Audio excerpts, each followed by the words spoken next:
One of the most unique and valuable historical documents is the so-called King List, which records the names of Sumerian kings and the length of their reigns.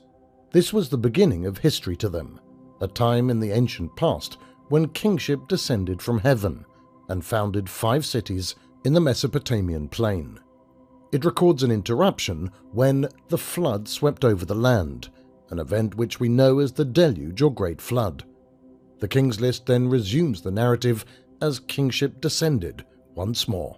It describes the kings and their reigns down to the Isin dynasty, which began to rule about 1950 BC. The King's List attributes reigns of legendary and incredible lengths to many of the rulers of the earlier antediluvian kings. In this sense, it affirms the enormous lifespans of the patriarchs of the Old Testament. While these highly long reigns and lifespans cannot be explained, there is a consistency among the secular and religious sources that indicate they had a logic of their own that has yet to be perceived by current scholarship. The King List has received mixed reviews among scholars. Still, since its records of the 4th and 3rd millennia BC have been corroborated separately by archaeological evidence, it has been accepted by many as a valuable historical document. In his work The Sumerians, Professor Samuel Noah Kramer, the Dean of Sumerian Studies, endorses it as a research tool. He has suggested that King's List, if used with discrimination and understanding, provides us with a historical framework of inestimable value. Mesopotamia, the cradle of civilization. Our story does not begin with the creation of the world. It starts with the arrival of intelligent life on Earth, the people we know historically as the Proto-Sumerians. It is not precisely known when these ancestors of ours came here or why. It is surmised that they arrived here quite some time before the worldwide deluge. It was also long before the advent of modern man or Homo sapiens. It is generally agreed that these Proto-Sumerians were the origin of our Western civilization. Their beginnings were in the area called Mesopotamia, literally the land between the 2 rivers. The arrival of these gods is reported in their descendants' records, the Sumerians, Akkadians, and Babylonians. These records are written on thousands of cuneiform tablets. The land is known as Mesopotamia, and the cradle of civilization lies mainly between the Tigris and Euphrates rivers. Originating in the mountains of Armenia in the north, the 2 rivers move in a gradually converging course down a vast and grassy plain to the Persian Gulf. The area was made up of marsh and lagoon in early times, much as it is today. An intensive river canal system to irrigate and drain the plain gave rise to a dense population and a great culture. The lower part of Mesopotamia became a very fertile garden area, which the Sumerians referred to as Eden, or the abode of the righteous ones. It was the location of, and gave its name to, the biblical Garden of Eden. While the southern part of Mesopotamia came to be called Sumer, the area farther up the plain at the near convergence of the 2 rivers was called Akkad. The Akkadian city Bab-Ilu became prominent and gave its name to the entire region, Babylonia. After the deluge, the Sumerian cities were rebuilt and resettled on the alluvial plain of Mesopotamia. Since the oldest of these date to about 3500 BC and was built on virgin soil, it is clear that they were not built upon the ruins of the former city. This is because the Persian Gulf waters have risen some 150 feet since the deluge, inundating the former municipalities. This will be discussed later. What reason or purpose brought these beings, or Anunnaki as they called themselves, to this planet, we don't know. But from their legends and myths, we can deduce that it was probably for commercial purposes. According to the Sumerian King List, they came here over 240,000 years ago. This document describes the activities of the antediluvian Anunnaki as kingship descended from heaven, and was first established at Eridu, the Erech of the Bible. Here 2 kings ruled for 64,800 years. The Erech of the Bible. Here 2 kings ruled for 64,800 years. Eridu was abandoned as the capital, and the kingship was moved to Bad Tibira, where 3 kings reigned for 108,000 years. Then the kingship was transferred to Larak, and one king ruled for 28,800 years. A fourth city named Sippar became the capital, and where another king, Enmedu-Rana, reigned for 21,000 years. This Enmedu-Rana is essential to our story, for, as we shall see, he was the Enoch of the Old Testament. The kingship was then transferred to Shuruppak, where one king ruled for 18,600 years. Thus, as the tablet summarized, 8 kings ruled over 5 cities for a total of 241,200 years. The king list then states laconically, the flood swept over the land, putting an end to all commercial and other activities. These vast numbers have been a puzzle to scholars. They are consistent throughout the king list and therefore are not erroneous. While a rational explanation has thus far escaped historians, most researchers feel there must be some logical answer to these fanciful numbers, since a parallel can be found in the enormous lifespans of the Antediluvian Patriarchs. These might not be Earth years as we know them. A divine year, or year of An, is often mentioned in the cuneiform tablets, and although not fully understood, is probably not equivalent to our typical Earth year. A reflection of this is found in the Old Testament, Psalms 94, where one divine day is equal to 1,000 years. This same statement, or something very similar, is also written in the Quran. It was also not unusual for the ancients to compute time by other than standard Earth years, as for example in the Book of Jubilees. A year in this book equates to 50 regular years.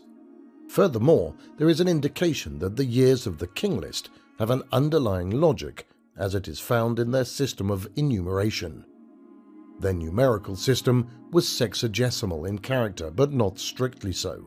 They also used the factor of 10 and 6. Thus the sequence 1, 10, 60, 360, 3600 takes on a special meaning in their mythology. The number 60 held a special significance to the Sumerians, for in their system of numerical rank it was the highest number and assigned to their chief god An. If the duration of the various terms of kingship is presented graphically, it becomes evident that this sexagesimal system must underlie the astounding numbers of the king list. Called a Shah by the Sumerians, the number 3600 appears to have a special meaning in this list. It can be seen that, with a slight adjustment, the years of the reign of the Sumerian kings are divisible by this number. It indicates that the term for the rule of a Sumerian antediluvian king was presumably a Shah and was renewable every 3,600 years. The ruling gods of the Sumerian pantheon. The Sumerians and Akkadians did not call their visitors gods. It is in the later cultures that the notion of divine beings filtered into our language and thinking. They called them Elu, or the lofty ones, from which the Semitic Ili and El of the Hebrew evolved. Interestingly, Prince Utu's name in the Mayan language was Xochipalli. The Western word God has come to mean superior spiritual beings, far removed from humans and incapable of defect or error. On the other hand, humans are considered a blemished, incomplete being, burdened with original sin and destined to worship and pay homage to an unreachable god. The Sumerian gods were far from spiritual. They were real, live, physical beings capable of committing serious errors and misjudgments. The Sumerian gods regarded humans as a convenience and nothing more. They supplied their wants, kept their cities, and provided cannon fodder for their various ventures. These accusations may seem like hyperbole to the viewer, but we shall see by subsequent events that this was indeed the case.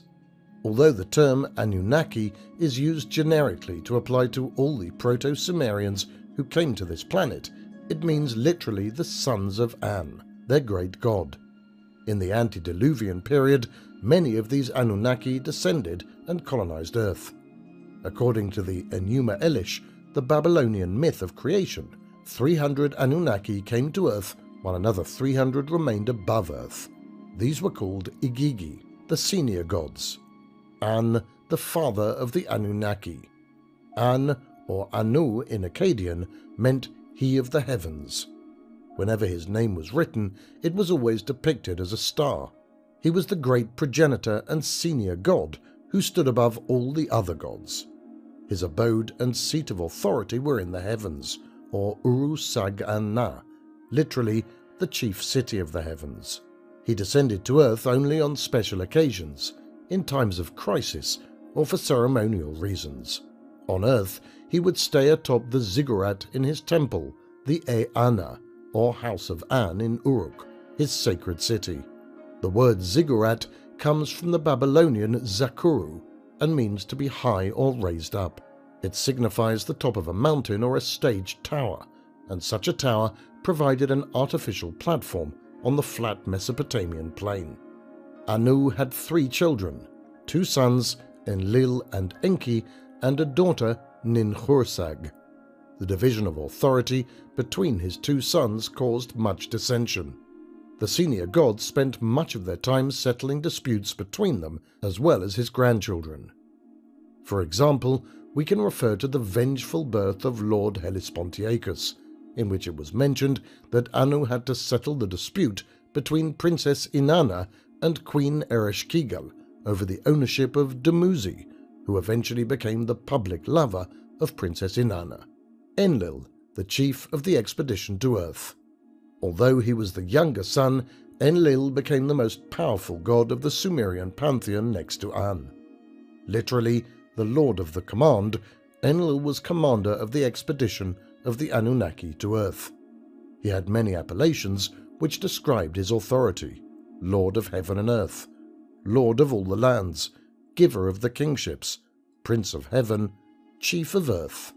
Enlil was the archetype for the god of Palestine and Syria, the El of the Semites, and particularly the generic El or Elohim of the Bible. Enlil made sure that the decrees of the gods in council were carried out against humanity. He is often depicted with bow and arrow, symbolic of the powerful weapons at his disposal to enforce his authority.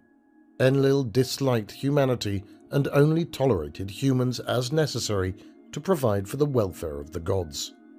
It was Enlil, according to the Sumerian story of the Deluge, who brought on the destruction of humanity. He had become irritated by the noise of the boisterous humans, which interfered with his rest. The temple dedicated to him at Nippur was called the Dur-An-Ki, or Bond of Heaven and Earth, from where he directed the activities of humanity. This structure is described in part in the cuneiform tablets as some type of communication or control center. From his temple atop the Ekor at Nippur, it was said that he had eyes that could scan the land. The cuneiform tablets state that he raises the beams that search the heart of all the lands. The equipment used sounds very much like some sort of modern-day radar or scanning device. Enlil's rule was at times turbulent. Although he was the chief god, he was exiled and stripped of his powers at one point. This was due to his liking of an earthly woman, and only after marrying and making her his chief wife did the pantheon relent and let Enlil return to resume his authority. Enlil named her Ninlil and gave her status equivalent to his own. The result of this episode was a son called Nannar, who became Enlil's favorite.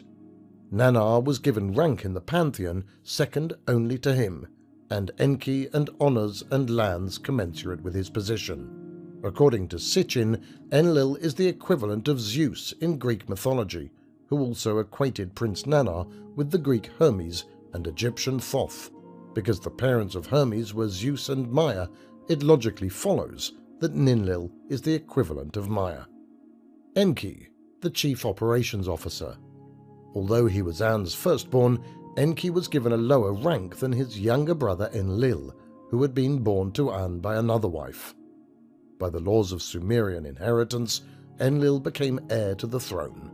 Lingering resentment over his disinheritance and the growing competition over who would control activities on Earth brought Enki into direct conflict with his brother Enlil. Enki, or Lord of the Earth, was also called Ea, or he whose house is on the water, a tacit reference to his water place or Abzu, from where he carried out operations when he first arrived on Earth. Enki was all things to the expedition: chief engineer, chief scientist, chief of mining, and more importantly, the creator of humanity. As a master engineer, he supervised turning the marshlands of Lower Mesopotamia into a veritable paradise. He planned and supervised the construction of canal systems, the diking of the rivers, and the draining of the marshlands. In a self-laudatory poem, he boasts of making the marshlands a haven for birds and fishes, directing the invention and use of the plough and yoke, starting animal husbandry, and bringing the construction arts to Earth to raise the cities. Enki had many epithets. He was the god of wisdom, the god of mining, the lord of the flowing waters, the lord of the sea and shipbuilding. He is often portrayed with a stream and fish flowing from his shoulders, symbolic of his capacity to provide navigable waters and to ensure potable water to the cities of Mesopotamia. His home was Eridu, that is, home built far away, a veiled reference to the fact that this was a colony. Eridu was the first city built by the Anunnaki on Earth and was located on the edge of the watered plain, or Eden. It is thought that due to this area being home to ibex and mountain goats, the goat with a fishtail became symbolic of the god Enki and often appear on Sumerian seals and monuments.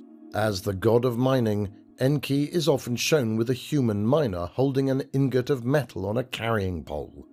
Metal was molded in a cylinder form to facilitate metals being carried on a pole with a handle.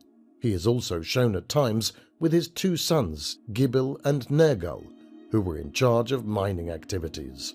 As the creator of humanity, he is often depicted with the tree or shrub of life. The serpent was also Enki's symbol, presumably for its ability to shed its skin and achieve a sort of immortality. The representation of the serpent coiled around the tree of life later evolved into Caduceus of the ancient Greeks. Enlil is best remembered as the god who brought on the Deluge, while Enki is best recognized as the one who saved humanity by his timely warning to the Sumerian Noah. Enki's unauthorized creation of modern humans, or Homo sapiens, further estranged him from Enlil. The antagonism between the two and their children erupted again after the Deluge, keeping the Middle East in turmoil for thousands of years. Ninhursag, the chief medical officer. Ninhursag, or Lady of the Mountaintop, was the fourth senior Sumerian god. She was a half-sister to Enki and Enlil. Ninhursag was of higher rank in earlier days than Enki, and preceded his name when they appeared together. She was later reduced in status and practically disappeared from the pantheon as a significant or influential god. Ninhursag is the equivalent of the Egyptian Isis, which we know from Greek mythology as the Greek goddess Hera, later renamed Juno by the Romans. It may be that she was eclipsed by the rising star of Inanna or Ishtar, who injected herself into all Sumerian and Western affairs. In the Western lands, such as Palestine, Syria, and Lebanon, Ishtar appeared in several forms. As the mother goddess, she displaced Ninhursag. Her role was that of the love goddess. She was also known for her militant role as the warrior goddess. Ninhursag is also known by many other names, such as Ninti, the lady who gives life, Ninmah, the exalted lady, Mammu, the creator goddess. This is where the word mama originates. In the lands of the Incas, she was known as Pachamama. Ninhursag was given the antediluvian city of Shuruppak, where she reigned as the chief medical officer and chief nurse for the expedition members. Her sacred symbol was the umbilical cord and the cutter knife. Enki and Ninhursag directed biological experiments in the laboratories atop her ziggurat at Shuruppak and in Enki's floating headquarters, which led to the creation of the first primitive human called a Lulu. This was done at Enlil's request. Enlil required a creature that could take over the burdensome workload now being performed by Un's offspring. Following formulas and processes provided by Enki, Nin-Hursag produced a worker, but one with a significant failing. It could not reproduce itself. By going a step further and modifying this primitive being by giving it predominant mammal characteristics, Enki and Nin-Hursag overreached their commission. In crossbreeding the Lulu with the wild primitive man of the period, Neanderthal man, they achieved a new worker type, modern man or Homo sapiens, better known as Cro-Magnon man. It was this activity that brought down the wrath of Enlil. In further diluting the Anunnaki strain, he saw it as a direct threat to their survival. The numerical rank of the gods. There was an exact pecking order among the gods of the Sumerian pantheon, who were assigned numerical ranks based on a system of 60. This number represented a unique, almost mystical significance for the Sumerians. Each major god was given a numerical name, which represented his rank in the hierarchy. In this way, numbers were used as a sort of cryptography. The numerical grades of the Sumerian ruling deities were assigned in descending order of importance. Anu, 60, Antu, 55, Enlil, 50, Ninlil, 45, Enki, 40, Ninki, 35, Nanna, 30, Ningal, 25, Utu, 20, Inanna, 15, Ishkur, 10, Nin-Hursag, 5. Numbers ending in 5 were assigned to the distaff side. According to Sumerian tradition, only males could command, a policy that caused much distress in the affairs of the Middle East, for Inanna refused to accept her status and intrigued and plotted almost continuously to gain political power. The number 50 represented the rank of Enlil and his position as chief of all the activities on Earth. After the Deluge, when the younger gods challenged the authority of the older gods for leadership, Enlil's military aide, Ninurta, assumed the title 50 and therefore claimed the mantle of leadership, which apparently had been vacated by Enlil. Besides Ninurta, there was another claimant to the leadership. Marduk, the oldest son of Enki, was unranked in the pantheon. He also assumed the title of 50 as he proclaimed himself chief of Babylon.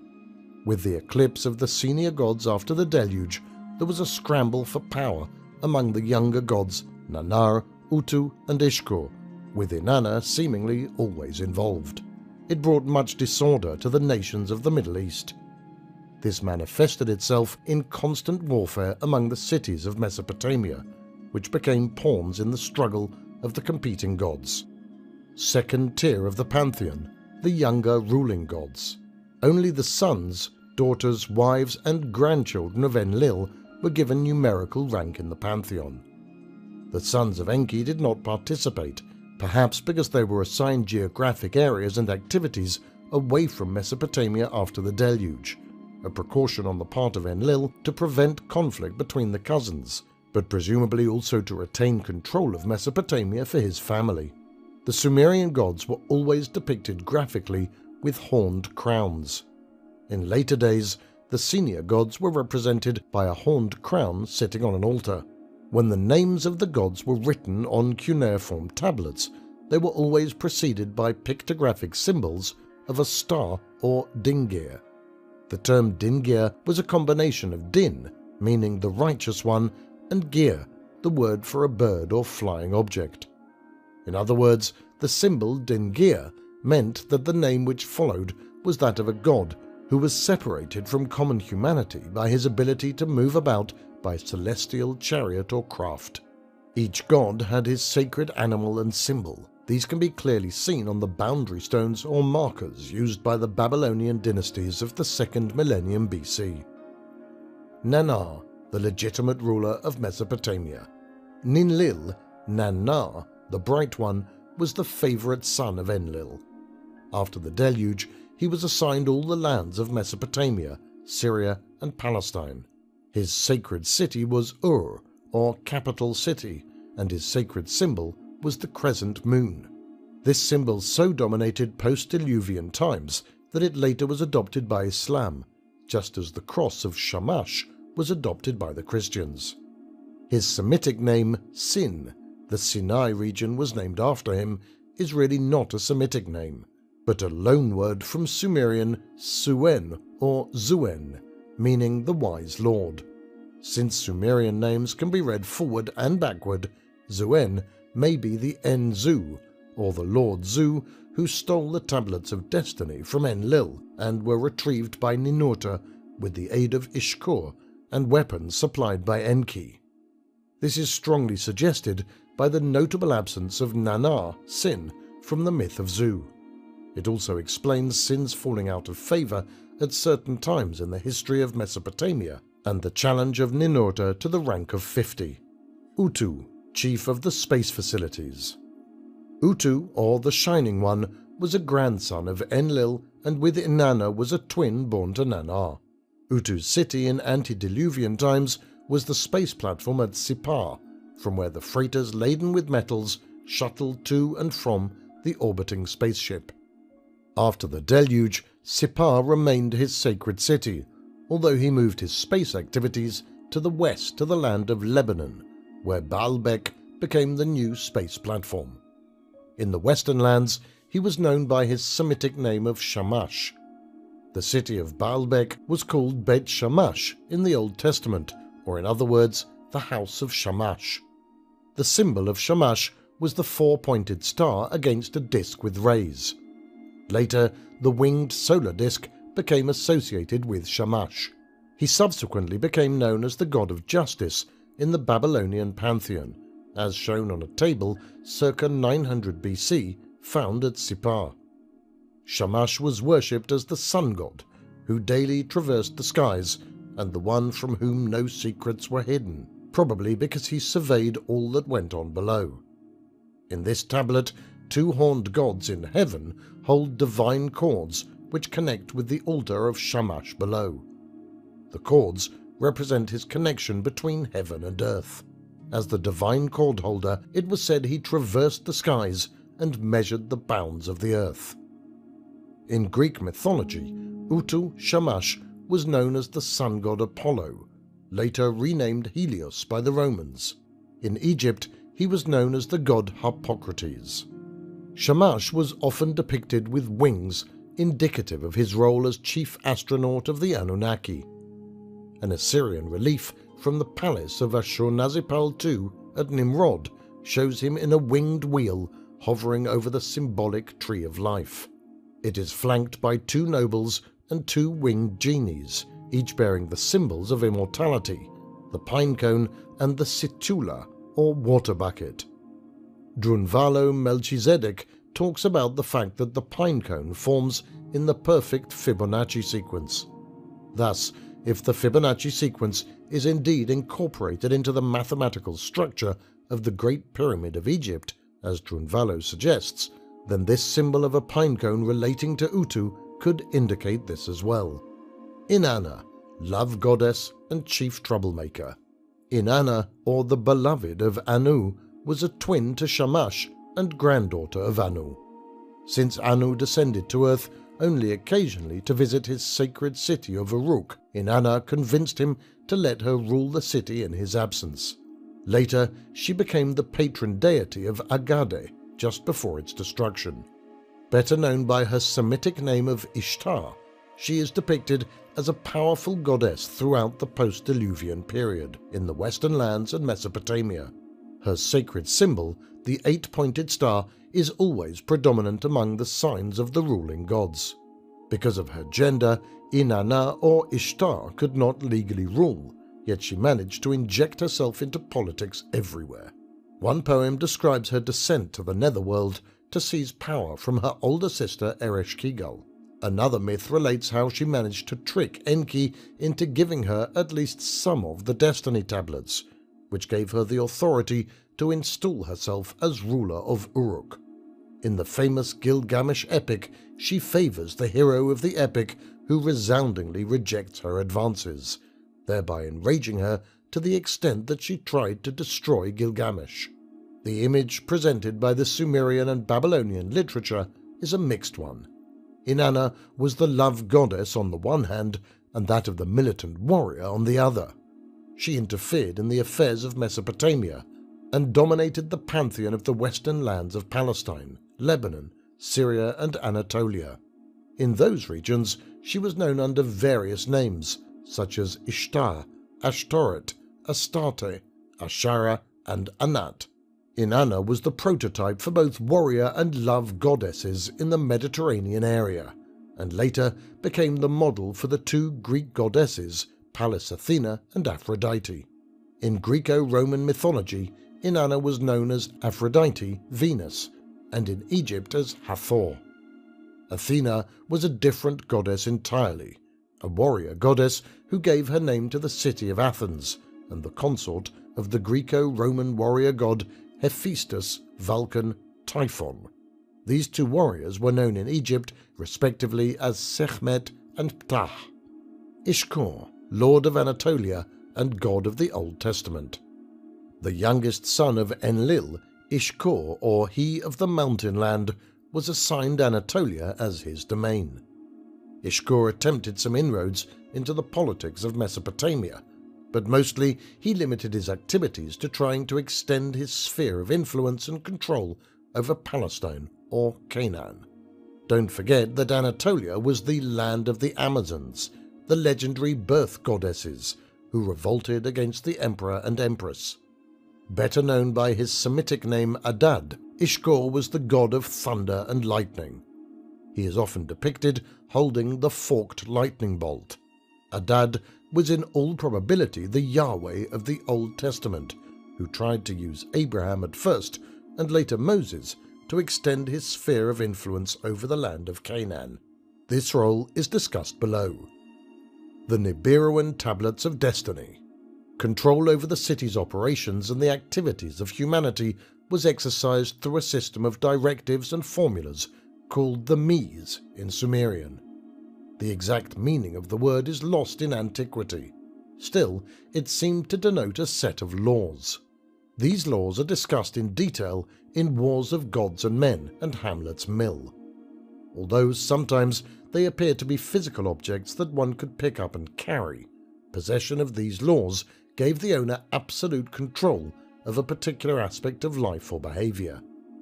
These laws were meant to be released gradually and sparingly to benefit humanity. Our primary source of information is the story Inanni and Enki, where civilization is divided into over 100 elements, each of which required a law to keep it functioning. Some 60-odd lines are readable in this myth, and they include, for example, kingship, priestly office, wisdom, peace, counsel, judgment, falsehood, art, musical instruments, weapons, libel, law, and the destruction of cities. This myth concerns the successful attempt of Inanna to extract some of these laws from Enki. According to the story, Enki had prepared a sumptuous feast to entertain the beautiful but ambitious granddaughter of Anu.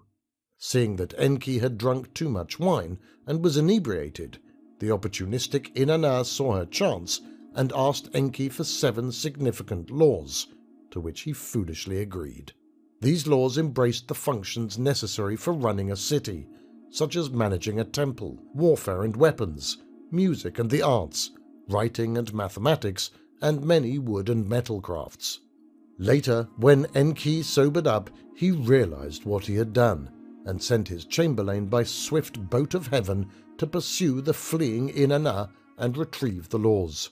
Inanna managed to outwit Enki's messenger, however, and arrived at her adopted city of Uruk, much to the acclaim of the citizenry. Inanna boasted that for all practical purposes she was now a ruler, for she had the official trappings and authority of a monarch. These laws would confer authority to the owner and absolute control by making the owner impregnable to weapons. This attribute is described in the Sumerian story of the myth of Zu. As a god serving as a retainer to Enlil, Zu plotted a palace revolution by trying to seize control of the laws that Enlil had carelessly left unattended. It was previously suggested that the culprit who attempted the coup d'etat was probably none other than Nannar Sin. As Enlil was taking a bath, Zu conceived the idea of stealing these laws, contending that these divine decrees would give him control over the Anunnaki and humanity and place him in command of the pantheon. Zu made good his boast and escaped with the laws. The pantheon was thrown into complete disarray by this alarming development.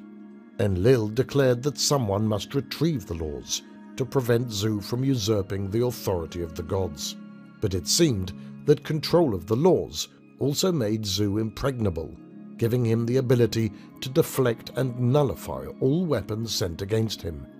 Exploding arrows, sounding suspiciously like rocket missiles, were launched against him, but were deflected by some sort of force field around the mountain redoubt that Zu had fortified. Finally, Enki forged a new special weapon in his laboratory. It was given to Ninurta, the military aide of Enlil, who eventually defeated Zu. Thus ended the worst threat ever experienced by the Sumerian ruling deities. Similar symbols of authority are mentioned in the scriptures, where it is often stated that the possession of specific divine names conferred extraordinary power. Were the laws of the Sumerians the same as the divine names of the scriptures? When Enoch, the Antediluvian Patriarch, was deified upon his ascent to the heavenly abode, he was given 70 names, according to the Hebrew Apocalypse of Enoch. Also called the First Book of Enoch, this document is believed to have originated in Babylonian Jewry and is attributed to Rabbi Ishmael, the renowned Palestinian scholar who died in 132 AD. These 70 names conferred power and authority on Enoch, second only to the chief deity. The divine names gave Enoch the power to smite kings, elevate the humble, subdue rulers, confer wisdom, make judgments, and control the procession of time and the seasons. Presumably, the latter meant the authority to adjust the calendar when necessary, such as when worldwide catastrophe made the old calendars obsolete. According to the Sumerian king list, there were only 5 cities that held the kingship before the Deluge, or in other words, which served as capital cities to the antediluvian Anunnaki. The order in which they are given is the succession in which they ruled, although they were probably all built at about the same time. The reason for moving the capital from one city to the other may have been political, but on the other hand, the shifting of the watercourses due to periodic flooding and the drying up of the southern part of the Mesopotamian valley as the climate changed may have been the compelling reason for moving the capital to more northern and readily accessible cities. Strangely enough, the king list does not mention the cities of Uruk and Nippur, which were also built before the Deluge. These were designed as ceremonial and sacred cities, which probably accounts for their being left out of the list. The 5 cities of the king list were strictly operational. They were operational cities built by Enki and his engineers to obtain rare metals, process them, and ferry the ingots. The 5 cities were a cohesive group, each providing an essential function to the primary purpose of the expedition. Their function is alluded to in their names and is as follows. Eridu, operational headquarters of Enki. Literally home built far away, Eridu was the first city. At this time, Eridu was the center of all operations on Earth. Here, Enki supervised the draining of the marshlands, raising the cities, establishing agriculture and animal husbandry, and generally making the land more hospitable and productive. From Eridu, Enki also directed the development of African mines, the transportation of ores, and the processing of the metals at Bat Tibera.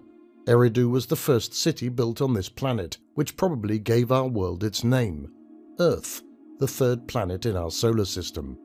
The origin of the word Earth is unknown, and its origin was lost in antiquity, but logically and linguistically it can be traced back to Eridu. Also, Enki's alternative name was Ea, which just happens to occur in the word Earth.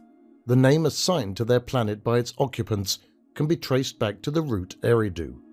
In Old High German, Earth is Erda, it is Erte in Middle English, Era in Greek, Eretz in Aramaic, and Eretz in Hebrew, to name just a few.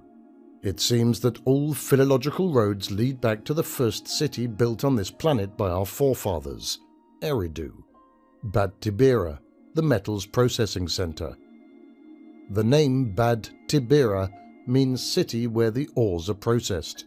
In the king list, it retained kingship for the longest time of all the cities, almost half of the time recorded before the Deluge, which indicates its primary importance among the cities. Sumerian Tibera is derived from the same Proto-Sumerian substrata word as Hebrew Tubal, which means metalworker. This relationship is seen in Genesis, wherein Tubal-Cain, the son of the patriarch Lamech, is credited with the invention of metals. Tubal-Cain, who forged the various implements of copper and iron. Bad Tibera was the first strictly operational city built by Enki, and reflects why the Anunnaki came here to obtain and process certain metals, presumably gold and silver, and perhaps other rare metals.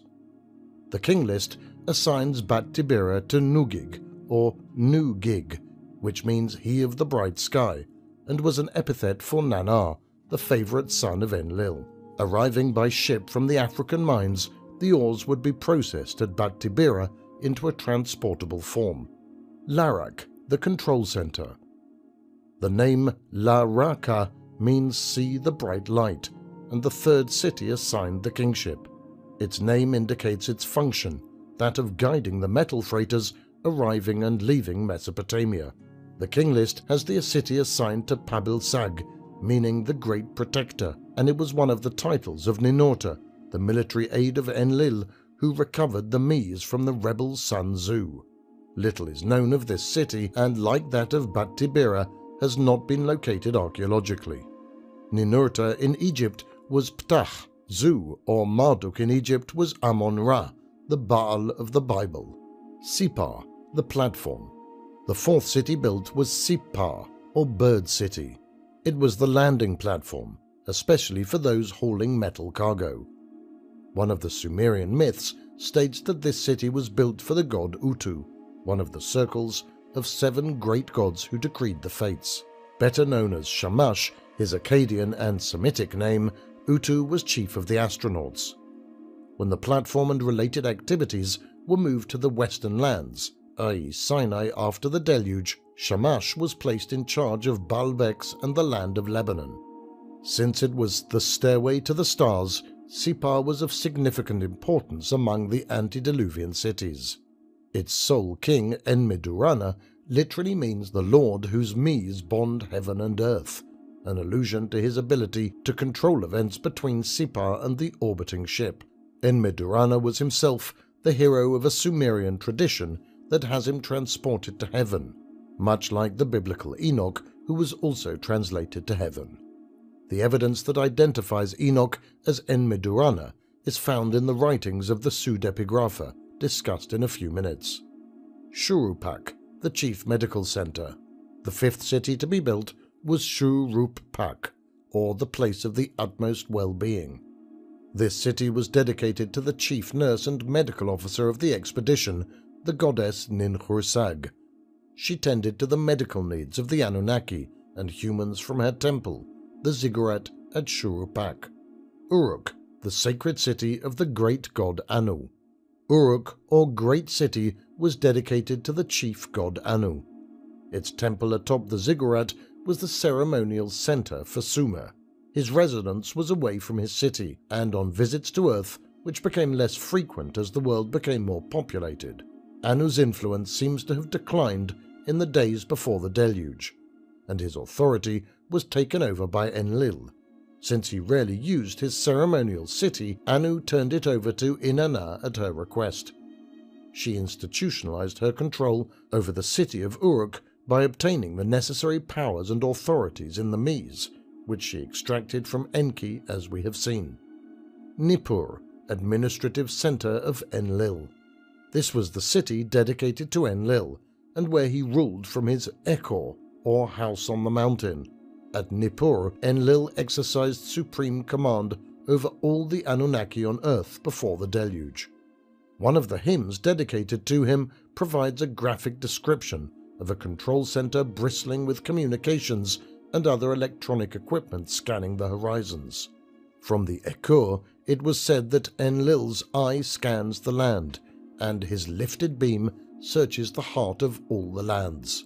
Nippur was rebuilt after the Deluge as his sacred city. According to the third book of Enoch, the Lord kept his Shekhinah, or spacecraft, here, at the Garden of Eden, in the days of Enosh, when abruptly left for his heavenly abode and vowed never to return except on special occasions. At Nippur, Ezekiel first saw the fiery chariot, which is described so vividly in the book of Ezekiel. The Abzu, or floating palace of Enki. Abzu, or Apsu in Akkadian, is derived from the combination of Ab, or Ap, meaning the father, the creator, or the great one, and Zu, or Su, meaning one who knows, the wise one, thus suggesting it was the source of all wisdom and knowledge. The Abzu seems to have had three different meanings to the Mesopotamians, depending on the period to which the tablets refer. Originally, Abzu was the term for our sun. In the Sumerian creation myth, the Abzu is called the primeval one and the begetter of the planets of our solar system. Later, when the Anunnaki had arrived here and began to set up operations, the Abzu is clearly the abode of Enki, located near Eridu. After the Deluge, it becomes the deep, from whence derived the Greek word abyssos and the modern abyss, and refers to the netherworld, presumably to the ancient mines. Mining does not seem to be the main preoccupation of the post-Diluvian period. While they may still have been operational and worked on a limited basis by the population, they had become mainly a place of detention. It is the second meaning, that of the floating headquarters of Enki, that pervades the literature relating to the antediluvian days. In the myth Enki and the World Order, one of the longest and best preserved narrative poems, the Abzu of Eridu, is described as a splendid shrine, nestled among the shade trees filled with birds and navigable canals stocked with fish. In this Eden-like garden, Enki takes pleasure trips over the marshland and canals in his Magur-type boat, which he refers to as the Ibex of the Abzu. This ship is presumably some sort of small runabout, as Magur means ship to turn about in. The Ibex is an allusion to the wild goat of the surrounding mountains, and is often used to represent the person of Enki on cylinder seals and statuettes. The most beautiful of these is the statue of the Ibex peering through a shrub, found in the royal palace at Ur and dated to 2500 BC. Lavishly done in gold and lapis lazuli, it shows a winged ibex peering through a shrub, representing the tree of life or immortality. Enki is often depicted as residing in this Abzu or water palace. A cylinder seal of about 2000 BC shows it as his home surrounded by water. It was probably a sealed mobile craft as well, as indicated in the Gilgamesh epic, where Utnapishtim, the Babylonian Noah, is told to close his ark thoroughly to make it waterproof. Like the Abzu, thou shalt seal her, he is told. The Abzu thus appears to be sealed like a ship, and probably was submersible as well. Before Enki built the first city, he resided in the Abzu, which had descended from the heavens to settle in the swamps of Mesopotamia. Presumably, it was of such a configuration that it could fly and was submersible as well. Enki as the Oannes of the Babylonian legends. The traditions of ancient Mesopotamia recount the story of an amphibious ancestor who taught the arts and crafts of civilization to humanity. In the 3rd century BC, the Babylonian priest Berosus describes the origins of civilization as his forefathers believed it. Although the works of Berosus have been lost, many fragments have been preserved by several contemporary writers, such as Apollodorus, Alexander Polyhistor, and Abidenes, one of Aristotle's disciples who also wrote an Assyrian history of his own, now lost. The account speaks of a group of creatures who came out of the Persian Gulf called Anidotai, led by one Oannes. They reportedly were amphibious creatures with the head of a man, the body and tail of a fish, yet legged like a man. Led by Oannes, these creatures taught man all of the ancient knowledge. According to the legend, Oannes instructed man to build cities, found temples, compile laws, survey the lands and grow food. He also taught them mathematics, the sciences and every kind of art. Apollodorus referred to Oannes and the Anedotai as Musarus. The word Musarus means an abomination in Greek, just as anecdote means the repulsive ones. In other words, the creatures credited with founding civilization were frankly described by the ancient Babylonian people who revered them as repulsive. If the tradition had been invented, a more normal attitude would be to glorify these creatures as splendid gods and heroes. Yet the fact that they chose to describe their ancestors this way argues for the account's authenticity. The Babylonian tradition owed their knowledge to creatures who came up from the sea, who were disgusting and loathsome to gaze upon. Of further significance is that the Oannes of Berosus and Apollodorus bears a striking resemblance to the Sumerian Enki, who founded the Mesopotamian civilization and brought civilized arts and sciences to humanity. Enki lived in his water palace or Abzu, located on the edge of the Persian Gulf. Enki's Abzu was sealed and was presumably submersible. Oannes was said to return to his watery abode in the evening to spend the night. Even the name Anedotai is quite similar to the people of Enki, the Anunnaki, from where it was probably derived. The Greek term may have originated with the Sumerians and was later carried over as a description of a loathsome race. When our Anunnaki ancestors arrived here to exploit the resources of this planet, they must have found the physical conditions here ideal for living, perhaps very similar to those of their home planet. What were these conditions that were so compatible with a race that came here hundreds of thousands of years ago? When Anunnaki arrived, the Earth's climate was moist and stable, not running to the extremes in temperature as it is today.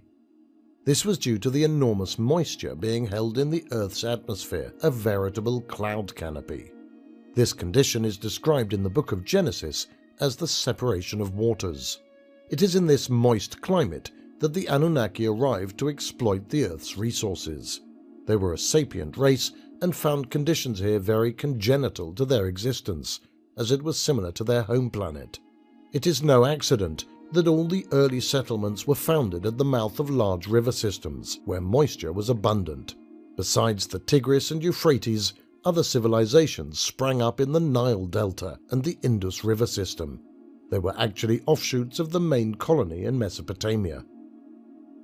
The meaning of the separation of waters. According to the creation story in the book of Genesis, the waters were all commingled together at one point. Then they were divided. God said, "Let there be an expanse in the middle of the water to form a division between the waters." And it was so. God made the expanse, and it divided the water below it from the water above it. The separation of the waters, with half remaining on the Earth's surface and half going into the upper atmosphere, is also mentioned in the Book of Jubilees. One of the lost books of the Bible, Jubilees, was initially written in Hebrew as an extensive retelling of Genesis and Exodus. It has been found in Greek, Syriac, Latin, and Ethiopic as well. However, the Ethiopic text is the only one that has survived in a form that is virtually complete. The Book of Jubilees makes it clear that as much moisture remained in the atmosphere as was found in the world oceans. And on the second day he made the firmament amid the water, and the waters were divided on that day. One half of them went up above, and one half of them went down beneath the firmament. Clearly, it asserted that as much moisture was held in the sky as was contained in the seas below. Berosus, in his History of Babylonia, related that at the time of creation, the whole universe consisted of moisture. In this story, it was Zeus who separated heaven and earth from one another. This condition was universally noted. Many ancient cultures refer to a time in the far past when there was no sun as we know it today. In the Popol Vuh, the sacred book of the ancient Quiche Maya, it is stated that there was a time when it was cloudy and twilight was upon the face of the earth. There was no sun yet, for the sky and the earth existed, but the face of the sun and moon were covered.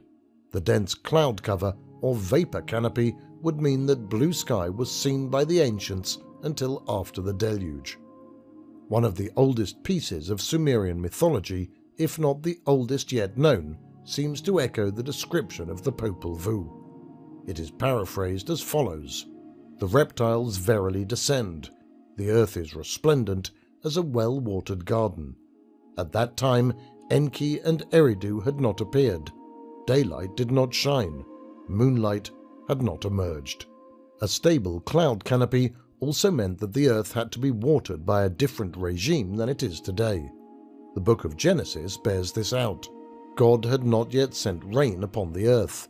Instead, a flow would go well up from the ground and water the whole surface of the soil. It was not until the cloud cover collapsed with the event known as the deluge that man saw sunlight and blue sky. Verification of this is also found in Genesis, which states that the Lord introduced the rainbow after the deluge. Rainbows result from the prismatic effect of the bending of the sun's rays through water droplets. Rainbows can only occur after rain and require the direct action of sunlight. The antediluvian vapor canopy of the earth. The theory that the earth had a primordial vapor canopy was developed by Donald Patton in his book The Biblical Flood and the Ice Epoch. He surmises that it was in some ways like that surrounding Venus today. The canopy of Venus consists primarily of carbon dioxide and hydrocarbons, with some water vapor. The Earth's primordial vapor canopy, on the other hand, was mainly composed of water vapor, some carbon dioxide, and virtually no hydrocarbons. This cloud cover condensed out at the time of the deluge. Patton believes that plant life was luxuriant in that early period because of the proportions of carbon dioxide and water vapor in the atmosphere and the capture of long-wave radiation resulting in the greenhouse effect. This greenhouse effect meant that temperatures would tend to be uniform between night and day and between summer and winter. There had to be little circulation of the atmosphere, and this absence of cyclonic activity precluded the formation of storms and other forms of precipitation. Although the Earth's surface was shielded from the direct rays of the sun, plant life was rich and abundant due to the proportion of carbon dioxide to that of water vapor in the atmosphere. The amount of carbon dioxide in the atmosphere was probably many times higher than it is today. In their article on The Warm Earth, two climatologists, Owen Toon and Steve Olson, maintain that the Earth's early atmosphere contained as much as 1,000 times more carbon dioxide than it does today. In those days, people obtained much of their water from underground sources, as stated in Genesis 5. God had not sent rain upon the earth. Instead, a flow would go well up from the ground and water the whole surface of the soil. Water was also provided by the rivers, which descended from the mountains, fed by natural springs. The heavily saturated atmosphere was also condensed at nightfall, thus producing a heavy dew that provided moisture. This also made night conditions unbearable for humans when the heavy dew was precipitated. It may explain why caves were in wide use by early people in Europe between 60,000 and 10,000 BC. Presumably, they were used for shelter as protection from wild animals, but also, by building bonfires at their entrances, they provided relief from the oppressive climatic conditions. With a canopy of water vapor, humidity even in the daytime would have been at near maximum, and temperatures would have hovered consistently at the dew point. With the coming of night, temperatures would have dropped slightly, and dew point would be quickly reached. At this time, a thick, somewhat sticky, and an uncomfortable layer of dew would begin to form. By building a bonfire at the cave's mouth, primitive people could maintain the temperature above dew point all night and increase their comfort. Desiccation of the land. During this early period, the climate was benign all over the world. The stable and moist atmosphere was ideal for the vast vegetarian dinosaurs and other large reptile forms. Had the antediluvian environment remained the same, who knows what reptilian forms would have evolved. In their analysis of why dinosaurs and reptiles became extinct, Allaby and Lovelock, in their book The Great Extinction, suggested that if the climate had remained unchanged until the present day, there is no reason to suppose that the reptiles would have declined.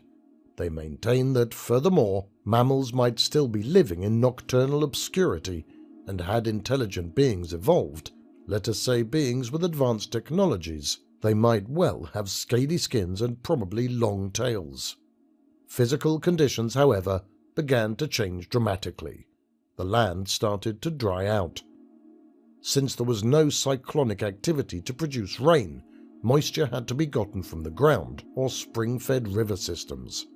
A limited amount of moisture was also provided by the heavily saturated atmosphere, which condensed at nightfall. The changing climate was no longer friendly to the Anunnaki. Mammals had become better adapted to the changes and were slowly replacing the reptiles as the dominant form on Earth. The lush vegetation was declining, and the Anunnaki were beginning to suffer. A Sumerian myth called the dispute between cattle and grain describes how the Anunnaki originally lived off the land. They knew not the eating of bread, knew not the dressing of garments, ate plants with their mouth like sheep, drank water from the ditch. Since conditions on Earth had changed, the Anunnaki could not feed themselves. The myth describes how two goddesses were created to help the Anunnaki obtain food, the cattle goddess Lahat and the grain goddess Ashnan. The Anunnaki could not learn to feed themselves for some reason which is not given, and the experiment proved unsuccessful. This is why the myth states further that humans were created. At this time, the Anunnaki were vegetarian, and it was not until later, when food became scarce, that they turned to eating meat. This is reflected in the Ethiopic Apocalypse of Enoch, which describes how the Nephilim began to eat the flesh of animals, all the time pleading the scarcity of vegetable food. Both religious and secular sources indicate that man and the serpent gods living among them were vegetarian and not meat-eaters. According to Genesis, man did not eat meat until after the Deluge.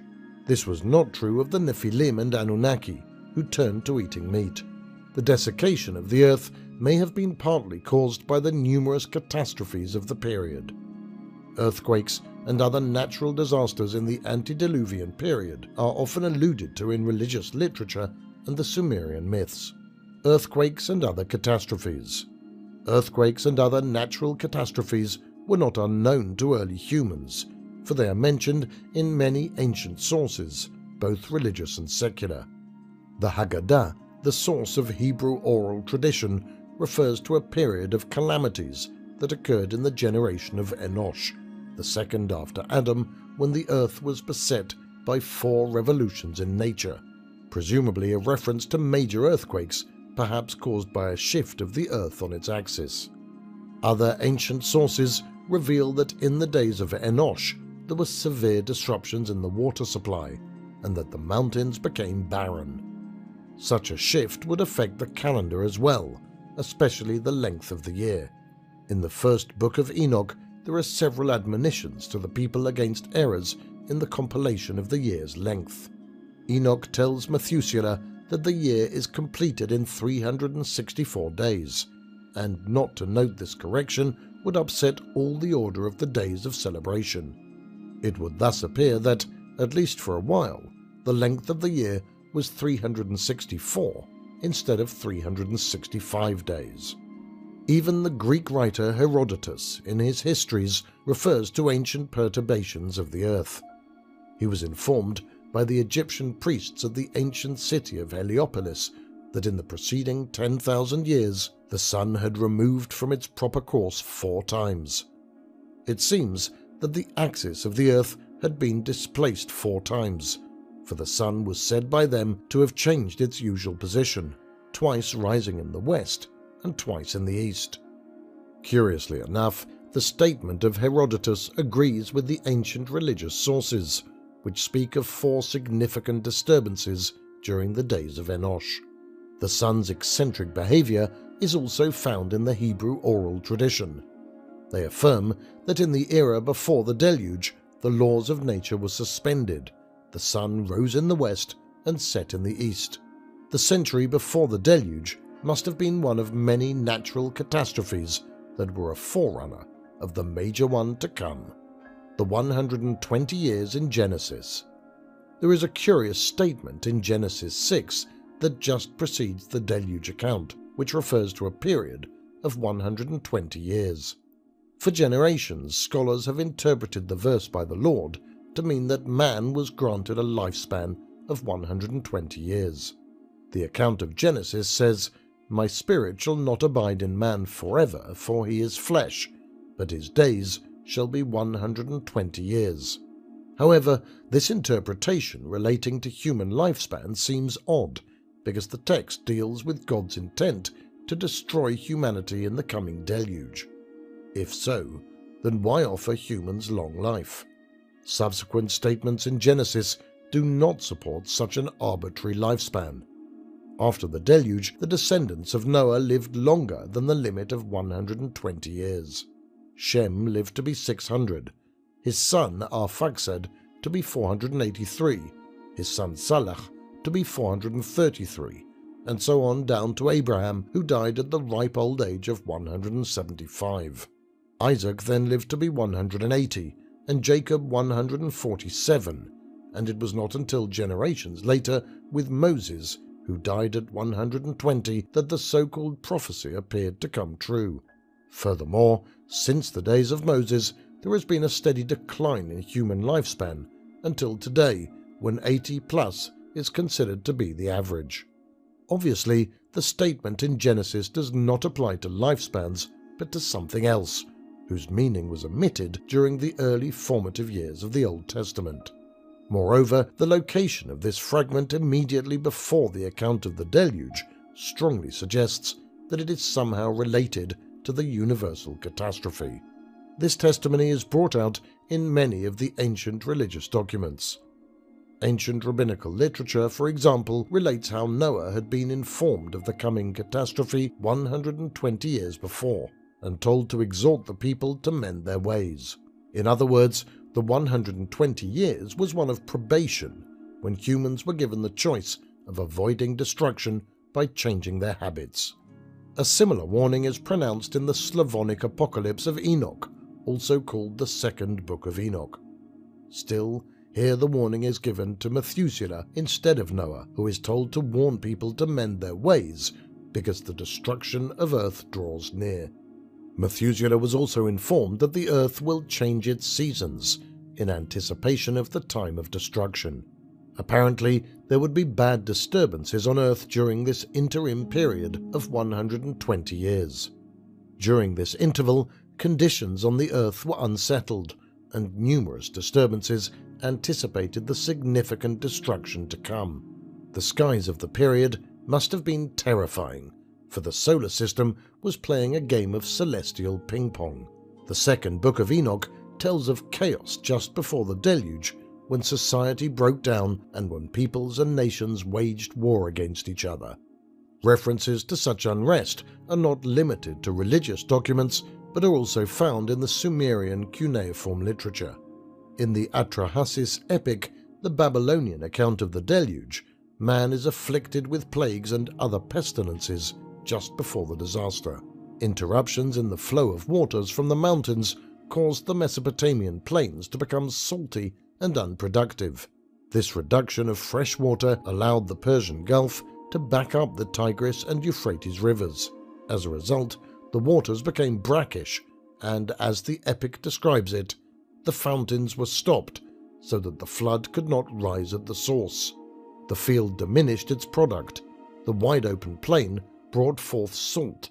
Her bosom revolted so that no plant came forth, no grain sprouted. The Eden of the Bible had become a desolate, brackish plain. According to the epic, living conditions had become unbearable. A dwindling food supply was not the only problem. Using the genealogy of the Book of Genesis as a source of demographics, it can be shown that there was a high population density in that area.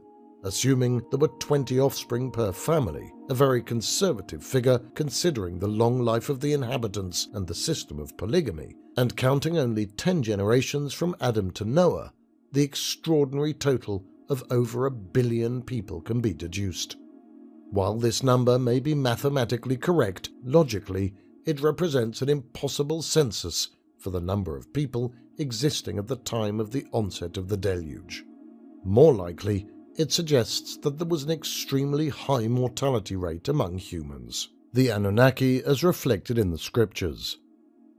Is there evidence in Western religious literature that corroborates the activities of the Anunnaki as it is found in the numerous myths, poems and hymns of Mesopotamia?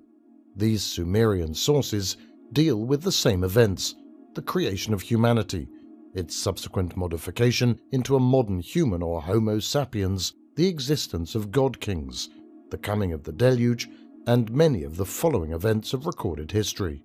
There is a large body of religious literature besides the Book of Genesis, which deals with the pre-deluge era. Sources such as the 3 books of Enoch, the Book of Jubilees, the Gnostic teachings, the Dead Sea Scrolls, the Haggadah or the oral tradition of the Jews, the rabbinical writings, the works of Josephus, and many works of the pseudepigrapha.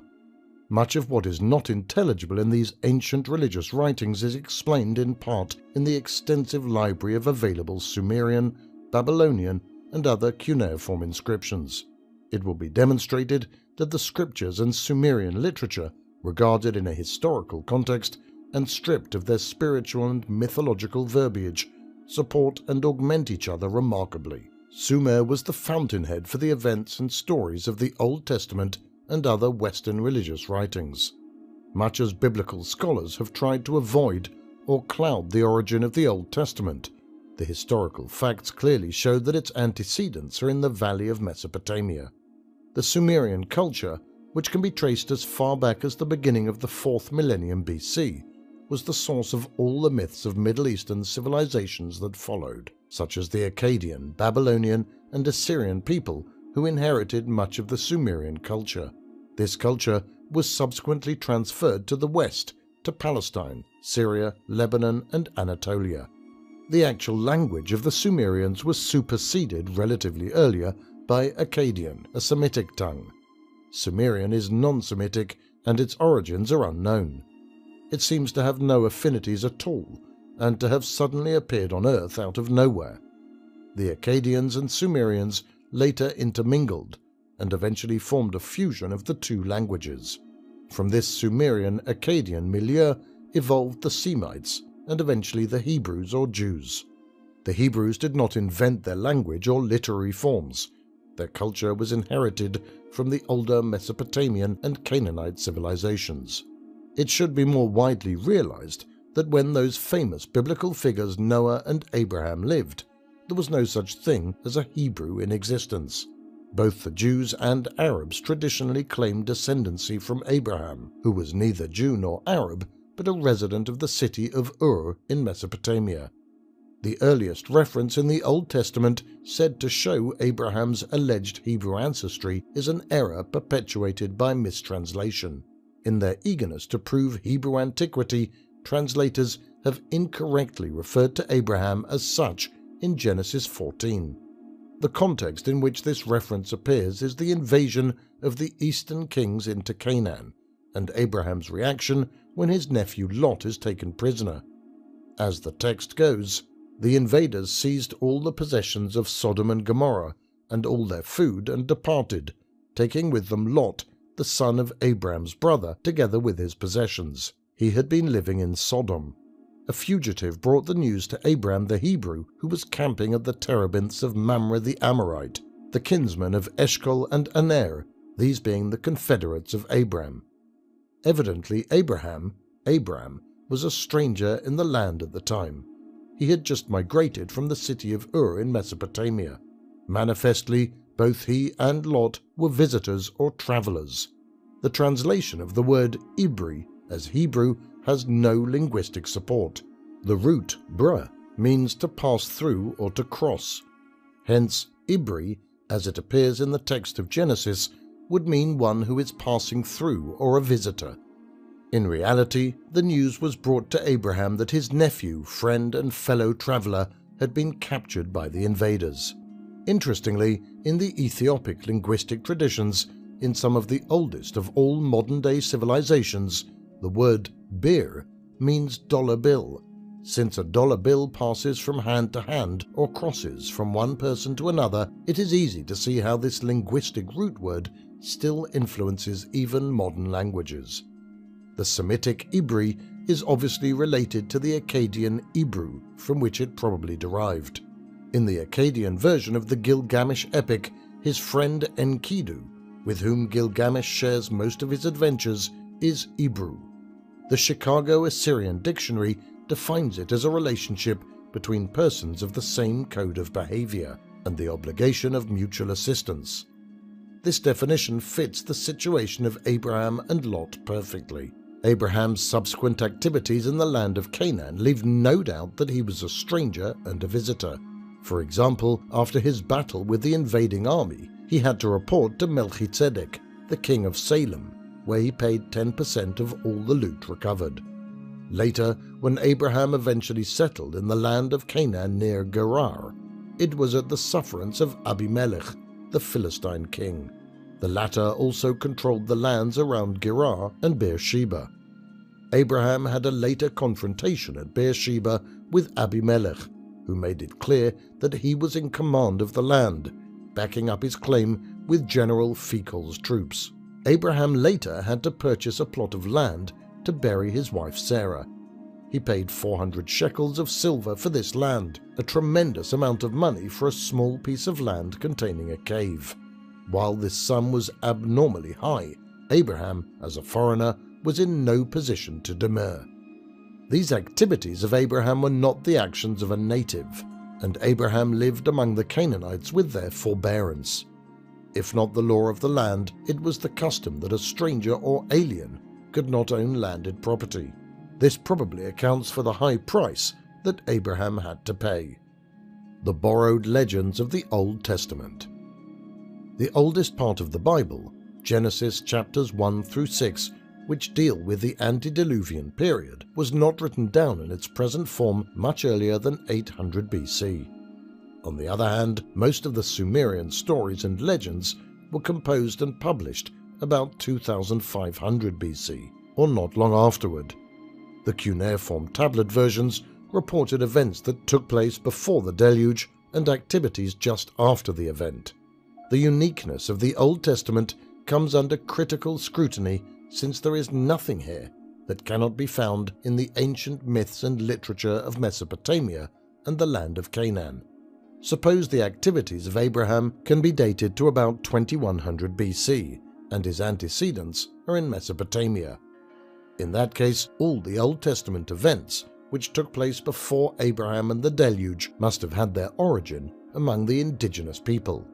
What is not often perceived is that the Jews had a vast store of creation and other myths wholly unknown to us at their disposal, from which they borrowed selectively. For instance, we know that the Eden of the Bible was located in the river delta region of Mesopotamia. The story of the creation of Adam is a Sumerian account. The story of the Ark, the deluge and Noah came from Sumerian accounts. In fact, the deluge story was not limited to the Middle East, but was universally known. There are also Ugaritic, northern Canaan parallels to the Hebrew Bible.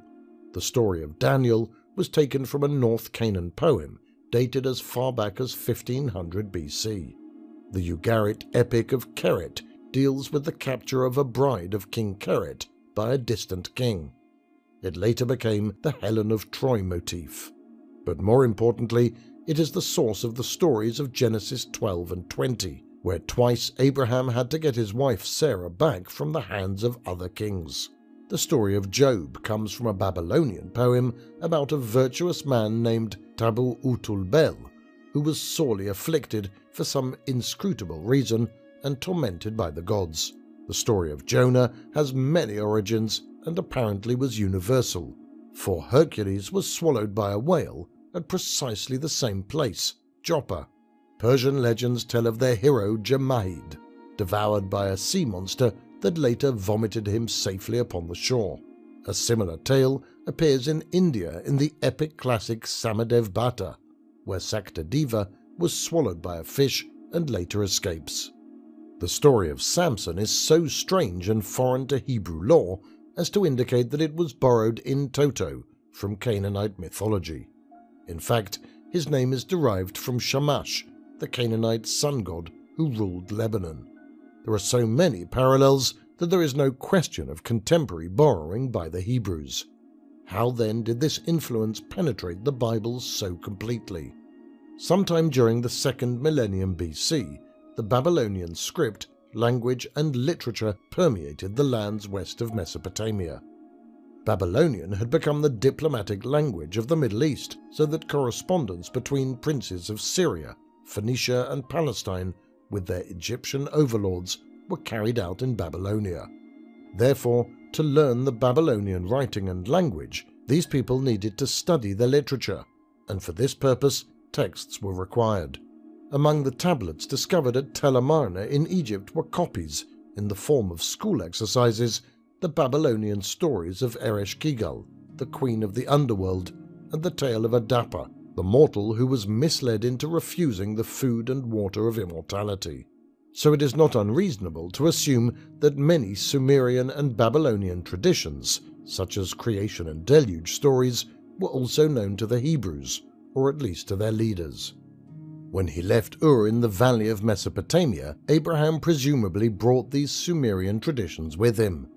His father, Terah, was a high priest in the government of Ur, and would undoubtedly have had an intimate knowledge of Sumerian culture. Obviously, Sumerian tales of the gods of heaven and earth, the creation of man, and the deluge were the fountainhead from which nations of the ancient world drew their knowledge and beliefs. The Invisible Bible.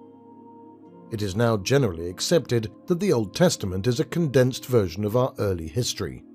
It is also evident that the Bible is the result of a long selection process, and for that reason excludes a large number of sacred texts and other ancient writings.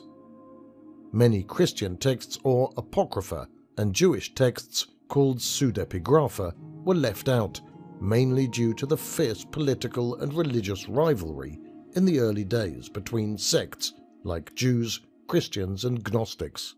In fact, the pseudepigrapha was lost entirely from the transmitted heritage documents that stem from 200 BC to 200 AD. The term pseudepigrapha has evolved from the Greek meaning writings with false superscriptions. Still, scholars use the word today not because it denotes something spurious, but rather because the term has been inherited and is now universally used. What was retained in books of the Old Testament after centuries of emendation by the priesthood was a highly introspective version of the vast amount of literature available. Manuscripts such as the 3 books of Enoch, the Book of Jubilees, and others tell a different story of the creation of Adam and Eve and the activities of the Antediluvian Patriarchs.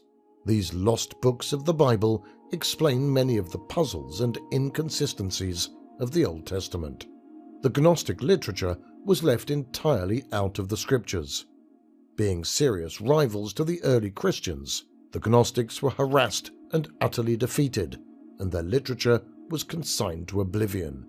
In the early Christian church, the most systematic and organized Gnostic cult was Manichaeism, which spread from Mesopotamia through Asia Minor to North Africa and the European territories of the Roman Empire. In the first 4 centuries, Gnosticism was so popular that it posed a serious challenge to the early Christian church. In the 2nd century, Valentinus, a prominent Gnostic thinker, sought selection as pope in Rome and almost succeeded. This marked the high point of Gnosticism.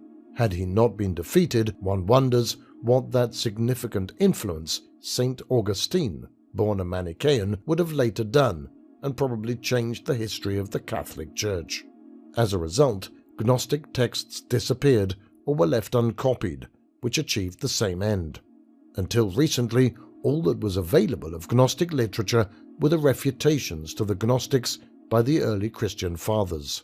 Then, in 1945, extensive Gnostic treatises were found in earthenware jars in Egypt at a small town called Naj Hammadi.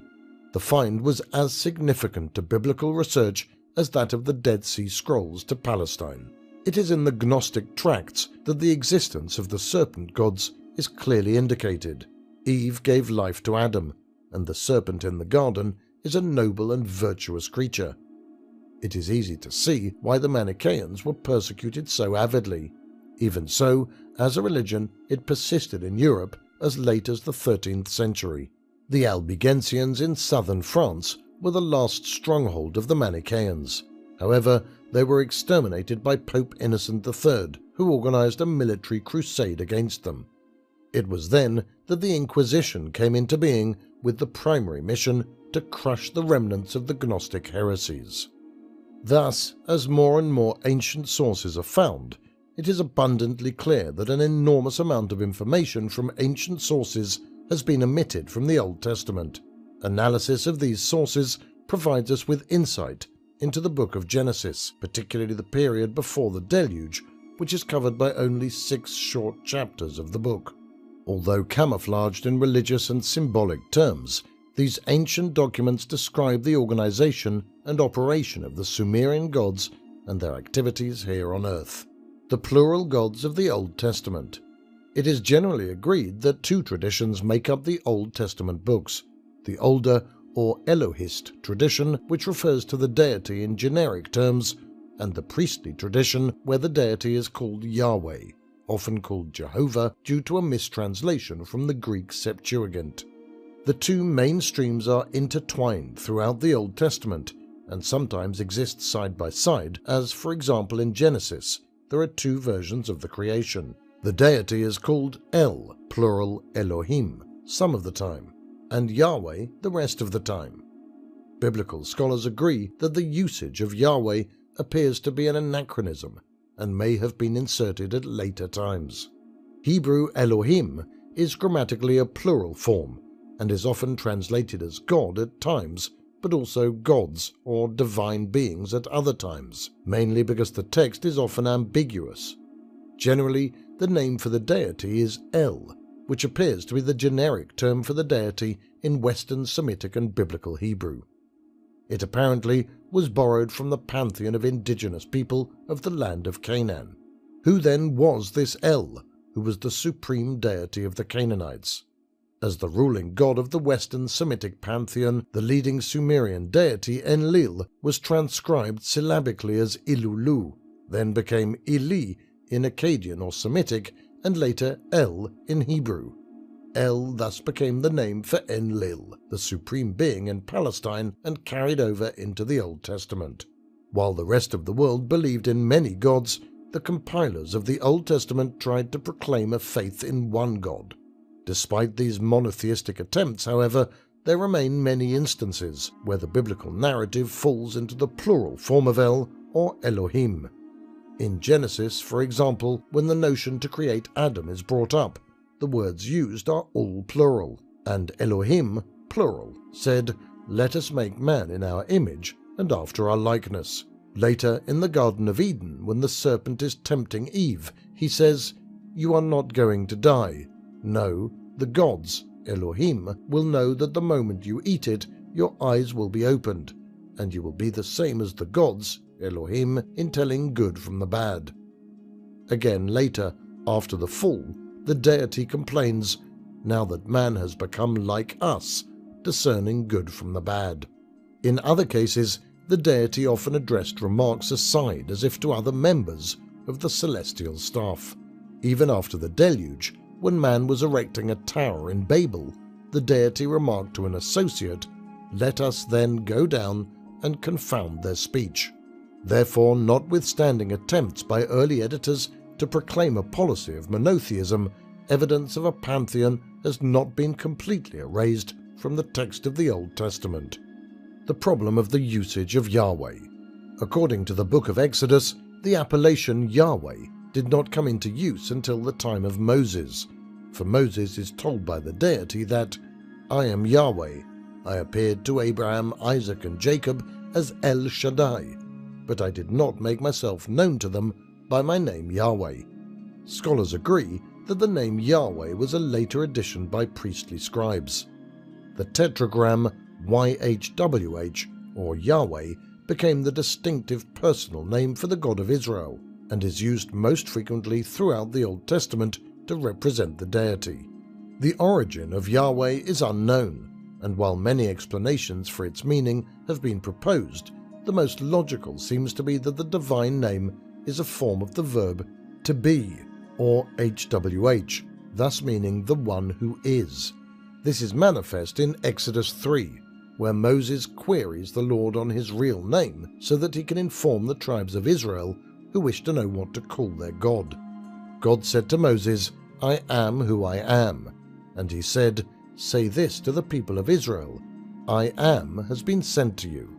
This verse has given scholars all kinds of problems, and it is footnoted in most translations of the Bible with the caveat that it can also mean "I am what I am" or "I will be what I will be." Its ambiguity is probably because it is a liturgical epithet. It means exactly what it says. I am the one who is or who exists.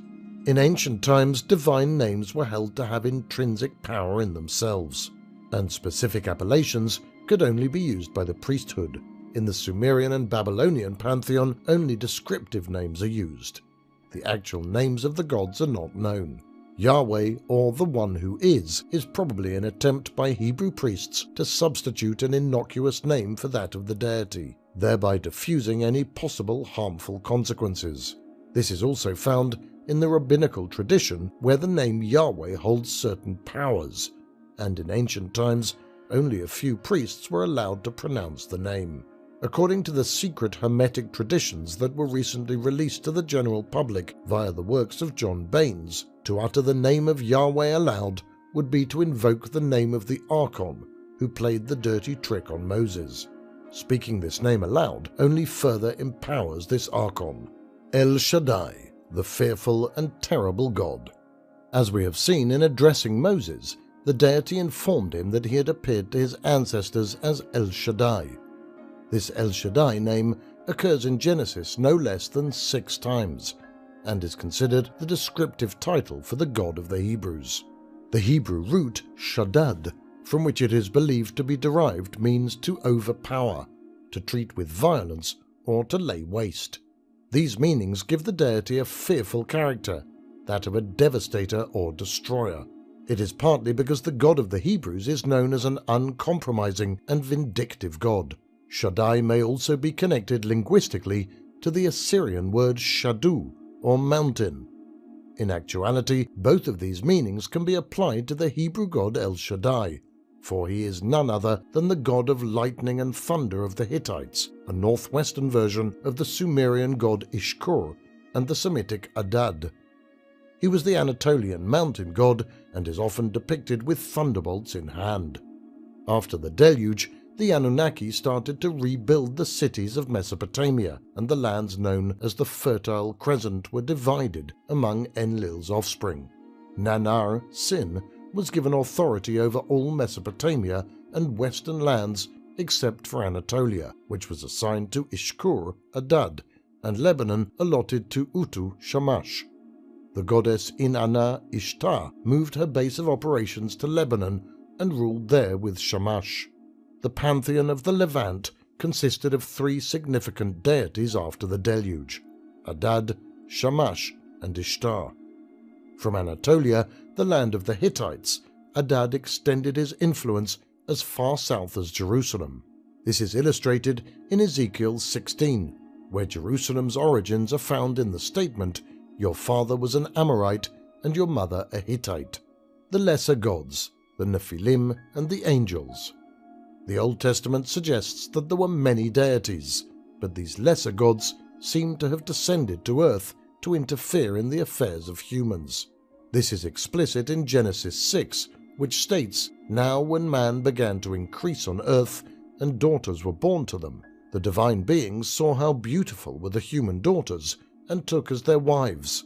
It was then that the Nephilim appeared on earth, as well as later, after the divine beings had united with human daughters, to whom they bore children." The biblical term for these lesser deities seems to have been Nephilim. Is the descent of the Nephilim reflected in the literature of Mesopotamia? Could they be the Anunnaki, who also descended to Earth in the Antediluvian period? We shall see that these were different names for the same group of people. The term Nephilim has given theologians and translators problems over the centuries, so much so that today it is the policy to leave the word intact in modern translations. Nephilim is derived from the Hebrew Nephele, literally the fallen ones, or better still, those who drop down. It has been interpreted to mean fallen angels, in the sense of those who were cast down.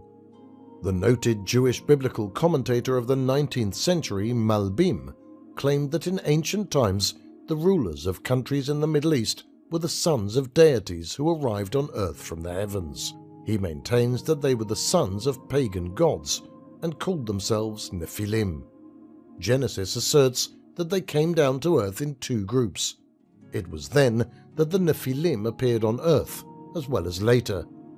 The descent of the two separate groups of Nephilim, or angels, down to Mount Hermon in northern Palestine is reported in the Book of Jubilees.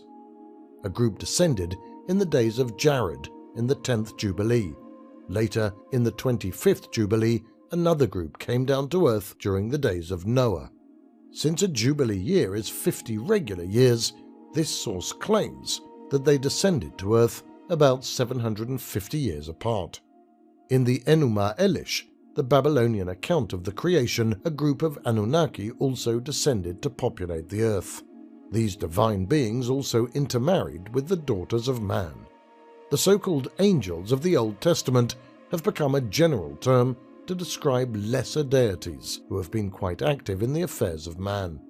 In biblical Hebrew, the word often used is malach. However, other terms such as B'nai Elohim or sons of God are often translated as angels. It has been used as a cover term for any of the lesser deities coming in contact with humanity. These messengers got around very quickly by some sort of flying device, hence the representation of winged angels, a symbol of their ability to fly. This was the only way the ancients knew how to convey this fact. The destruction of Sodom and Gomorrah illustrates the power of these angels to fly about at will. As events unfold in Genesis 18 and 19, several angels were briefing Abraham on the coming destruction of the cities. The traditional translation states that when they decide to visit Sodom, they set out from there and faced Sodom. The distinguished biblical scholar E.A. Spicer, in his work Genesis, suggests that this translation is erroneous and could be more accurately rendered as they looked down upon the face of Sodom. This reading, of course, gives an entirely different meaning to the incident. Later, after the angels take Lot and his family to safety outside the city, the traditional text states, led him safely outside the city. Again, Spicer suggests an alternate translation of brought them out and deposited them outside the city. Thus, the revised text clarifies that the angels first reconnoitered the cities by air, then, seeing the necessity to rescue the relatives of Abraham, removed them by some sort of aircraft and deposited them outside at a safe place. The denizens of Eden, the legged snakes or reptiles. According to Genesis and other documents, and long before humans ever existed, the serpent, we shall call him that for want of a better word, for he is obviously a lizard, lived in the Garden of Eden and did all the necessary work to maintain it. This biblical serpent was not just a lowly snake. He could converse with Eve. He knew the truth about the tree of knowledge, and he was of such stature that he unhesitatingly challenged the deity. Additional information on this creature is available from other sources. Ancient Jewish legends describe the Serpent of Eden as man-like. He looked like a man and talked like a man. This is further elaborated on in the Haggadah, that vast reservoir of stories that form the Jewish oral traditions. The section that deals with the creation described the serpent who inhabited the garden before the creation of Adam as an upright creature that stood on 2 feet and was equal in height to the camel. He is given many excellent qualities and mental abilities which are superior to that of man. In fact, the Haggadah states that his exceptional cognitive ability led to the ruin of humanity. The task of the serpent, according to this source, included supplying the deity with gold, silver, gems, and pearls, an obviously mundane commercial task for a group of supposedly spiritual beings. It is noteworthy that, again, we have that preoccupation with gems, as in Genesis, which describes the products of Eden. The gold of that land is choice. There is bdellium and lapis lazuli. Preceding man and then later cohabiting the Garden of Eden with him, the serpent was manlike in many ways. He was tall and stood upright on two legs. He did all the work of the gods, particularly the mining and agricultural work. And above all, the serpent had an intellect superior to man. These are all the attributes of the Anunnaki. The term serpent, as applied to this creature, raises many problems. It could best be described as a large lizard in modern-day times. The ancients may have given a different meaning to the word serpent, which today defines a legless reptile. In this respect, the problems are due to given modern meaning to the translation of the ancient word. For example, ancient or classical Greek had no word for serpent per se. The word drakon was applied to serpents as well as other fabulous snake-like creatures. In fact, compound words based on snake or serpent were variations of drakon. For example, the word for snaky or twisting like a road was drakonphorus. Dracontonia meant the slaying of a snake or serpent. In the Septuagint, the pre-Christian Greek version of the Hebrew Scriptures, the word drakon is used to denote snakes, large reptiles, and other large, terrible, or ferocious creatures. In this way, the confusion of dragon and serpent led to mythological creatures who were winged, legged, and fire-breathing. The serpents of the ancient world were later represented as large lizard-like animals with wings to denote their ability to fly about, a metaphor for some sort of aircraft. Their ability to defend themselves by flame-throwing devices, or perhaps their dangerous rocket exhaust, was transformed into the mythological appearance of a fire-breathing dragon. It is against this background that humanity is interjected into the antediluvian civilization of the Serpent Gods. The Sumerian cuneiform tablets are more significant in this matter. The Anunnaki, or offspring of the Serpent Gods, grew tired of performing all the boring or distasteful tasks and appealed to the chief god to alleviate their suffering. It is here that humanity enters upon the scene. One of the oldest fragments of Sumerian mythology describes conditions on Earth as the Anunnaki arrived and before they had descended to build the cities of Mesopotamia. It tells of a time when the face of the sun and the moon could not be seen, when the Earth's surface was watered profusely, and the clouds descended down to the Earth's surface. It was then, as the tablet states, that the Anunnaki descend. In the epics of Mesopotamia, humanity's creation was secondary and even incidental to the universe's creation and to the colonization of this planet. After the Anunnaki landed, the recovery of the swamps and the building of the cities commenced under Enki's leadership. All the cities had a specific purpose, seemingly to support the mining operations, culminating in the metal processing center at Bad Tibera. The building of the cities, the constant canals and dike repairs, the mining operations, all required considerable effort on the part of the sons of An. It is with this background that humanity arrives upon the scene. Humanity's creation was conceived and executed not as an end or as a natural development of the civilization of Mesopotamia. Instead, humanity was created as an expedient to satisfy a group of discontented Anunnaki. The scriptures speak of the work done in the Garden of Eden before we were created. It was the Anunnaki who performed all the work that later humanity had to do. Besides the farming, the gods also mined the minerals, as they supplied Elohim with silver, gold, gems, and pearls, thereby revealing one of the main activities of the gods before the advent of humanity: early attempts to create a primitive man. The difficulties of their offspring below did not go unheeded by the gods. With the changing climate and environment, they now had to grow much of their own food. At this, they were not very proficient.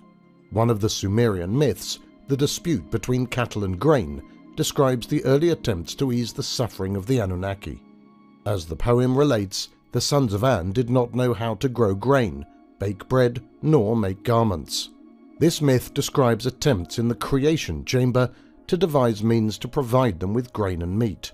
Two goddesses are created to teach them methods of growing their own food and raising animals: Lahar, the cattle goddess, and Ashnan, the grain goddess. These goddesses tried to teach the Anunnaki the arts of agriculture and animal husbandry, but with no success. Then, realizing that this experiment was a total failure, the gods in council decided to take a drastic step, to create a primitive worker. This myth seems to relate to a later period of the Anunnaki, about 100,000 years ago, when the lands no longer supported the giant vegetarian Anunnaki. The legend indicates that the Anunnaki were now meat-eaters by requiring the introduction of animal husbandry. The chief god An decreed that an animal be created, and man shall be his name. It would be charged with the service of the gods so that they might have their rest. Since the previous experiments did not turn out successfully, it was decided to commission Enki, working with the chief nurse Ninhursag, to produce a primitive being. This new creation, called a Lulu by the Anunnaki, was the first primitive man. Enki and Ninhursag conducted several experiments in the Abzu to create a primitive worker. In one of these myths, the imperfect creations are described. Ninhursag fashioned different varieties of individuals from clay, but these all turned out to be utter failures. Finally, after much trial and error, Enki and Ninhursag found a working formula: successful creation of the ape-man Anunnaki hybrid. This procedure is described in the Atrahasis epic, which deals with the creation of man. The story discloses that 14 wombs were gathered together, impregnated with the essence of the gods, and as a result, 7 males and 7 females were created.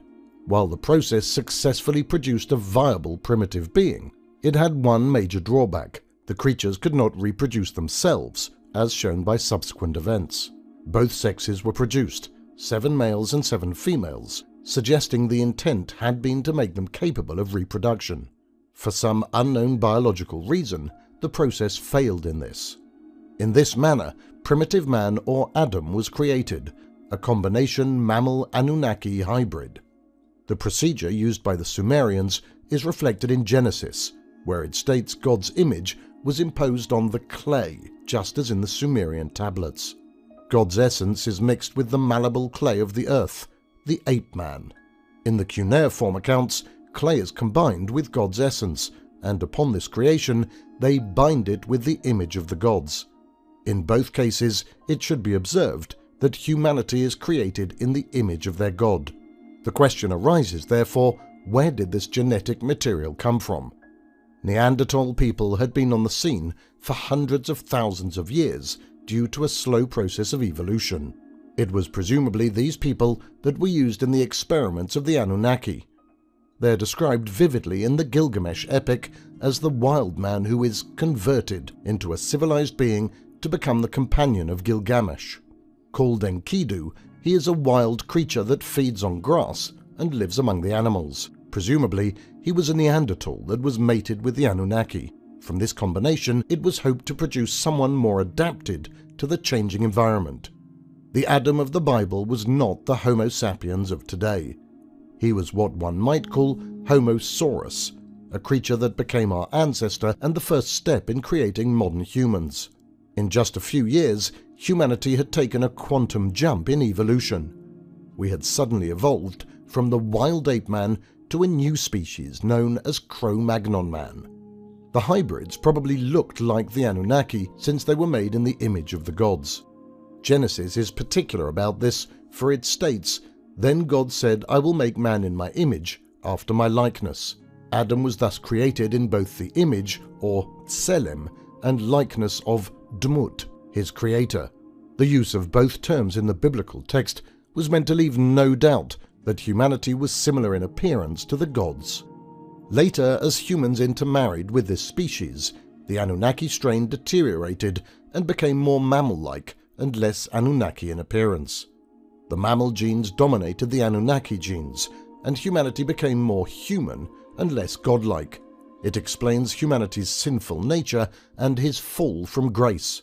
Original sin was humanity's deviation from the basic original Anunnaki or godly pattern. It also explains why society was forbidden to make any likeness of their gods. Through biological manipulation, the Anunnaki took an existing ape-man and gave it part of their divinity. Some scriptures confirm that biological experiments were conducted on Earth and that some got out of hand. These experiments seem to have been done routinely by the Nephilim, who not only possessed advanced technical means in transportation and communications, but in the biological sciences as well. There was much argument among the higher creator gods about allowing the Nephilim to have this ability. Eventually, after much dissent and discussion, they were given these powers, but they remain on the lowest rank of all the creator gods of the universe. In the first book of Enoch, the crimes of the Nephilim before the Deluge are disclosed in detail.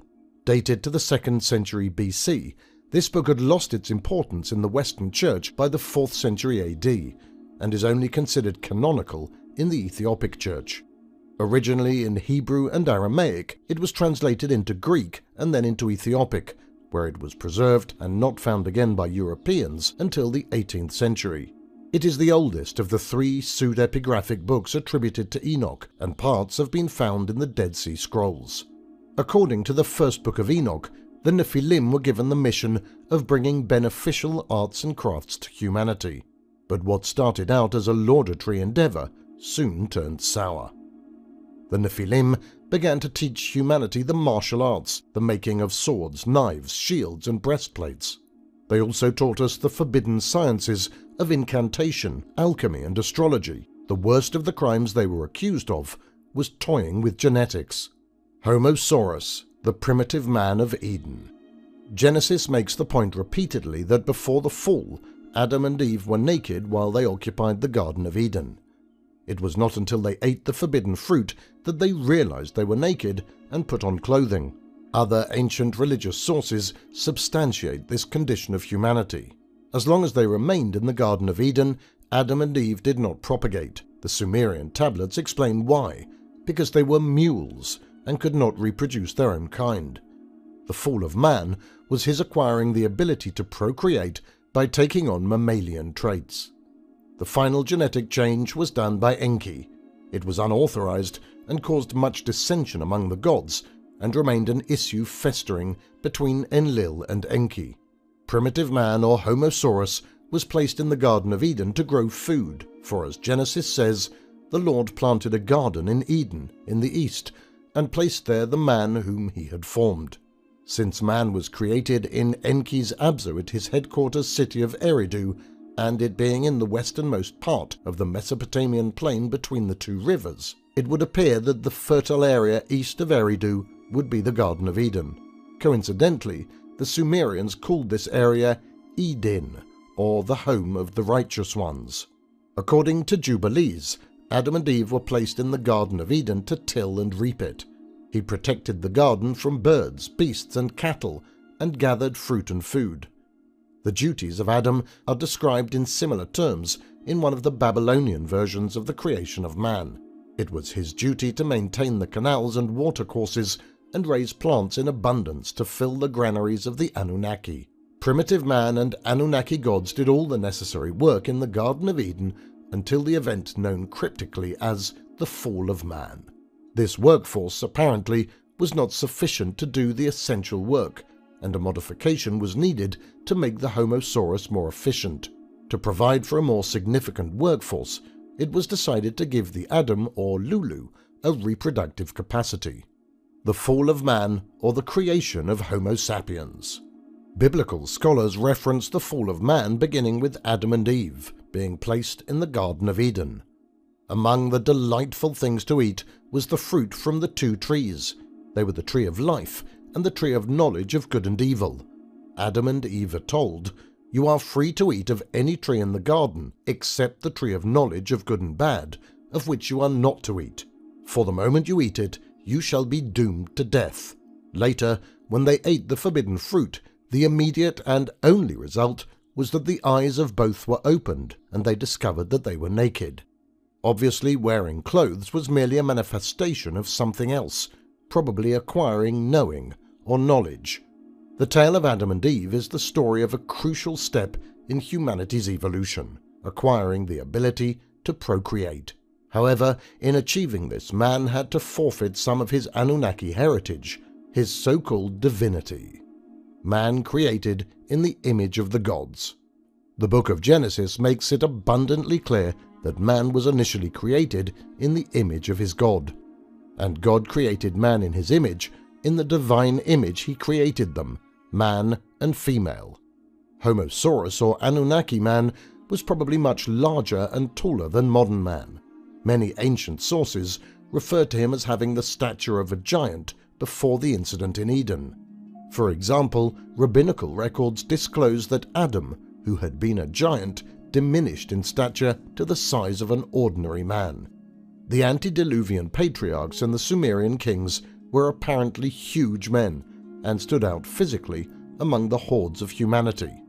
The Rephaim, the descendants of the Nephilim who lived after the Deluge, were also giants. Like the Antediluvians, their lifespan seems to have diminished as the Anunnaki blood became more and more diluted with time. Man forfeits long life to become a mammal. While there were 2 trees in the garden, only the tree of knowledge was taboo. Apparently man had access to the tree of life or immortality since it was not forbidden. Now that he had achieved the ability to procreate, the biblical deity worried that he could also partake of the tree of life and thereby achieve immortality. What if he should stretch out his hand and also take from the tree of life and eat and live forever? So the Lord God banished him from Eden to till the soil from which he was taken. He drove the man out and stationed east of the Garden of Eden the cherubim and the fiery ever-turning sword to guard the way to the tree of life. According to the scriptures, there was no turning back for man. He had now taken the decisive step and achieved knowledge, and could start the mammal race known as mankind or Homo sapiens. In obtaining this, however, he had to give up long life or immortality. The two were mutually exclusive, as indicated in the book of Genesis. Man could have retained his divine form and long life, but remain a mule at best, a sort of limited Homo saurus. Seeing that man now required clothing for protection against the elements, a sympathetic deity made shirts of skins for the man and his wife and clothed them. However, this great deity probably had other reasons in mind, for as the Haggadah reveals, the clothes were made of skins sloughed off by the Anunnaki. Was this done to remind man of his Anunnaki origins? It was an ironic way of impressing on man's memory that he originated as an Anunnaki and that he existed at the tolerance of the Anunnaki gods. The myth of creation as seen in the tale of Adapa. While no Sumerian myth has been found thus far that parallels the fall of man as related in the Old Testament, there is one poem that tells of a story that is probably the source of the Genesis account. The tale of Adapa was found in the archives of Egyptian kings at El Amarna and the library of the Assyrian king Ashurbanipal. Like that of the Gilgamesh epic, its central theme is man squandering an opportunity for gaining immortality. Adapa was a model specimen of the Homo sapiens created by Enki in the Abzu. Like the Adam of Genesis, Adapa had achieved knowledge, but not immortality. The tale begins with the statement, "With wide understanding to him, he, Enki, had given wisdom, but eternal life he had not given him." Enki had trained Adapa to do specialized chores for his household. One day, as the story unfolds, Adapa was out in his boat fishing to obtain food for Enki's table when the south wind came up and swamped the boat. As the story states, Adapa cursed the wind and broke the wing of the south wind. This is a curious phrase indeed. In the myth of Zu, one of the weapons unleashed against Zu and the one that finally defeated him was the south wind. Its context makes it sound like a winged craft of some sort. In Adapa's case, he seems to have disabled it accidentally. Meanwhile, up in his heavenly abode, the chief god An is worried that the south wind has not blown over the land for 7 days, and asked his vizier to investigate. When he reported back that a mere mortal had disabled the south wind, An was furious and angrily summoned Adapa to give an account of himself. Enki, who was not only man's creator, but quite often his defender and benefactor, briefed Adapa on how to act in the presence of the great god. Adapa is told how to reach the heavenly ship of An. In the account, Enki made him take the road to heaven, and to heaven he went up. He is warned that he will be offered the bread of death, thou shalt not eat it. He will then be shown the water of death, thou shalt not drink it, warns Enki. Adapa was ushered into the presence of the god An, who asked him pointedly why he had broken the south wind. Adapa explained that he was catching fish for his master's table.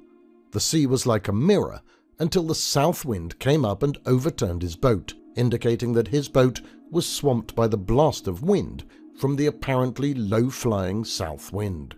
An was impressed by Adapa's intelligence and the fact that he had learned forbidden things, that is, information that was privileged to the gods and their semi-divine offspring.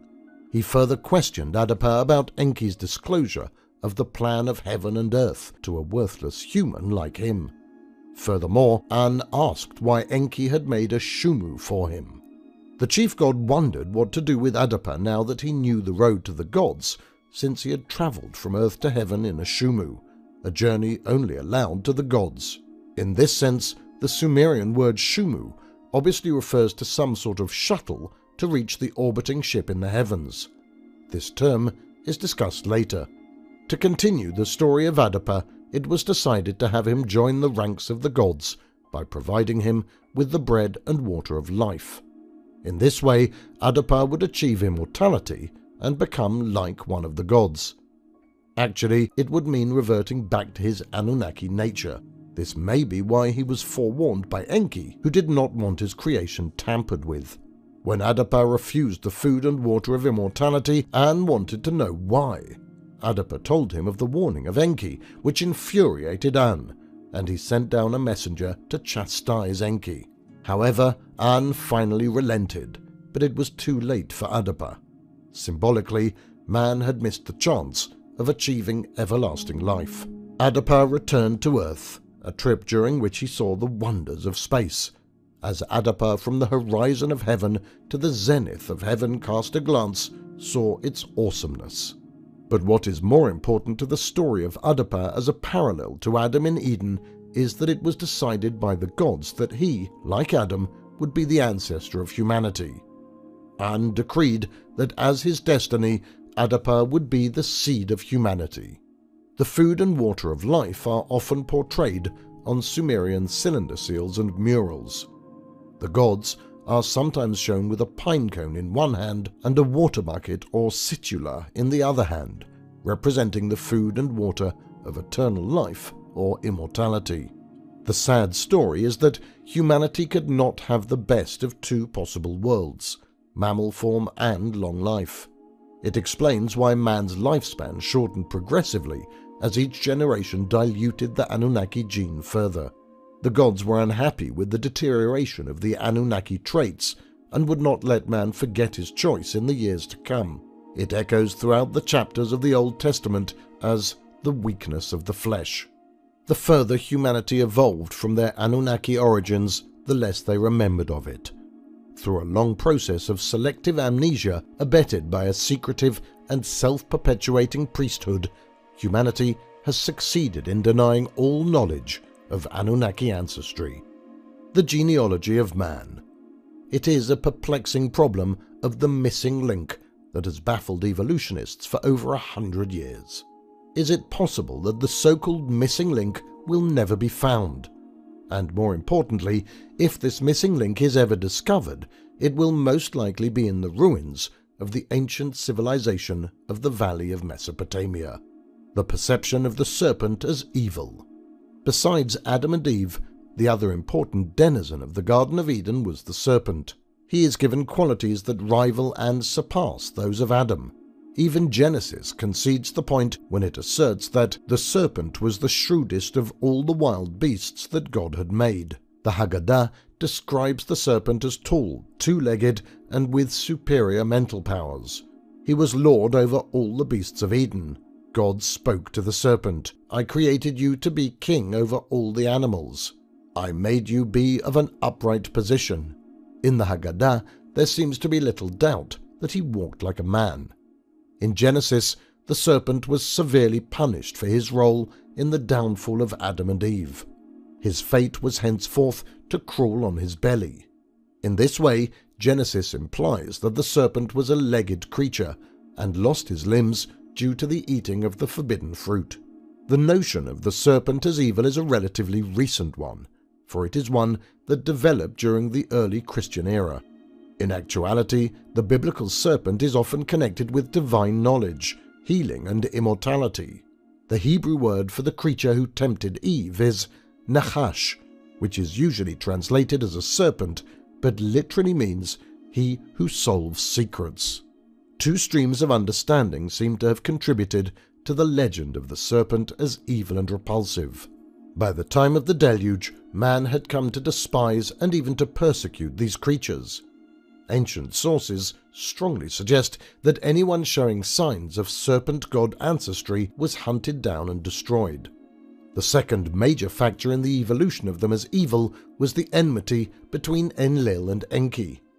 When the lands were reclaimed after the Deluge, Enlil saw to it that his sons were placed in charge of the grounds of the Middle East and that Enki's sons were allotted foreign lands, such as Egypt and the Indus Valley. However, the sons of Enki returned to the Middle East, and his oldest son Marduk seized control of Babylon and claimed the coveted title of 50. Enki is remembered as the creator and benefactor of humanity, and is associated with divine knowledge, healing, and immortality, precisely the qualities attributed to the serpent in the Garden of Eden. Thus, the biblical fall of man takes on the character of a confrontation between Enlil, the Elohim of the Old Testament, and Enki, the usurper serpent god. The same conflict is seen in the tale of Adapa when Enki prevented An from tampering with his creation. There were echoes of this dissension in the third book of Enoch, when this patriarch was given godhood and immortality. The angels, representing the older order, protested that God was revealing divine secrets to man. They remind him that, did not the primeval ones give you good advice when they said don't create man? The Anunnaki delighted in their appearance. Their sleek, lustrous and gleaming bodies and mammal traits were repugnant to them. It is difficult to see how physical repugnance to these creatures developed. On the other hand, the lingering memory of the rough treatment by the reptilian ancestors may exist in our subconscious and contribute to the dislike of reptiles. Immortality as achieved by regeneration. Man seems to consistently achieve some sort of knowledge, yet he loses immortality in ancient legends. It is as if the two are mutually exclusive. Adam gets knowledge, but is banned from the garden and from taking the fruit of the tree of life. So it is with Adapa, who is given knowledge by Enki, but is cheated of the drink and food of life that would have made him immortal. Many of the adventures of Gilgamesh are attempts to achieve immortality. He is denied a trip up to the heavens to plead to the gods for long life. He is then refused it when he reaches Utnapishtim, his grandfather. He finally obtains the magical plant that heals and extends life, but it is stolen from him by a serpent, no doubt an imagery of the serpent gods. In world mythology, the serpent symbolizes long life, cure and regeneration, and immortality. Snakes have been associated with healing everywhere.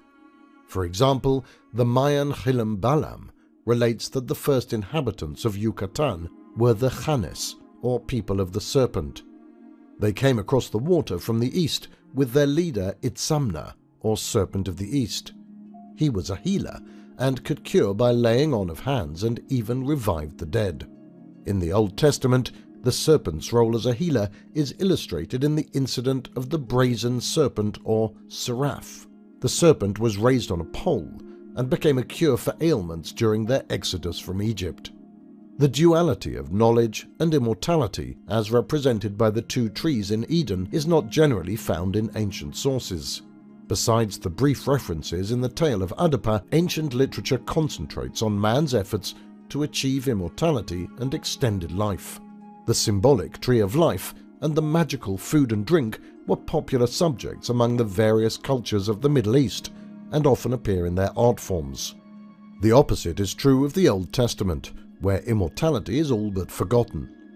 The emphasis is more on the sins of man caused by his downfall when he achieved knowledge. An exception is found in the pseudepigraphic document called The Life of Adam and Eve, which narrates episodes in the life of Adam and Eve after these two left Eden. Dated to the 1st century AD, it is available in both Greek and Latin versions.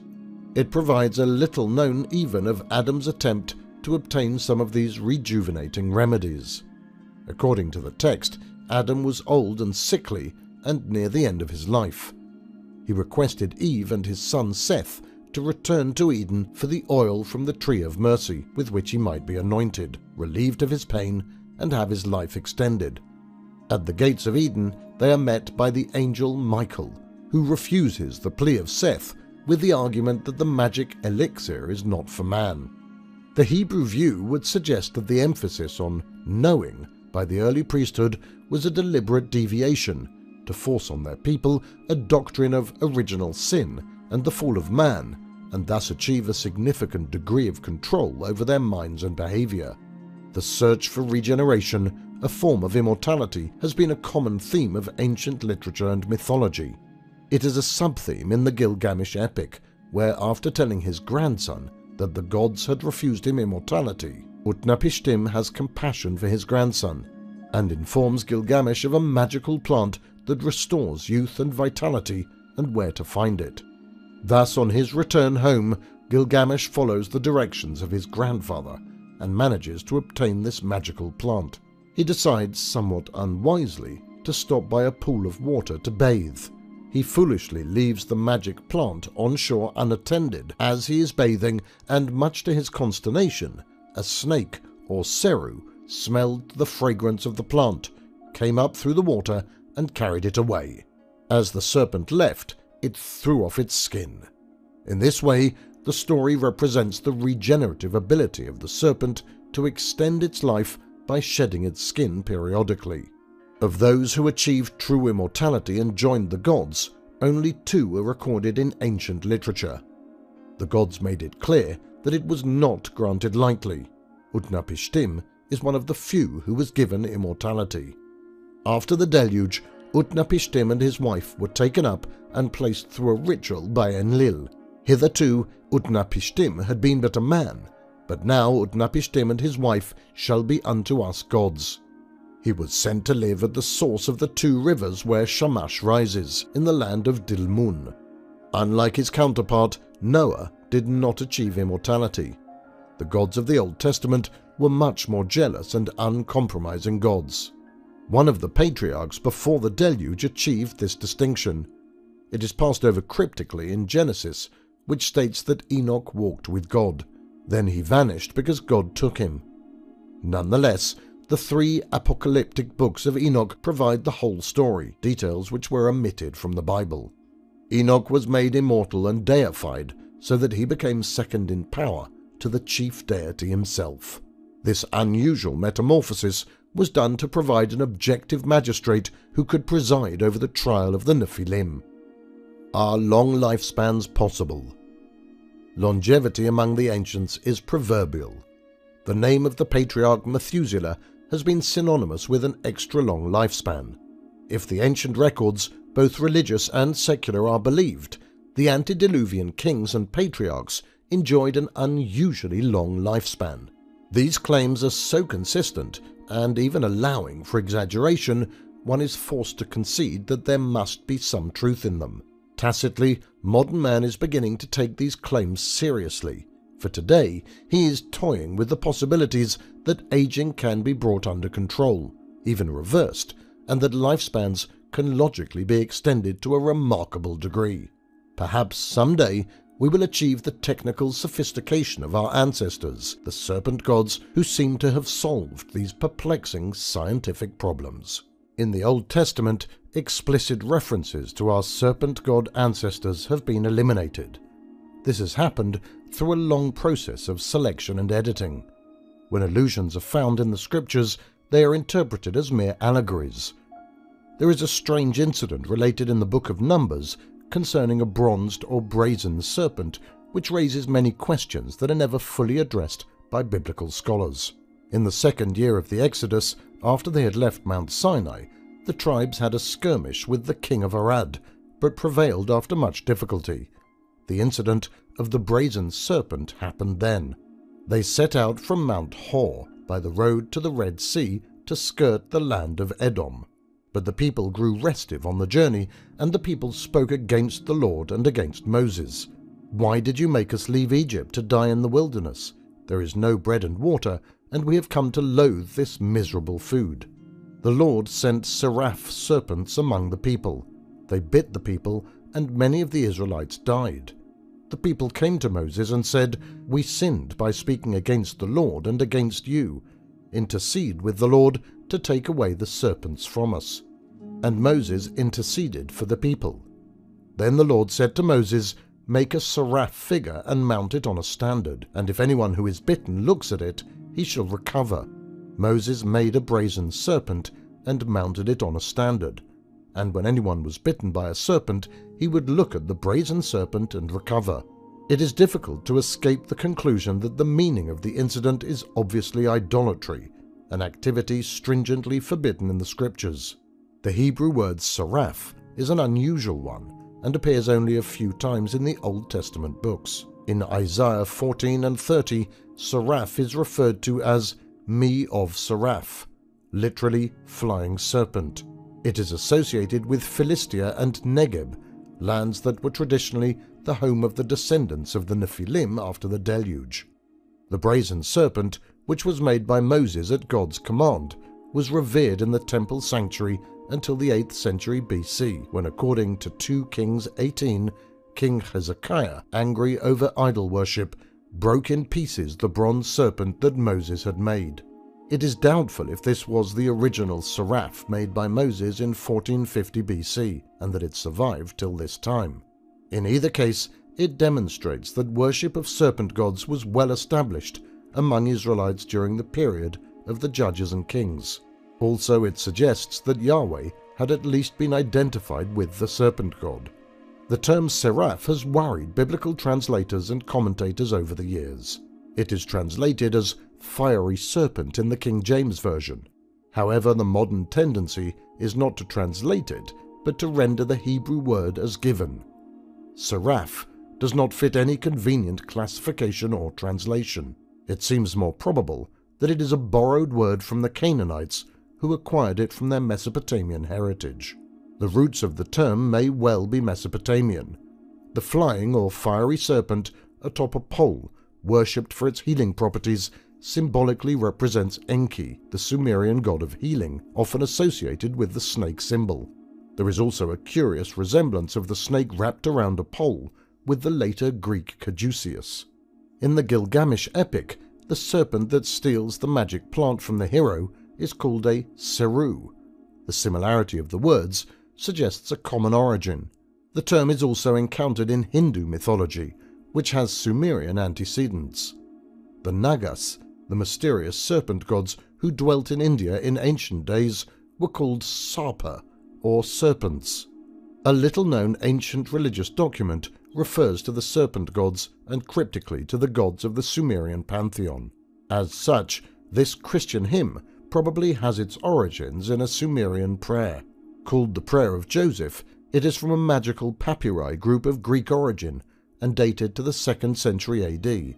It starts out as a hymn of praise. Father of the Patriarchs, Father of all things, Father of all the powers of the cosmos, Creator of all, Creator of the angels and archangels, the Creator of the redeeming names, I invoke you.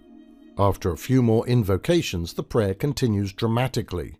You who sit upon the mountain of holy Sinai, you who sit upon the sea, you who sit upon the serpent gods, the god who sits upon the sun god.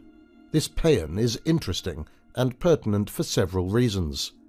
Besides the tacit reference to the serpent gods, it also refers to the god who sits upon the sea. Although the line is suspiciously incomplete, it appears to be a veiled reference to the water god Enki and his water palace.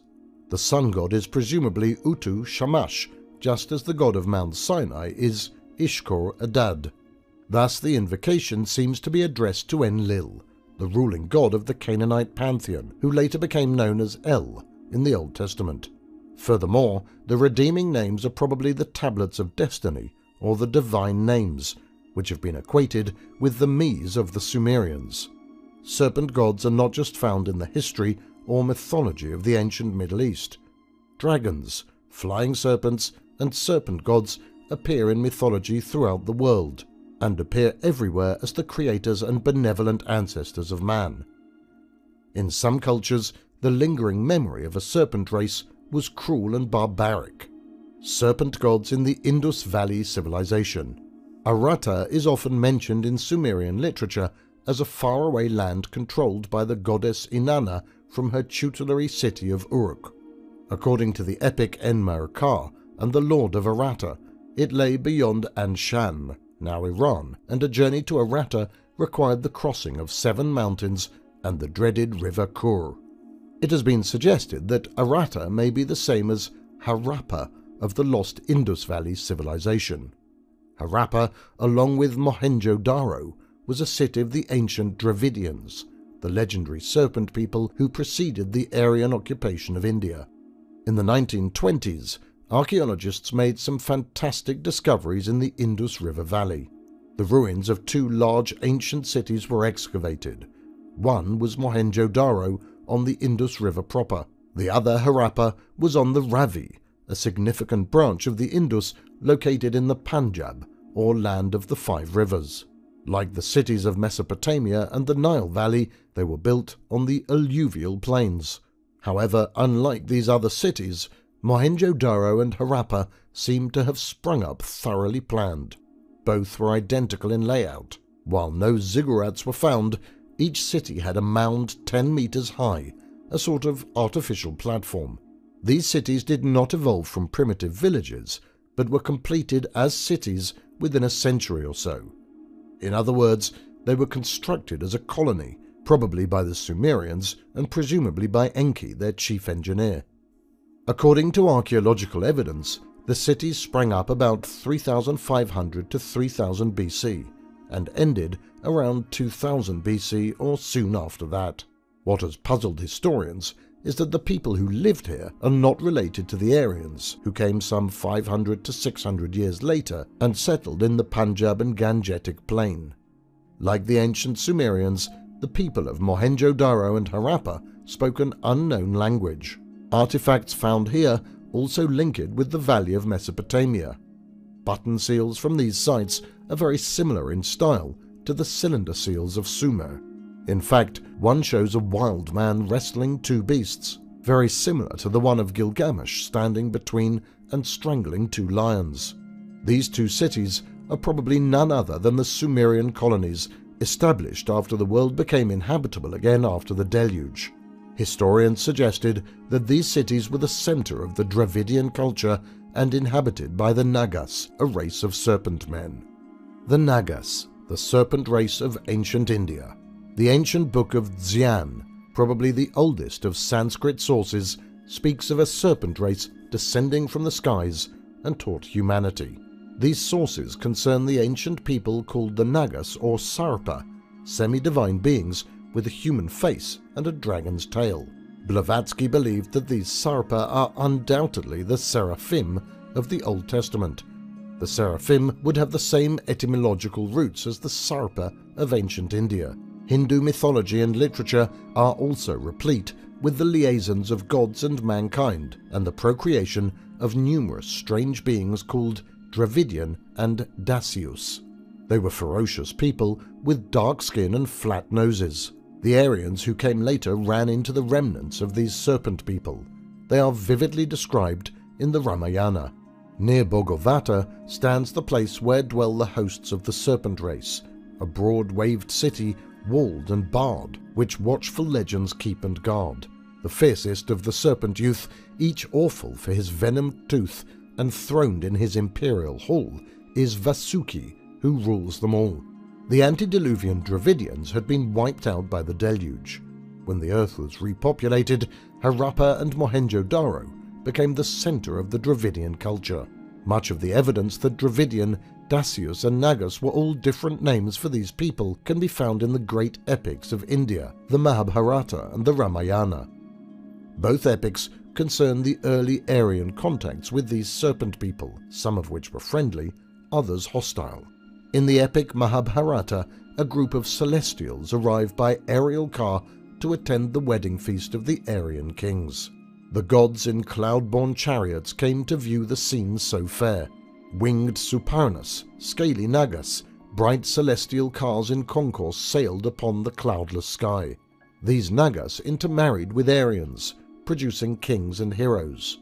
For example, in the Rig Veda, there are names like Divodasa, which indicate that there was some crossbreeding between Dacius and Aryans soon after 1500 BC.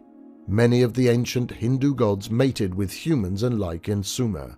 Their offspring was a hybrid mammal-reptile, the semi-divine kings, who resound throughout the literature of both Sumer and India. The Hindu literature of India asserts that divine people had descended and conducted biological experiments with apes. In fact, Hanuman, the monkey god, who with Rama is the hero of the Ramayana epic, was conceived when the god Shiva gave a sacred cake to Anjan, the ape. This apparent reference to a genetic experiment produced Hanuman, the super monkey, very much reminiscent of the Enkidu of the Gilgamesh epic, the Hindu epics about the serpent gods. One of the great epics of India, the Ramayana, is the story of Sita, the bride of a northern prince called Rama, who is abducted by Ravana, the serpent king of Ceylon. Rama chases the army of Ravana across India with the help of a force of monkeys commanded by the monkey general Hanuman. Ravana retreats to his island kingdom of Ceylon, supposedly safe from pursuit. But Hanuman builds a bridge of boulders across the straits separating the island from the mainland, and Sita is rescued by Rama. Throughout the story, Ravana is described in barbaric terms. He is formidable in battle and almost defeats Rama when he uses his special Naga weapon, described as a Naga dart serpent noose which seems to paralyze his enemies and drain their energy and life force. Like all divine and semi-divine creatures in mythology, Ravana had access to sophisticated weapons. Ceylon, the island kingdom of Ravana, is the stronghold of the Nagas. It is described as the home of the Nagas in very ancient Chinese sources.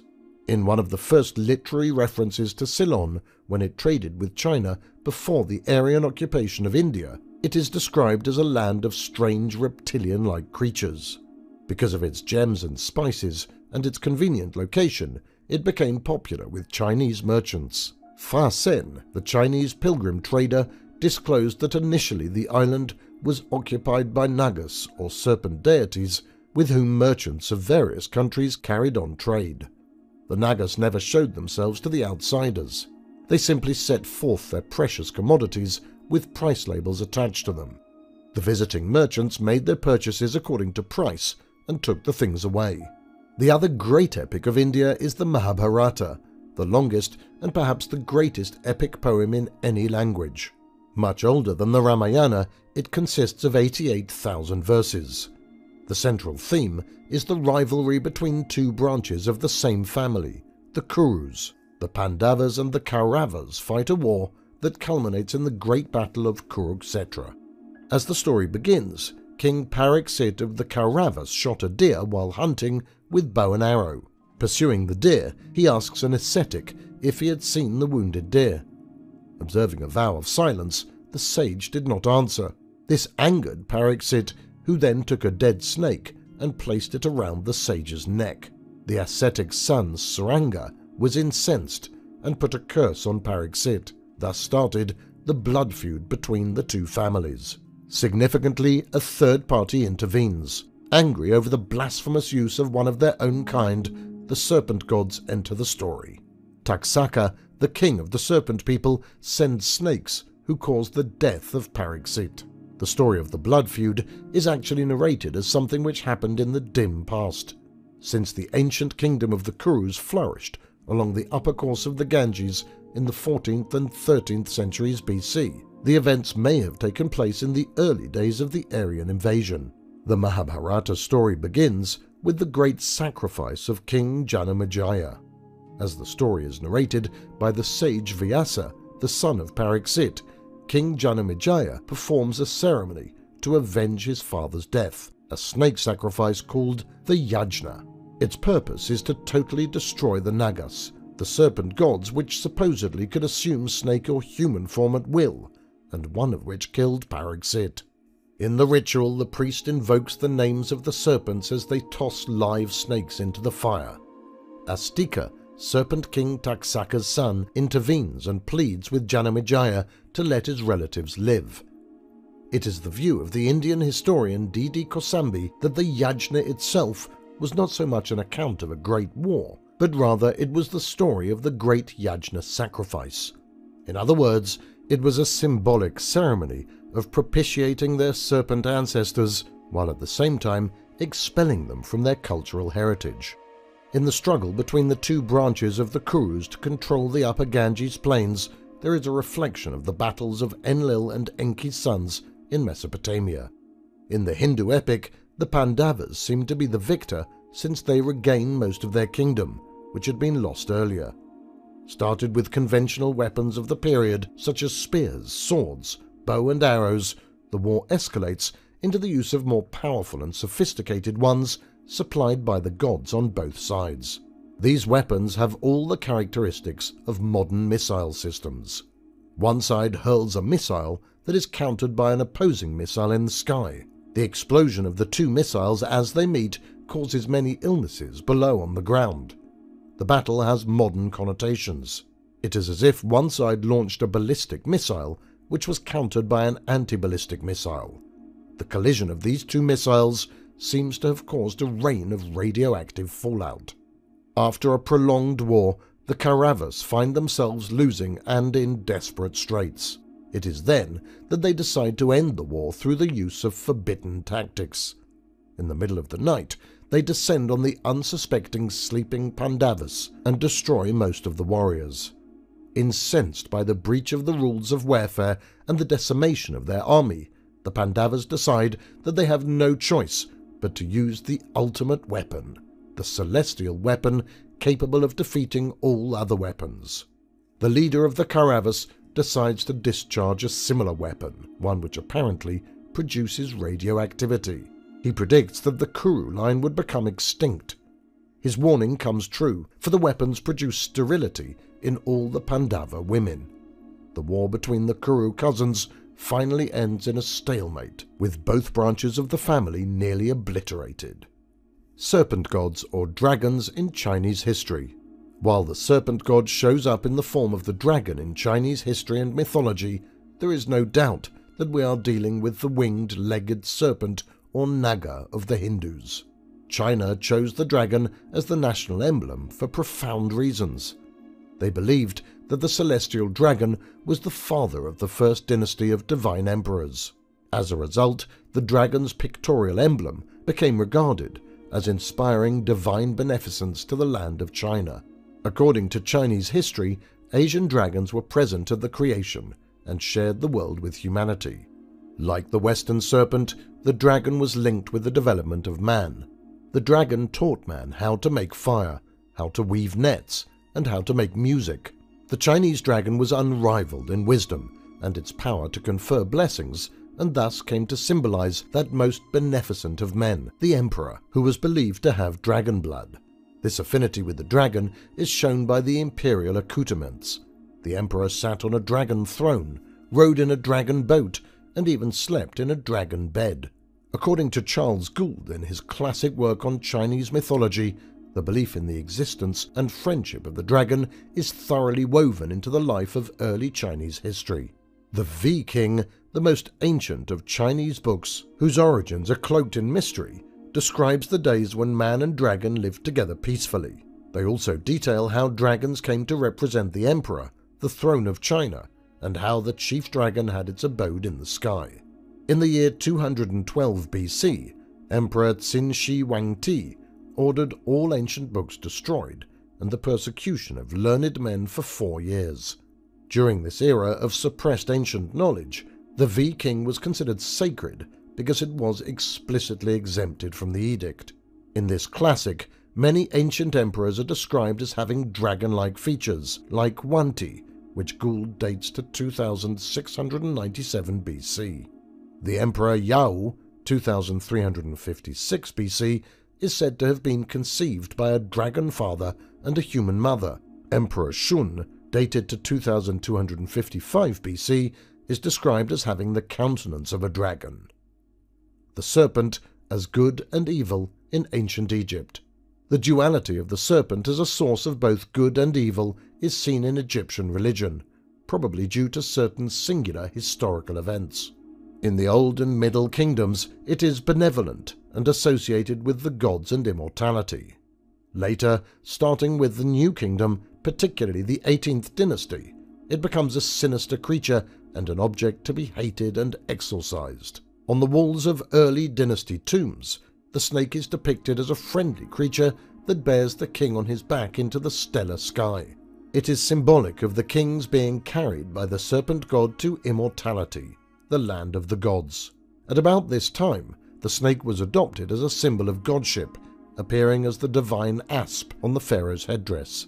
But in the New Kingdom, after the 18th dynasty kings had rid the country of the hated Hyksos, the serpent takes on an evil character. Called Apep or Apop, Greek Apophis, it is the manifestation of the barbaric Hyksos who had invaded and occupied Egypt for hundreds of years. Apop was the original Hyksos ruler, and with his descendants, ruled from the 14th through the 17th dynasty. Apop possessed many epithets, and in ceremonies meant to destroy him, was cursed by several names. The ritual is reminiscent of the Yajna ceremony of the ancient Hindus, who called out the various names of the snakes as they were thrown into the fire. The Egyptian hate was deeply rooted in the memory of the cruel rule of the Hyksos kings, who systematically destroyed Egyptian culture and monuments.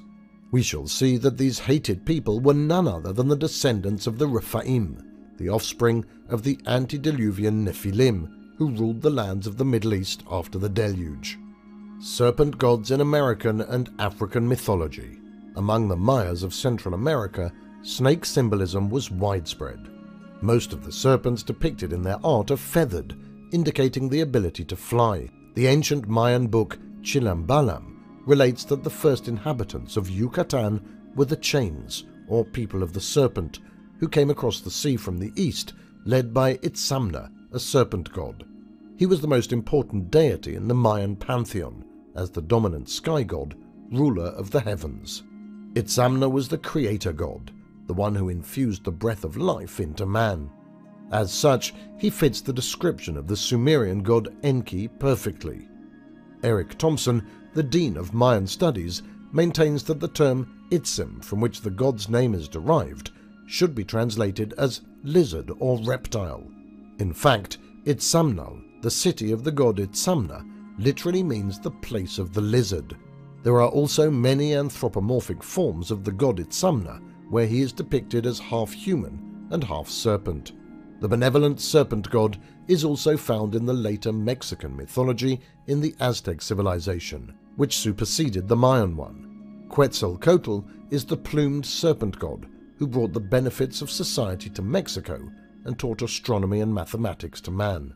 Legends of serpent gods also abound throughout the mythology and religion of Africa. To the Dogon of Mali and Abavolta, their ancient god created the sun and moon, then the earth from a lump of clay. To the Dogon of Mali and Abavolta, their ancient god created the sun and moon, then the earth from a lump of clay, and finally the first primitive beings, who were twins called Numo, half human and half snake. In the Neoro tribe, legends say that God sent the first human couple down from heaven when he established the world. The man had a tail and produced two maidens and a boy. These in turn bore the chameleon, the father of mankind. Other African tribes also trace their ancestors to lizard-like people. To the Kumbi, the first men that God created had tails. The Yuho tribe describes men with tails who would climb down on a rope to earth. To the Jaga, their ancestors came down to earth from heaven on a thread from a cobweb. The ancestor was called the Tailed One. Methuselah and the priest-kings Ner and Melchizedek. Although he was the longest-lived of the patriarchs, 969 years, little is known of Methuselah. He is mentioned in Pseudo-Eupolemus, a fragmentary source of the 1st century BC, attributed to the Greek writer Eupolemus, who is believed to have drawn his knowledge from the works of Berosus and Polyhistor. According to Eupolemus, Methuselah obtained knowledge from the angels and passed this to humanity. This may refer to the knowledge Enoch passed to his family after his first return to Earth. Like Enoch, Methuselah must have commuted freely between Earth and the heavens. In a story from the Dead Sea Scrolls, Lamech was worried over the strange appearance of his new son Noah and asked his father, Methuselah, to see Enoch for an explanation. Methuselah apparently had no problem reaching Enoch, who was at that time orbiting Earth. Methuselah was also warned of the coming catastrophe. The Slavonic Enoch reveals that 200 years before the event, he is told that destruction of the Earth is drawing near. At the same time, he is said to summon Ner, the second son of Lamech, and to brief him on the coming disaster. Then I will preserve the son of your son Lamech, his first Noah. While Methuselah's grandson Noah is well known in the scriptures as the Deluge hero, there are very few references to his second grandson Ner, the son of Lamech, nor is there much information of Ner's son Melchizedek. Both are considered to be priest-kings in the tradition of the patriarchs. When Enoch left to return to the heavens after instructing his son Methuselah, the mantle of priesthood was passed to him. Then the earth was plunged into darkness. Methuselah and his brothers, with the sons of Enoch, built an altar and sacrificed sheep and oxen to propitiate the gods.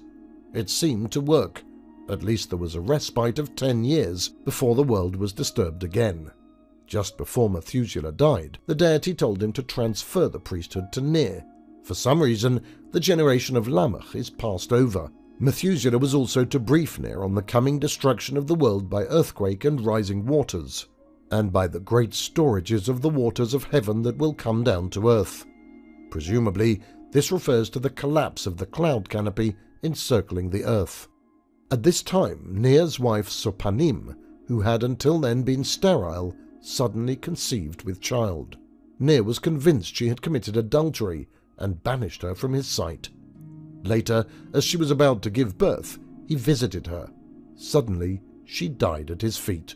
They wrapped her in burial garments and placed her on the bed while they left to prepare her burial. They returned to the house to the surprise of their life. Sopanim had produced a child, and as the Slavonic Enoch states, "And a child came out from the Sopanim, and he sat on the bed at her side. And Noah and Ner came in to bury Sopanim, and they saw the child sitting beside Sopanim and wiping his clothing. And he spoke with his lips, and he blessed the Lord. And Noah and Ner looked at him, and behold, the badge of priesthood was on his chest, and it was glorious in appearance. Noah and Ner dressed the child in priestly garments, and gave him the name Melchizedek. Noah suggested to Ner that the child's presence be kept secret from the people, for they would not understand him. This badge of priesthood that he bore on his chest, which made him so unique that he was immediately recognized as part divine, was none other than the mark of the Nephilim. This sign of divinity, a patch of scaly skin, is also mentioned in the Hindu classics. In the Mahabharata, one of the demigods, Karna, is born of the sun god Surya and an earth mother. As such, he is born clad in a coat of armor like a divine being. Karna makes a pact with the gods to give up his divine armor to obtain a sophisticated weapon. After accepting the celestial weapon, Karna begins to keep his end of the bargain. He begins to cut off the armor from his body with sharp tools. Just as the Hindu sun god was Karna's father, the same may have been true of Melchizedek. Melchizedek, also called Adoni-Tzedek, Joshua 10, means "My Lord is Tzedek." Tzedek was the Hebrew name for the Roman sun god Jupiter. Noah probably also carried the mark of the Nephilim, as we shall see. Later, Ner was informed that a great catastrophe would envelop the earth and destroy humanity, but his son Melchizedek would not perish.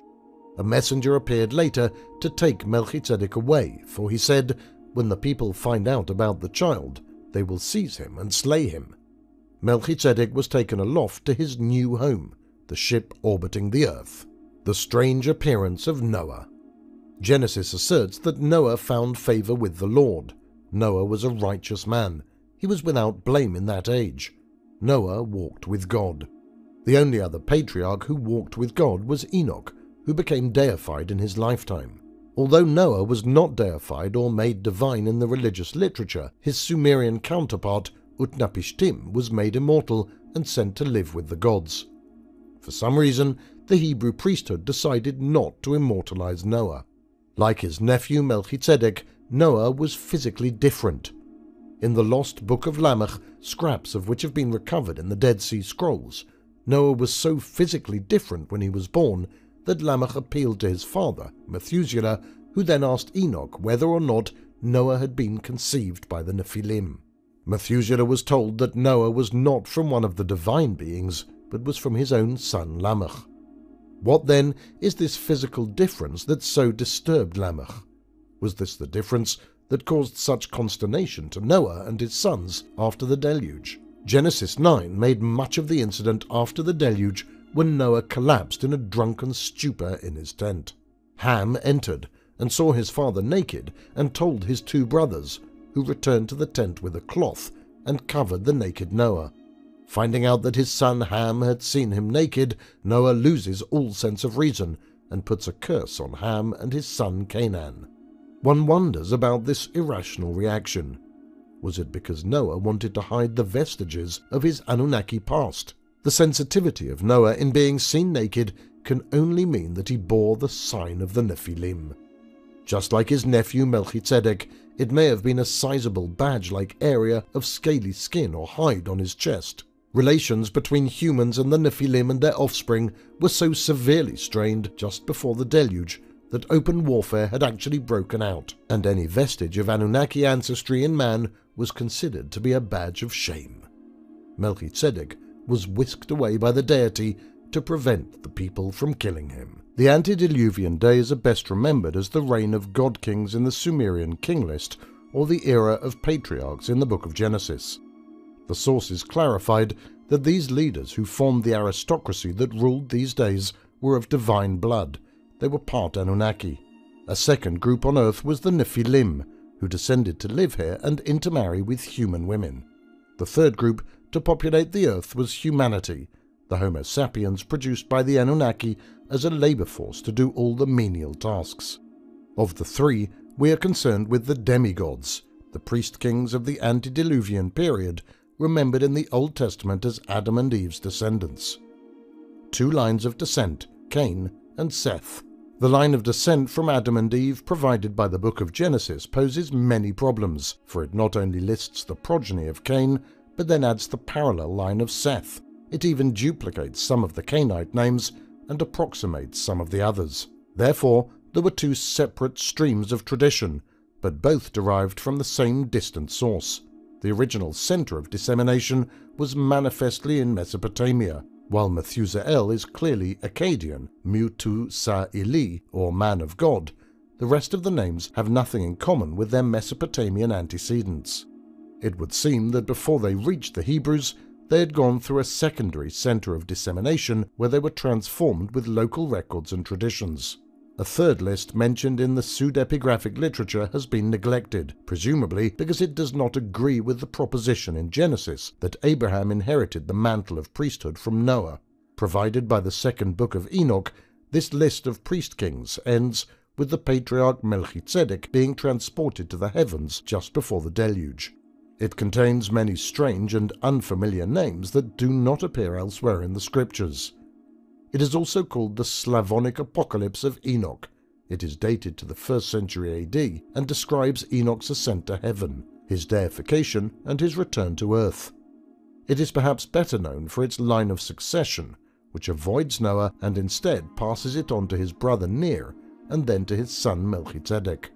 In Genesis, the line of Cain was discontinued suddenly, and presumably this change in attitude was related to the death of his brother Abel. Cain was exiled to the lands east of Eden, where he later produced a son also called Enoch, who was reportedly the builder of cities, 7 in fact, all named after his sons. It is perhaps coincidental that 7 major cities were built by the Sumerians before the Deluge, and suggests a common source of origin. Genesis continues the line of Cain uneventfully through Irad, Mehujael, Methusael, and then ends with Lamech. Not content with dropping the line here, the scriptures left behind a puzzle, a cryptic verse that has been the bane of biblical scholars. The verse which ends the line of Cain is as follows: Lamech said to his wives, Ada and Zillah, Hear my voice, O wives of Lamech, give ear to my speech. I have slain a man for wounding me, a boy for injuring me. If Cain is avenged 7-fold, then Lamech 77-fold. Genesis then drops all mention of the Cainite line and abruptly begins the genealogy of Seth. Obviously, the verse contains clues to this sudden change of policy. If the line was doomed, what were the reasons? The solution to this enigmatic verse that ends the line of Cain probably lies in the 2, even 3, parallel lines of descent. The Cain-Abel murder mystery. The biblical explanation for the first recorded murder in the history of humanity is somehow not convincing. For, according to Genesis, Cain slew Abel because his offering was snubbed by the Lord in favor of Abel's. It looks more like a spurious explanation invented by the ancient chroniclers.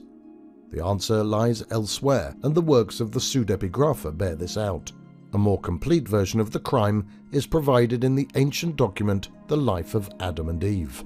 When Eve conceived and bore Cain, she said, according to Genesis, I have added a human being with the help of the Lord. In the case of Abel, however, the text says merely that next she bore his brother Abel. Genesis suggests, although obliquely, that of the two, the birth of Cain involved the deity. Further clarifications of the paternity of Cain are found in the Apocalypse of Adam, a Gnostic document of the 1st century AD, wherein Adam reveals to his son Seth that the Lord who created us created a son from himself, and Eve your mother. If the deity was the father of Cain, while Adam sired Abel, it explains many of the events which happened subsequently. For if the deity were his father, Cain would be semi-divine, part Anunnaki, and more godlike. It would explain his aggressive nature and account for Abel's demise. Regarding Cain's birth, this document observes that Eve bore a son and he was lustrous. This is a good description of the shiny, luminous hide of the Anunnaki gods. A somewhat bizarre description of Cain's crime is also found in this document, which narrates some episodes in the life of Adam. There are 2 versions, the Latin or Vita version and the Greek or Apocalypse one. In the Vita version, Eve has a vision where it is, as is the blood of our son Abel was in the hands of Cain, who was gulping it down in his mouth. The crime of Cain was apparently not only to slay Abel, but also to eat his flesh. This behavior seems more Anunnaki than human, since Cain was sired by the deity. Cain was therefore half Anunnaki. This may have been the main reason for changing the line of Cain to be superseded by that of Seth. For this hideous deed, Cain was banished to the eastern land of Nod. Then, as a sign that Cain came under the Lord's protection, he placed a mark on Cain, the nature of which is not described in Genesis. To protect his semi-divine progeny, the deity warned that whoever slays Cain shall suffer vengeance 7-fold.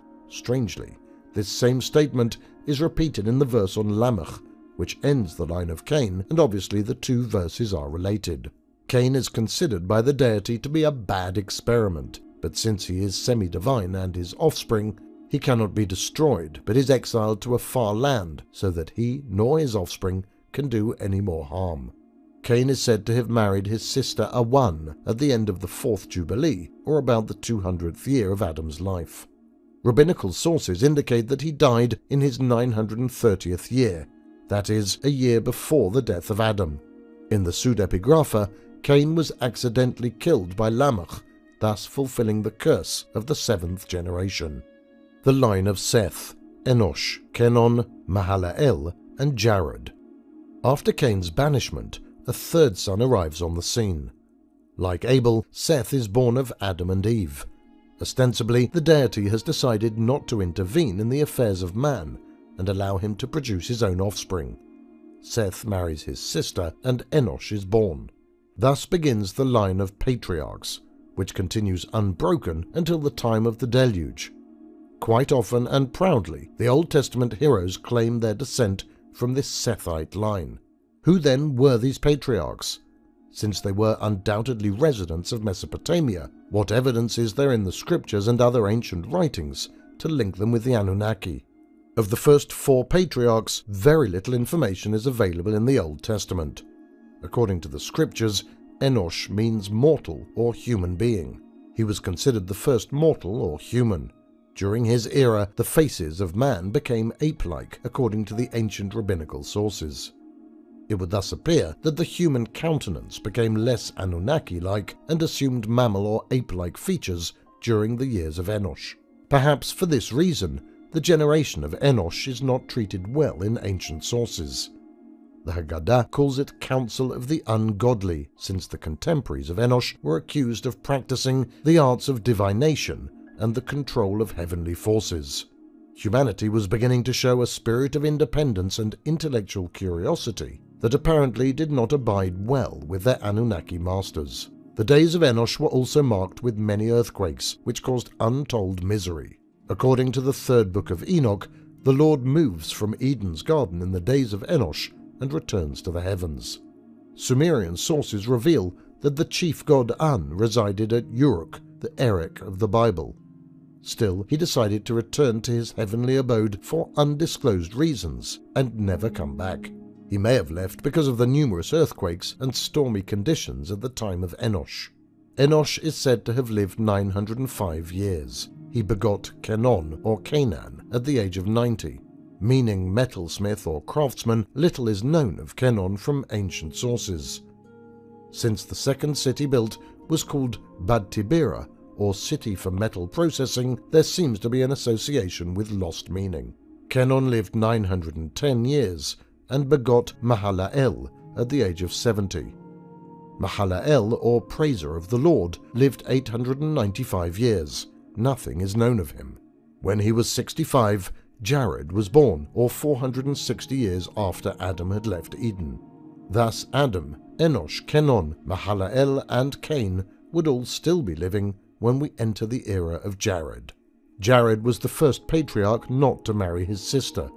The days of Jared would be by calculating the figures given in Genesis from the year 460 to 1422 after Adam.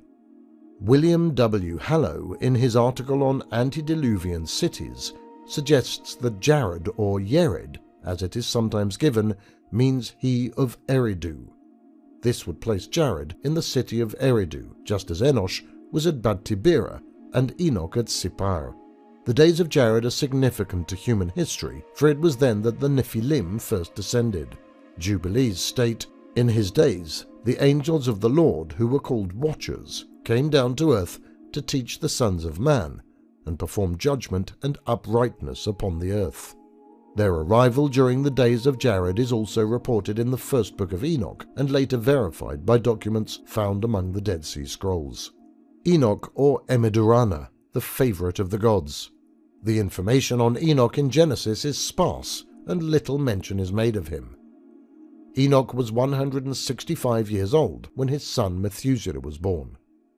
Enoch then lived 200 more years, at which time Enoch walked with God, then was no more, because God took him. The phrase "walked with God" has been generally interpreted to mean that he ascended to heaven during his lifetime. Nevertheless, this cryptic phrase implies some fuller narrative about Enoch, lost or omitted from the Old Testament.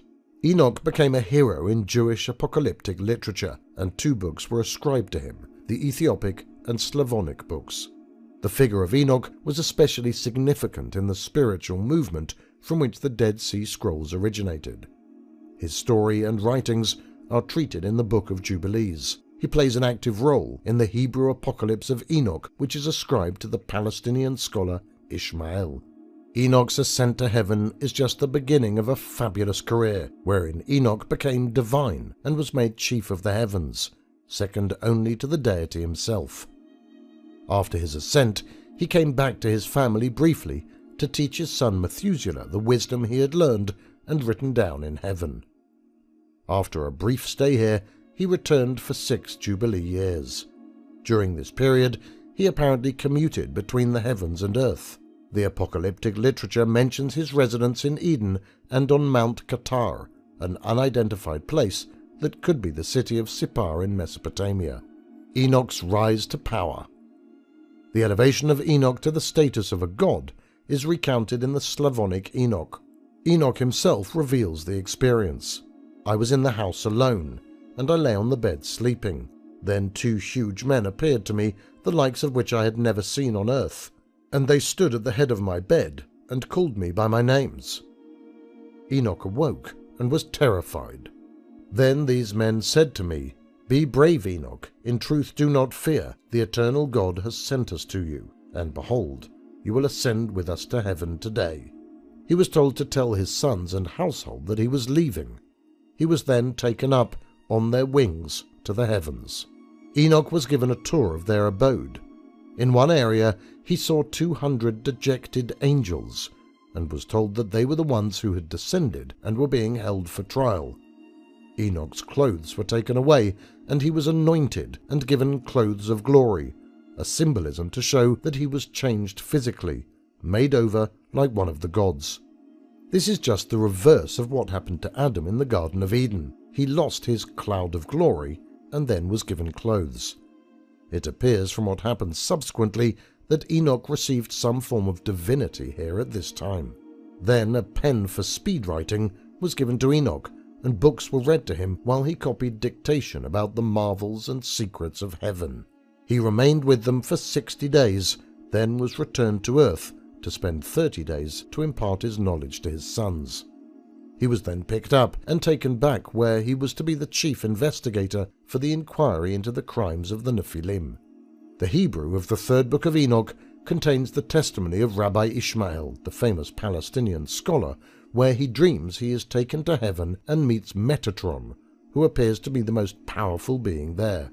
"Why is your name like the name of your creator with 70 names?" asks Ishmael. "You are greater than all the princes, more exalted than all the angels, more beloved than all the ministers." Enoch answers, "Because I am Enoch, the son of Jared." He then describes how he was made chief of the heavens over the objections of the angels. Enoch is made acting chief with all the titles and powers of office. He is given the divine names, the 70 names which confer power over the heavens and earth. These names seem to be like the tablets of destiny or the Mies of the Sumerian gods. They are formulas of devices that give the owner absolute control over certain aspects and categories of life. Enoch served as Metatron, from the Greek Metachronos, or the one who serves behind the throne, for 6 Jubilee years, or 300 years. According to this document, he was resettled in Eden, but little is known of the 300 years he served as Metatron. The crimes and trial of the Nephilim. Jubilees states that in the days of Jared, the angels of the Lord, who were called Watchers, came to earth to teach the sons of man. These are the Nephilim described in Genesis 6. Now when men began to increase on earth, and daughters were born to them, the divine beings, Elohim, saw how beautiful the human daughters were, and took them as their wives, any of them they liked. It was then that the Nephilim appeared on earth, as well as later after the divine beings had united with human daughters. 200 Nephilim descended in the days of Jared onto Mount Hermon in northwest Palestine near Lebanon. In the Babylonian records of creation, the Enuma Elish, a large group of divine beings descended to earth. Tablet 6 of the epic reveals that the Anunnaki grew quite restless while residing just above earth. Having achieved freedom from labor with the creation of man, they were becoming increasingly bored and restless. It was then decided to resettle part of them on earth. Accordingly, 300 of them descended to earth, while another 300 remained. Called the Igigi, they were presumably the ones with specialized functions, the technicians, if you will. The well-intentioned plans of the Nephilim or Anunnaki appear to have changed, for soon after that they began to engage in various activities that raised the wrath of both God and man. The Ethiopic Book of Enoch suggests that their descent was a secret and unauthorized act of a group rebellion. During this time, Enoch was performing the work of a scribe at a hidden location on earth. No one of the children of God knew where he was, notes the account, although it makes clear he was among the Anunnaki of the Mesopotamian valley. He is then approached by the Nephilim of heaven and told to go among the Nephilim of earth and apprise them of their crimes. Enoch, scribe of righteousness, he is told, go and make known to the watchers of heaven who have abandoned high heaven and have defiled themselves upon the earth. Enoch approached the Nephilim and warned them that there will not be peace with you, a grave judgment has come upon you. They will put you in bonds, and you will not have an opportunity for rest. As a group, they begged Enoch to draw up a letter of forgiveness and to petition the deity on their behalf. Enoch did as they requested. At this time, the records say Enoch was in the area of Dan, near Mount Hermon, where the Nephilim are said to have originally landed. Enoch flew up to heaven in a fiery chariot, and in his words, the winds were causing me to fly and rushing me high up into heaven. He was greeted by the deity who heard Enoch's petition on behalf of the earthbound Nephilim. The deity was angry and not disposed to be merciful, mainly because it was not proper for a mortal to intercede for the Nephilim. Instead, it was more fit and appropriate for them to intervene on behalf of humanity. He chastised them thoroughly. For what reason have you abandoned the high, holy, eternal heaven? He contended that they had been spiritual beings possessing eternal life, but have defiled yourselves with women and like them producing offspring that will perish. It seems that their offspring were more mammal than anything else, and again we see that equation contrasting eternal life and the physiology of the Anunnaki with that of mortals. But the plans of the Nephilim on earth went awry, and they produced creatures quite unlike their forebears. The divine race was becoming diluted. To redress the unforeseen and unwarranted dilution of the Anunnaki strain, the Nephilim began experiments in changing the genetic codes, hoping in this way to re-establish their strain as the dominant one. These experiments quickly got out of control. Monsters of all sorts were produced. These in turn oppressed humanity in the years before the Deluge. The increase in human population and the catastrophes of the period produced food shortages.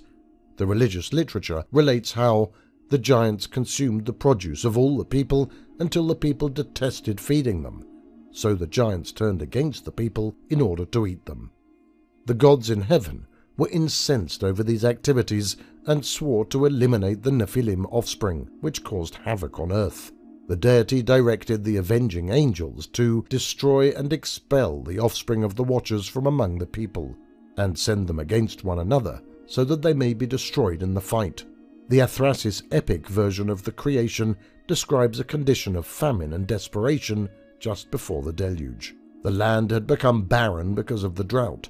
People roamed about in despair due to illness. The actual trial of the offspring of God is not described in the books of Enoch, yet there was a decision handed down for Enoch to transmit to them. He testified about the Watchers who had sinned with the daughters of man. He testified against them all, relates the book of Enoch. The verdict is given, and in Enoch's words, judgment is passed upon you. From now on you will not be able to ascend to heaven unto all eternity, but shall remain inside the earth, imprisoned all the days of eternity. Before that you will have seen the destruction of your beloved ones. There are two parts to the verdict.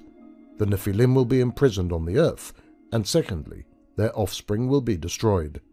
Their imprisonment on earth is reflected in the Mesopotamian epics, where some of the Anunnaki suffer a similar fate. In the Sumerian epic Descent of Ishtar to the Netherworld, some of the Anunnaki live in the Netherworld, where they are visited by the goddess Ishtar. It is a land of no return, a land of darkness and misery. Enoch as Metatron and Emidurana. Enoch went to heaven in a fiery chariot, according to the Haggadah, and here he was changed physically and made divine as the first step in becoming chief of the heavens, second only to the deity himself. The Hebrew book of Enoch describes his ascent to power over the objections of the angels. Apparently the god did not trust the angels and brought Enoch up to the heavens to straighten things out. 3 of the ministering angels asked the Lord, "What right has this one to ascend to the height of heights?" The Lord replies, "I have chosen this one in preference to all of you to be a prince and ruler over you in the heavenly heights." He is given the name Metatron and the title Prince of the Divine Presence. These titles and powers of Enoch have made it difficult for biblical scholars to try to fit him into the doctrine of monotheism. Enoch or Metatron is placed in charge of the heavenly staff and given access to all parts of the heavenly abode. Enoch also assumes control over all the vehicles, rockets and other technical equipment. In modern terms, Metatron is the chief executive officer answerable only to the president or the chairman of the board. The similarities between Enoch and Enmedu-Rana, the Sumerian king, are so striking as to indicate that the stories about Enoch and the stories of the legendary god-king of Sipar come from a common source. While the biblical records preserve a partly expurgated narrative of Enoch, many of the original mythological motifs of Enoch continue to exist. They existed in the oral tradition until they reached their present form in Jewish pseudepigrapha, medieval legends, and mystical literature. Both Enoch and Enmedu-Rana were the seventh ruler before the Deluge, Enoch being the seventh patriarch in the line of Seth, and Enmedu-Rana the seventh antediluvian king of the Sumerian king list. Often called a priest king in the books bearing his name, Enoch ruled both on earth and in the heavens. Enmedu-Rana ruled at Sipar, the port of the antediluvian gods. His name, Enmedu-Rana, means the Lord of the Mies, that connects heaven and earth, or in other words, the king who controls the tablets of destiny. This may be why Enoch is given so much importance among the patriarchs, because he was in charge of Sipar, the Sumerians' most important city. According to Jubilees, Enoch made incense offerings on Mount Qatar, listed as one of the 4 sacred places on earth, along with the Garden of Eden, Mount Sinai and Mount Zion. Qatar is otherwise not identified in the religious literature, except that it is referred to as the Mountain of the East. Since the reference point of this entry in Jubilees is Mount Sinai, the East Mountain would be in the general direction of Mesopotamia. It would logically be the ziggurat at Sipar, the artificial mountain where Enmedu-Rana was a priest king. The mysterious Lamech, the son of Methuselah. Methuselah, the son of Enoch, is given little coverage in Genesis. His son Lamech, however, is the subject of a historical mystery. In both the Cainite and the Sethite tradition, Lamech is the son of Methuselah. Genesis devotes much space to explaining the activities of the line of Cain, and then drops the line altogether. Quite cryptic in nature, there is some meaning here that has been lost to antiquity.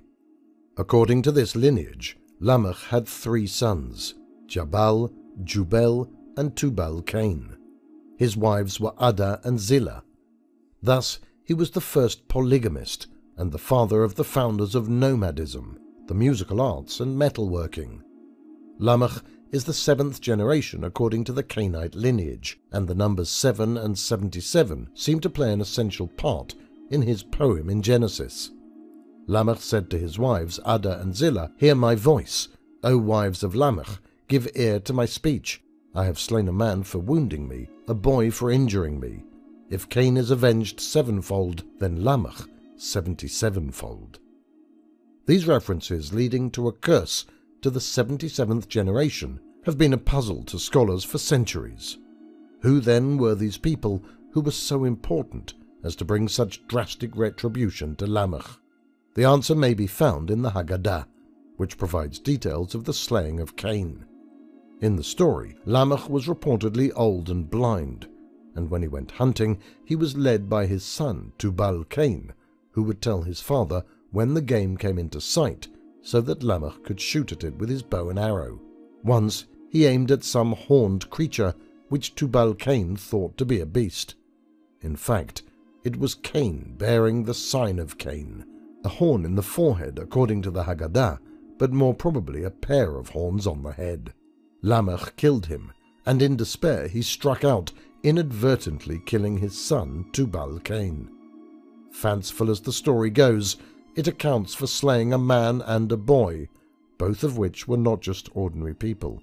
Cain's slaying was serious, since he was half Anunnaki and protected by the gods as one of their own. By the days of Lamech, the Anunnaki or Nephilim had become the bane of humanity. The hatred for these ancestors may have led Lamech to slay Cain, and while it may have been applauded by society, the gods were indeed not pleased. Echoes can be found in the treatment of Melchizedek, the grandchild of Lamech, who the Nephilim took away to prevent his being beaten by the people. As priest-kings, the patriarchs were considered allies and friends of the gods, presumably because they were part Anunnaki. Anunnaki vestiges must have made them easily recognizable, and these characteristics, possibly a patch of scaly skin on the chest or face, or perhaps the remnants of Anunnaki features on the countenance, would be considered by humans as the so-called badge of shame. This may have been why Noah was so upset when seen naked by his sons. The Lamech of the line of Seth. There were two different traditions of the Antediluvian Patriarchs that originated from the same source. Why the two Lamechs were so different is an exciting puzzle that seeks a solution. Perhaps some of this confusion can be traced to the events of the time. Enoch appears to be the last of the patriarchs beloved and trusted by the gods. He went up for the second time in 987 years after Adam to become Metatron and preside over the trial of the Nephilim. The Nephilim reportedly descended during the days of Jared, and since he was born in 460 after Adam, the troubles caused by them were between 460 and 987 after Adam.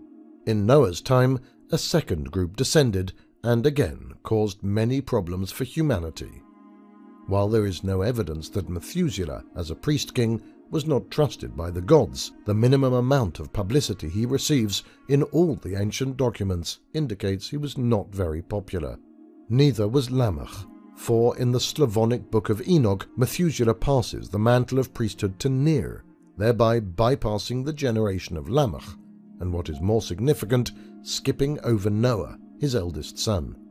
Of this, Lamech, Genesis 5, has this to say: Lamech was 182 years old when he begot a son. He named him Noah, which is to say, this one will bring us relief from our work and the toil of our hands, out of the very soil which the Lord had placed under a ban. After the birth of Noah, Lamech lived 595 years, and begot sons and daughters.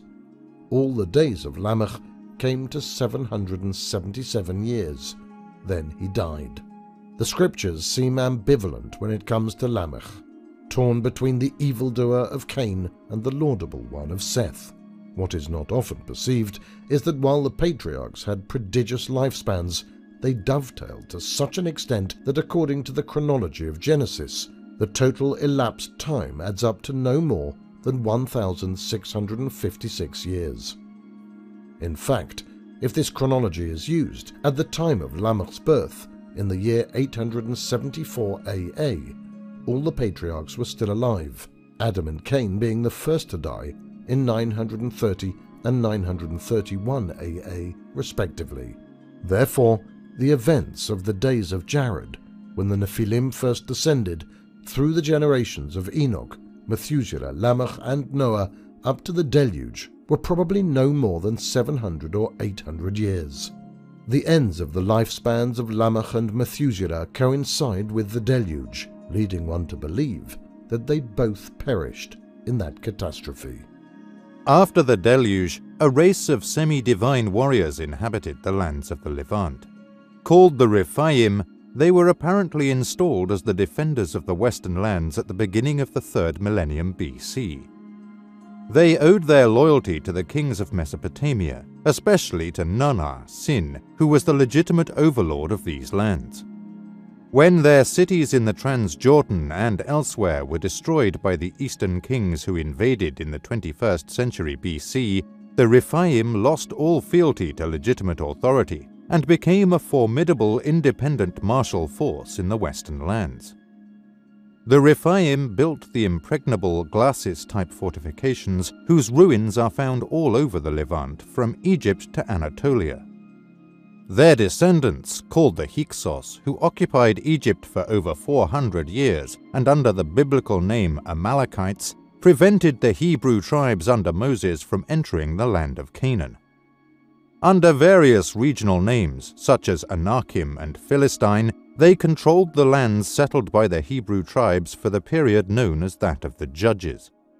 As a political and military force, they were finally destroyed by the combined efforts of the Judean kings Saul and David in combination with Kamose and Amose, the first kings of the Egyptian 18th dynasty. The history of the Rephaim is, as we shall see, interwoven with the destiny of the Hebrews from Abraham through to Solomon. The warrior gods, the Rephaim. In 1929, archaeologists excavating at Ras Shamra on the coast of Syria, a few miles north of the modern city of Latakia, found a library of clay tablets dating to the 15th to 12th centuries BC. This site turned out to be the location of the ancient city of Ugarit, a prominent commercial stop on the trade route from northern Mesopotamia to the Mediterranean. Several of these tablets refer to an enigmatic people called the Apum. These tablets have been called the Rephaim texts because of the close analogy with the Hebrew term Apum or Rephaim. The tablets concern a summons to attend a lavish banquet at an unspecified place to honor their great chief god El. It describes how the Rephaim prepare their horses and chariots, and after traveling for 2 days arrive the next day at the site of the feast. This banquet lasts for 7 days. In these tablets, the heroes are referred to as Rephaim of Baal, but they are also considered deities, since they are occasionally called Ilnim, or gods. The noted biblical scholar Adrian Curtis, in his book Ugarit, Ras Shamra, has suggested that these Rephaim of the Ugarit tablets should be distinguished into 3 categories. 1. The Rephaim of Earth, or the Apians, who appeared to be the elite charioteers who came to the banquet. 2. The Rephaim of old, or Apim Kutmin, or the royal ancestors, were probably the antediluvian Nephilim. 3. The Rephaim are gods, or Apum Ilnim, or the heavenly Rephaim. These are presumably the Anunnaki who remained above earth, sometimes called the Igigi. It is the Rephaim of the earth that concerns our researches here. They are the descendants of the Nephilim, and their assignment was to protect the Western lands as a semi-divine race of professional warriors. 2,000 years of domination. The Rephaim were people indigenous to the land of Canaan in the 3rd millennium BC. They first appear in Genesis 15, when, in the days of Abraham, they are listed as one of the native peoples of Canaan. In the year 2068 BC, when Yahweh concluded a covenant with Abraham at Hebron, he catalogued the people of the land as follows. To your offspring I give this land, from the river of Egypt to the great river, the river Euphrates. The Kenites, the Kenizzites, the Cadmonium, the Hittites, the Perizzites, the Rephaim, the Amorites, the Canaanites, the Girgashites, and the Jebusites. At this time, the Rephaim are listed as one of the major nations of the land. Some 600 years later, at the time of the Exodus, when the Israelites were about to cross the Jordan River into Canaan, Deuteronomy 7 lists the 7 nations of Canaan as the Hittites, Girgashites, Amorites, Canaanites, Perizzites, Hivites, and Jebusites. The Rephaim are conspicuous by their absence.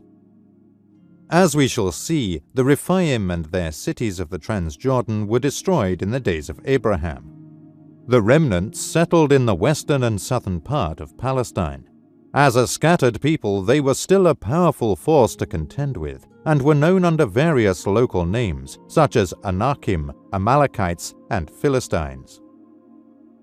The warrior class of giants. The scriptures make it clear that the Rephaim were the descendants of the Nephilim, and that they were giant warriors who dominated the western lands for 2,000 years with their superior iron weapons and chariots. Their fortress cities were virtually impregnable. They are described as giants in the book of Numbers when, during the Exodus, Moses decided to send scouts north into the land of Canaan. The 12 scouts returned with a very pessimistic report. The people who inhabit the country are powerful, and the cities are huge and well fortified. All the people that we saw in the city are of great size. We saw the Nephilim there. The Anakites are part of the Nephilim, and we looked like grasshoppers to ourselves, and so we must have looked to them. 40 years later, as the Israelites attempted again to enter Canaan, this time by taking the roundabout way through the Transjordan, they again encountered the Anakites. As they skirted the land of Moab, they were told not to harass the Moabites or to engage them in war. The land, they were told, was formerly inhabited by the Emin people, great and numerous, and as tall as the Anakites. Like the Anakites, they are counted as Rephaim, but the Moabites called them Emin. Thus the Anakim or Anakites are equated to Nephilim and Rephaim, the former name being pre-deluge and the latter name meaning post-deluge.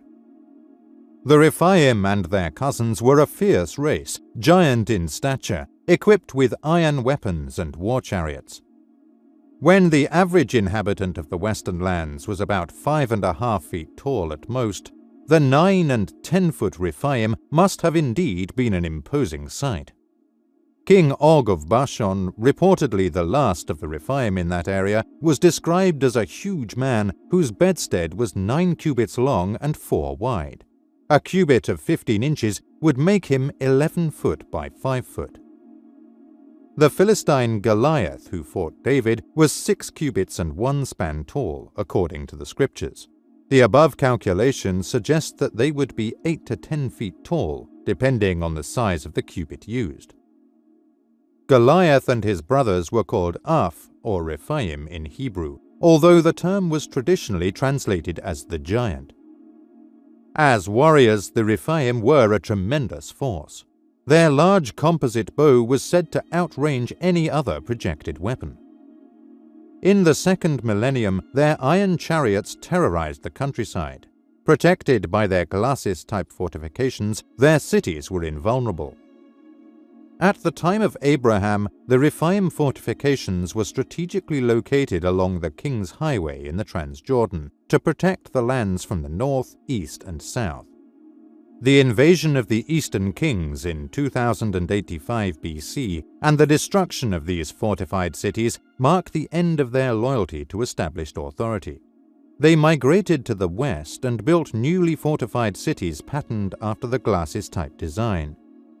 This military class did not mix with the other indigenous people and were given native names such as Emin by the Moabites, Zanzumin by the Ammonites, and Avim by the people of the Negev. Originally occupying Lebanon and the Mount Hermon area, they spread north to coastal Syria and to the Transjordan, where they built a string of fortified cities. In the western part of Palestine, they became allied. They intermarried with the Caphtorim, who had come over from Crete and settled in the coastal areas, later known as Philistines and Phoenicians.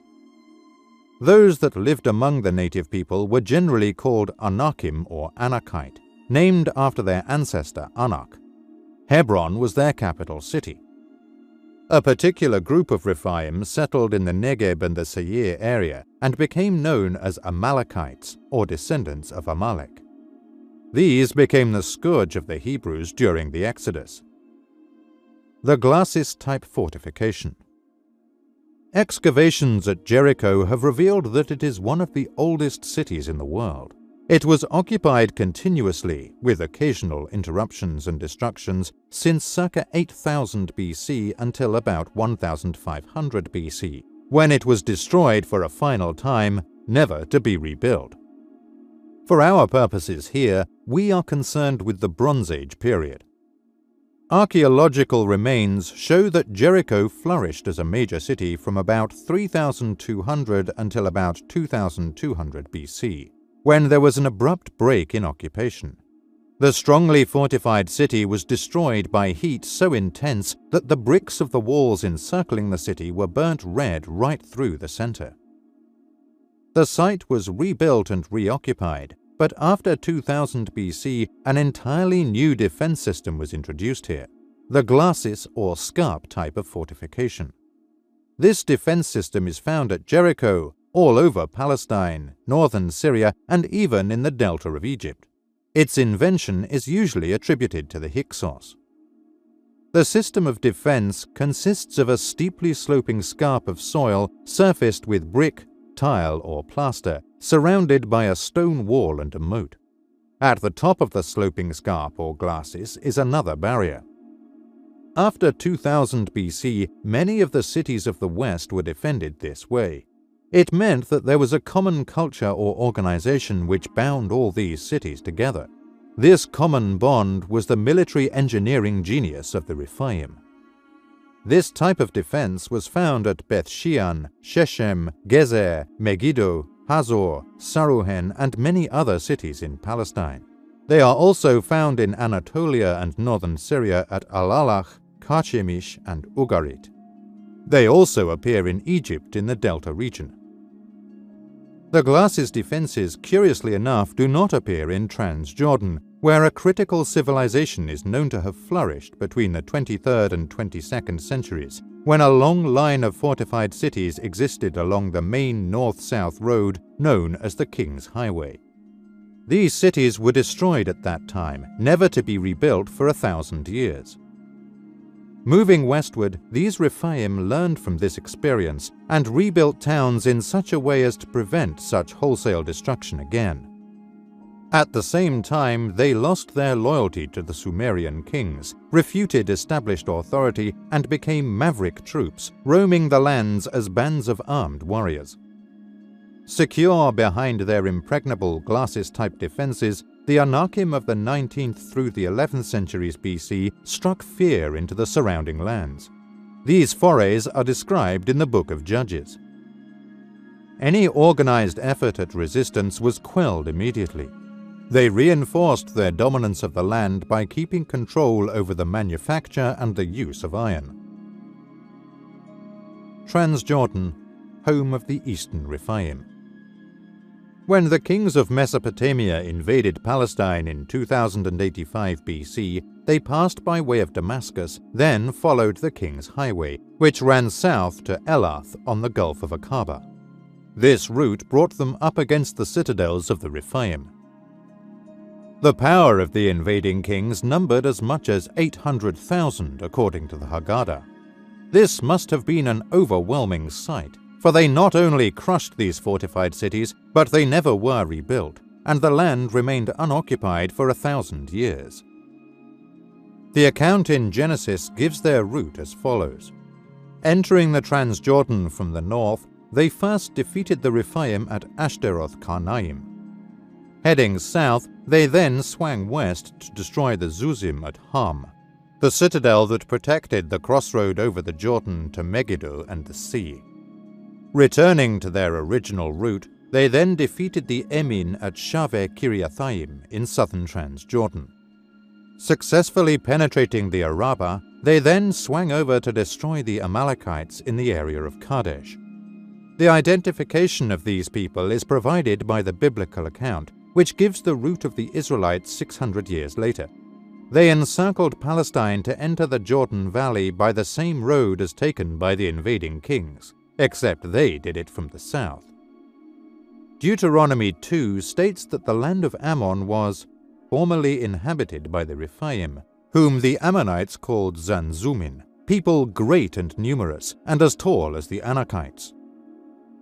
They had been wiped out as a nation earlier, and their land resettled by the Ammonites. The Zuzim of Genesis and the Zamzumin in Deuteronomy are one and the same people. In the Jewish Midrashic literature, the name Zamzumin means great masters in war, and the people were reportedly the offspring of the alliance between Canaanite women and the Nephilim of old. The Emin is also referred to in Deuteronomy. In speaking of Moab, it states that it was formerly inhabited by the Emin, people great and numerous and as tall as the Anakites. Like the Anakites, they are counted as Rephaim, but the Moabites call them Emin. After the Israelites had skirted the lands of Moab and Ammon, they came to the country of Sihon. At that time, the eastern part of Palestine, or the Transjordan, was divided as follows. From the Wadi Zered at the bottomest part of the Dead Sea to the river Arnon stretched the land of Moab. Its capital was Shaveh Kiriathaim, the fortress capital of the Emin. North of the Arnon and up to the Wadi Jabok lay the Ammonites' land where the Zamzumin lived. They were widespread as far as the Jordan River, but their capital at Ham lay in ruins after being destroyed in an earlier battle. Upon crossing the Jabok, the Israelites challenged the Amorites led by King Sihon, who had made Heshbon his capital. North of these lands was the kingdom of Og of Bashan, whose capitals were Edrei and Ashtaroth. Ashtaroth Karnaim had been the first major city of the Rephaim to be challenged and destroyed by the invasion. The kingdom of Og comprised Bashan and the Mount Hermon region and extended to the Jordan River in the west. Salcha was at its eastern extremity and Dan in the northwest. It was captured by the Israelites and put on display in the city of Rabbah. In Deuteronomy, Og was known as the last of the Rephaim. The ease with which Joshua captured the lands of Transjordan indicates that they were scantily populated by the remnants of the Rephaim. However, it was not always so. At a Bronze Age site near Bab Edra, just above the coastal plain east of the Lisan, archaeologists found evidence of a dense civilization that flourished from 3300 BC until about 2100 BC. At that time, it was destroyed by a conflagration that is reflected in ruins. The area seems to have been abandoned. The vast cemetery of 20,000 chambers found here attests to an extensive population during the Bronze Age, when it was occupied by the Rephaim. These chambers seem to have all been abandoned at about the same time. They remain a puzzle to this day. Because the invading kings advanced with ease in 2085 BC through a series of formidable Rephaim defenses, coupled with the fact that the area remained unsettled for 1,000 years, it suggests the invaders used weapons that contaminated the land. Hebron, metropolis of the Anakim. Shortly after Abraham arrived in the land of Canaan in 2092 BC, he went to Egypt, where he stayed for a while, only to return to Canaan suddenly in 2086, the year before the invasion. At Bethel, he split his forces, and while Lot took part of the army to the valley of Siddim, Abraham retired to the areas south of Mamre in the Hebron area.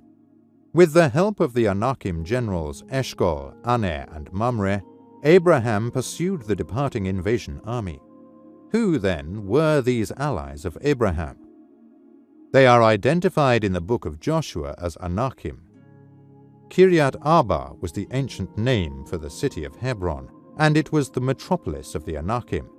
Kiryat Arba meant the city of Arba, and was named after the father of the Anakim. When the Israelite spies went up and scouted Canaan during the Exodus, they came to the region of Hebron, which they said was inhabited by Ahiman, Sheshai, and Talmai, all called children of Anak. These sons are described as Nephilim, and were of extraordinary stature and power. The names of the sons of Anak do not appear elsewhere in the Old Testament, probably because they are not of Semitic origin. However, it is noteworthy that in the list of the Hyksos kings who ruled Egypt, one bears the name of Sheshai. Like the Amalekites, the Anakim are vilified by the Hebrew scriptures. The Amalekites had prevented the Israelites from entering directly into Canaan after their flight from Egypt. When the Israelites finally settled in Canaan some 40 years later, they were told, according to Joshua 11, that the Anakim had been eliminated from the lands of Judah and Israel. However, the claim was somewhat premature, for during the next 400 years, the period equated to that of Judges, the Anakim and their Amalekite and Philistine allies controlled and ruled the land, and caused the Hebrew tribes much difficulty. The Anakim appear to have blocked the occupation of the Israelites, mainly in the mountainous regions of the west. These were the citadels of the Philistines. The Rephaim of western Palestine, the Philistines. According to biblical tradition, the land of the Philistines comprised 5 fortified cities which dominated the surrounding lands as far as Beersheba and Debir. Their main cities of Ashdod, Ekron, Gath, Gaza, and Ashkelon had withstood all the efforts of the Israelites to dislodge them after the Exodus. These Philistines are called Anakim in Joshua 11. In Jeremiah 47, they are referred to as the remnants of the Anakim.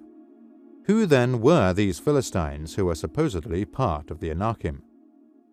Genesis 10 states that the Philistines were descended from the Caphtorim or Cretans who settled in the coastal areas, displacing the native Avim.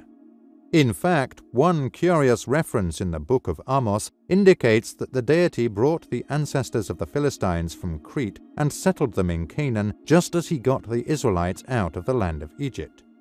In this sense, they appear to be chosen people. These Cretans intermarried with the Rephaim, producing a race of fierce warriors who came to be known as Philistines to the Hebrews. Their territory overlapped with that of Amalekites in the south and Anakites in the west. The scriptures seem to confuse the names of these three groups of people during that era. The Philistines were also related, or at least allied, with the northern coastal cities later known as Phoenicia.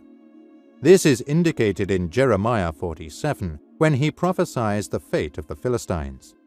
The day is coming to destroy all the Philistines, to cut off every helper that remains in Tyre and Sidon.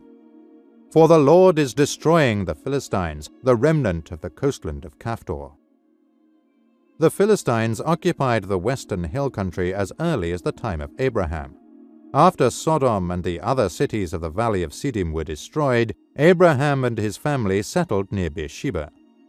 To live here, they had to pay tribute and make a treaty with Abimelech, the king of the Philistines, who apparently controlled the area at that time.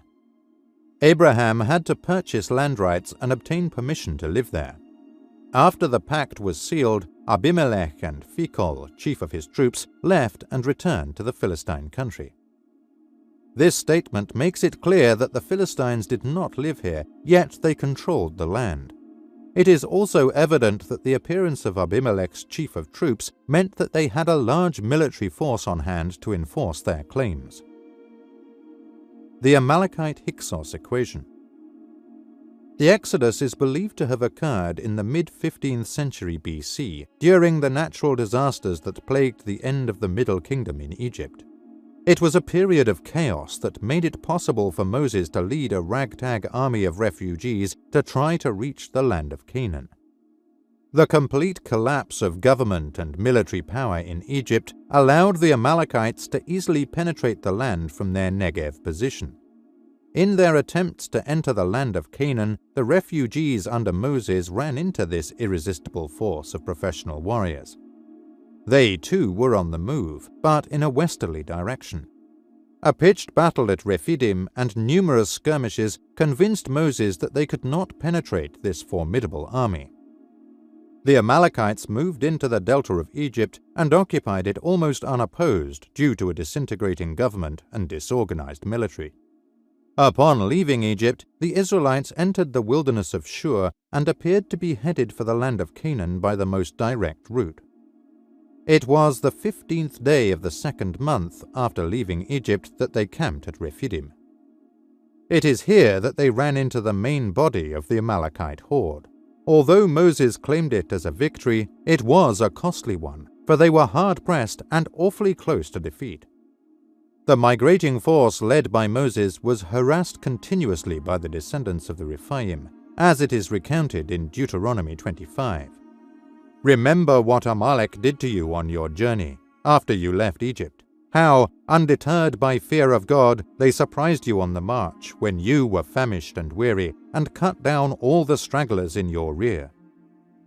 The ferocity of the attacks of the Amalekites closed the direct approach to Canaan at Rephidim, yet they were to be blocked once more before they decided to turn south and try a more indirect route into Palestine. It was then that a curse was placed on the Amalekites, as pronounced in Exodus 17. I will utterly blot out the memory of Amalek from under the heaven. The Lord will be at war with Amalek throughout the ages. The barbarity of the Amalek attacks is described in the works of the Haggadah. This battle apparently took place after the Amalekites had captured the cities of the delta of Egypt. Here they had obtained the archives where the Hebrews had lived, the names of their chiefs and the different families. Forced back into the desert, the Israelites spent 40 years before entering Canaan by the indirect route through the Transjordan. Settling among the Rephaim and their allies, the Hebrew tribes remained at the mercy of the Amalekites and their partners for 400 years, known as the time of the Judges. The Amalekites were not just a loose confederation of nomadic tribes, as suggested by most biblical commentators. Many biblical references dispute this view. The most significant are the following. At one time, Numbers 24, it was predicted of Israel that their kings shall rise above Agag. This statement clarifies that Agag, the last Amalekite king, was of such high stature that later kings of Israel would be measured against him. This would indeed not be said of just a tribal chief. Secondly, when this Agag was captured by Saul, he was referred to as Agag, the king of the Amalekites, 1 Samuel 15:8. This Agag was not only a person of high stature, but a king as well. If Agag was such a powerful king, then it follows that he must have led a great nation. A third reference reveals that Saul besieged and defeated the Amalekites at a place called the City of Amalek, 1 Samuel 15:5. Logically, such a powerful prince leading a great nation must have had a large city as his capital. This evidence does not describe a group of disorganized nomadic tribes. It shows that the Hebrew tribes were up against a mighty nation. The rule of the Hyksos kings in Egypt. The country that the Hyksos conquered was a helpless land, one devastated by natural calamity.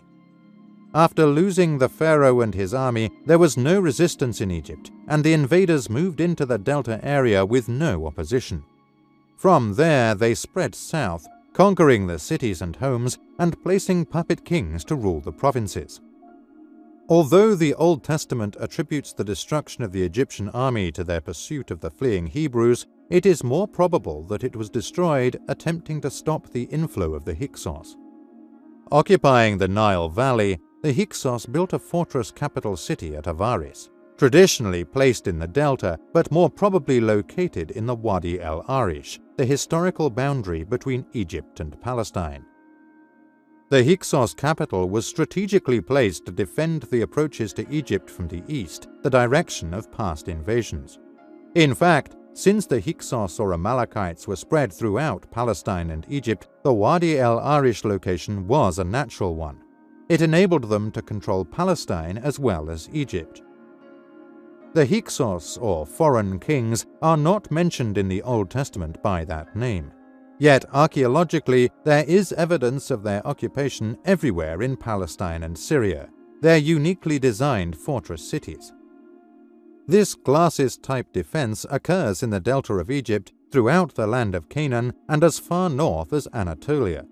Indeed, the people known as Hyksos must have been known in the Old Testament by another name. Much of the information available on the Hyksos comes from Josephus, who quotes the Egyptian historian Manetho.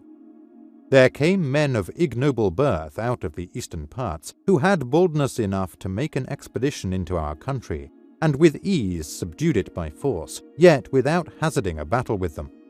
So when they had gotten those that governed us under their power, they afterward burnt down our cities and demolished the temple of the gods. Josephus then relates how they appointed a king named Salatis, who made his capital in Memphis. He collected tribute from both the upper and lower regions of Egypt and left garrisons at strategic places that gave him control over the whole land. Josephus also states that, fearing an invasion from the east by the eastern kings, he founded the fortress city of Avaris to protect against this potential threat. Logically, it would be east of the delta, where it could defend the approaches to Egypt. The Hyksos are credited with introducing the war chariot to warfare, new swords, and the solid composite bow. With their superior weapons, they could impose their will on the Egyptians for 400 years, which equates with the judges in Palestine. Life in Palestine among the Amalekites. With certain native peoples as allies, the Amalekites controlled Canaan with an iron hand. The scriptures reveal that the Hebrew tribes had to settle and live among the Amalekites who inhabited and ruled the plains of Judah. In other areas, they often attacked and harassed the Hebrews, sometimes in conjunction with other people. According to the book of Judges, they joined Moab against the Israelites to capture the city of Jericho. At another time, they fought battles with the Hebrews who lived in the valley of Jezreel. Since most of the cities of Canaan were in the hands of native people, the migrating Hebrews were forced to settle in the less desirable areas between the cities. Here they were vulnerable to periodic raids from all directions. Most of the tribes expressed frustration because the cities and lands which had been assigned by Joshua were still under the control of the native people. Thus, the tribe of Manasseh lived among the fortified cities of Beth-shean, Dor, Ibleam, Megiddo, and Tanakh, which remained in Canaanite hands. The tribes of Ephraim, Zebulun, Asher, and Naphtali could not seize the cities in their assigned lands. Those of Gezer, Nahalal, Akko, Sidon, Helba, Rehob, and Bethavath, for example. The 5 cities of the Philistines and the land of Lebanon from Mount Hermon to Hamath remained unconquered. Behind their impregnable fortifications, the Amalekites would bide their time and then periodically burst forth from their citadels and raid the land in their iron chariots. For over 400 years, the Amalekites and their allies ruled this way, the Hebrew tribes never knowing when the sons of the Rephaim would break out of their cities and attack the settlers. From their capital city at Avaris, they could explode into the Negev and devastate that area at will. Josephus describes the citadel of the Hyksos, which Salatis built east of the delta. It was a city he made very strong by the walls he built around it, and by a most numerous garrisons of 240,000 armed men. It has been somewhat puzzling to historians how the Hyksos Amalekites could have maintained control over the lands of Egypt and Palestine for such a long time. However, it can be easily explained by their military ability and their policy of keeping the people of the lands they occupied impoverished and weaponless. With their chariots, iron weapons, and composite bows, the Amalekites and Philistines were virtually unbeatable against an enemy who at best could muster Stone Age weapons. In the first battles of Saul and David against these formidable foes, the only weapons that were available to the Hebrews were clubs, stone slings, simple bow and arrow, and stone-tipped spears. It was not until much later that when they could capture and seize sufficient iron weapons, the tide turned and the Israelites began to drive the Amalekites from the land. It is a known fact that the 18th dynasty, which began in the era of the New Kingdom in Egypt, started with Ahmose and the expulsion of the Hyksos. It is also true that the first Hebrew king was Saul, who, with David, presided over the extinction of the Amalekites.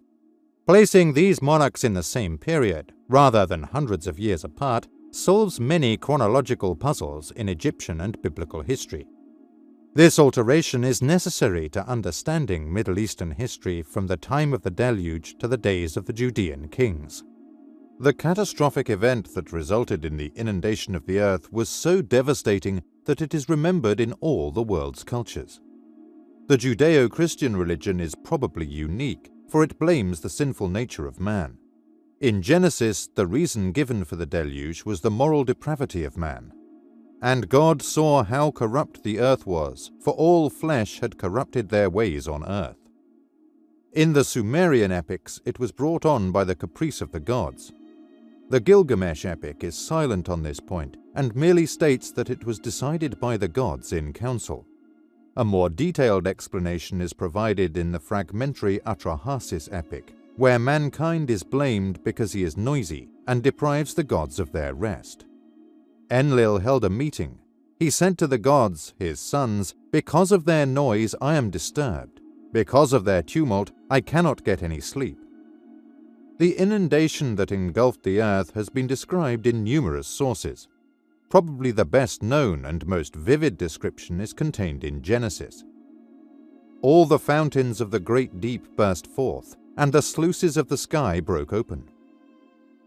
The Sumerian account seems to support this description. In the Gilgamesh epic, the underworld footings collapsed, the dikes gave way, and a tempest swept the land. In the works of the pseudepigrapha, it was prophesied that the great storages of the waters of heaven will come down to earth. From these accounts, therefore, the dynamics of the catastrophe can be described as twofold. First, there was a heavy, sustained downpour that lasted for weeks, even months.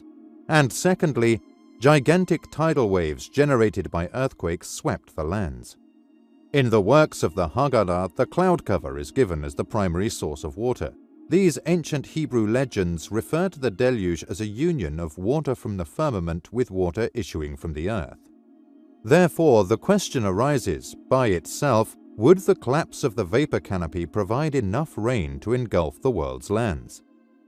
It has been estimated that if the atmosphere were composed of pure moisture and suddenly condensed, it would amount to no more than 30 feet of water, certainly not enough in itself to inundate the earth. However, the oceans of the earth hold more than 200 million cubic miles of water. The sudden movement of this mass of water would be enough to drown about 3/4 of the present surface of the planet, and in some cases as deep as 30,000 feet. In addition to the cloud condensation, tidal movements would undoubtedly provide enough water to engulf even the largest continent. Many theories have been advanced to explain the event that triggered the catastrophe, from planetary near misses by the planets Mars or Venus to the shifting of the Antarctic ice mass. Rabbinical legends suggest it was a cosmic event that also caused changes in the positions of the stars. It states that 2 stars were removed from the constellation Pleiades, and these were replaced by 2 stars from the constellation of the Bear. The legends also suggest other changes among the celestial spheres during the year of the deluge, involving the sun and the moon, although these changes are not specified. Whatever the cause, it was significant enough to divide the history of humanity into 2 great periods. The Antediluvian era is known as the time of the gods, the Golden Age in many mythologies. It is generally accepted that the end of the Ice Age had liberated vast quantities of water. This may also have contributed to the increased flooding of the earth. The end of the Ice Age has been arbitrarily placed at various dates, generally around 10,000 BC. There is evidence, however, that it could have occurred as recently as 4000 BC. In his book Worlds in Collision, Velikovsky introduced evidence to show Niagara Falls was created at the end of the Ice Age, but maybe as little as 7,000 years ago. This was deduced by geologists studying the gradual wearing down of the rocks of the bed of the falls, creating a horseshoe-shaped contour. At the rate of the yearly erosion, and even allowing for an increased rate in earlier days, they suggested that Niagara Falls were created about 4000 to 5000 BC. Evidence from all over the world indicates that the antediluvian sea level was much lower than today. Lower sea levels would mean that the old coastlines would be different. If the continental shelf had been the original coastline of the continents, world seas would have been 150 to 200 feet lower than today. The continental shelf is of sedimentary origin, indicating that it had existed as the coastline for an exceptionally long time. The collapse of the cloud or vapor canopy would have supplied part of this water, perhaps as much as 30 feet. But the mechanism which caused the vapor canopy to collapse and brought on the deluge may have also ended the Ice Age or glacial period. The melting of the glacial ice and the cloud precipitation could have raised world sea levels to what they are today. The waters over the continental shelf of eastern North America vary in depth up to 600 feet, but most of this is about 200 feet deep. A drop in the sea level of 200 feet would expose most of the continental shelf. The same is true of the Persian Gulf, where a drop of 150 to 200 feet would uncover most of the land and leave a much smaller gulf, more like a large river in width. Thus, the original Sumerian cities built in the Antediluvian era would presently be under the adjacent waters of the Gulf. In other words, the cities now being excavated in Mesopotamia were built on virgin soil and not on the ruins of previous cities. The date of the deluge as about 4000 BC. There have been many attempts to date the catastrophe known worldwide as the deluge, but so far none has proven to be generally acceptable. Since Sumer is considered the origin of Western civilization, archaeological evidence in the Mesopotamian plain would seem to present the best evidence in establishing the date of the deluge. The cities of ancient Sumer should provide an accurate and consistent record of the origin of these cities as found in the layers of silt laid down by the Great Flood. But these silt layers are not consistent. Near the ancient city of Ur, archaeologists have dug down and found a layer of 8 to 11 feet of clean silt between settlements. At Shurupak, a 2-foot layer was found, but for a later period. The strata of clean clay at Uruk was found to be 5 feet deep, but again for a later period. It is evident that if these several strata are flood deposits, they still do not represent one and the same inundation, since they occur at different points in the stratigraphic sequence. Therefore, it would seem that the common stratum of virgin soil would have to be located deeper. The first cities of Sumer inhabited after the deluge were Eridu, Uruk, and Nippur. Therefore, evidence of the first settlement should be found at these sites. Eridu was considered by the Sumerians to be the oldest city in the world, and for this reason was probably the city that gave Earth its name. Its historicity is due to its being Enki's headquarters, from where he conducted all operations to establish a civilization. Since it was the first city rebuilt after the deluge, excavations here should provide evidence of the age of the Sumerian civilization. Archaeologists digging at this site came upon a temple dedicated to Enki, which appeared to have been rebuilt many times. Digging deeper into the strata, excavators came upon a cross-section of the beginnings of Mesopotamian civilization. At a stratum equivalent to 2500 BC, archaeologists found the rebuilt ruins of Enki's temple, which was equal to 3000 BC. Digging further, they came upon the foundations of the first temple dedicated to Enki. It rested on virgin soil. Nothing had been built here before. Time had been rolled back to 3800 BC. It is then that civilization began in Sumer. The date of the deluge would then logically be sometime just before this date, or about 4000 BC. The origin of Sumerian culture at about this time has been confirmed by artifacts found at Uruk. The earliest known text found in Mesopotamia was at the ruins of Uruk and is dated to be about 3500 BC. It is an undecipherable tablet with small pictures or pictographs which preceded cuneiform writing.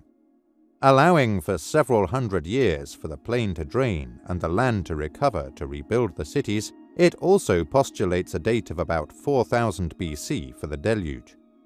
The deluge is remembered worldwide as a catastrophe that wiped out civilization and started a new era for humanity. Many cultures date their beginnings from this time. The Jewish calendar counts time from an enigmatic beginning in 3671 BC, or the years that have passed since the counting of years began. It is generally accepted that the first Egyptian dynasty began about the middle of the 4th millennium BC, after a chaotic period of 350 years, which separates the human kings from the semi-divine kings of the Archaic period. Elsewhere, the 4th millennium is also marked as the beginning date from which time is reckoned, as for example in Mesoamerica, where the Olmec calendar begins in the year 3373 BC. Scholars agree that the key to establishing the time of events in biblical times hinges on fixing the time of the Exodus. Many dates have been proposed, but they either contradict explicit statements in the Old Testament or do not fit in with the knowledge of the Egyptian dynasties of the period. Basically, the problem is correlating the Exodus with current and subsequent events in Egypt. Only a few so-called absolute dates exist for Mesopotamia and Egypt, and when these are examined closely, they are not that absolute. The main anchor for Egyptian chronology is based on Sirius's rising during the reign of Sesostris III of the 12th dynasty.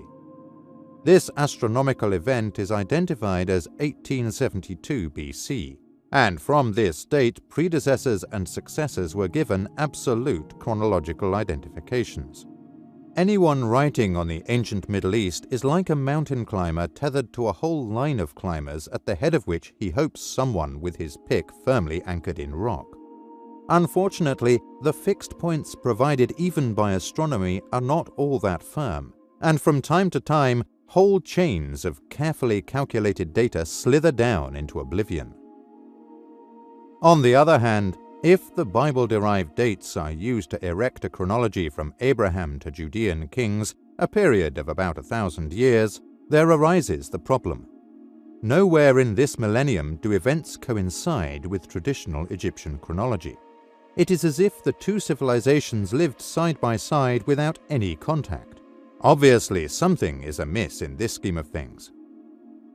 However, it can be shown that dates derived from explicit information in the Old Testament indicate that the early Judean kings existed simultaneously with the 18th dynasty, and that the Exodus coincided with the fall of the Middle Kingdom in Egypt. Scriptural evidence places Moses and the Exodus in the middle of the 15th century BC. Other biblical events occurring before and after the Exodus show the correctness of this date. A mid-15th century date provides a valuable benchmark to establish the time of events in the days of Abraham, which relate to the destruction of Sodom and Gomorrah and the other cities of the Siddim plain. It also correlates to the Hyksos expulsion from Egypt, the supporting role of Saul and David, and the identification of the Queen of Sheba as Queen Hatshepsut. The chronology of these biblical incidents can be corroborated by both Egyptian and Mesopotamian data. The date of the Exodus and other events. To establish the date of the Exodus, we must refer to the pertinent biblical references. In 1 Kings 6, it is stated that the Exodus took place 480 years before the 4th year of Solomon's reign, when he began to build the temple. This year would be 967 BC, considering he ruled from 971 to 931 BC. The chronology may oscillate a few years due to the uncertainty of the end of Solomon's reign and the division of the kingdom. We have chosen a middle date. If the temple was built in 967 BC, we arrive at 1447 BC as the Exodus date. 967 plus 480 years. Since the sojourn in Egypt lasted 430 years, according to Exodus 12, this would place the entrance of Jacob into Egypt in the year 1877, or 1447 plus 430 years. An analysis of the information in Genesis suggests that the patriarchs were in Canaan for 215 years before entering Egypt. This figure is derived as follows. Abraham entered Canaan at age 75. Isaac was born to him at age 100. Isaac was 60 at Jacob's birth. Jacob was 130 when he stood before the Pharaoh. Thus, 215 years, 25 plus 60 plus 130 equals 215, elapsed from Abraham's entrance into Canaan and Jacob's into Egypt. Adding the 215 years to 1877 BC, we thus arrive at the date of 2092 BC, at the time Abraham and Lot left Haran for the land of Canaan.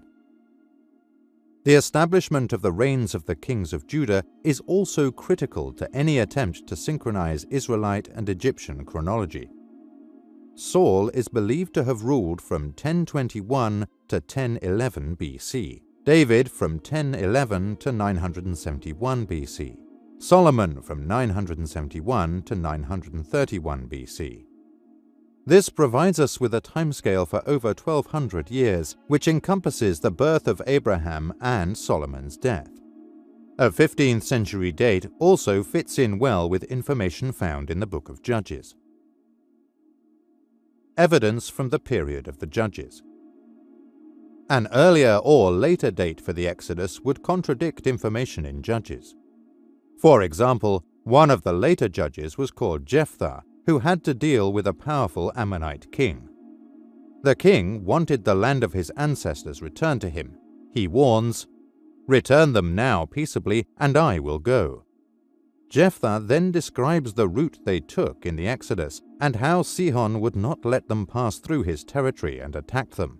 Thus, the Israelites captured the territory of the Amorites from Arnon to Jabbok, and he added, "While Israelites inhabited Heshbon and its dependencies, the Aroer and its dependencies, and all the cities on the banks of the Arnon for 300 years, why did you not liberate them within that time?"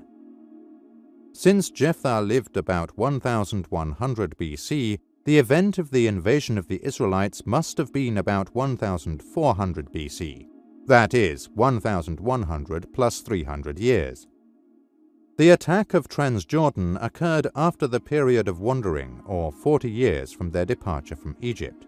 When totaled, the figure is in agreement with the proposed date of 1447 BC. The Book of Judges also provides the reign of various judges between the death of Joshua and Saul's rise. When the Israelites were led by various judges, this period also adds up to about 400 years. In Judges 3 through 12, the reign of each judge and intervening lawless periods, starting with Othniel and ending with the rule of the Philistines, is given as 350 years. Adding 350 to the inauguration of Saul's reign, we have 1021 BC plus 350 years, or 1371 BC.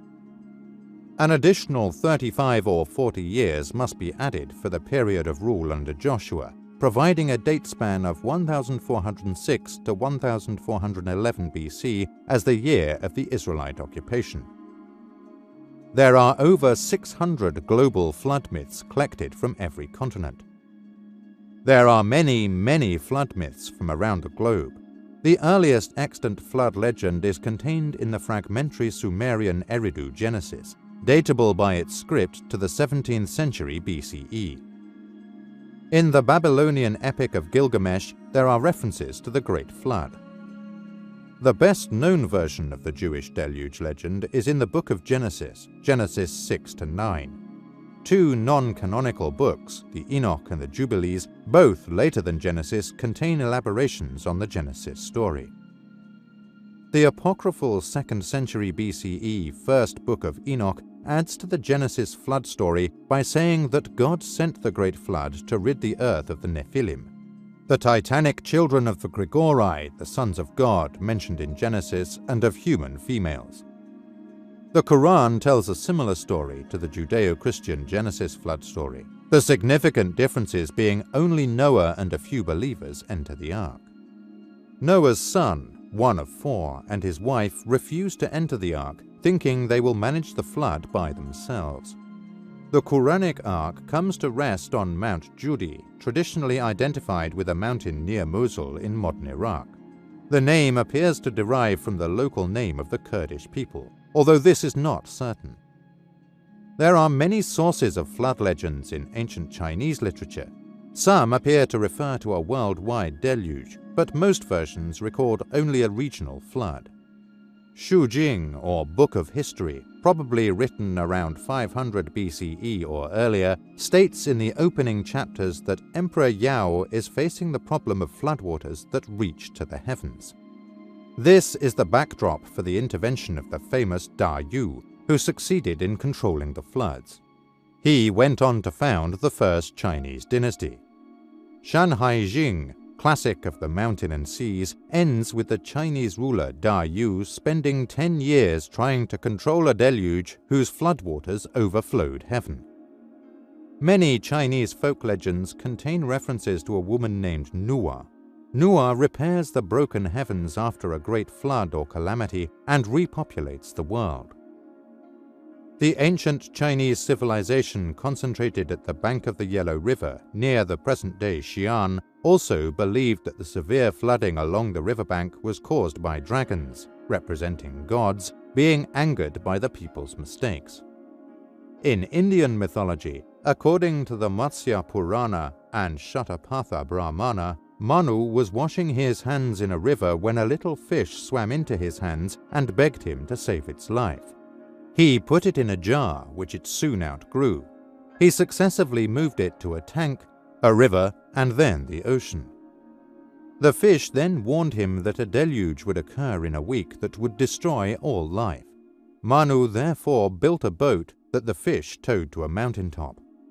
Thus he survived along with some seeds of life to re-establish life on Earth. In legends of the aboriginal tribes inhabiting the Andaman Islands, people became remiss of the commands given to them at the creation. Puluga, the god-creator, ceased to visit them, and then, without further warning, sent a devastating flood. Only 4 people survived this flood: 2 men, Loralola and Poelola, and 2 women, Kalola and Rimalola. When they landed, they found they had lost their fire, and all living things had perished. Puluga then recreated the animals and plants, but does not seem to have given any further instructions. In Batak traditions, the earth rests on a giant snake, Naga Padoha. One day, the snake tired of its burden and shook the earth off into the sea. However, the god Batara Guru saved his daughter by sending a mountain into the sea, and the entire human race descended from her. According to the Australian Aborigines, in the dream time, a colossal frog drank all the world's water, and drought swept across the land. The only way to finish the drought was to make the frog laugh. Animals from all over Australia gathered together, and one by one attempted to make the frog laugh. When finally the eel succeeded, the frog opened his sleepy eyes, his big body quivered, his face relaxed, and at last he burst into a laugh that sounded like rolling thunder. The water poured from his mouth. It filled the deepest rivers and covered the land. Only the highest mountain peaks were visible, like islands in the sea. Many men and animals perished. The pelican went from island to island in a great canoe rescuing other pelicans. Since that time, pelicans have become symbols of the Great Flood. Some versions of the Maori story of Tauhaki contain episodes where the hero causes a flood to destroy the village of his 2 jealous brothers-in-law. A comment in Gray's Polynesian mythology may have given the Maori something they did not have before, as A.W. Reid put it. In Polynesian mythology, Gray said that when Tauhaki's ancestors released the floods of heaven, the earth was overwhelmed, and all human beings perished, thus providing the Maori with his own version of the universal flood. Christian influence has led to the appearance of genealogies where Tauhaki's grandfather, Hema, is reinterpreted as Shem, son of Noah, of the biblical deluge. According to the Temuan legend, one of the 18 indigenous tribes of Malaysia, the storm of punishment is sent by the gods for the people's sin.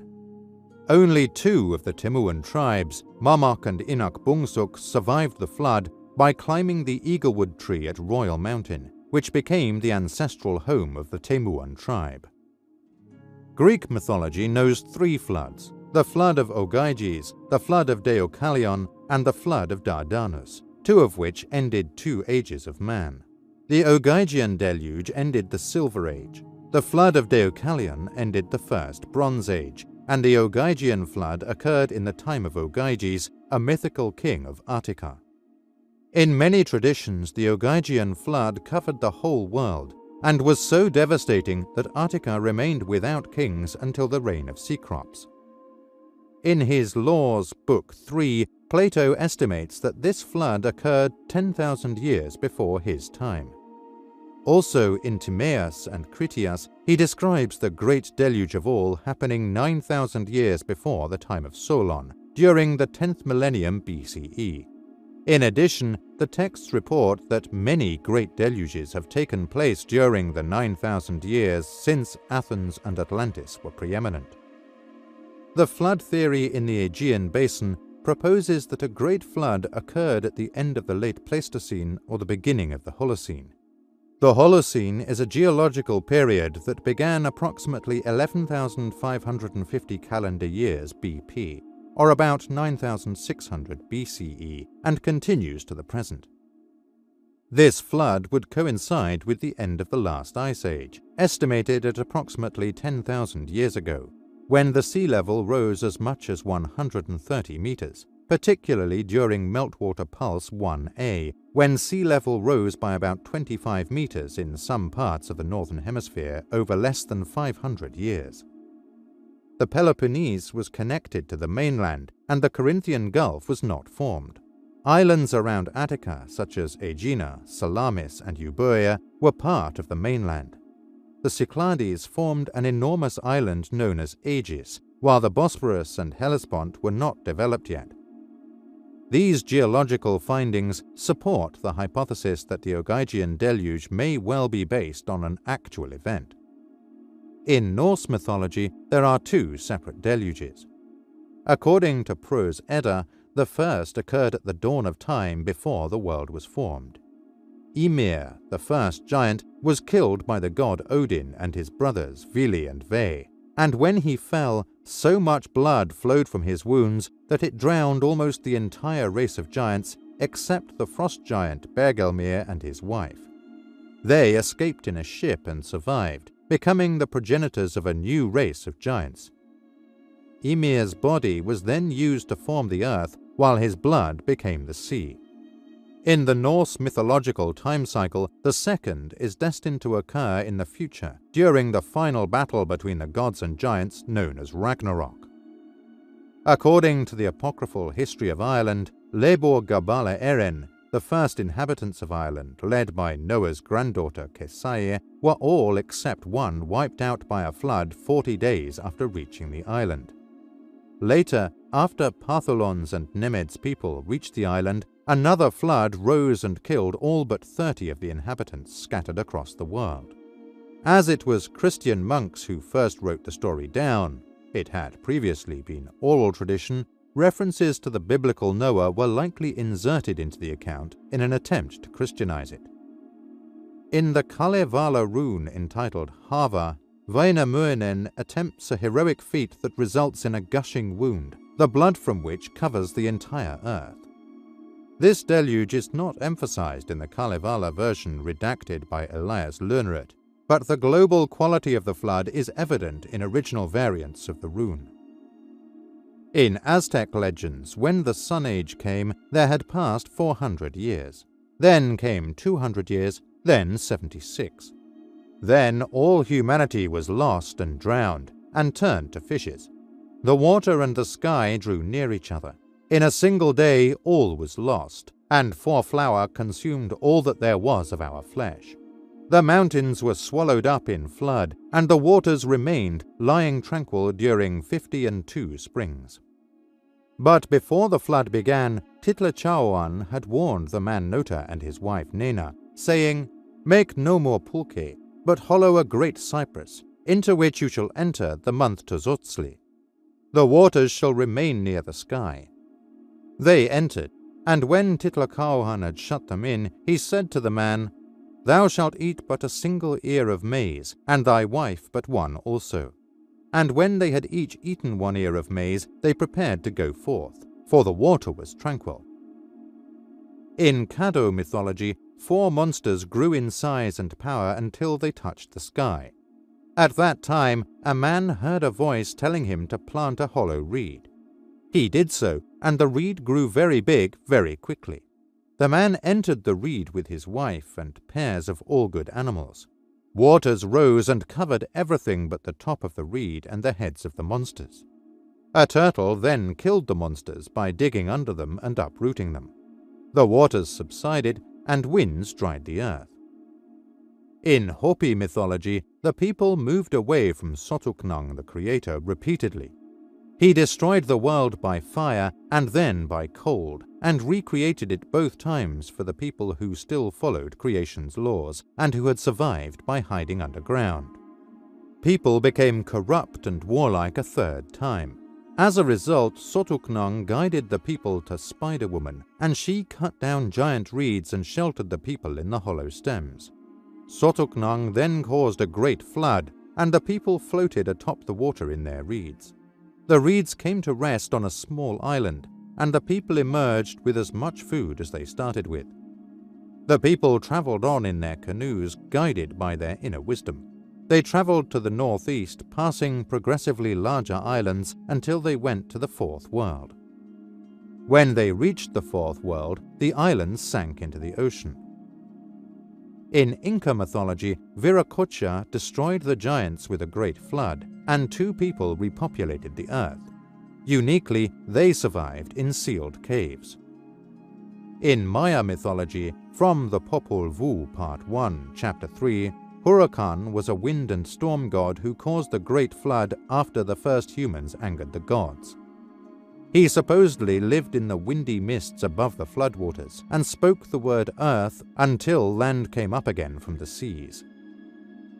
In Mapuche mythology, the legend of Trentrenvilu and Kaikaivilu says that a battle between 2 mythical serpents provoked a great flood, and subsequently created the Mapuche world as we know it today.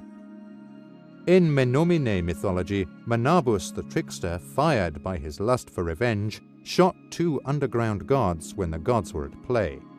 When they all dived into the water, a vast flood arose.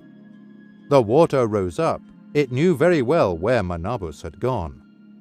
He runs, but the water coming from Lake Michigan chases him faster and faster, even as he runs up a mountain and climbs to the top of the lofty pine at its peak. 4 times he begs the tree to grow just a little more, and 4 times it obliges until it can grow no more. But the water keeps climbing up, right to his chin, and there it stopped. There was nothing but water stretching out to the horizon. And then Manabus, helped by diving animals, and especially the bravest of all, the muskrat, creates the world as we know it today. In Mi'kmaq mythology, evil and wickedness among men cause them to destroy each other. This causes great sorrow to the creator sun god, who weeps tears that become rains. The people attempt to survive by traveling in bark canoes, but only a single old man and woman survive to populate the earth. The people of Raiatea tell of 2 friends, Teahoaroa and Rou, who went fishing and accidentally woke the ocean god Ruahatu with their fishhooks. Angered, he vowed to sink Raiatea below the sea. Teahoaroa and Rou begged for forgiveness, and Ruahatu warned them that they could escape only by bringing their families to the islet of Tuamarama. These set sail, and during the night the island slipped under the ocean, only to rise again the following day. Nothing survived except for these families, who erected sacred temples dedicated to the god Ruahatu. There are so many flood myths we cannot list them all. Civilizations that we are told had no contact with each other all tell a similar story. Isn't it time we started taking these stories more seriously? Since the Anunnaki were an advanced civilization able to traverse the vastness of space to reach this planet, colonize it, and exploit its resources, there must surely be some evidence in the religious and secular literature that refers to their skyborne vehicles. The apparent allusion which comes to mind is the fiery chariot of Ezekiel. It is described several times in the book of Ezekiel so graphically it cannot be dismissed as an aberration of the text, or even a hallucination of the prophet. Ezekiel is not an exception, for these aerial machines appear throughout the scriptures, although they are usually interpreted in religious and mystical terms. It is indicative of the mindset of these translators that they refuse to recognize them for what they are. In Ezekiel's case, it is called a fiery chariot, as if somehow this term is more acceptable, perhaps because it has mythological connotations, and is the most innocuous way of dismissing a troublesome reference. Nowhere have biblical scholars translated or referred to the various appearances of these unusual vehicles as aircraft, airships, or even spaceships. Along this vein, it is interesting to note that the landlocked Hebrews referred to the airships as chariots, while the sea-going Egyptians called them boats of heaven. What is not commonly perceived is that there are numerous references to airborne craft in the scriptures. Still, their appearances have been masked through theological interpretation and, in many cases, just plain incorrect translations. There are various names used for these vehicles, and we shall try to identify them and separate them by function. The god's space capsule or private housing is either a Shekinah or kabod in the scriptures. In the books of Exodus and Ezekiel, the craft is known as kabod, while in the Pseudepigrapha and Haggadah it is called Shekinah. The terms seem to be interchangeable, since both rest on a larger vehicle or booster platform called cherubim. This cone-shaped command capsule is the Bethel of the Hebrews, the Betil of the Canaanites and Phoenicians, the Ben-Ben of the Egyptians. The Greeks knew it as Omphalos. As we shall see, the vehicle of the ancients was also the source of the Egyptian legend of the phoenix bird that rose in fire out of its own ashes. The heavenly abode. There are many indications in the scriptures, particularly in the Hebrew book of Enoch, that the so-called heavenly abode was organized as a large city in space, or more significantly, as an orbiting ship. This book describes the trip of the prophet Ishmael to the heavenly abode, where he meets the patriarch Enoch, who proceeds to give him a guided tour of the ship. There are 7 heavens, or decks, to the spaceship. Each deck has 7 palaces arranged in concentric circles, with guards stationed at the entrances of each room. The center of the ship was called the Arabot, and was the residence of the chief deity. It is here that the Shekinah, or dwelling of the god, is located. It sits on a platform called cherubim. Various functions are assigned to managers called princes, who appear to be chiefs of various operational activities associated with the aircraft. The Kedusah.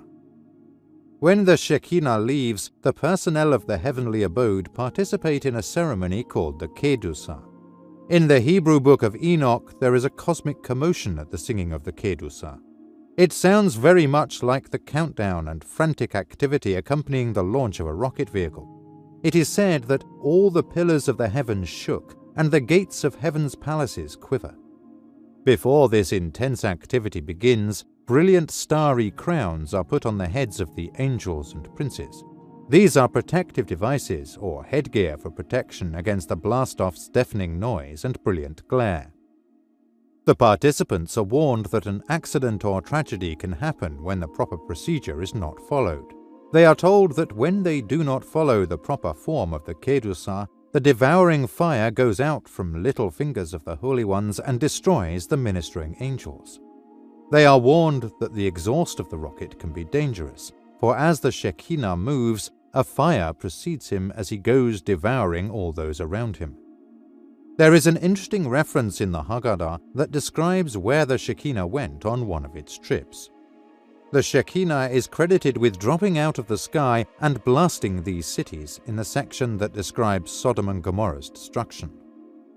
This source describes how the Shekinah of the Lord had descended to work the destruction of these cities. Josephus, in his Antiquities of the Jews, seems to support this. In his description of the destruction of these cities, he states that God cast a thunderbolt upon the city and set it on fire, suggesting that the craft destroyed the cities with some sort of beam weapon. The composite spacecraft. Throughout the Old Testament, the vehicle of the deity is called a kabod, which is, as we shall see, another name for the Shekinah, the term used for the fiery chariot of Ezekiel. When Ezekiel stood beside the Chebar Canal near Nippur one summer day, a tempestuous wind bore toward him an incandescent cloud. As the cloud neared, 4 glowing creatures became visible in the lower part, like humans in their erect posture, with legs and hands, but unlike them in having 4 faces and 4 wings. The creatures were arranged in a square and were not connected at their wingtips to each other. Amidst them was a flashing torch-like apparition. The prophet noted that below and alongside each creature was a highly complex wheel that moved in unison with them. Above their heads was a dazzling ice-like expanse. As they neared, he grew aware of the terrific noise made by the wings in motion. Then, as the wings slackened and the apparition came to a halt, the prophet heard a sound from above. He saw a sapphire throne standing upon the expanse, upon which a brilliant figure sat, all bright and fiery and encased in a rainbow-like radiance. Ezekiel realized he had seen the kabod of the Lord. A remarkable analysis of the technical details furnished by the Book of Ezekiel was made by Joseph F. Blumrich in his book, The Spaceships of Ezekiel, wherein the NASA engineer graphically describes the composite vehicle as a cone-like capsule that sat on a booster platform. He suggests that this platform was composed of 4 rocket units, with each unit having retractable rotor blades and retractable arms. The appearance of the spacecraft at the Chiba Canal in Nippur is also significant, since Nippur was the space control center before the Deluge. The second appearance of the chariot to Ezekiel was at Jerusalem, and the consistency in the details concerning both appearances appears to rule out the possibility of any transcription errors. At Jerusalem, Ezekiel is told to "Get up and go out to the plain, and there I shall speak to you." So I got up and went out to the plain, and there was the kabod of the Lord waiting, like the kabod I saw by the Chiba Canal. Ezekiel then describes how the kabod rose from its platform and flew over the city, then returned to the landing platform of cherubim. The kabod of the Lord went forth off the threshold of the house and halted upon the cherubim. The cherubim raised their wings and rose off the ground. I watched them depart, the kabod of the Lord above and upon them. The kabod also appears numerous times to Moses and the Israelites during the time of the Exodus. For example, when they left the area of the Red Sea and were journeying into the Sinai wilderness, the people were grumbling and dissatisfied. According to Exodus 16, Moses and Aaron tried to appease them with the news that they would soon see the kabod of the Lord. "By evening you shall know that it was the Lord who brought you out from the land of Egypt, and in the morning you shall behold the kabod of the Lord." Then, as Aaron spoke, the people turned toward the wilderness, and there in a cloud appeared the kabod of the Lord. While the term kabod seems to have no antecedents and has not been identified semantically, the word Shekinah means literally a physical dwelling or resting place. Despite this Semitic meaning, it has been translated as glory in the scriptures and given a mystical interpretation to mean a spiritual presence rather than a physical one. In fact, complete Kabbalistic literature has arisen over this spiritual meaning. The scriptures and the pseudepigrapha do not support this meaning. However, for everywhere it is mentioned, it is described clearly as a physical dwelling or personal vehicle used by the deity. Both the kabod and Shekinah rest on a booster platform called cherubim. Cherubim is another interesting word that has received theological interpretations. The origins or roots of the word are unknown. Customarily, it is translated as a group of winged celestial beings or a special kind of angel. A source in the Encyclopedia Judaica has suggested that the Hebrew word cherub or keruv could be a metathesis or inversion of the letters for chariot or rekuv. This makes much sense, and this view is supported by the scriptures. The word cherub is sometimes equated to an aerial chariot in the scriptures, as in the second book of Samuel. It is also repeated in Psalm 18. "He bowed the heavens and came down. Thick darkness was under his feet. He rode on a cherub and he flew. He came swiftly upon the wings of the wind." According to the medieval philosopher Saadia Gaon of the 1st century AD, probably the most outstanding scholar of Babylonian Jewry, the Shekinah is identical to the Kavod Hashem, a phrase usually translated in religious terms as majesty of his name. In modern times, Kavod Hashem would mean the chariot of the Shem. As we shall see, this term also has spacecraft connotations, for it is none other than the main rocket booster. The Shem of the Hebrews and Shumu of the Sumerians.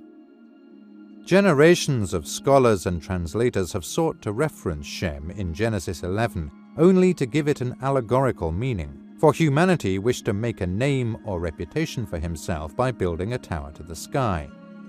The biblical tale of the Tower of Babel related in Genesis deals with events that followed the repopulation of the earth after the deluge. This was when people journeyed to the east and found a plain in the land of Shinar and settled there. The land of Shinar, of course, is the land of Sumer, and the plain is the one between the two rivers of Mesopotamia. According to Genesis, the people said, "Let us build a city and a tower whose top shall reach the heavens, and let us make us a name, Shem, lest we be scattered upon the face of the earth." However, this project did not sit well with the deity, and he immediately came down to investigate. And the Lord came down to see the city and the tower which the children of Adam had erected. And he said, "Behold, all are as one people and one language, and this is just the beginning of their undertakings. Now, anything which they shall scheme to do shall no longer be impossible for them." The deity then decided to take action and informed some colleagues who were not identified. "Come, let us go down there and confound their language, so that they may not understand each other's speech." And the Lord scattered them from there upon the face of the whole earth. And they ceased to build the city, therefore was its name called Babel, for there did the Lord mingle the earth's tongue.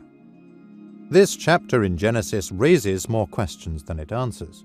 Why did the ancient residents of Babylon exert themselves to make a name? And why was this name to be placed upon a tower or ziggurat whose top would reach the heavens? It is puzzling why making a name or reputation could counteract the effects of humanity being scattered worldwide. Also, why the Lord was so upset over raising this name that such a feat would afterward make anything possible for man. Obviously, something has been left out of the text. The answers to these questions become apparent when one reads rocket ship instead of name for the Hebrew or Semitic word Shem.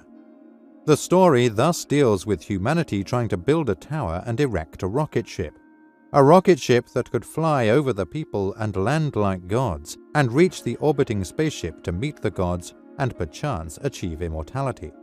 This could not be tolerated by the gods. The Hebrew word Shem is derived from the Akkadian Semitic term Shumu, which is, curiously enough, in Gilgamesh epic in a case that seems to parallel that of the Tower of Babel. As the king of the city of Uruk, Gilgamesh was sad and depressed over the thought of dying. He then decided to seek immortality, and he set his sights on reaching the land of the living, or the cedar land of Lebanon. Gilgamesh confided in his companion Enkidu that he planned to enter the cedar land to set up his Shumu.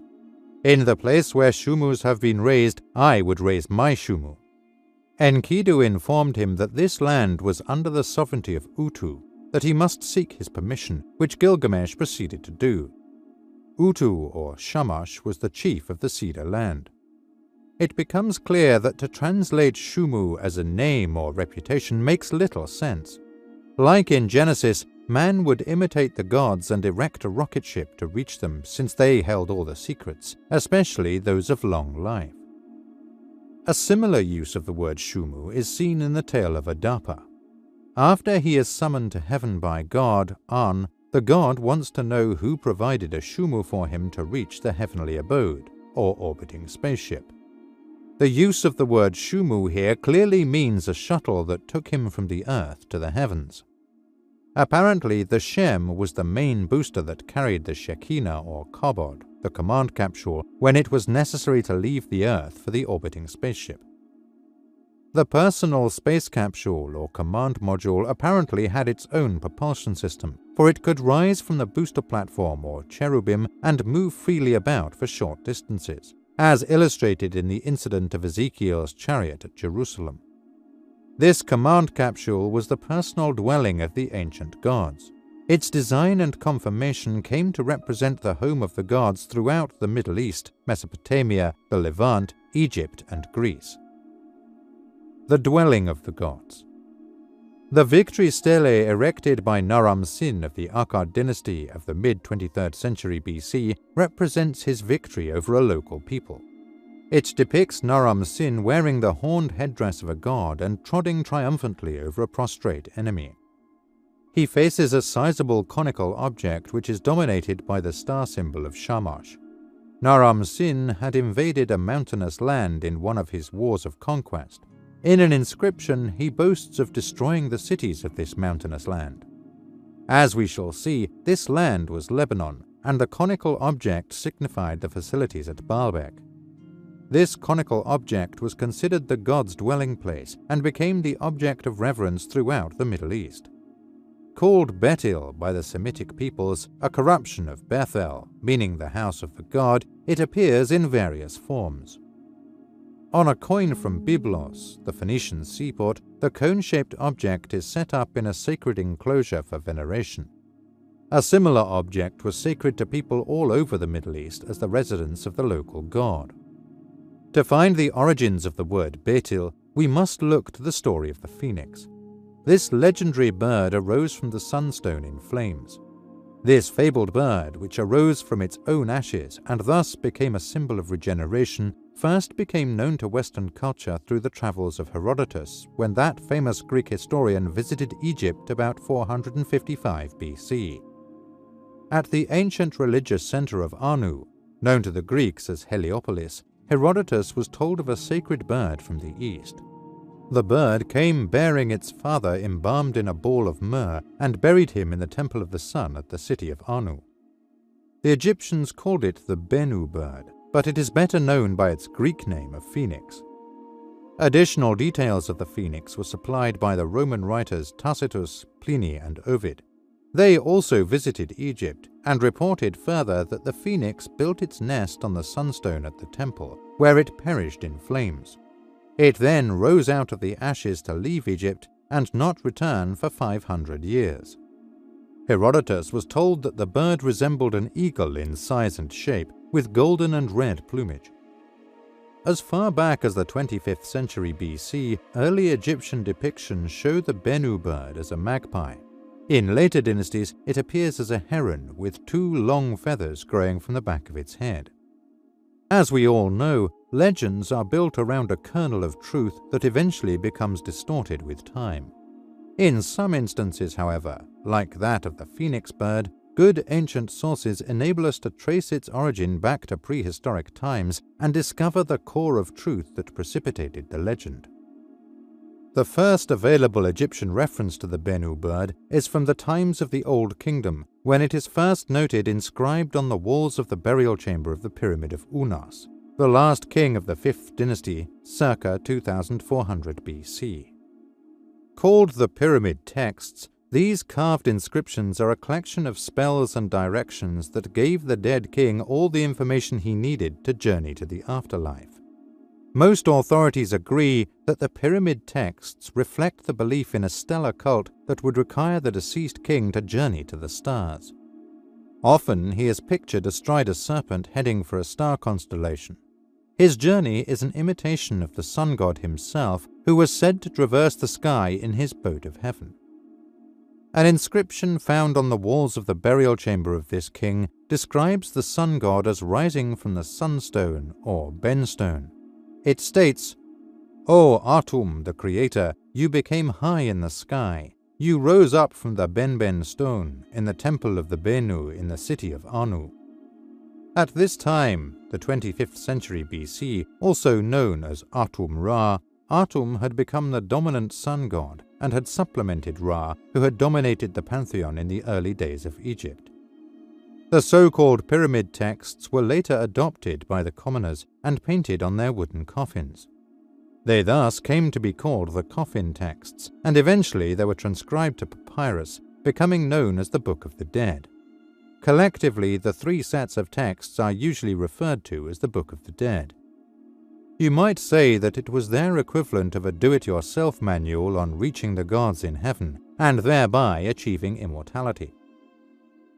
The Sun Temple and the Sacred Stone. The phoenix bird has since its beginning been associated with the practice of sun worship in Egypt.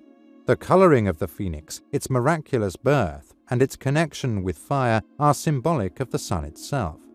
These characteristics, however, lend themselves to a more exciting explanation, as we shall see. The inner sanctum of the Sun Temple at the city of Anu was the most sacred of all places. It was the home of the sunstone, which the Egyptians called the benben. Mounted on a truncated pyramid, the benben was a square stone platform upon which was set a pyramid-shaped stone or pyramidion, giving the appearance of the stubby obelisk. It was on this stone that the phoenix or Bennu bird alighted. As far back as prehistoric times, the sunstone was revered as the dwelling of the sun god. The king buried inside the pyramid was believed to be under the direct protection of the god himself. This pyramidion, which was used as the capstone on obelisks and pyramids, became the most sacred fetish of the Egyptians. The strange feature of the phoenix legend is that it originated elsewhere and was assimilated into Egyptian sun worship by the priests of Anu at Heliopolis. The tales make it clear that the phoenix bird came from the direction of the east. Some say Arabia, others Assyria, and that it flies to the sunstone in Egypt to repeat its flaming performance. Since the Egyptians were very parochial in their view of the world, the land of Arabia could very well be any place east of the Delta region. The Middle East home of the phoenix. In Palestine, Syria, and Lebanon, the sunstone was also revered as the dwelling of the sun god. It was not only pictured as a stubby obelisk, but quite often as an upright conical stone. At Byblos, the oldest of the Phoenician cities, which dates to at least 3500 BC, the Egyptian gods were worshipped side by side with those of the Canaanite pantheon. Some of these sanctuaries contained a sacred chapel. An example is shown on a coin from Byblos of the Roman Emperor Macronus, AD 217, which evidently represents a shrine many centuries old. It shows a sacred enclosure containing a conical-shaped dwelling of the sun god. The sunstone was called a Betil or Betil by the Semitic peoples, and its functions are like the pyramid-shaped stone found in Egypt. Betil is a Semitic version of the Hebrew term Bethel, meaning the dwelling or abode of God. In Palestine, the worship of the sunstone or Betil goes as far back as the 8th millennium BC. Digging in the ancient ruins of Jericho, archaeologists found at its lowest level, carbon dated to Neolithic times of about 7000 BC, a temple where at its center an oval stone stood upright on a stone pedestal. These Betil stones were found all over the lands of Palestine and Syria. At Beth Shean, an altar and Betil were found and dated to the mid-14th century BC. Most of these pagan shrines were destroyed by the Hebrews after the division of the Kingdom of Solomon. However, many still remain in more isolated areas, such as southeast Palestine near Arabia, in the land of the Nabateans. Found at high places, these altars appeared as stone blocks or stubby obelisks and were believed by the natives to be inhabited by their chief deity, Dushara. At Madaim Saleh, in northwest Arabia, the Nabateans left a necropolis of family tombs, many of whom have Betils or sacred stones. In fact, the black stone at Mecca, called the Kaaba, the most sacred of Islamic shrines, is believed to have fallen from the skies. It is also referred to as a Betil. The Heliopolis in Lebanon. Besides the one in Egypt, there is another famous Heliopolis nearby, called Baalbek. Since antiquity, it has been a city sacred to the sun god. The Old Testament calls it Beth Shemesh, or the abode of the sun god. Shemesh or Shamash being the Semitic name for the Sumerian sun god Utu. The land of Lebanon, known to the Sumerians as the Cedar Land, was under the aegis of the Mesopotamian sun god. At Baalbek, the Greeks erected a splendid temple to the sun god Apollo or Helios. It is also here that the Romans built a magnificent temple to their sun god Jupiter. This temple was the largest they ever erected, including Rome, indicating the importance they attached to this location. But what is remarkable about this temple is that it is built on a massive three-tier stone base that must have been here long before the Greeks and Romans. It is raised 30 feet above the ground and is paved with perfectly hewn and fitted stones ranging from 10 to 30 feet long and 6 to 9 feet wide. The base for this platform was constructed of cyclopean blocks of stone 32 feet long, 13 feet wide, and 12 feet thick. Each slab of stone is estimated to weigh 500 tons. A fourth stone lies in the quarry nearby, readily shaped and cut except for a portion of its base. It is 72 feet long, with a cross-section of 16 by 16 feet, estimated to weigh over 1,200 tons. The stone was apparently intended to extend the size of the platform, but the work was never completed. Such a massive stone platform was obviously designed to hold an immense weight, or for some operation that must have applied tremendous pressure on the ground. The Lebanese sun god Shamash, who made his home base at Baalbek, was in many ways similar to the Egyptian sun god. Like the Egyptian Ra, who appears with the sun disk over his head, Shamash is always shown with a sun disk containing a 4-pointed star and 4 radiating spokes. And just like Ra, he is often depicted with the head of an eagle. Some scenes also show him holding the symbols of immortality. When Utu or Shamash left Baalbek, one of his destinations was ostensibly the city of Anu in Egypt. His bright arrival and departure in flames became the core of the golden and red phoenix legend bird. For thousands of years throughout the Middle East, the Betil or sunstone became revered as the physical dwelling of the sun god. Its conical or pyramidion shape was their attempt to represent the dwelling of the sun god, that is, the command or personal capsule of the first stage of a composite rocket. In Egypt, the origin of the sunstone is partially remembered in the ancient hieroglyphic sign used to represent the city of Anu or Heliopolis. It is shown as a bolt aimed at the sky. The Greek omphalos as a betyl and geodetic marker. Even the Greeks, who came much later, adopted the conical-shaped stone as a sacred dwelling of their sun god Apollo. Called an omphalos, it was the holiest object at every oracular site. The sun god Apollo, who later became one of the most important gods of the Greek pantheon, originally came from Asia Minor, from Ionia. His cult first appeared on the island of Delos, from where it leapfrogged to Dodona on mainland Greece. In fact, the island of Delos was considered so sacred that it was inviolate in all the Greek wars. Even the Persians respected its sanctity and bypassed it. In his histories, Herodotus called Dodona the oldest of the Greek oracles, and archaeologists have traced it back to about 2000 BC. It was the first cult center to Apollo on the mainland. As Dodona declined in importance, Delphi replaced it as a cult center. Like Dodona, it also had a half-egg stone called an omphalos.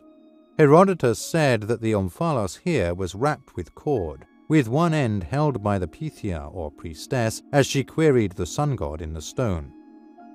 According to the Greek mythologist Robert Graves, the sacred stone at Delphi was also called betylos by the Greeks. He refers to it as a cone-shaped pillar periodically anointed with oil and wrapped in raw wool on special occasions. It was the residence of a god and was said to have fallen from heaven. While the term omphalos means human navel in Greek, its use here seems to be that of the navel of the earth.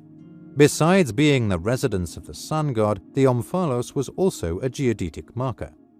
It is interesting to note, and pertinent to this subject, that if a line is drawn through the oracular sites of Dodona, Delphi, and Delos and continued towards the mainland, it runs right through Jerusalem.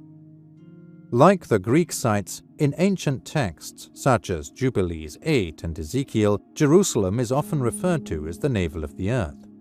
It seems that there was some sort of geodetic grid connecting sacred places in ancient times. Shamash was also known as the god of justice and measurements. He is shown in one instance with 2 gods overhead, holding cords connected to an altar that bears his sacred symbol.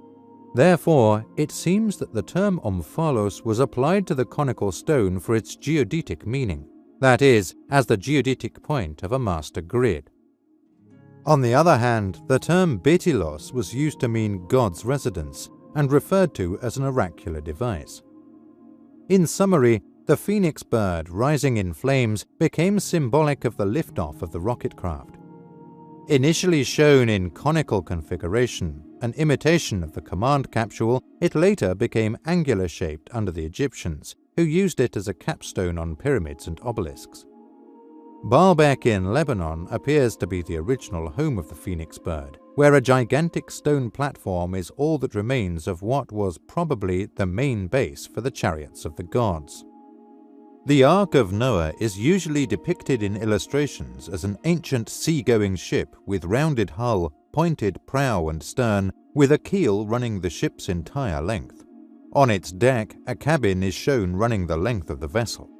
This is pure fantasy, of course, based on current designs of the late Middle Ages in Europe. There are only 2 descriptions of the ship in ancient literature, neither of which is very satisfactory from naval engineering standards, since they are entirely unseaworthy designs. The Old Testament describes it as a regular box with straight sides, no bow, no keel or hull. In fact, the Hebrew word used for the ship is that of a box or container. Equally as unsatisfactory is the description of the ark in the Sumerian account of the Deluge. There, if the translators are to be believed, it is depicted as a cube. This is not very convincing, since the Mesopotamians were a sea-going nation. Obviously, there is something amiss in the Sumerian accounts, or the translation and interpretation of the provided text. For sea-going people to describe the ark as a cube is entirely nonsensical. The Ark in Genesis. Most of the information in the Old Testament concerning the configuration of Noah's Ark is derived from Genesis 6. There are scraps of information from other religious sources. The complete text of Genesis, which provides the description of the ark, is as follows. Make yourself an ark, box, of gopher wood. Make it an ark with compartments, and cover it inside and out with pitch. This is how you shall build it. The length of the ark shall be 300 cubits, its width 50 cubits, and its height 30 cubits. Make a skylight for the ark, terminating it within a cubit of the top. Put the entrance in the side of the ark, which is to be made with lower, second, and third decks. The ark is called Teba, which translates to box, chest, or compartment in Hebrew. It is described as a rectangular box with a flat bottom and straight sides, 300 cubits long, 50 wide, and 30 high.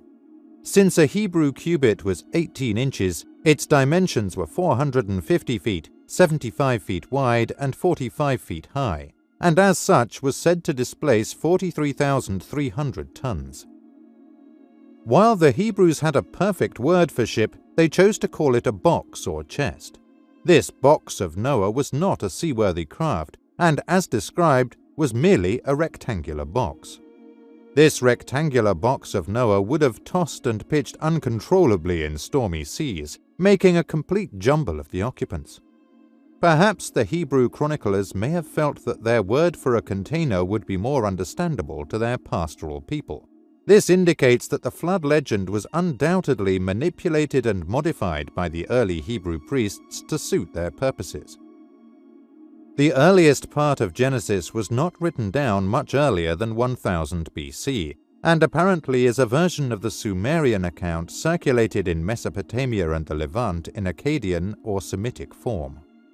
It indicates that the Old Testament story went through several changes and emendations until it became part of the book of Genesis. This box of Noah had 3 decks and numerous unspecified cells or compartments. It had a door on its side and an opening below the roofline to let in light. The phrase, "make a skylight for the ark," terminating it within a cubit of the top, has been interpreted by many biblical scholars to mean that Noah was to construct an opening for light entirely around the ark. The craft was built of gopher wood, which is an utterly unidentified expression. The word has no Sumerian or Akkadian origins, and is a complete mystery since it appears nowhere else in the scriptures. Because of the following evidence, we suggest that it does not refer to natural wood, but that it may be treated wood, made waterproof by an impregnation process much like today's pressure-treated lumber. The problems with the design of the Sumerian ark. The oldest known story of the deluge is found in the Gilgamesh epic, which is believed to have been written down about 2000 BC, from Sumerian accounts which go back to the days of a king called Gilgamesh who ruled in the 28th or 29th century BC. Utnapishtim is told to build a ship to survive the coming catastrophe. The Sumerian name of the hero is Ziusdra, as used in the Atrahasis epic, the original account of the deluge. Utnapishtim is the Akkadian or Semitic name for the hero, and as such is the hero of the Gilgamesh epic, the better-known Semitic version of the deluge story. In the Sumerian account, the word used is Magugur, or very great ship. In the Akkadian or Semitic version of the epic, it is called the Great Ship of Elipurabitu. Unlike the 3 decks of Noah's Ark, the Ark of Utnapishtim has 7 decks and is then divided into 9 sections or compartments. It had a door and some sort of window as well. Traditional translations report the craft as a cube with the height, length and width of 120 cubits. Since the Akkadian cubit was 20 inches, the craft would be a perfect cube of 200 feet on each side.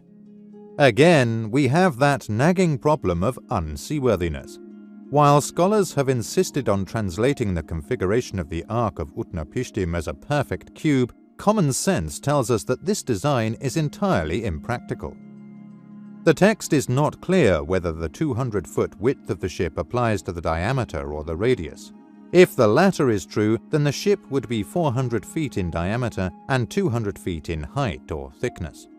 Furthermore, the Sumerian account does not mention a cube, but merely states that equal shall be her width and her length. This certainly applies to a circular design as well.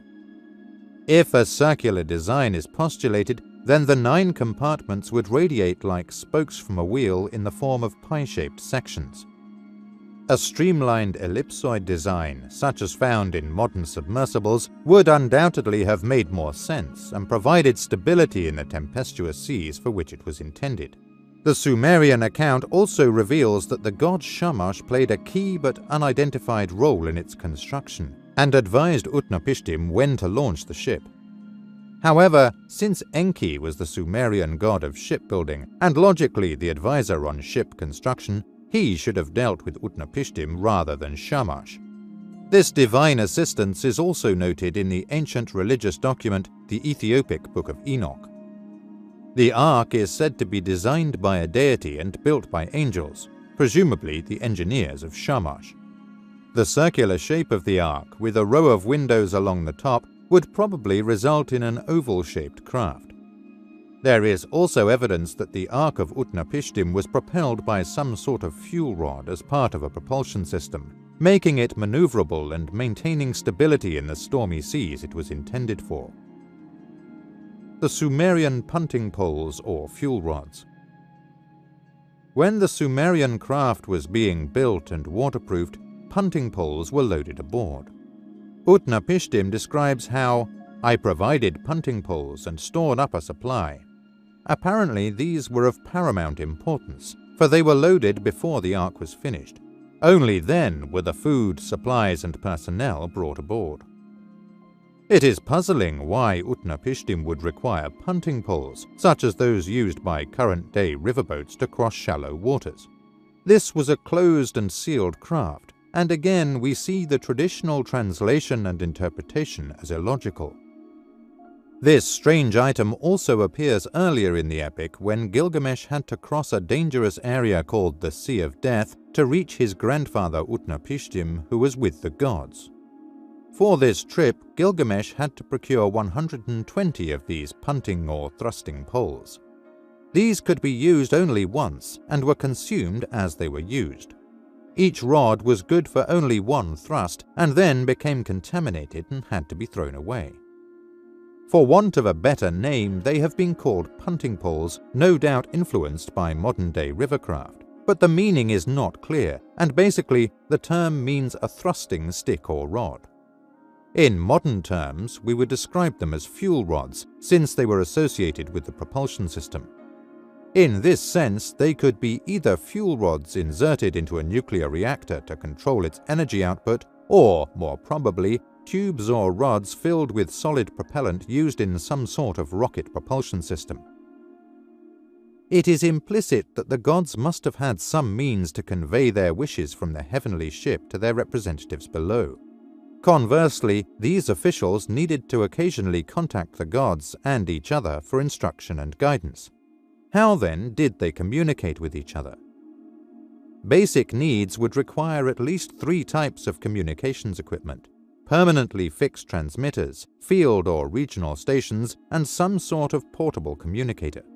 All of this communication equipment and devices are found in ancient literature and art forms.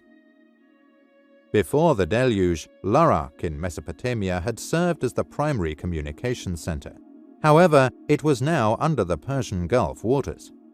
Since it was decided to move their facilities to the western lands, it became necessary to establish a central communication and administration center.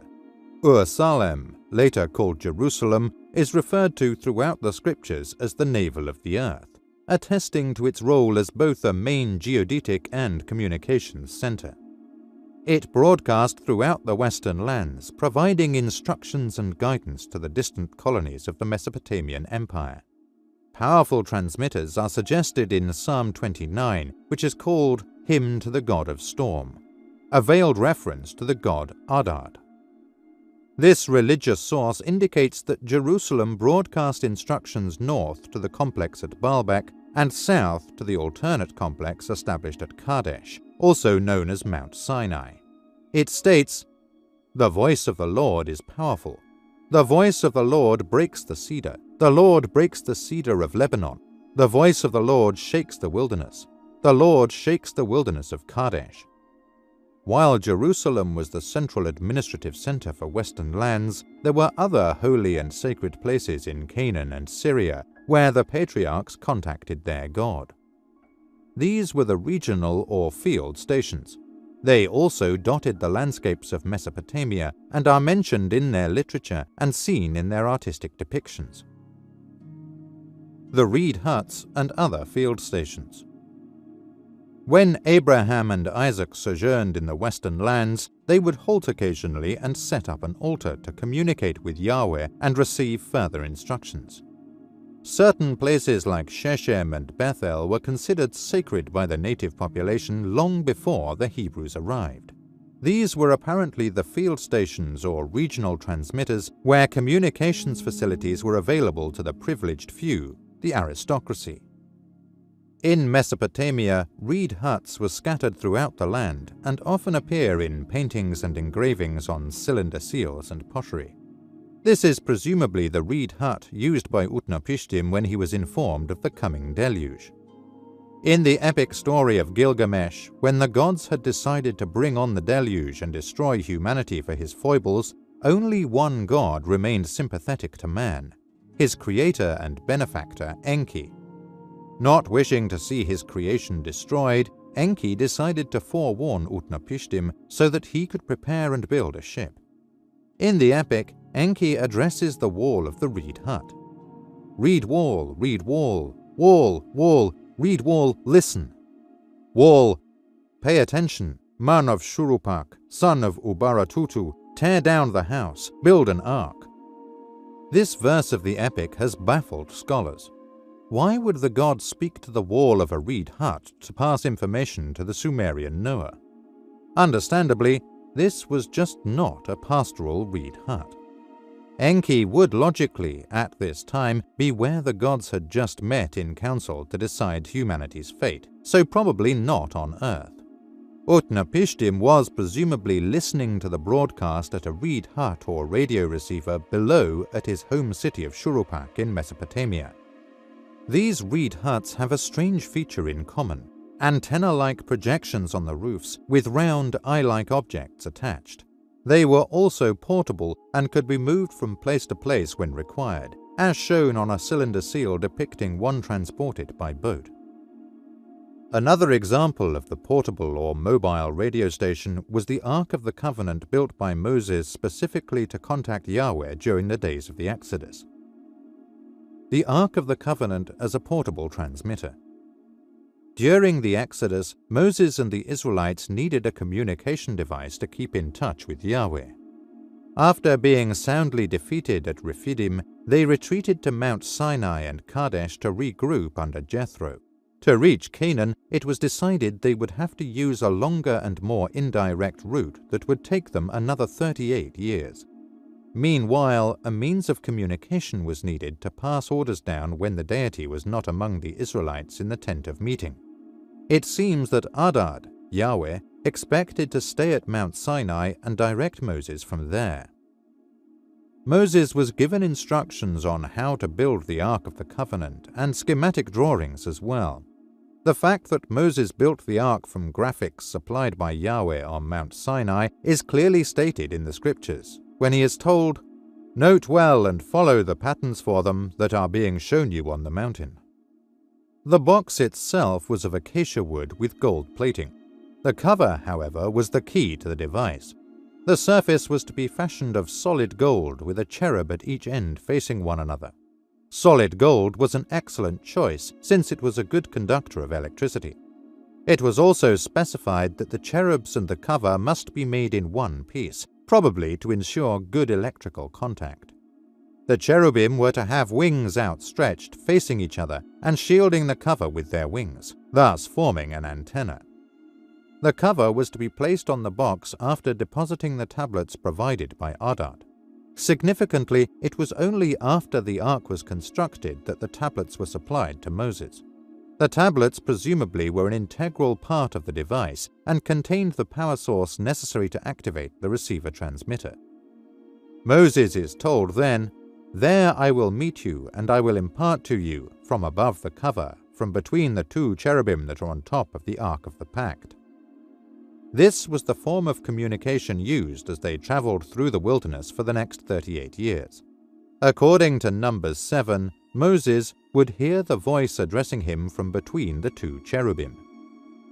The power source and transmission device were incorporated into the 2 tablets of stone inscribed by the 10 Commandments. When Moses broke the first set of tablets upon descending Mount Sinai because he was angry at the sight of the Israelites worshipping a golden calf, it defeated the whole purpose of the ark. Moses had to go back a second time to have another set fashioned. Perhaps this explains the 40 days he spent there. It may have taken that long to fabricate a second set or get the replacement parts. The dangers of the ark. Its power source. At first, only Moses, Aaron, and his 2 sons could approach the ark because of its inherent dangers. This was demonstrated when an accident killed the 2 sons of Aaron. They were hit by a sudden and unexpected discharge of electricity from the ark, for as Leviticus states, "And fire came forth from the Lord and consumed them. Thus they died before the Lord." However, in the Haggadah it relates how, "From the Holy of Holies issued 2 flames of fire as thin as threads, then parted into 4, and 2 each pierced the nostrils of Nadab and Abihu, whose souls were burned, although no external injury was visible." This apparent electrical discharge proved to be a real threat to anyone who dared to enter the tent to service the deity. Thus, to prevent further casualties, Moses was told in Leviticus to warn Aaron, "Tell your brother Aaron that he is not to come at will into the shrine behind the curtain, in front of the cover that is upon the ark, lest he dies." This statement clarifies that the Ark of the Covenant is dangerous, and not something else, such as the vehicle or kabod of the deity. Due to the dangers of this device, it was decided to train a group of priests, the tribe of Levi, to handle all contacts with the ark. From there on, only a clearly defined group of initiates who wore protective clothing were allowed access to the ark. The instructions for manufacturing these garments were incredibly detailed and specific, indicative that its protective nature was woven into the fabric of the material. The tent of meeting containing the ark was kept at a safe distance from the Israelite camp. When traveling, the ark was carried by the Levites and preceded the body of people. In Joshua 3, they are instructed to keep a safe distance. "There shall be 2,000 cubits, do not come near it." 2,000 cubits is roughly 1 kilometer, the distance considered as a safety buffer zone. In Numbers, the story is related to how a group of 250 members of the tribe of Korah was annihilated by the destructive power of the Ark. The Ark also appears to have emitted dangerous radioactivity. Numbers 10 relates the incident when Miriam, the sister of Moses, was stricken with scales at the entrance to the tent, an affliction that sounds very much like radioactive poisoning. After the Exodus, during Prophet Eli's days, the Ark was captured by the Philistines and brought to their cities in western Palestine. The first book of Samuel describes how the Philistines suffered from plagues for 7 months. Those who came too close to the Ark received sores and tumors, and their hair fell out, classic symptoms of radioactive poisoning. It was passed from one Philistine city to another until finally, in disgust, they returned it to the nearest Israelite community and abandoned it at Kiriath Jearim. After that, due to its dangers, the Ark remained untouched and unmoved until much later when David decided to return it to Jerusalem. King Solomon built his temple to have a permanent place to house the Ark. It remained there until about 550 BCE, when it was hurriedly removed from Jerusalem in advance of the invading Persians. It was taken to Elephantine Island in the River Nile, where it was protected for about 200 years. Then it was moved down the Nile to Khartoum, and from there down the Blue Nile River to Lake Tana, Ethiopia. Later, a temple was built at Aksum, Ethiopia, home of the Queen of Sheba, to permanently house the Ark. Supposedly, it is still there to this day. The portable communication devices, the teraphim or animated idols. When the kings of Mesopotamia were away from their home city, particularly on military expeditions, they required some sort of mobile or portable communications to keep in touch with their home base and receive instructions from the gods. For this purpose, they took with them the temple images or statues of the gods. These statuettes were believed to be the active residents of the deity. They were of different sizes and compositions. Joan Oates, in her definitive work, Babylon, remarks that these animated statues were fashioned and repaired in special workshops in the city and had to undergo an elaborate and highly secret ritual of consecration which endowed them with life and enabled them to speak. This ritual probably consisted of embedding a radio receiver and transmitter, as well as a power source inside the statuette. Abraham and his father, Terah, are reported to have operated a workshop that fabricated these statuettes. Although Genesis is silent on this activity, it is thoroughly discussed in the books of the pseudepigrapha. Terah and Abraham were described as members of the priesthood, the elite class that ruled the city of Ur. According to Jubilees, Abraham came from a family of high priests. His father Terah had learned the sciences from his father Nahor, for it was said that he, Terah, grew up, and he dwelt among the Chaldeans, and his father taught him the research of the Chaldeans to practice divination and astrology according to the signs of the heavens. A more explicit story emerges from the Apocalypse of Abraham, a 1st century AD document transmitted in Slavonic through Byzantine channels, and therefore not available to Western scholars until the late Middle Ages. According to this account, Abraham's father was an idol maker as well as an astrologer. He manufactured idols for the temples and for sale to ordinary citizens and travelers. One of Abraham's assigned tasks was to take some of these statuettes and sell them to merchants from Egypt at a stall just outside of town. Soon after, Abraham had a falling out with his father over these idols, and providentially, the workshop of Terah was struck by lightning and burned to the ground. When Terah and Abraham left for Haran and thence to the land of Canaan, they presumably had in their possession a number of these idols, statuettes with specific devices or power packs implanted. These were probably the teraphim or portable communicators of the Old Testament accounts. At Tepe Gawra in Upper Mesopotamia, archaeologists have found dozens of so-called cult statues dated to about 3000 BC. The cult objects fit the description of the animated idols of the Sumerians. These large-eyed pagan idols, or portable statuettes, had concave eye sockets where some fist-size objects were inserted, probably crystal-like power packs which activated the communicators. These power packs have been described as stones, evidently the ancient word for large crystals. The teraphim, or portable radiosats. The teraphim of the Old Testament were figurines or idols of different sizes, which according to biblical accounts were used for divination. That is, they answered specific questions which were posed to them, as in Ezekiel 21, Zechariah 10, and Judges 17 and 18. The etymology of the word teraphim is obscure, and its meaning is unknown. A source in the Encyclopaedia Judaica has suggested that it may come from the Hittite word tarpis, which means animated spirit. Because of the Hittite influence in the land of Canaan, this derivation is probably true. The teraphim plays a significant role in the life of Abraham. Its usage can be traced for 1,000 years, through the days of Isaac and Joseph, thence to Egypt, where they presumably fell into the hands of Moses.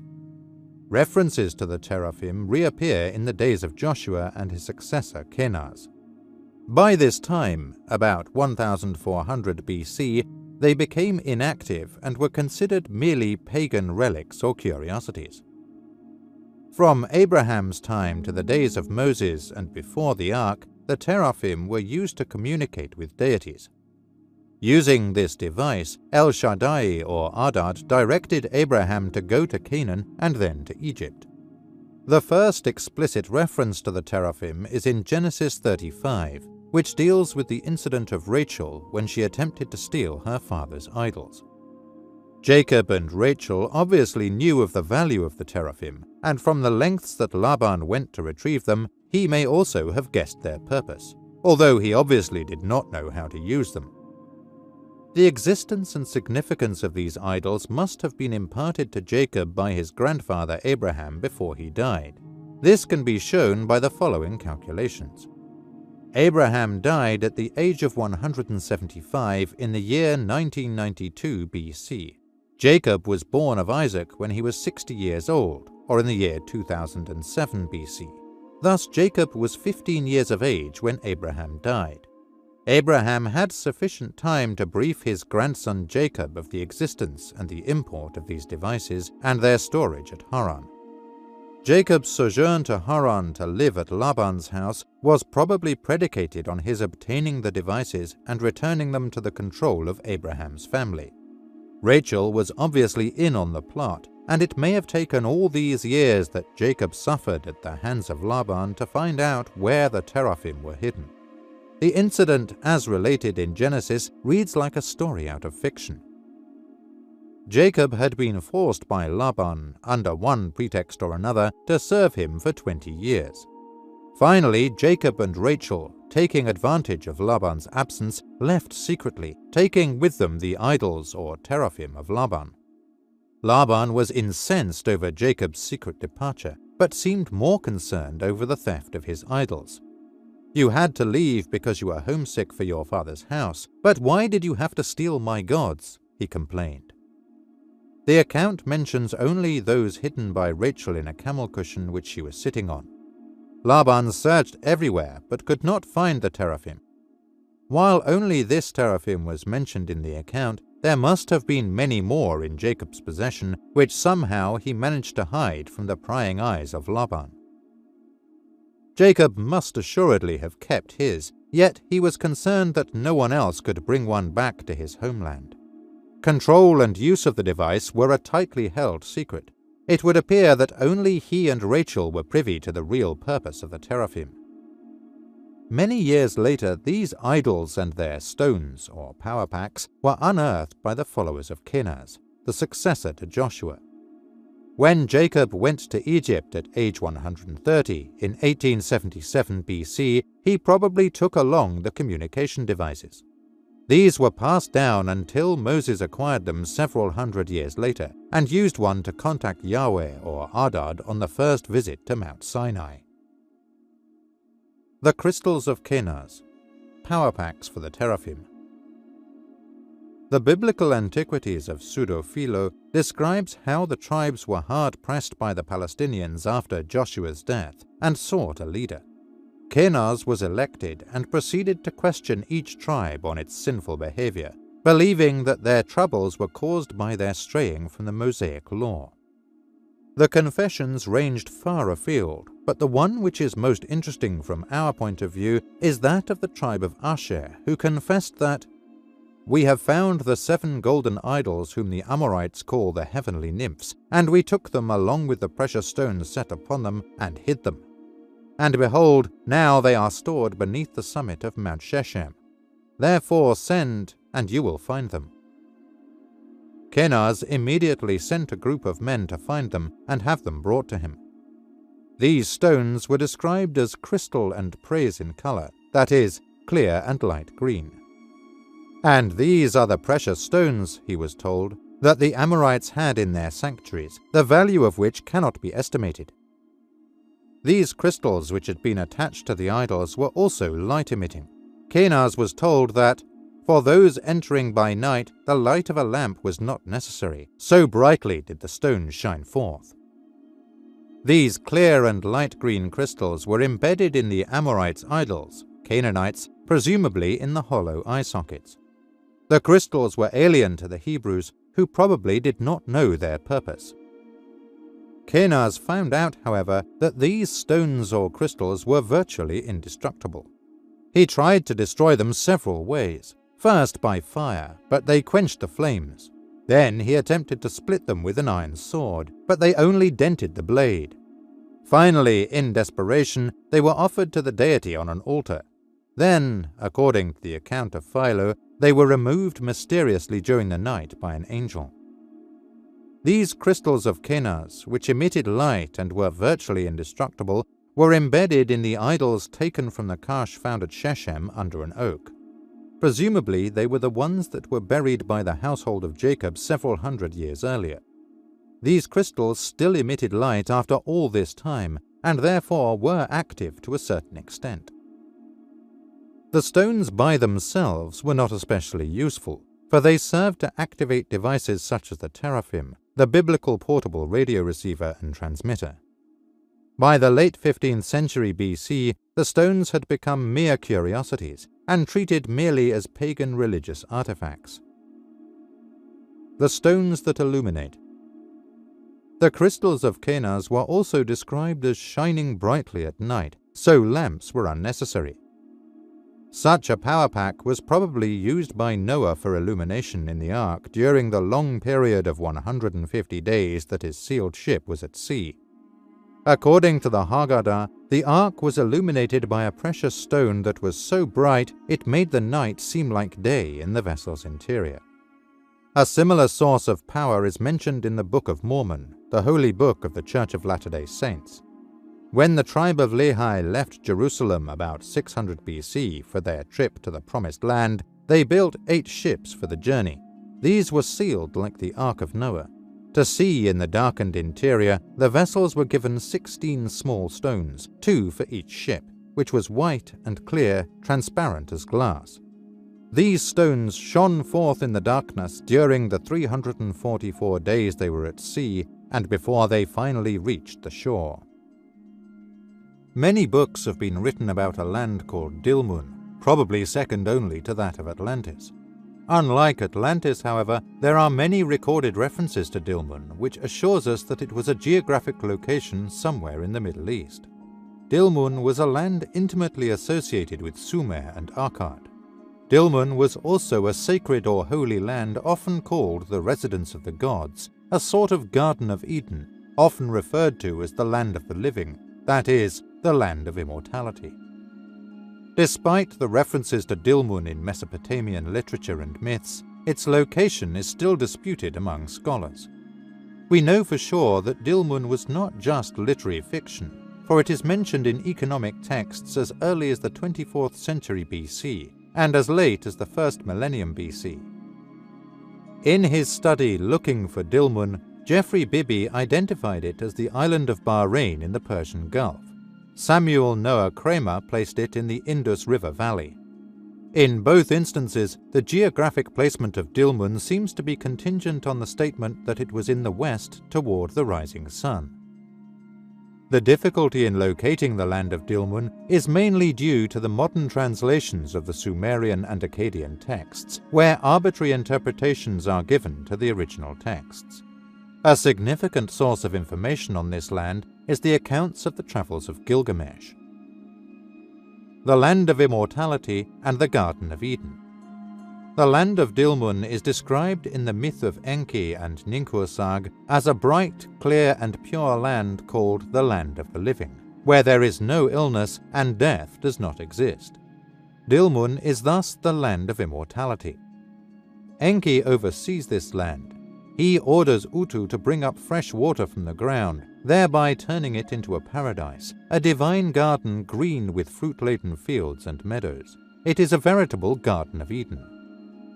Although it is not mentioned by name in Gilgamesh and the Land of the Living, it obviously refers to this land where no one got sick or died. To obtain immortality, Gilgamesh would journey to this cedar land to set up a shumu, but he required the permission of Utu for this journey. I would enter the land and would set up my shumu in the places where the shumus have been set up. I would raise my shumu. While the Semitic term shumu is traditionally translated as name, it presents difficulties in understanding the text. As we have noted before, the term Shem used in the Old Testament is the same as the shumu of the Sumerians. In the incident of the Tower of Babel, man wanted to erect a Shem to reach the gods just as Gilgamesh wished to do. As previously discussed, the biblical Shem is also used in conjunction with the kabod or vehicle of the biblical god. The kabod is called the kabod ha-Shem, or more correctly, the chariot of the Shem, or rocket. In the epic Gilgamesh and the Land of the Living, he must defeat the monster Humbaba, which appears to be a mechanical device that guards the cedar land against intruders.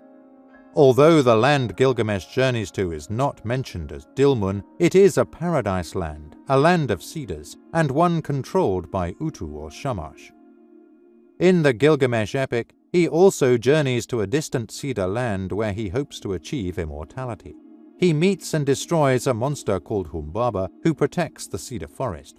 Humbaba is described as a fearsome monster. His roaring is like that of a storm, his mouth is fire, and his breath is death. The two epics involving the adventures of Gilgamesh to a distant cedar land under the control of Utu or Shamash and guarded by a mechanical monster are obviously related. They may be part of the same story. The structure of the Gilgamesh epic. Many scholars have noted the disjointed condition of the story that is narrated in the 12 cuneiform tablets that make up the so-called Gilgamesh epic. The most complete version available is Semitic Akkadian, composed in the Middle Babylonian period, about the 13th century BC. Most translations follow this traditional 12-tablet format. Fragments of this epic have also been found in other forms or languages, such as Old Babylonian Semitic, Hittite or Northwestern Semitic, and the original Sumerian.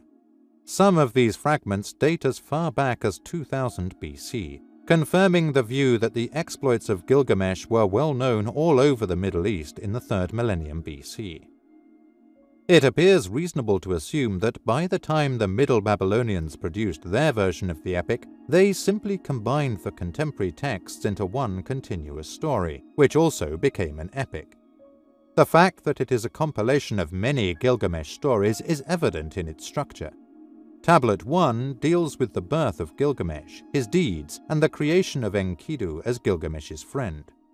Tablet 2 continues this association as they leave for the cedar forest guarded by the monster Humbaba.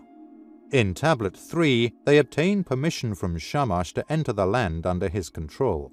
It is continued in Tablets 4 and 5, where Gilgamesh has dreams of what seems to be the glare and noise of rocket launch. They then battle the monster Humbaba. Tablet 6 appears to be a complete break in the story, unless it can be related in some way to Gilgamesh's purpose of reaching the gods and requesting immortality. This tablet describes how Ishtar tries to seduce Gilgamesh and is rejected. She asks the gods for revenge and is given permission to send a divine weapon called the Bull of Heaven to destroy Gilgamesh and Enkidu. However, Gilgamesh and Enkidu destroy the heaven-sent device. The story is continued in tablets 7 and 8, where the gods decide that someone must pay, and Enkidu is condemned to death. Gilgamesh delivers a long eulogy. Tablet 9 finds Gilgamesh on a journey to reach his grandfather Utnapishtim, the Sumerian Noah. He approaches the mountains of Mashu and meets the guards, the people with a stinging weapon. He is instantly recognized as semi-divine and allowed to pass. He passes through the mountain by tunnel and arrives at a place of bright crystal, the city of Baalbek. His request is turned down by Shamash. Tablet 10 starts with his meeting with Siduri, the so-called barmaid, who tells him how to make a journey across the seas of death, apparently a metaphor for the hazardous trip to the heavens. Siduri has been identified as Ishtar, and if this is the goddess herself, it explains this tablet's position in the epic. She apparently helps him to reach Utnapishtim, but at the price of becoming her lover. For this trip, Gilgamesh must secure many punting poles or fuel rods that are used just once and discarded. He reaches his grandfather, who is evidently orbiting Earth. In Tablet 11, Utnapishtim tells him the Deluge story. Since Gilgamesh cannot be granted immortality, he is told how to secure a magic plant that will rejuvenate him. Gilgamesh obtains it, but it is stolen by a snake on his return to Uruk. Tablet 12 is a complete break with the story. In this tablet, Enkidu is alive and about to enter the netherworld. It is obviously based on the myth called Enkidu and the netherworld. Many stories relate in some way to the Gilgamesh epic. However, some exist in fragmentary forms only, such as Gilgamesh and the Bull of Heaven and the death of Gilgamesh. Obviously, the epic is a composite or selected summary of many stories dealing with the hero's experiences. Lebanon as the land visited by Gilgamesh. There is only one cedar land in the Middle East worthy of the name. In ancient times, it covered all of Lebanon as well as part of Syria. In fact, the Gilgamesh epic refers to it as the forest that runs for 10,000 leagues. When Humbaba roared, it is said that it shook the land of Syria, and Lebanon. Despite these specific references to the land of Lebanon, it has been ignored by scholars. This cedar forest where Humbaba roamed is called the home of the gods and the throne base of Ir-Nini. Ir-Nini is another name for the goddess Ishtar, who seems to have used Dilmun as a home base. Ishtar was also known under the name of Siduri, the so-called barmaid who helped Gilgamesh to reach the gods. In his adventures, Gilgamesh reaches the mountains whose name is Mashu, which guards the entrance to the place where Shamash comes and goes. The word Mashu has confused scholars, who seem to have overlooked its obvious meaning, that of the place of the ship. Ma is the Sumerian term for a boat or vehicle, as we have seen in Magur as a riverboat, and Shu applies to a geographic place or location, as in the city of Shurupak. Gilgamesh is met by the Scorpion Men, that is, sentries with a stinging-type weapon, who immediately challenged him. Gilgamesh is instantly recognized as partly divine by the sentries, for the one who has come to us, his body is the flesh of the gods. The Scorpion Men who guard the Sumerian paradise correspond to the cherubim with fiery revolving sword who were stationed at the eastern entrance to the Garden of Eden to protect the Tree of Immortality and to prevent Adam and Eve from re-entering. According to Genesis, Adam and Eve were expelled from the Garden of Eden and sent east of Eden to the entrance guarded by the cherubim. After the deluge, the land of the gods had been moved from the Tigris-Euphrates delta area to Lebanon. It explains why Adam and Eve were expelled east of Eden, and that entrance guarded by the cherubim. It is pertinent to note that Damascus is due east of this entrance to the land of Lebanon. Damascus is the oldest continuously occupied city in the world, and the city claims it was founded by Adam and Eve after they left Eden. Gilgamesh traveled through a series of tunnels in the mountains to reach the home base of Shamash. The path he took was called Haran Shamash, or the road to Shamash. After going for 12 double hours, he saw the light at the end of the tunnel and finally broke out into the open, where he saw an area of bright crystal and colored stones. It was Baalbek, the space city. Much of the remainder of the text is missing. When Gilgamesh finally reached Utnapishtim, he related the story of the deluge and how he was made immortal and sent to live in Dilmun. In the old Babylonian version of the epic, Utnapishtim was given immortality by Enlil after the deluge and tasked with repopulating the world. In conventional translations, he was sent to a distant land, Dilmun, in the east, at the mouth of the rivers. Although the delta of Mesopotamia was the Edin of the Sumerians and the Eden of the Old Testament before the deluge, it was decided after the catastrophe to move it to a more secure place, less accessible and not subject to the caprices of nature, especially to periodic flooding. Thus, the sacred place of the gods was moved to Lebanon, and the space city was established there. This is clear in a more recent and accurate translation of these important words. A different translation of the phrase in question appears in the recent translation of the epic by John Gardner and John Mayer in their book Gilgamesh. Their suggested translation is the source of the rivers rather than the mouth of the rivers. Of course, this gives an entirely different meaning to the passage, for the delta of Mesopotamia or any other delta cannot be the land of Dilmun. A search for the place in the Middle East where two rivers originate in the same area leads us back to Lebanon, particularly to Baalbek. Here, the Orontes and Litani rivers begin, one flowing north and the other south. A Sumerian version of the Adventures of Gilgamesh verifies this interpretation of the passage. Called Ziusudra in the early Sumerian version, Utnapishtim is sent to live in the land of Dilmun, the place where the sun, Shamash, rises. A translation of this passage states that he went to live in the land or mountain land of crossing, where the sun or Shamash rises.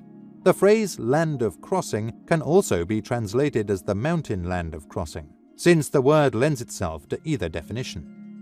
Again, this rules out the flatlands of the delta regions. Dilmun, the land where the sun, Shamash, rises. Supposedly situated where the sun rises, scholars have located it in the direction of the east or dawn. The word for sun is Shamash. The passage could also be read as where Shamash rises, firmly placing it in the land of the cedars. Further evidence that Dilmun should be sought westward rather than eastward is contained in the statement of Sargon the Great, who ruled about 2300 BC. Sargon boasted that the sea lands 3 times I circled, Dilmun my hand captured. It indicates that Dilmun had to be near the sea lands, which was the Mesopotamian term for the Mediterranean sea coast. The cities of the sea lands were none other than the coastal cities of Lebanon, later to become the Phoenician League. Furthermore, Sargon's statement would indicate that the cities of the sea land were actually part of what he called Dilmun.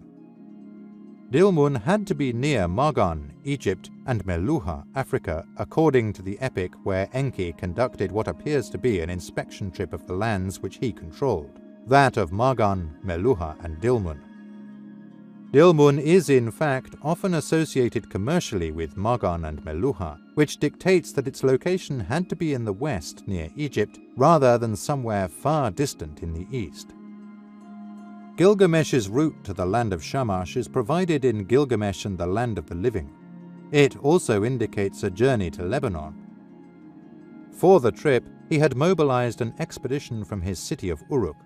Since they planned to depart by water, they built a Magan ship, an Egyptian-type riverboat, since they were going part of the way by water.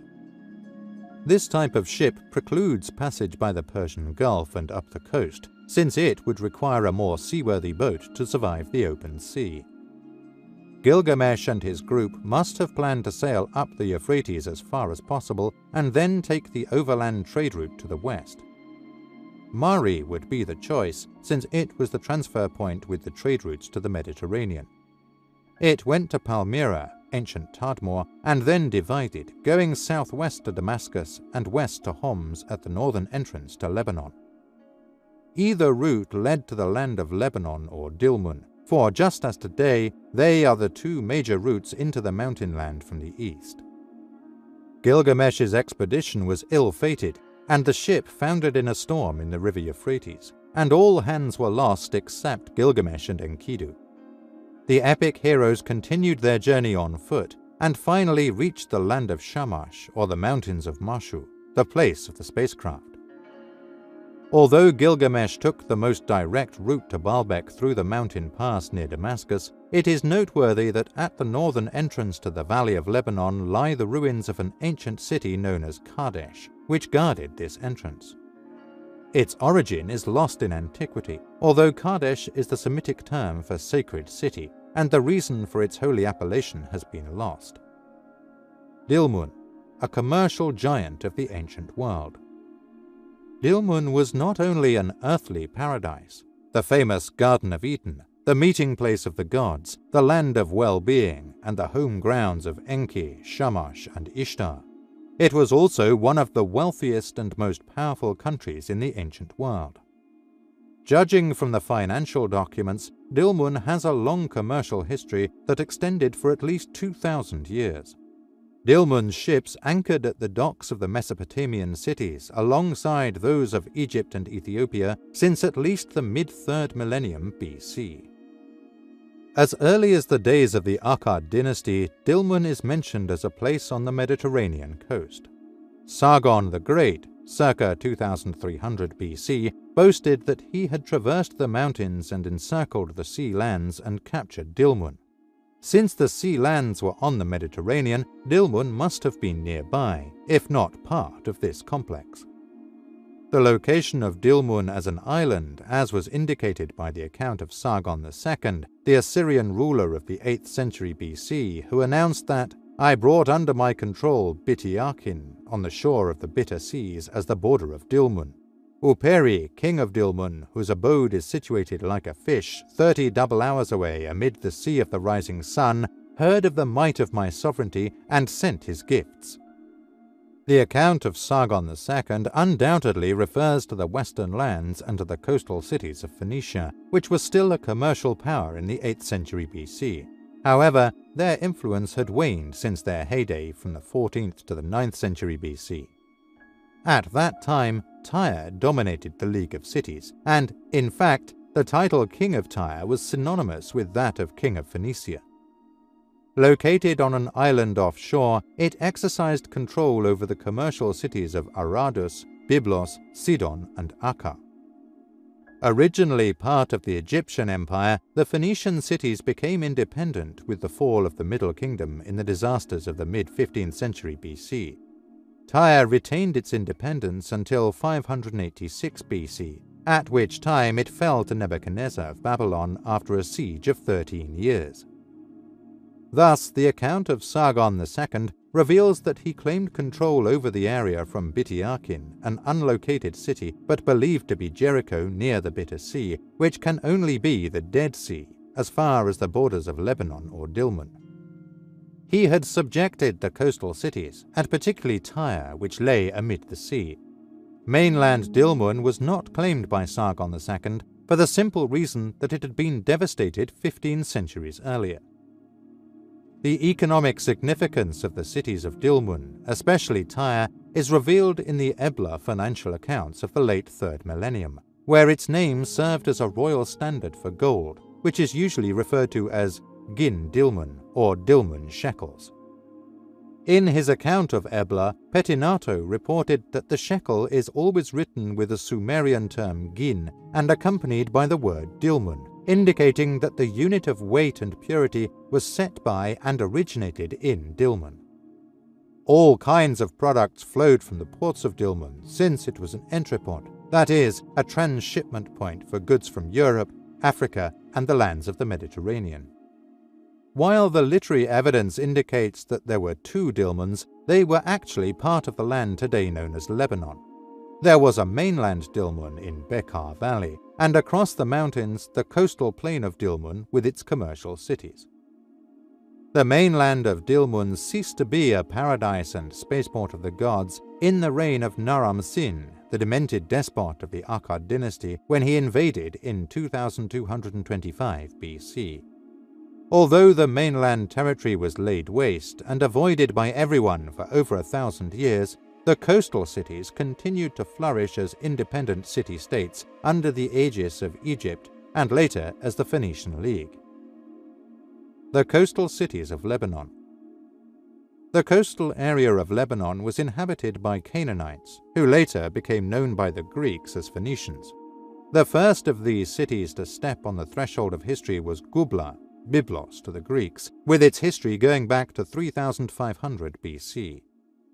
Byblos and later the other cities of Tyre, Sidon, Berytus and Aradus emerged under the control of Egypt about 2700 BC, when they were noted exporting cedar wood, olive oil and wines to Egypt.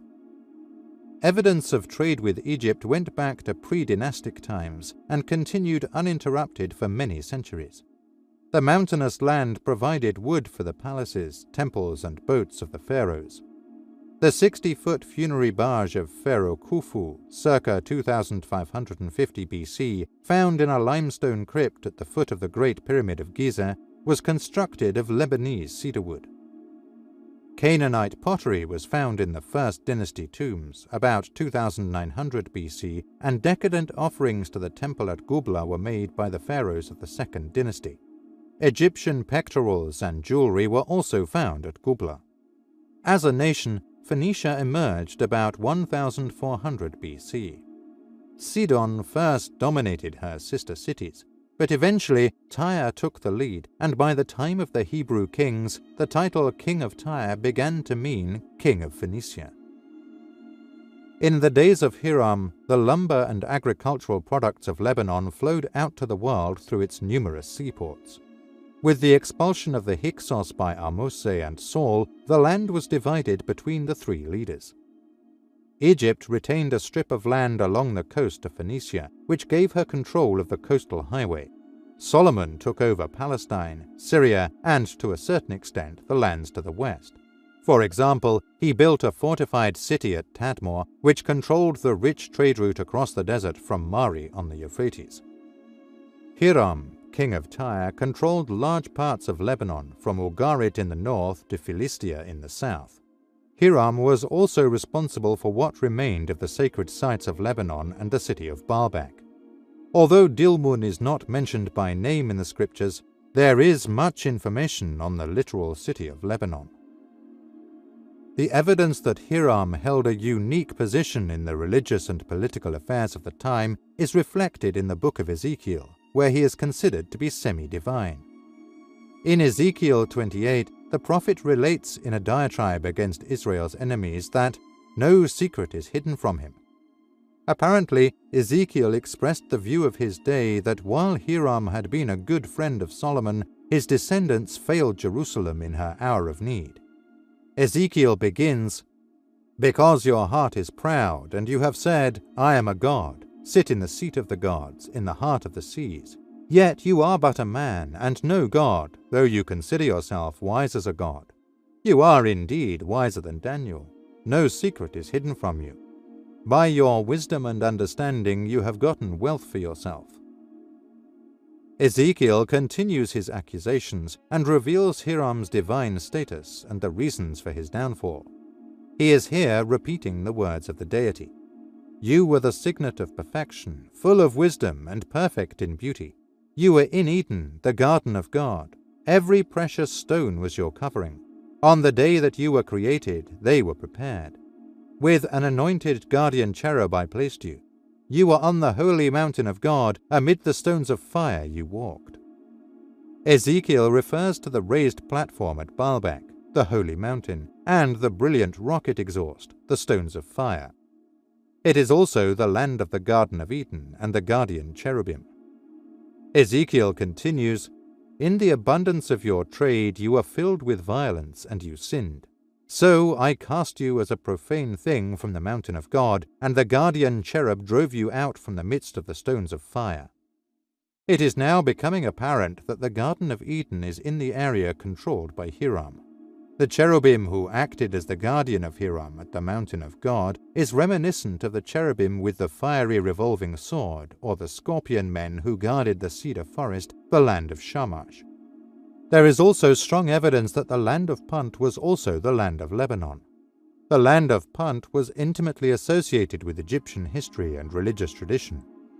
When written in hieroglyphics, it does not have the symbol for a foreign land, which indicates that the Egyptians considered this land to be historically part of Egypt.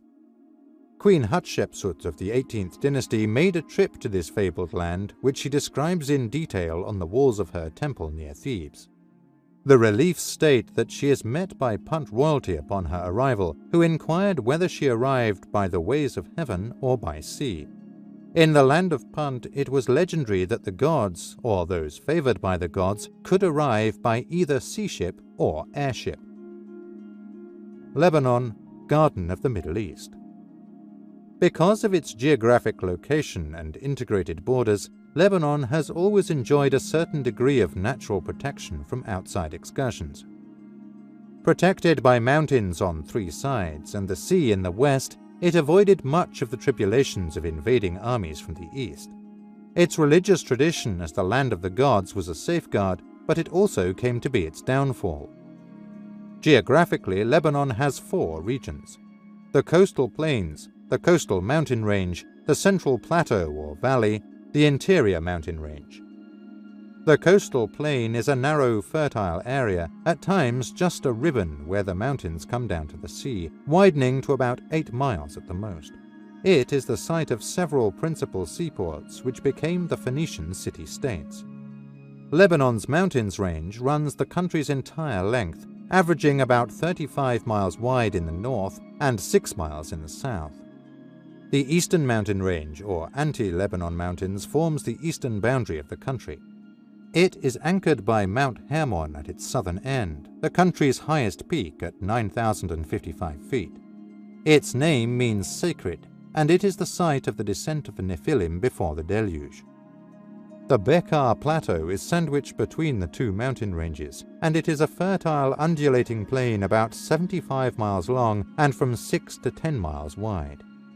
It owes its fertility primarily to the Litani River, which originates near Baalbek and flows south to empty in the Mediterranean near Sidon. Baalbek is also the watershed for the Orontes River, which flows north and exits into the Mediterranean near ancient Antioch. In the south, the plain is separated from the Jordan Valley by a range of hills, opening into the Syrian plain at Homs in the north. In the past, Lebanon must have been a veritable paradise. Its mountains were covered with cedar and other hardwoods and teeming with wildlife, like panthers, bears, and wolves. Its fabled city of Baalbek overlooked a luxuriant, fertile valley watered by the two rivers and numerous springs. Its wealth was enhanced by the bustling commercial seaports on the coast. Besides lumber, it exported agricultural products like wheat, olives, and incense. It was famous for its purple dye, which gave the coastal area its name. The Egyptians called it the land of incense, for it was a significant source of frankincense and myrrh. Lebanon was a natural selection by the Sumerians after the Deluge to be the site of the New Eden, the paradise of the gods. Its remoteness and protected borders also enhanced its value as a private resort and the location of the new spaceport. The lands were assigned to Utu Shamash, the chief astronaut, with the city of Baalbek as his headquarters. Called Beth Shemesh in the Bible, it was literally the house of Shamash. His activities in the land of Lebanon are graphically described in the myth Enki and the World Order. The hero, the bull who comes forth out of the cedar forests, who roars lion-like. The valiant Utu, the bull who stands secure, who proudly displays his power. The father of the great city, the place where Utu ascends, the great herald of the holy An. The judge, the decision-maker of the gods, who wears a lapis lazuli beard, who comes forth from the holy heaven, Utu, the son born of Ningal, Enki, placed in charge of the entire universe. Utu or Shamash is described as being in charge of the entire universe. Since we know he had no administrative or political function, it presumably is assumed as a metaphor of his ability to move about at will and survey the known universe from the air. From Baalbek, he roars like a lion and proudly displays his power, referring to the noise and commotion of the rocket launchings at the spaceport. A short history of Dilmun. 4000 BC. These lands were resettled after the Deluge. 3500 BC. Lebanon becomes the new Garden of Eden. 2900 BC. Gilgamesh makes his trip to the Cedar Land. 2700 BC. Egypt has control over the coastal cities. 2500 BC. The Dilmun standard for gold is used by Ebla and other cities. 2300 BC. Sargon the Great boasts of subjecting the land of cedars and the coastal cities. 2225 BC. Naram Sin invades Lebanon, destroys the space city at Baalbek. 2085 BC. Invasion of the eastern kings of the third dynasty of Ur. Lebanon is scrupulously avoided. The alternate space complex at Mount Sinai, Jehel Halal, is destroyed by Ur-Nummu. 1447 BC. Exodus from Egypt of Hebrew tribes under Moses. End of the Middle Kingdom in Egypt. Rise of the independent city-states of Phoenicia. 969 BC. Hiram, as king of Tyre and the Phoenicians, allied with Solomon and helps build the temple and the palace. 586 BC. End of the domination of the Phoenician cities as Tyre is captured and destroyed by Nebuchadnezzar. Today, the climate of Palestine is harsh and dry. There are many indications that it may have been much different 5,000 years ago. Research at Tel Aviv University has shown that rainfall at that time had a different pattern. Rain probably originated from warm fronts pushed into Palestine by the western winds from the Atlantic Ocean, whereas present-day thunderstorms form over the eastern Mediterranean. This phenomenon would result in summer rains and subsequently a more significant annual rainfall. This would explain the abundant vegetation shown by pollen distribution and the broader distribution of the deciduous oak in the past. It supports the statements in the Old Testament that refer to Palestine as a land of milk and honey. The devastation of the lands by invading armies, overpopulation, and shifting weather patterns probably all played a part in changing the lands of the Levant to the semi-arid land that it is today. The land of Lebanon in particular was lush and munificent.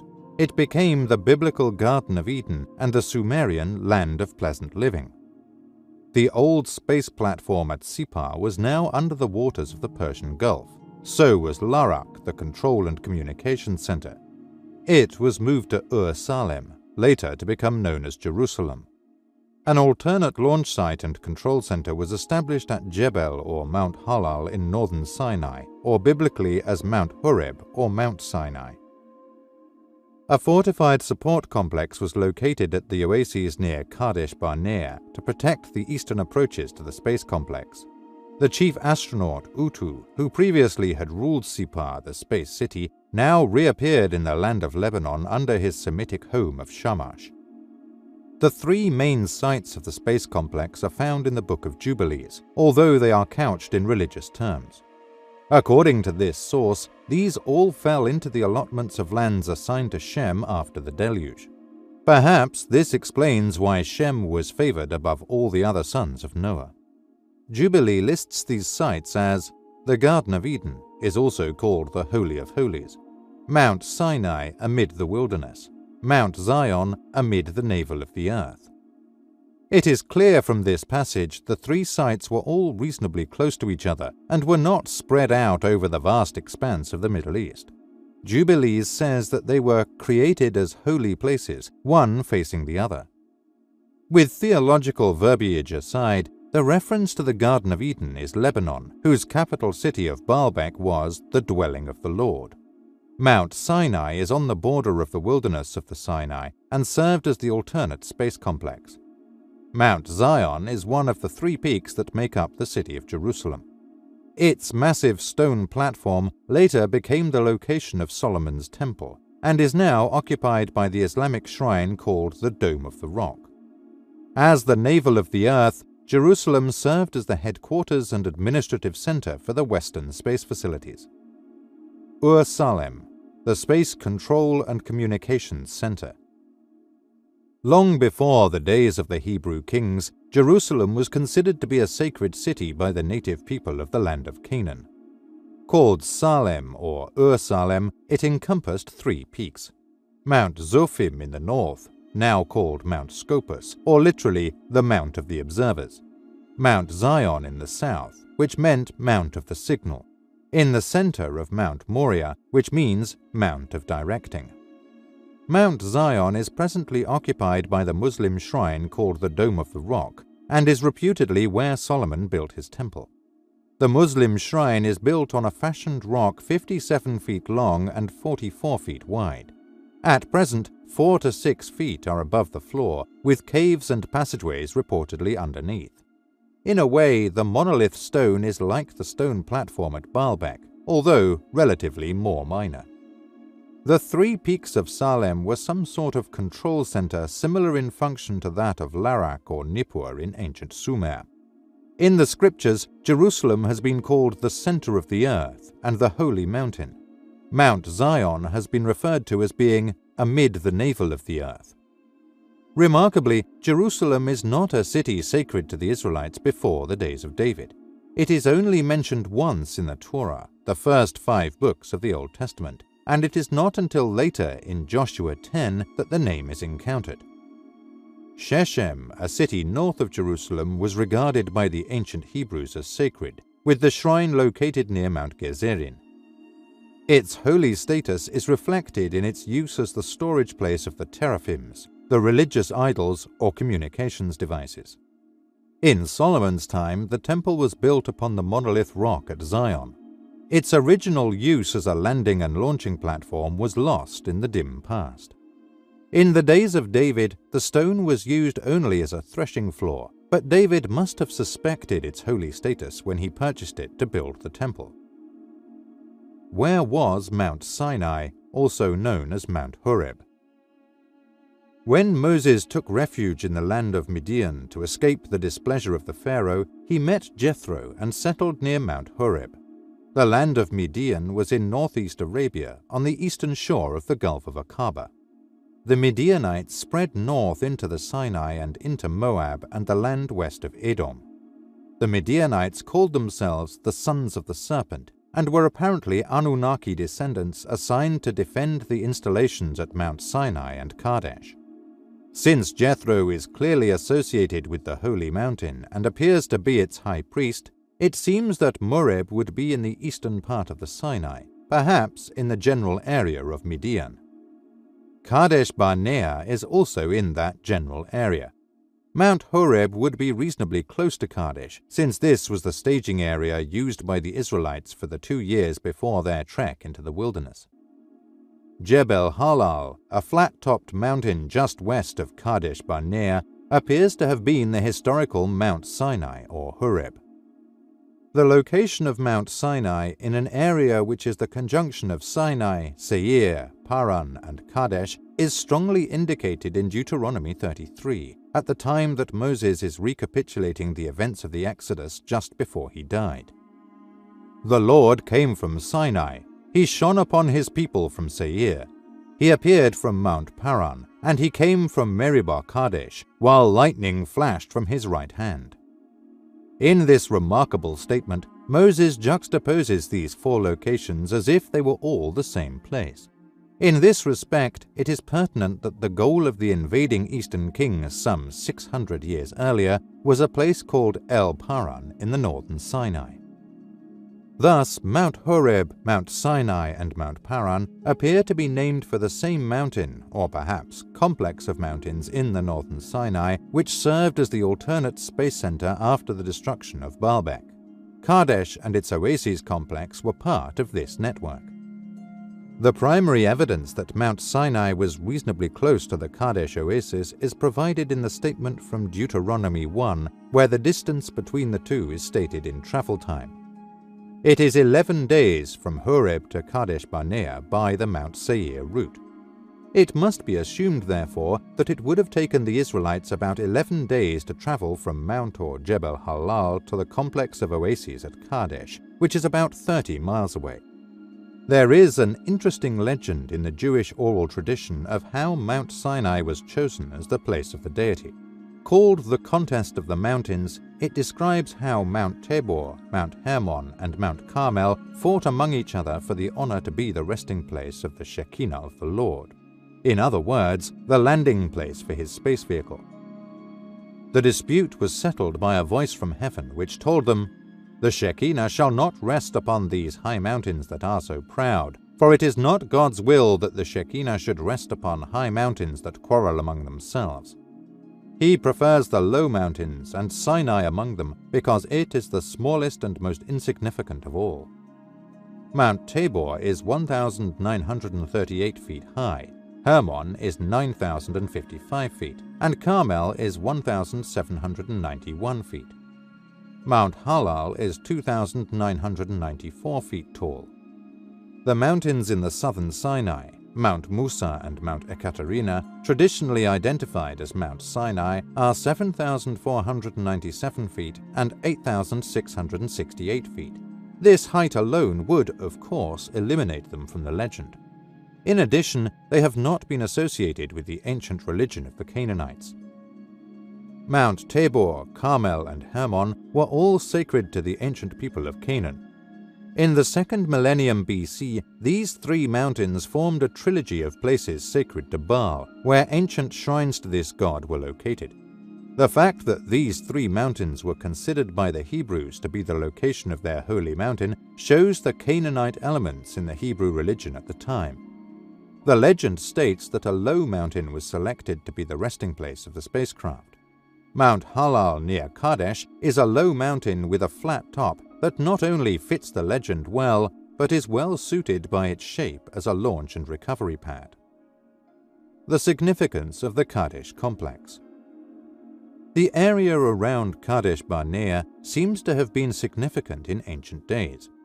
It appears to be one of the goals of the invading kings in the year 2085 BC. After defeating the fortresses of the Rephaim in the Transjordan, they then crushed the Horites in the hill city of Seir near El Paran, which is on the edge of the wilderness. They swang back to En Mishpat, now Kadesh, and subdued all the territory of the Amalekites, and also the Amorites who dwelt in Hazazon Tamar, En Gedi. They must have bypassed Kadesh to strike their primary target, the space complex at Mount Sinai, El Paran.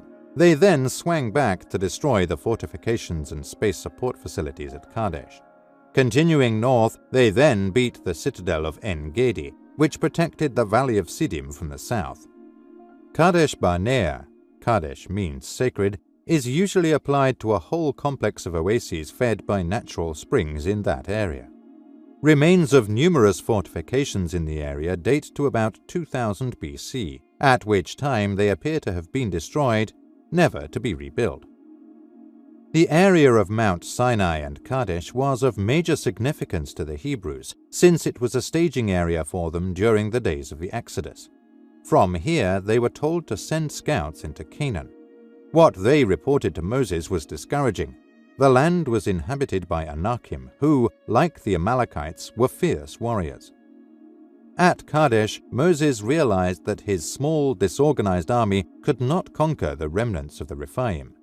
From here, a group of tribal leaders decided to attempt a foray into the land of Canaan, and they were soundly defeated at Hormah. This marked the end of their attempts to penetrate directly into Canaan.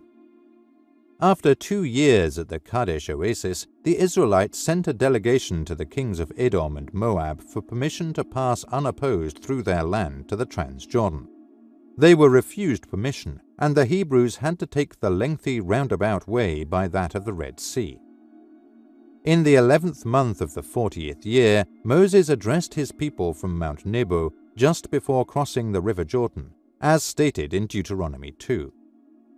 Thus, after you had remained at Kadesh all that long time, we marched back into the wilderness towards the Red Sea, and skirted the hill country of Seir a long time.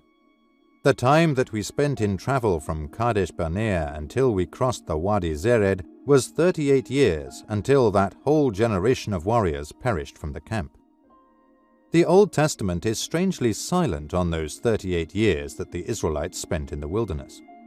Obviously, the book of the Wars of Yahweh and the book of Yasher were omitted. They relate to critical periods in the history of the Hebrews, and their recovery would solve many of the puzzles of the Old Testament.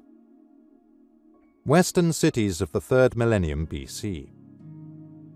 The tablets found at Tel Mardich provide a history of the commercial history of Elba from about 2550 to 2250 BC, at which time it was destroyed. In the 26th century BC, it dominated all commerce in the West, if not in the entire Middle East. At this time, weak dynasties ruled in Mesopotamia, making it possible for cities like Ebla to obtain and retain a strong sense of independence. Because of its strategic location astride the trade routes from Mesopotamia to the Mediterranean, Ebla became a commercial power with influence over most Middle East cities.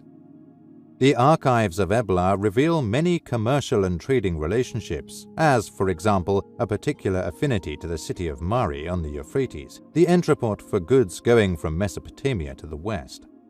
Another recovered text was found to be a geographical list of cities trading with Ebla: Byblos, Sidon, Ashdod, Megiddo, Jaffa, Karshemish, and many others not located.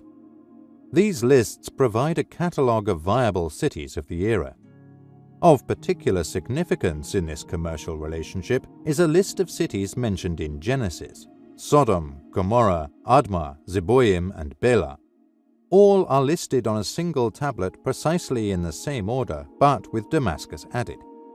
The repetition of the cities as found in the same order would seem to imply a special relationship among the 5 cities.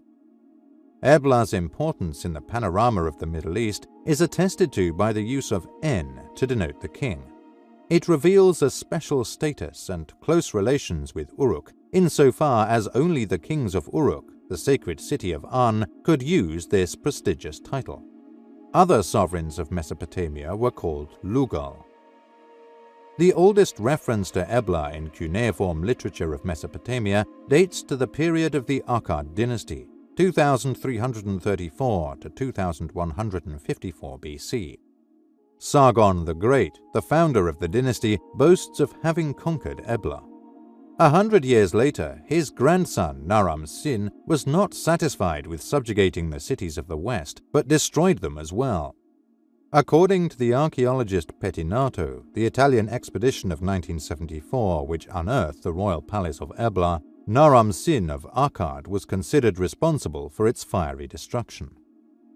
Generally called the Early Bronze Age, from 3000 to 2000 BC, this period ended by widespread destruction. The city of Ai was destroyed in 2200 BC and remained a pile of stones for 1,000 years.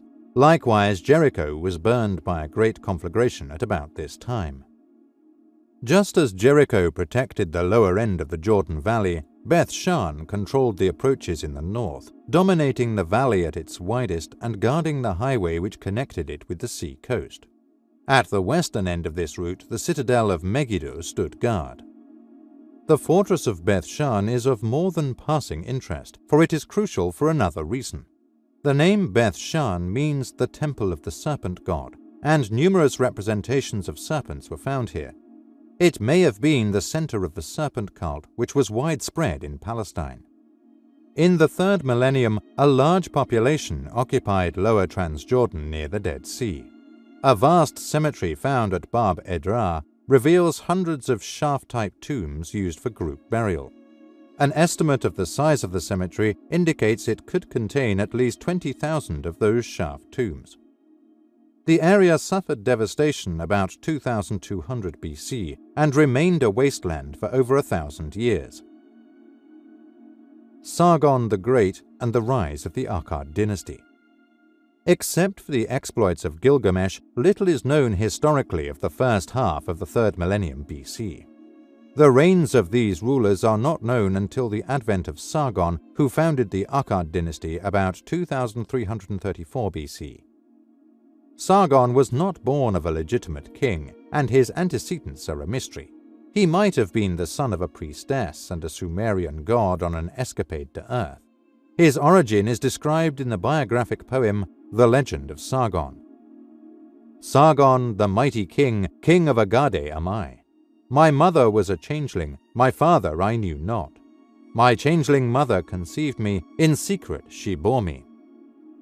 Sargon then describes how he was set adrift in the river Euphrates in a basket of reeds sealed with bitumen, and later found by a water carrier who raised him as his own son. Sargon then reveals how he worked as a gardener and came to the attention of the goddess Inanna, Ishtar, who granted him her favors and made him king of the city of Agade. The word changeling is sometimes translated as priestess because its meaning is not specific. It was the term, however, applied to the issue of a god and an earthling. Sargon first became cupbearer to the king of Kish. Then, for some unknown reasons, Kish fell out of favor with the gods, and Sargon became king of Agade. The transition is described in the historiographic poem The Curse of Agade, which strongly hints that Sargon was assisted by certain gods who conveniently cleared the road for him by destroying Kish and Uruk. After the frowning forehead of Enlil had killed the people of Kish like the bull of heaven, after he had ground the house of Uruk into dust like a giant bull, after, in due time, to Sargon, the king of Agade, from the lands above to the lands below, Enlil had given him lordship and kingship. The bull of heaven was a euphemism often used in the Sumerian legends for one of the special weapons used by the deities. It appears graphically in the tale of Gilgamesh, for example, when he and his companion Enkidu managed to destroy the bull of heaven, a weapon sent by the goddess Ishtar. From the inscriptions preserved by Sargon, we know that he conquered all northern Syria as far as Anatolia and up to the borders of Lebanon. It also provides the first recorded reference to Ebla in cuneiform. Sargon the king prostrated himself in prayer before Dagon, Enlil, in Tutul, now modern Hit. He gave him the upper regions, Mari, Iamutu, and Ebla, as far as the forest of cedar and the mountains of silver. Enlil did not let anyone oppose Sargon. There are several points of interest in Sargon's claims. He conquered Mesopotamia, the upper valley, the lands to the west up to the borders of Anatolia and Lebanon, the forest of cedar. Elsewhere, he describes how he captured the cities of literal Lebanon and the Bekaa Valley, as indicated in the self-laudatory poem The Legend of Sargon, where he boasts, "The sea lands 3 times I circled, Dilmun my hand captured." The cities of the Mediterranean coast were captured by Sargon, cities which were usually known as the sea lands in the literature of Mesopotamia. Although Sargon entered the sacred valley between the mountains, he apparently caused no damage and was satisfied merely to place his brand on the land of Dilmun. Sargon conquered the known world from Egypt to India and became known as a military genius, an imaginative administrator and builder, and one of the most remarkable political figures of the ancient East. Unlike the rulers who followed, Sargon preferred to conquer and rule his vast empire. This is manifest in the Ebla archives, which reveal the city was thriving under the administration of Sargon, but was later destroyed by his grandson Naram-Sin. Upon the death of Sargon, the kingship went to his son Rimush, who took over an empire torn by revolt and rebellion. Rimush ruled for 9 years, during which time he tried to subdue the rebellious Mesopotamian cities. He died in a palace revolt. Manishtushu ruled for 15 years and was mainly preoccupied with recovering distant colonies which had become mutinous. He too appeared to have died in a palace revolt. Ruling from 2254 BC to 2218 BC, Naram-Sin subdued the rebellious cities of Mesopotamia and recovered the lost colonies. Unfortunately, his overriding ambition and ruthlessness did not bode well. He destroyed the facilities at Baalbek and devastated the lands of Lebanon, poisoning the ground so that it was uninhabitable for 1,000 years. He boasted of how he destroyed the cities of the west like Ebla. Naram-Sin proclaimed himself a god and assumed all the trappings of godship. having himself represented wearing a horned headdress, the symbol of a god. He also placed the dingir, or star symbol, before his name, a usage that was restricted to the gods. Naram Sin, the king who would be a god. Naram Sin is best remembered as the king who destroyed the city of Agade and ended a dynasty. He extended the empire's borders ruthlessly, describing himself as King of the Four Quarters, which evidently meant Lord of the whole civilized world as it was then known. He also called himself Conqueror of Aman and Ebla, and boasted that he was the first to destroy these cities. The claim has a ring of truth to it, for when archaeologists unearthed Ebla in 1974, they found evidence of a vast conflagration, and the city was destroyed at about this time. The ruins of Aman have yet to be located. Three primary sources provide most of the information we know of Naram Sin and his career. One, a stele he erected at Sippar, later found at Susa. Two, a Sumerian composition known as The Legend of Naram Sin. Three, a rather long, 280 lines, Sumerian historiographic poem, The Curse of Agade. All three sources relate to the expedition of Naram Sin to Lebanon and his destruction of the city at Baalbek. Destruction of the Ekur, or the Tower and Assembly Building at Baalbek. The narrative of the Curse of Agade begins with the rise of Sargon to power with the support of Ishtar, who made Agade her tutelary city. With Enlil's help, the empire of Sargon flourished until the advent of Naram Sin to the kingship. Soon after he assumed power, the gods deserted the city, and Ishtar removed her sponsorship, leaving the city weak. At first, Naram Sin accepted his fate with humility. However, after 7 years, his humility turned to defiance, and he mobilized his army to attack the Ekur, desecrating its holy places and devastating the land. According to the legend, this brought down the wrath of Enlil, who unleashed the barbaric tribes of the surrounding hills that spread devastation throughout the land of Mesopotamia. The key to understanding this story is identifying the Ekur of Enlil, whose violation was so severe as to bring down the wrath of the gods who had been called in council.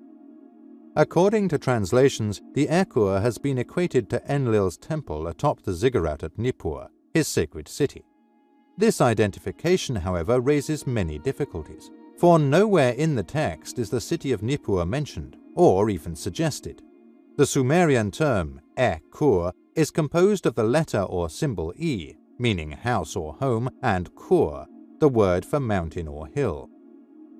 Besides being used to denote a natural land formation, it is also applied to an artificial mountain such as a ziggurat or any large man-made edifice. There is no indication the Ekur referred to is the one in Nippur, and it has been assumed from the beginning that it was the temple of Enlil that was violated. The text clearly states that the Ekur was located in a forested land of boxwoods, cypress, and cedar. There are no forests in the Mesopotamian alluvial plain, particularly near Nippur, yet this critical fact has gone unnoticed by translators and commentators alike. The cuneiform text makes certain statements that clearly rule out Mesopotamia and instead point to the land of Lebanon and the city of Baalbek. The actions of Naram Sin, according to the text, were as follows. He defied the word of Enlil, crushed those who had submitted to him, Enlil, mobilized his troops. Obviously, Naram Sin is wholly alienated from the Sumerian pantheon, and, in particular, its chief Enlil, who had blessed Sargon's conquest of Ebla and Dilmun. The poem then describes the assault of Naram Sin on the Ekur of Enlil.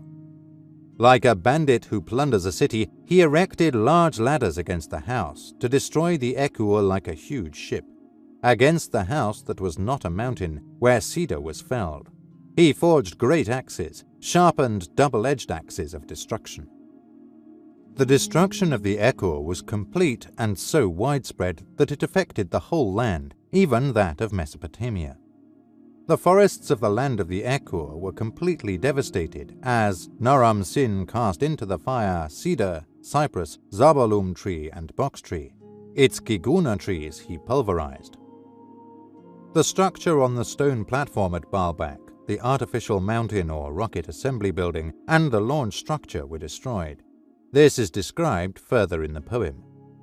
The people now saw its Selah, the house that knew no light. The Akkadians saw the holy vessels of the gods, its great Lahama of the Dubla, who stood at the house. The terms Lahama and Dubla are unknown and left untranslated since they do not fit any known meaning. The context of their usage indicates they refer to something on the Ekur itself, such as a large rocket booster that stood in the Selah or inner room of the edifice. Selah is the usual term used for the most sacred inner sanctum of a temple or palace, that is, the Holy of Holies. Although the poem is in Akkadian Semitic, these unknown terms are probably borrowed from the original Sumerian. In the case of Dubla, Du is the Sumerian term for bond or connection, and Bla, a form of Baal, means crossbeam, as applied to buildings or structures. Thus, Du-Bla may be the framework or bonded crossbeams that refer to the structure for the standing rocket vehicle, which in this case would be the Lahama. The term Lahama also lends itself to a Sumerian definition. La means bright or light. Ha or Ka is the word for the mouth or to speak, and Ma is the common term used for ship or craft. Thus, Lahama probably means the ship whose mouth speaks loudly and brightly, or in other words, a rocket vehicle. Thus, the epic poem The Curse of Agade discloses that the Ekur was not just a temple atop a ziggurat at Nippur, but was the actual rocket tower building sitting on the launch platform in Baalbek. The forested lands that were devastated by Naram-Sin were those of Lebanon. In the poem, Naram-Sin had consulted an oracle, probably Ishtar herself, where he requested access to the sacred lands, much in the tradition of Gilgamesh, and was refused admission. It may be that at that time he decided to invade and seize the lands. The use of special large-scale destructive weapons is suggested by the reference to the double-edged axes of destruction. In the legend of Naram-Sin, a similar weapon called the Flood Wind is used, and it also causes massive damage and ends the war. According to the Curse of Agade, the weapons of Naram-Sin leveled it down to the foundation of the land. He tore up its trees, the raining dust rose sky high. He struck down its doorposts, cut off the vitality of the land. Swift retribution came to Naram-Sin. Enlil convened the gods in a special meeting, according to the poem. The seriousness of the affair is shown by the pantheon that decided his fate. Enki, Inanna, Ishtar, Sin, Ninurta, Ishkur, Adad, and Utu, Shamash. All major gods who made the critical decisions of the pantheon. It was first decided to lay waste all of Mesopotamia, but they relented and punished only the city of Agade. The destruction of the city was so thorough that the site of the city has not been found.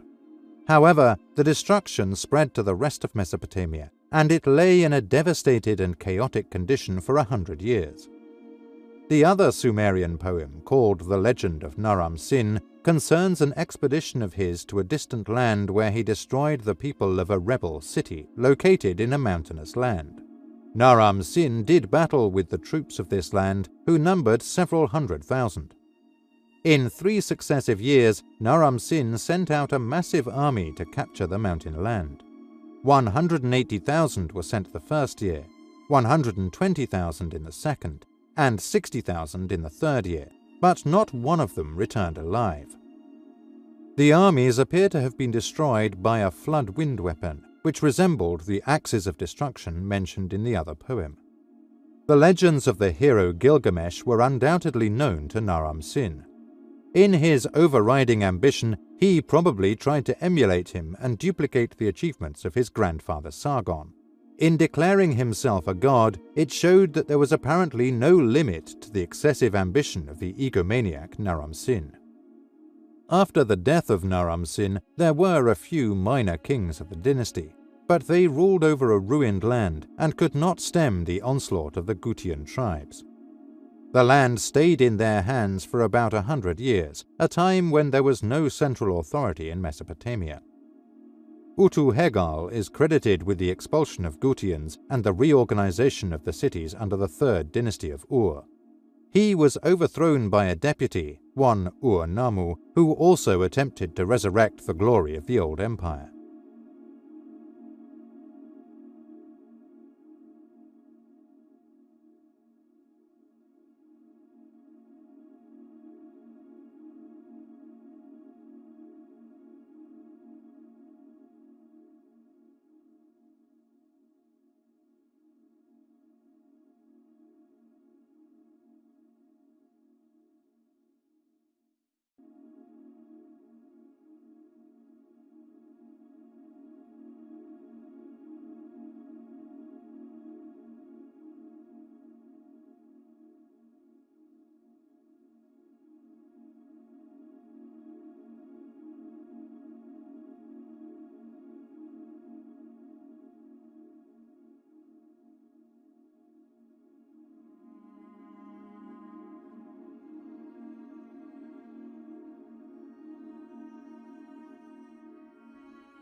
Of all the patriarchal narratives of the Bible, Genesis 14 is unique in being set in the context of world history.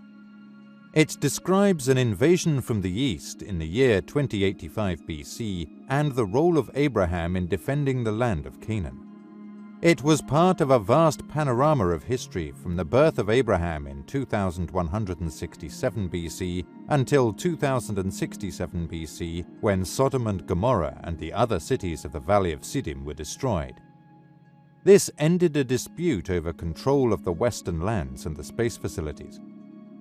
This timeframe coincides with the end of the early Bronze Age, surmised as between 2100 and 2000 BC, marked by large-scale destruction of the cities of the Levant. During these years, the third dynasty of Ur rose to prominence in Mesopotamia and, according to traditional chronology, ruled from 2114 BC to 2004 BC. To reflect the juxtaposition of the activities of Ur-Nammu and Abraham, it has been necessary to adjust these years by 10, for no other Mesopotamian king of the era fits the biblical background so well. Abraham was born in the city of Ur in Lower Mesopotamia in 2167 BC, when the land was still under the control of the Gutian hordes. About the year 2109 BC, the Gutians were overcome by Utu-Hegal of Uruk, who drove them out of Mesopotamia. One of his governors usurped the throne and seized control in 2102 BC. This was Ur-Nammu, who ruled for 18 years according to the Sumerian king list. Ur-Nammu and the subsequent kings adopted the name of the god Sin as their patron, suggesting the assistance of this deity in his priesthood.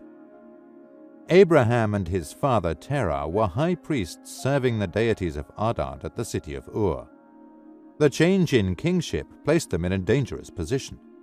In 2106 BC, they wisely migrated to Haran in northern Mesopotamia, a city on the edge of the Hittite lands controlled by Adad. The first invasion of Palestine by Ur-Nammu was in 2100 BC. Soon after, he consolidated his position among the cities of the Valley of Mesopotamia. The attack is only implied in the book of Genesis, but it is described in the Antiquities of Josephus. At this time, Ur-Nammu forced a treaty and an assurance of fealty on the cities of the Valley of Siddim: Sodom, Gomorrah, Admah, Seboim, and Zoar. These cities were at that time located in the valley now covered by the northern part of the Dead Sea. As reported in Genesis, the pact held firm for 12 years. In the 13th year, the cities rebelled and refused to pay tribute. In the 14th year, the eastern kings invaded the lands. The rebellion was apparently fomented by Adad, for in 2091 BC, a few years before they rebelled, Abraham was sent to Canaan and then to Egypt, ostensibly to set up defenses against what was sure to be an invasion from the east. The year before the invasion, Abraham returned from Egypt with a princess as a bride and presumably many troops.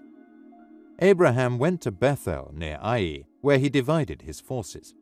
Lot took his troops east to defend the city of Sodom in the Valley of Siddim. Abraham deployed his forces south of the Anakim fortress city of Hebron, where he gained valuable allies in the Anakim. Thus, the grand strategy of Adad was to defend the land and particularly the space complex in northern Sinai. The plan was threefold. 1. A string of fortresses of the Rephaim in the Transjordan defended the approach known as the King's Highway. They were believed to be impregnable. 2. The approach through the Jordan Valley was protected by the armies of the 5 cities of the plain, reinforced by Lot's army. Several major citadels like Beth Shean and Jericho also blocked this approach. 3. The third possible invasion route was through the lands west of the valley, through Jerusalem. It was protected by the forces of Abraham, supplemented with an Egyptian contingent and the Anakim, or Rephaim allies, at the fortress of Hebron. The disposition of Abraham's forces south of Jerusalem and north of the Sinai reveals that he was guarding much more than just the cities of the Valley of Siddim. His main preoccupation seemed to be the security of the complex at Mount Sinai and Kadesh Barnea. The following year, the eastern kings under the leadership of Ur-Nammu invaded the western lands. This must have been a formidable army. Revealed in the Haggadah as numbering 800,000, they easily penetrated the Transjordan and destroyed the fortifications of the Rephaim.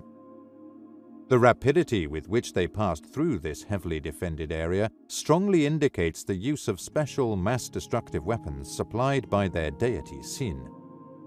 Abraham belatedly engaged the enemy at Dan, north of the Sea of Galilee, and again near Damascus, where he liberated Lot and his men and retrieved most of the booty from the rear train of the hastily departing army. It is puzzling why the invaders did not stop and fight the small forces at Abraham's disposal and preserve their loot and prisoners. Had the invading army stood its ground, it would easily have defeated the army of Abraham. However, the army was on a headlong flight back to its native land for some unstated reason. Ur-Nammu is known to have gotten ill on an expedition to a foreign mountain land and died soon after returning to his capital city of Ur, possibly from the effects of his own weapons, perhaps chemical toxicity or radioactive fallout. Shulgi then became king, and a quiet period seems to have come over the land of Canaan. During this interim period, Abraham apparently broke relations with Egypt, as shown in the treatment of Hagar, his Egyptian wife, and their son and heir Ishmael. The cities returned to the aegis of the eastern kings and reaffirmed their loyalty to the dynasty of Ur. Considering Ardad's inability to defend them successfully against the might of the Mesopotamian power, it seems to have been a logical move. As Yahweh, Ardad is portrayed in the Old Testament as a vindictive and vengeful god. His revenge on the cities of the plain should have been no surprise. In 2067 BC, seeing that he could not retain their loyalty, he unleashed mass destructive weapons on the cities of the plain that also ruptured the valley floor, resulting in the formation of the inland sea. Abraham, high priest and general of Ardad. The family background of Abraham is hardly mentioned in Genesis, which states laconically, Terah took his son Abram, his grandson Lot, son of Haran, and his daughter-in-law Sarai, the wife of his son Abram, and they all left Ur of the Chaldeans to move to the land of Canaan. But when they reached Haran, they settled there. Obviously, Genesis is no help in obtaining information on Abraham's early life and activities in the city of Ur, where he was born and raised. Nonetheless, other sources fill in the omissions of Genesis, such as Josephus in his Antiquities of the Jews, the Book of Jubilees, the Book of the Apocalypse of Abraham, and the Haggadah. According to Jubilees, Abraham came from a long line of high priests who served the local deities of the cities of Mesopotamia. His grandfather Nahor learned about the special priestly knowledge from his father, for Nahor grew up and dwelt in Ur among the Chaldeans, and his father taught him the research of the Chaldeans to practice divination and astrology according to the signs of the heavens. Nahor's son carried on the family tradition. He, in turn, was assisted in his priestly duties by his son Abraham. Thus, it is recorded that at least 4 generations served in the priesthood of the city of Ur. Jubilees mention how Abraham, in his 60th year, argued with his father and burned down the temple which contained the idols. His brother Haran dashed in to save the idols, but perished in the fire. It was for destroying the temple, according to this source, that Terah and his family were forced to leave Ur. However, the real reason for the migration lies in the political turmoil of the times, and it may be that the temple they destroyed was that of Enlil or Sin. Probably the most detailed and fascinating story of Abraham's early life is found in the Book of the Apocalypse of Abraham. The Slavonic Apocalypse of Abraham, as it is sometimes called, is dated to the 1st century AD and probably originated in Hebrew in Palestine. It was utterly lost to the Western Christian Church until the 11th century AD. In this document, Terah is described not only as an astrologer, but also as an idol maker. With his son's help, Terah ran a workshop that manufactured idols for the Mesopotamian temples and sold them to private citizens for home use. These were made of different materials: stone, wood, iron, copper, silver, and gold, with their value determined by the substance and workmanship. These idols were presumably the teraphim of the Old Testament and the animated idols of the Sumerians that, with devices embedded in the statue and power packs inserted in the eye sockets, acted as communicator radio sets. According to the Haggadah, Abraham's father was just not an ordinary priest, for he was a prince and magnate in the house of the king. The king was presumably Utu Hagar, and thus the fate of Terah and Abraham was intimately connected with the fortunes of this ruling house. Abraham leaves on a mission for Ardad. Abraham left Haran for the land of Canaan when he was 75 years old. Thus he remained in Haran for 14 years, from 2106 to 2092 BC. Although the scriptures are silent about these years, events elsewhere were rapidly moving to a conclusion. In Ur, the ambitious Ur-Nammu was consolidating his newly won position by gradually subduing the other cities of Mesopotamia. Only then did he turn his attention to the western lands. The story is narrated in Genesis. For 12 years they had served Chedorlaomer, but in the 13th year they rebelled. In the 14th year, Chedorlaomer and the kings allied with him. The pact between the Canaanite kings and the Sumerian kings, presumably led by Ur-Nammu, was therefore enacted 14 years earlier, in 2098 BC. According to Josephus, this treaty resulted from an incursion by Mesopotamian kings who were conquerors and imposed a tribute on Sodomite kings who submitted to this slavery 12 years. The earlier invasion had occurred during the years that Abraham was at Haran. He must have witnessed these events that saw the policies of Ur-Nammu take fruition. It is known from the Sumerian king list that the Gutian hordes ruled Mesopotamia for 91 years after the destruction of Agade. Then, for 7 years, the kingship was established at Uruk under the tutelage of Utu-Hegal. The king list then cryptically states that Uruk was smitten with weapons and its kingship carried off to Ur. Rarely does a kingship change hands in this manner in the king list. When a city or enemy is smitten with weapons, it usually refers to unusual widespread destruction, such as by non-traditional weapons. That is, the special weapons of the gods. Utu-Hegal of the unfortunate city of Uruk left a memorial of his exploits on a clay tablet, wherein he praises the gods Ishkur, Adad, and Utu, Shamash, for their help in defeating the Gutians and returning the kingship to Uruk. Adad and Utu were gods of the western lands, that is, Anatolia and Lebanon respectively. Were these the gods that Terah and Abraham served? If so, they were forced to leave Ur when Ur-Nammu established his capital in their home city of Ur. Ur-Nammu had the support of Nana, Sin, and the priesthood. This is shown in the affinity of this dynasty to attach his name to theirs. For example, Amar-Sin, Shu-Sin, and Ibi-Sin. Even from the abbreviated version of Abraham's activities as provided by Genesis, it is pretty evident that he was not just an ordinary nomadic chief. He could mobilize a sizable number of troops on short notice and engage a formidable invading horde. There must have been more to the migration than just a vague impulse to settle and populate a new land.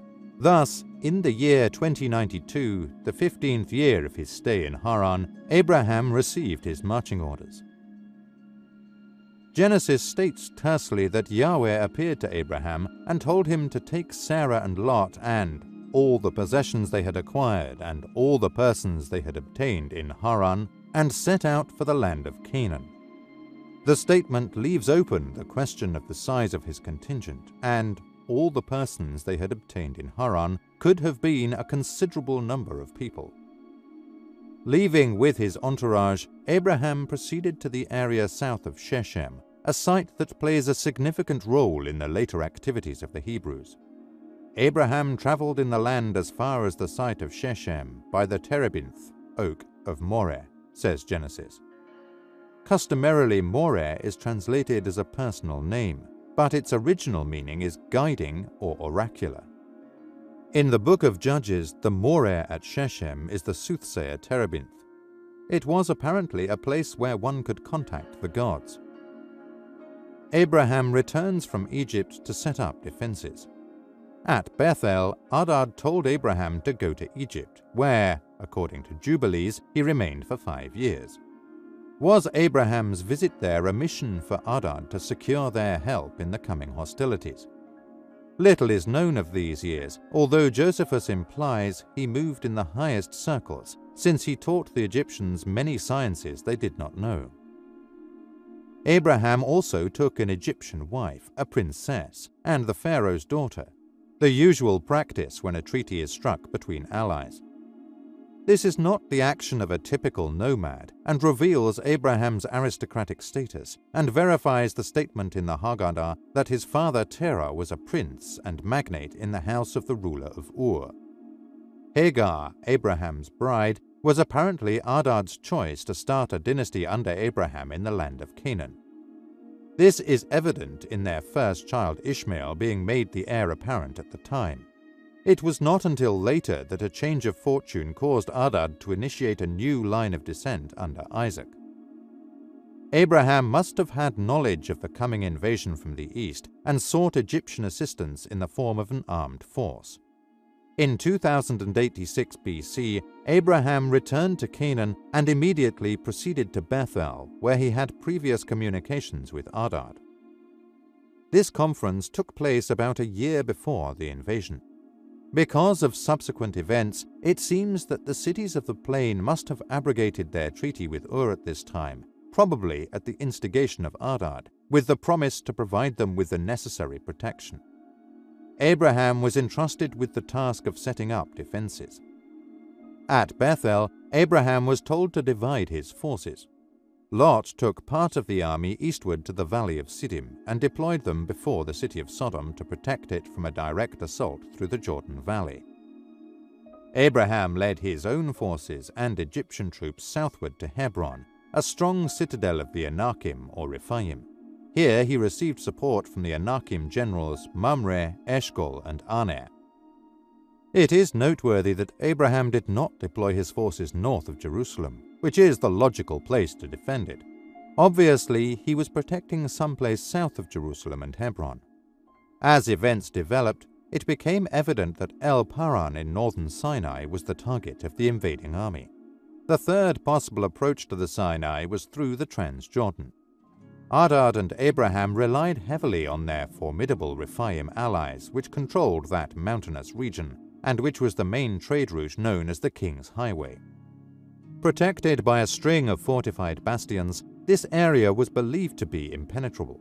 Hence, as the fateful year 2085 BC approached, Abraham had strategically deployed his forces. With his Egyptian, Anakim, and Rephaim allies, his position seemed impregnable.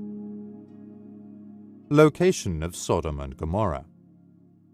Sodom and Gomorrah and the other infamous cities of the Valley of Siddim, which were destroyed in the days of Abraham, have never been physically located.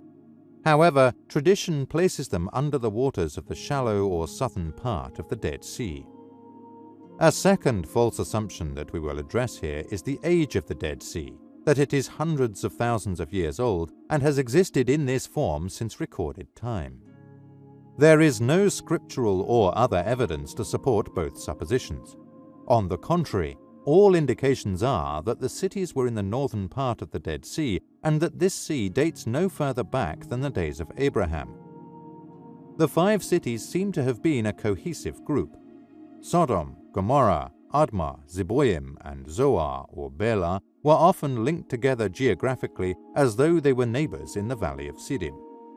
As implied in Genesis, the 5 cities were also associated commercially when they rebelled as a group against the authority of the kings of Mesopotamia and refused to pay tribute.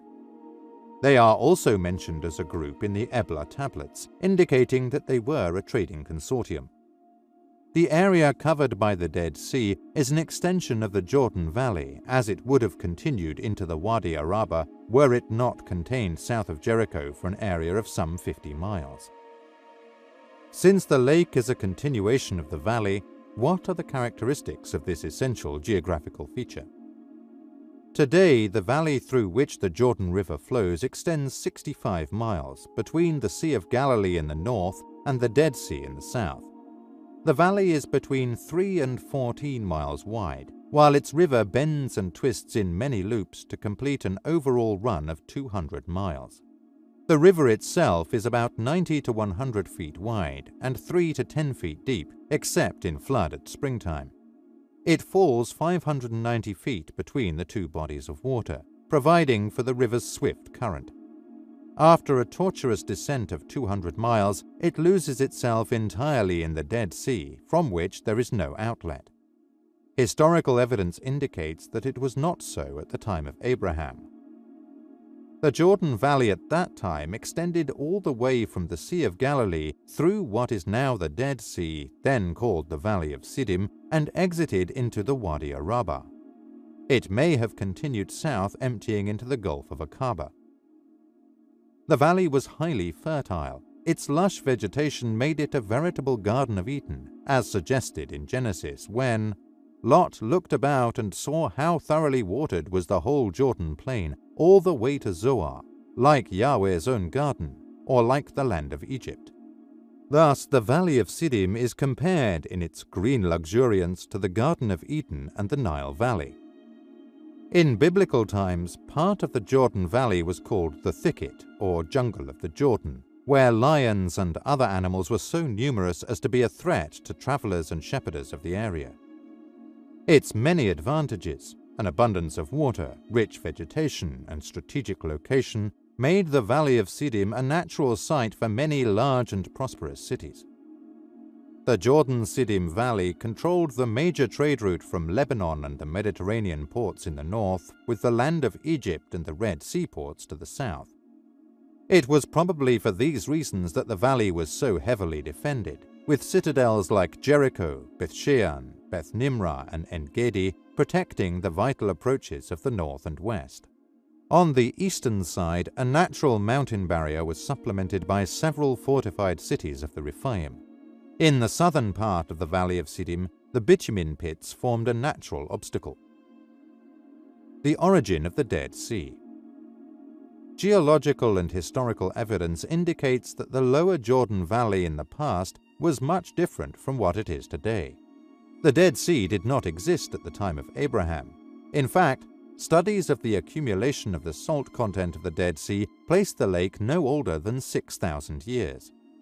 The subject is discussed by Velikovsky in his Ages in Chaos. Quoting the British Geographic Journal, Velikovsky contends that if the accumulation of salt and other sources of accretion brought in by the Jordan River were taken as a basis of computation for the age of the Dead Sea, its age would be less than 6,000 years, or even 5,000 years. The biblical story of the invasion of the four kings from the east states explicitly that the area now occupied by the Dead Sea used to be called the Valley or Vale of Siddim. All the latter, that is, the defending kings, joined forces in the Valley of Siddim, now the Dead Sea. The phrase, now the Dead Sea, was apparently added by the chronicler to identify the area of conflict.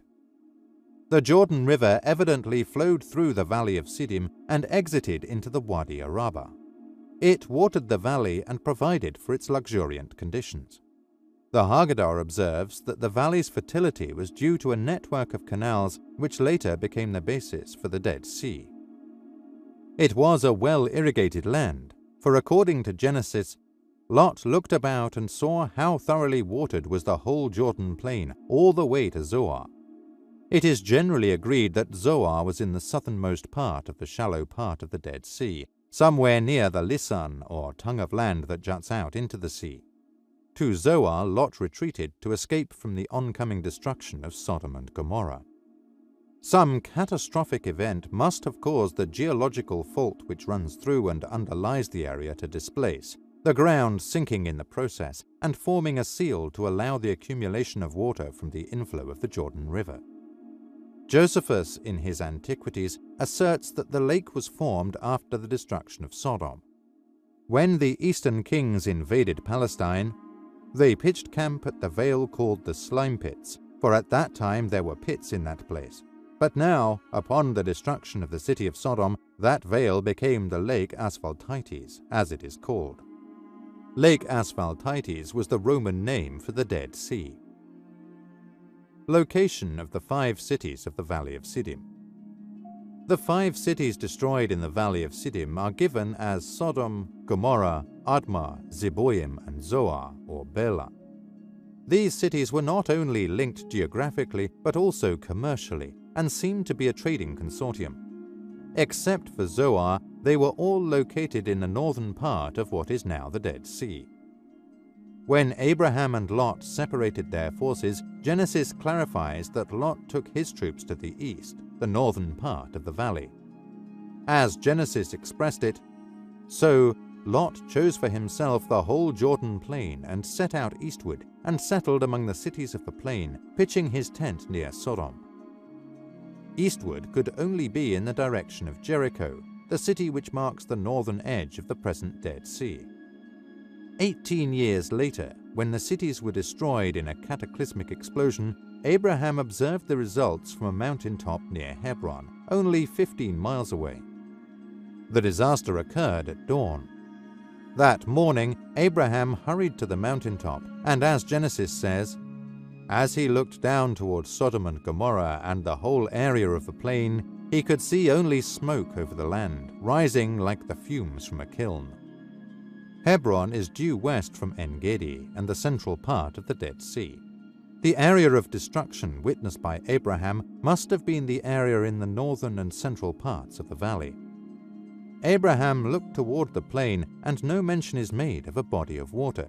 In fact, nowhere in the account of the Eastern King's invasion, nor in the destruction of the cities, is any reference made explicitly or implied to the existence of an inland sea.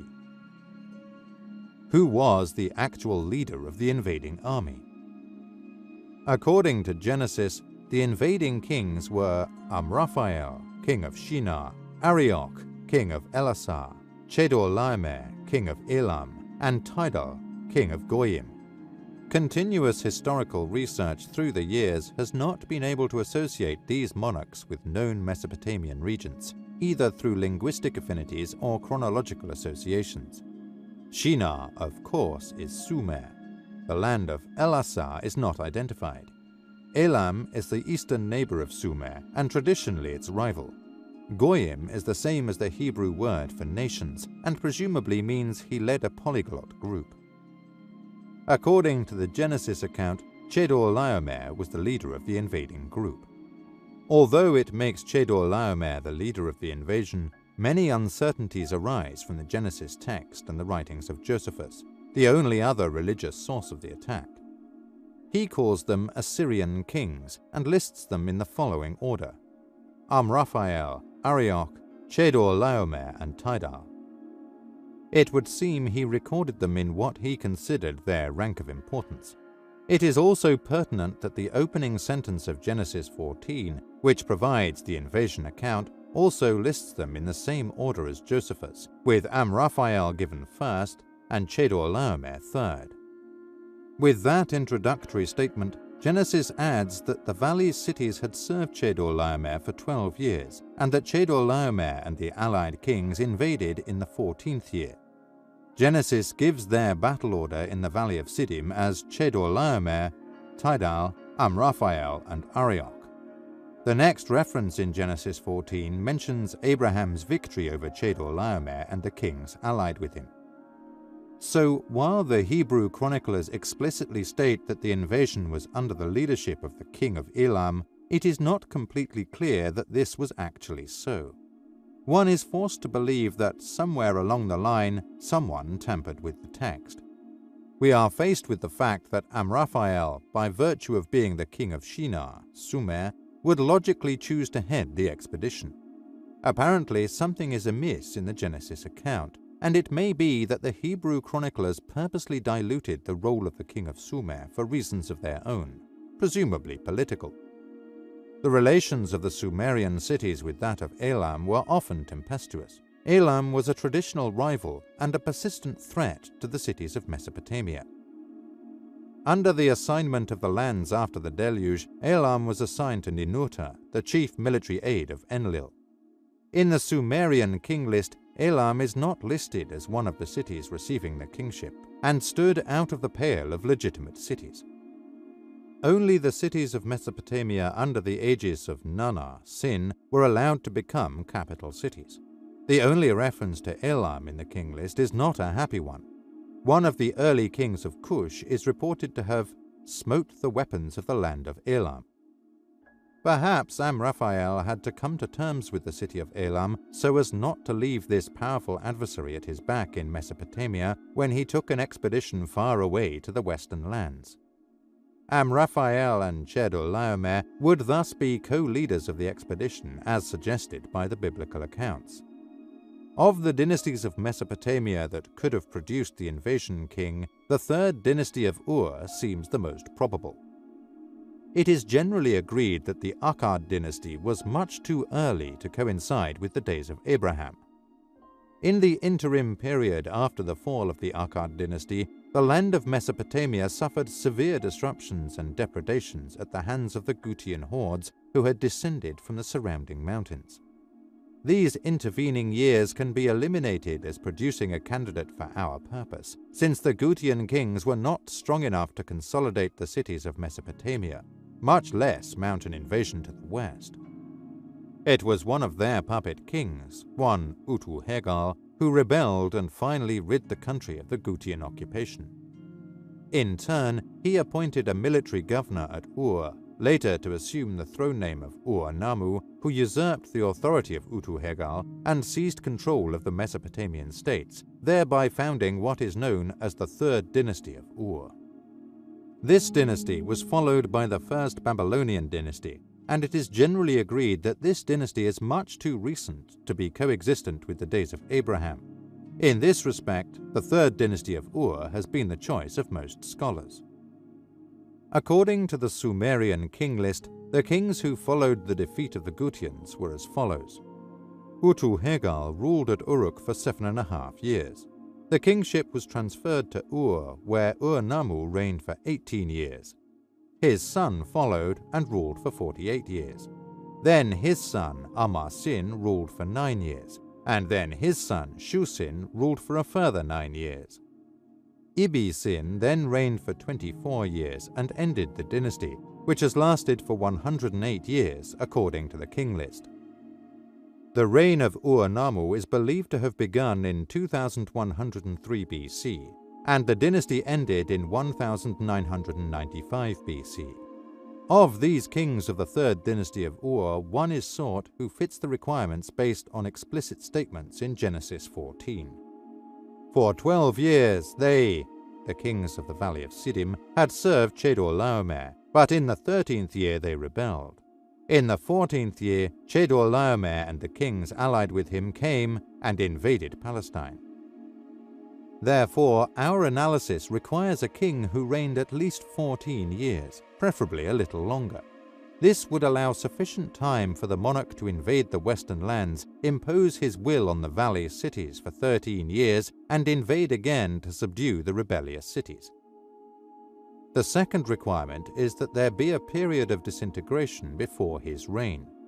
He would need several years to pacify and regain control of the city-states of Mesopotamia before he could turn his attention to reclaiming the distant cities, the colonies of Sargon the Great, which had become independent during the chaotic period of the Gutian rule. The third factor concerns a king who would die on a foreign expedition and be brought back hastily by his troops, thereby aborting the invasion to a certain degree. In summary, these parameters require a king who ruled for at least 14 years, preferably a little longer, whose reign came at the end of a period of chaos and disintegration of the empire, and who died suddenly and unexpectedly while on an expedition to the distant mountain land. There is only one ruler of the Third Dynasty that meets all these requirements, and that one is Ur-Nammu, the founder of the dynasty. Ur-Nammu ruled 18 years according to the king list. His short reign was due to his dying prematurely on an expedition. It is estimated that he overthrew Utu-Hegal in 2103 BC, when he moved the capital city to Ur. The return of the kingship to the legitimate Sumerian kings after the 100 years of rule by the barbarian Gutians is described in a biographical poem about Utu-Hegal.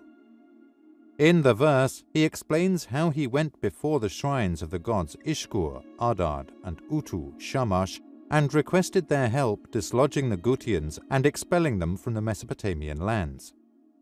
The moon god Nanna, Sin, is strangely absent from this poem, and his omission is quite significant.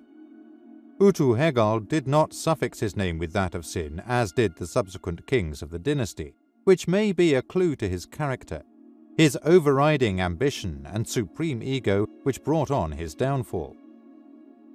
Successive rulers of the dynasty, such as Amar-Sin, Shu-Sin, and Ibi-Sin, were careful to attach the deity's name to their own. This indicates the continuing support of the moon god and his priesthood, and a careful precaution not to suffer the fate of Ur-Nammu.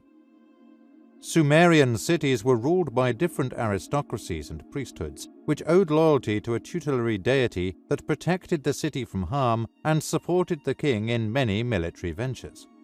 Thus, the rise of a new king and the transfer of power to another city also meant a struggle in the ruling aristocracies, resulting in a significant change in the pantheon. The life and actions of Abraham are set against this political background. for Terah and Abraham served as the ruling king of the city of Ur, who was at that time Utu-Hegar. In 2106, when Terah and Abraham left Ur for Haran, the struggle for political control was coming to a climax. The support of Terah for Utu and Ardad was becoming increasingly dangerous. A few years later, they left Ur, and Utu-Nammu made his move and seized control of the government and moved his capital city to Abraham's native city. After he had subdued the other cities of Mesopotamia and consolidated his power, he turned his attention to recovering the lost colonies. In the year 2099 BC, he sent or led an expedition to the cities in the west and re-established Sumerian control over the former empire that had become independent and rich during the past 100 years. He subdued the cities of the Valley of Siddim and forced a treaty on them, securing their loyalty and tribute for the next 12 years. During these quiet years, Ur-Nammu turned his attention to internal affairs. Now that the empire had been recovered and tribute was pouring in, he rebuilt the roads and regained some of Sargon's former glory. In a cuneiform tablet, he boasted of his outstanding achievements during this period. According to his self-proclaimed deeds, available to us through copies provided by later scribal schools, Ur-Nammu succeeded in codifying the laws suspended during the 100 years of domination by the Gutians. These laws antedated the Code of Hammurabi and were the first code of laws known anywhere in the world.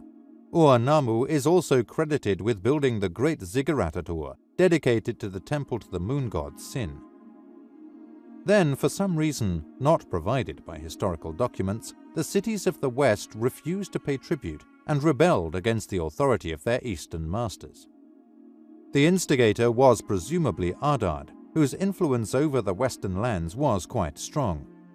From Anatolia, he ruled a Hittite empire that extended as far south as Jerusalem. He certainly must have considered the cities of the Valley of Siddim as his sphere of control. However, Eastern kings would undoubtedly challenge this claim, for according to the land divisions after the Deluge, the western lands had been assigned to Sin. Thus, in the year 2085, Ur-Nammu led a mixed army of 800,000 men to the west. He had several purposes: to seize or destroy the space facilities at Mount Sinai and Kadesh, which had come under the control of Ardad. Also, he set out to punish the rebellious cities of the valley and destroy the warrior god race, the Rephaim, who had also refuted their traditional allegiance to the east, and thus presented a serious military threat to the empire. Genesis is quite unique in that it provides a description of the expedition of Ur-Nammu to the west and delineates the route taken by the invaders. In the 14th year, Chedorlaomer and the kings allied with him came and defeated the Rephaim in Ashtaroth-Karnaim, the Zuzim in Ham, the Emin in Shava-Kiriathaim, and the Horites in the hill country of Seir near El Paran, which is on the edge of the wilderness. They then swang back to En-Mishpat, now Kadesh, and subdued all the territory of the Amalekites and also the Amorites who dwelt in Hazazon-Tamar.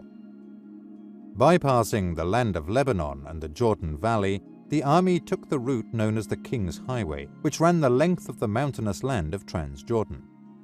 The passage through this area is also described by Josephus, who called them the offspring of the Nephilim.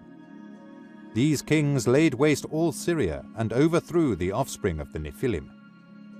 Destroying this line of fortresses, the army headed for their primary target, which was El Paran and Kadesh in northern Sinai, on the edge of the wilderness. It has been generally accepted that El Paran was the main goal of the invading army, although the strategic importance of this city has not been fully explained. Swinging north through the Araba, they attacked and reduced the citadel of En-Gedi, formerly called Hazazon-Tamar, which protected the southern approaches to the Valley of Siddim. The kings brought their armies south to face the oncoming threat, or, in the words of Genesis, "Thereupon the king of Sodom, Gomorrah, Admah, Zeboim, and of Bela, or Zoar, marched forth and engaged them in the battle of the Valley of Siddim." The battle was enjoined near an area of asphalt pits. Here the kings of the cities of the valley were soundly defeated. Many escaped to the surrounding hills, others were mired in the tar pits and cut down. Lot and his men were taken prisoner.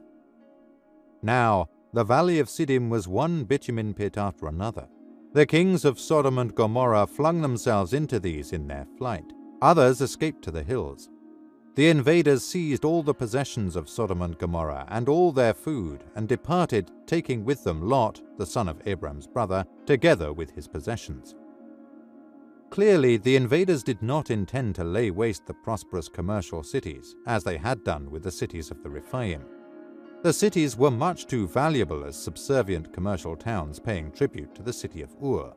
On the other hand, the indulgence of the invaders may have been due to the haste in which they left Palestine. After utterly defeating the defending troops, they looted the cities and took many prisoners, including Lot. Exiting through the Jordan River Valley, they were attacked by the forces of Abraham at Dan near the Sea of Galilee. Abraham fought them again near Damascus. As a result of these engagements, he liberated Lot and the other prisoners and recaptured the loot taken from the cities of the plain. The army of Ur-Nammu at no time stopped and faced the enemy, for reasons unknown, preferring to forfeit their hard-earned gains from Sodom and Gomorrah. In military travel procedures, the supply train, captured booty, and prisoners usually trail the main body of troops. Clearly, Abraham came into contact with the rear guard of the departing army, and at no time did he face the main body of troops. Why didn't Abraham confront the invaders? It is a mystery why Abraham remained at Hebron with his Egyptian and Anakim allies. Throughout the whole episode, the invasion through Transjordan, the destruction of El Paran and Kadesh, the battle of the Valley of Siddim, Abraham did not engage the enemy. The military strategy would dictate that he moves his army south as the invaders entered the valley. He would then have been able to execute a classic pincer movement, bottling the valley at both ends. Abraham plainly expected the defense line of the Rephaim to hold the invaders, or at least to slow them down. Later, he probably assumed that Lot and the armies of Sodom and Gomorrah could defend the narrow valley. It is also possible that Abraham expected a thrust up the Negev towards Jerusalem and waited at Hebron for the attack that never came. Belatedly, he may have realized his mistake and chased after the departing armies. It is more probable that the tremendous power demonstrated by the invaders gave Abraham reason for pause, and he realized that he did not have the resources to meet the enemy head-on. The invaders moved quickly and resolutely up through the Jordan Valley after looting the cities. They did not tarry and apparently bypassed other fortifications in the area, such as Jericho. In fact, the exit through the Jordan Valley and up to Damascus seems more like a rapid return to their homeland. Genesis observes that at this time, Abraham decided to commit the troops under his command. A fugitive brought the news to Abram the Hebrew, who was camping at the terebinths of Mamre, the Amalekite, a kinsman of Eshcol and Aner, these being confederates of Abram. When Abram learned that his kinsman Lot had been captured, he called up his retainers, born into his household, in the number of 318, and gave chase as far as Dan. The size of Abraham's pursuing army of 318 is unreasonably tiny, and the number may actually refer to the leaders or chieftains of armed groups or tribes. Hebron was a stronghold of the Anakim. While the assistance of these confederates or allies is not straightforward, their inclusion in the text would suggest that they supported Abraham in his pursuit of the invaders. These were large and fearsome warriors, and presumably equipped with iron chariots. Abraham and his Anakim cavalry caught up with the rearguard of the army of Ur-Nammu at Dan. A second skirmish was fought near the city of Damascus, and they managed to recover most of the booty and prisoners. Strangely, Ur-Nammu did not stand and fight. They would easily have defeated the small force of Abraham, yet they allowed him to seize their war prizes without a firm stand. Evidently, they were in no mood to fight, and were in precipitous haste to leave these lands and return home. It may be that the reason for their rush home was to convey the ill Ur-Nammu back to his capital. The translation of a cuneiform tablet provided by J.V. Kinnear Wilson in his book The Rebel Lands delivers the story of the expedition of Ur-Nammu and his death in a foreign land. The tablet describes how he fell ill in the mountain land and was swiftly taken back to Ur, where he was laid on a funeral bier at his palace in Ur. The people of Mesopotamia were in shock, for this was not supposed to happen in the cosmic scheme of things. The tablet complains how the king had been abandoned on the battlefield like a crushed vessel. Although he had served the gods well, so went the complaint, they failed to stand by him in his time of need. Ur-Nammu may have been the victim of his own ambition. In a tablet commemorating the death of Ur-Nammu, it is implied that he used mass-destructive weapons whose use may have backfired and caused his death. He boasts of using the mighty Udug weapon, which is said to have reduced the enemy land to dust and to have overlaid it with poison. There are references to a fiery gas that blew into the house of the rebel lands. These are all symptoms and consequences of nuclear and chemical warfare weapons. Ur-Nammu caused his own sickness and death and devastated Transjordan and the northern Sinai lands, which caused them to remain unoccupied for hundreds of years. The cities of the Valley of Siddim had a short respite.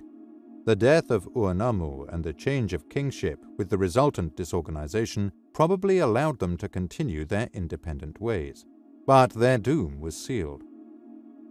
18 years later, the cities were destroyed in a cataclysmic explosion that also ruptured the geological fault that underlies the Jordan Valley, causing the ground to sink and seal off the effluence of the Jordan River. Thus, the Dead Sea was formed. The Quiet Years, 2084 to 2067 BC, and the Coming Storm. With the death of Ur-Nammu, his son Shulgi became king of Ur. He ruled for 48 years, bringing in a period of relative peace and prosperity for Sumer. Shulgi relentlessly expanded the limits of the empire over Elam and Anshan to the east and to the Zagros Mountains to the north. Shulgi assumed divine status and used the dingir or star symbol before his name, just as Ur-Nammu had done. Having subdued the land to the east and north, a ruler of Shulgi's ambition would certainly not have left the western provinces unsubordinated. The scriptures do not reveal any political or military activity for this period. It appears that the valley cities of Siddim had returned to the aegis of the Mesopotamian kings and enjoyed prosperity under the tutelage of Shulgi.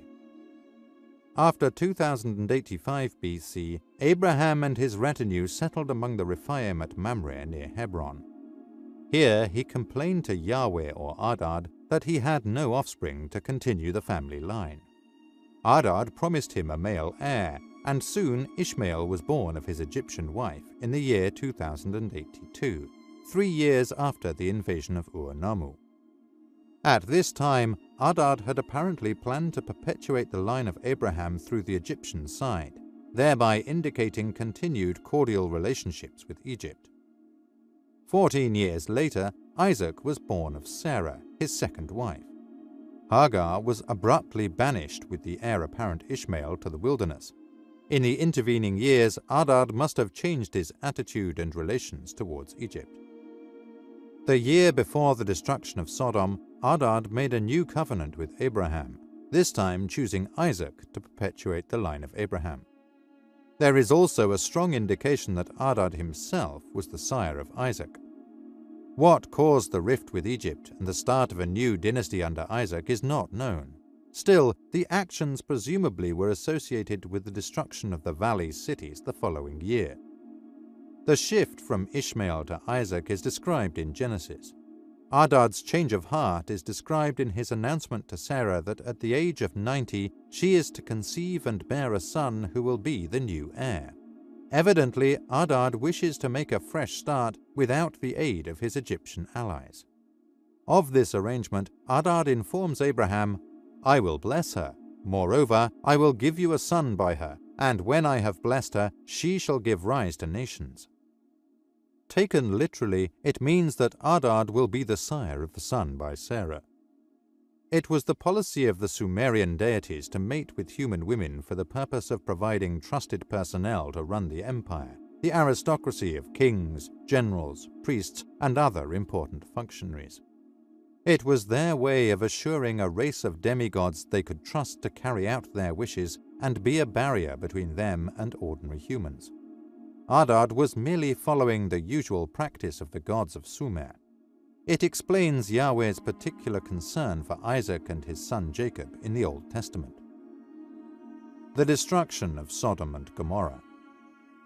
In the Genesis account, 3 angels appeared to Abraham at Mamre to bring the news personally from Adad. The cities, they warned, would be destroyed unless Abraham could provide sufficient reason for not doing so. The angels flew over the cities in reconnaissance.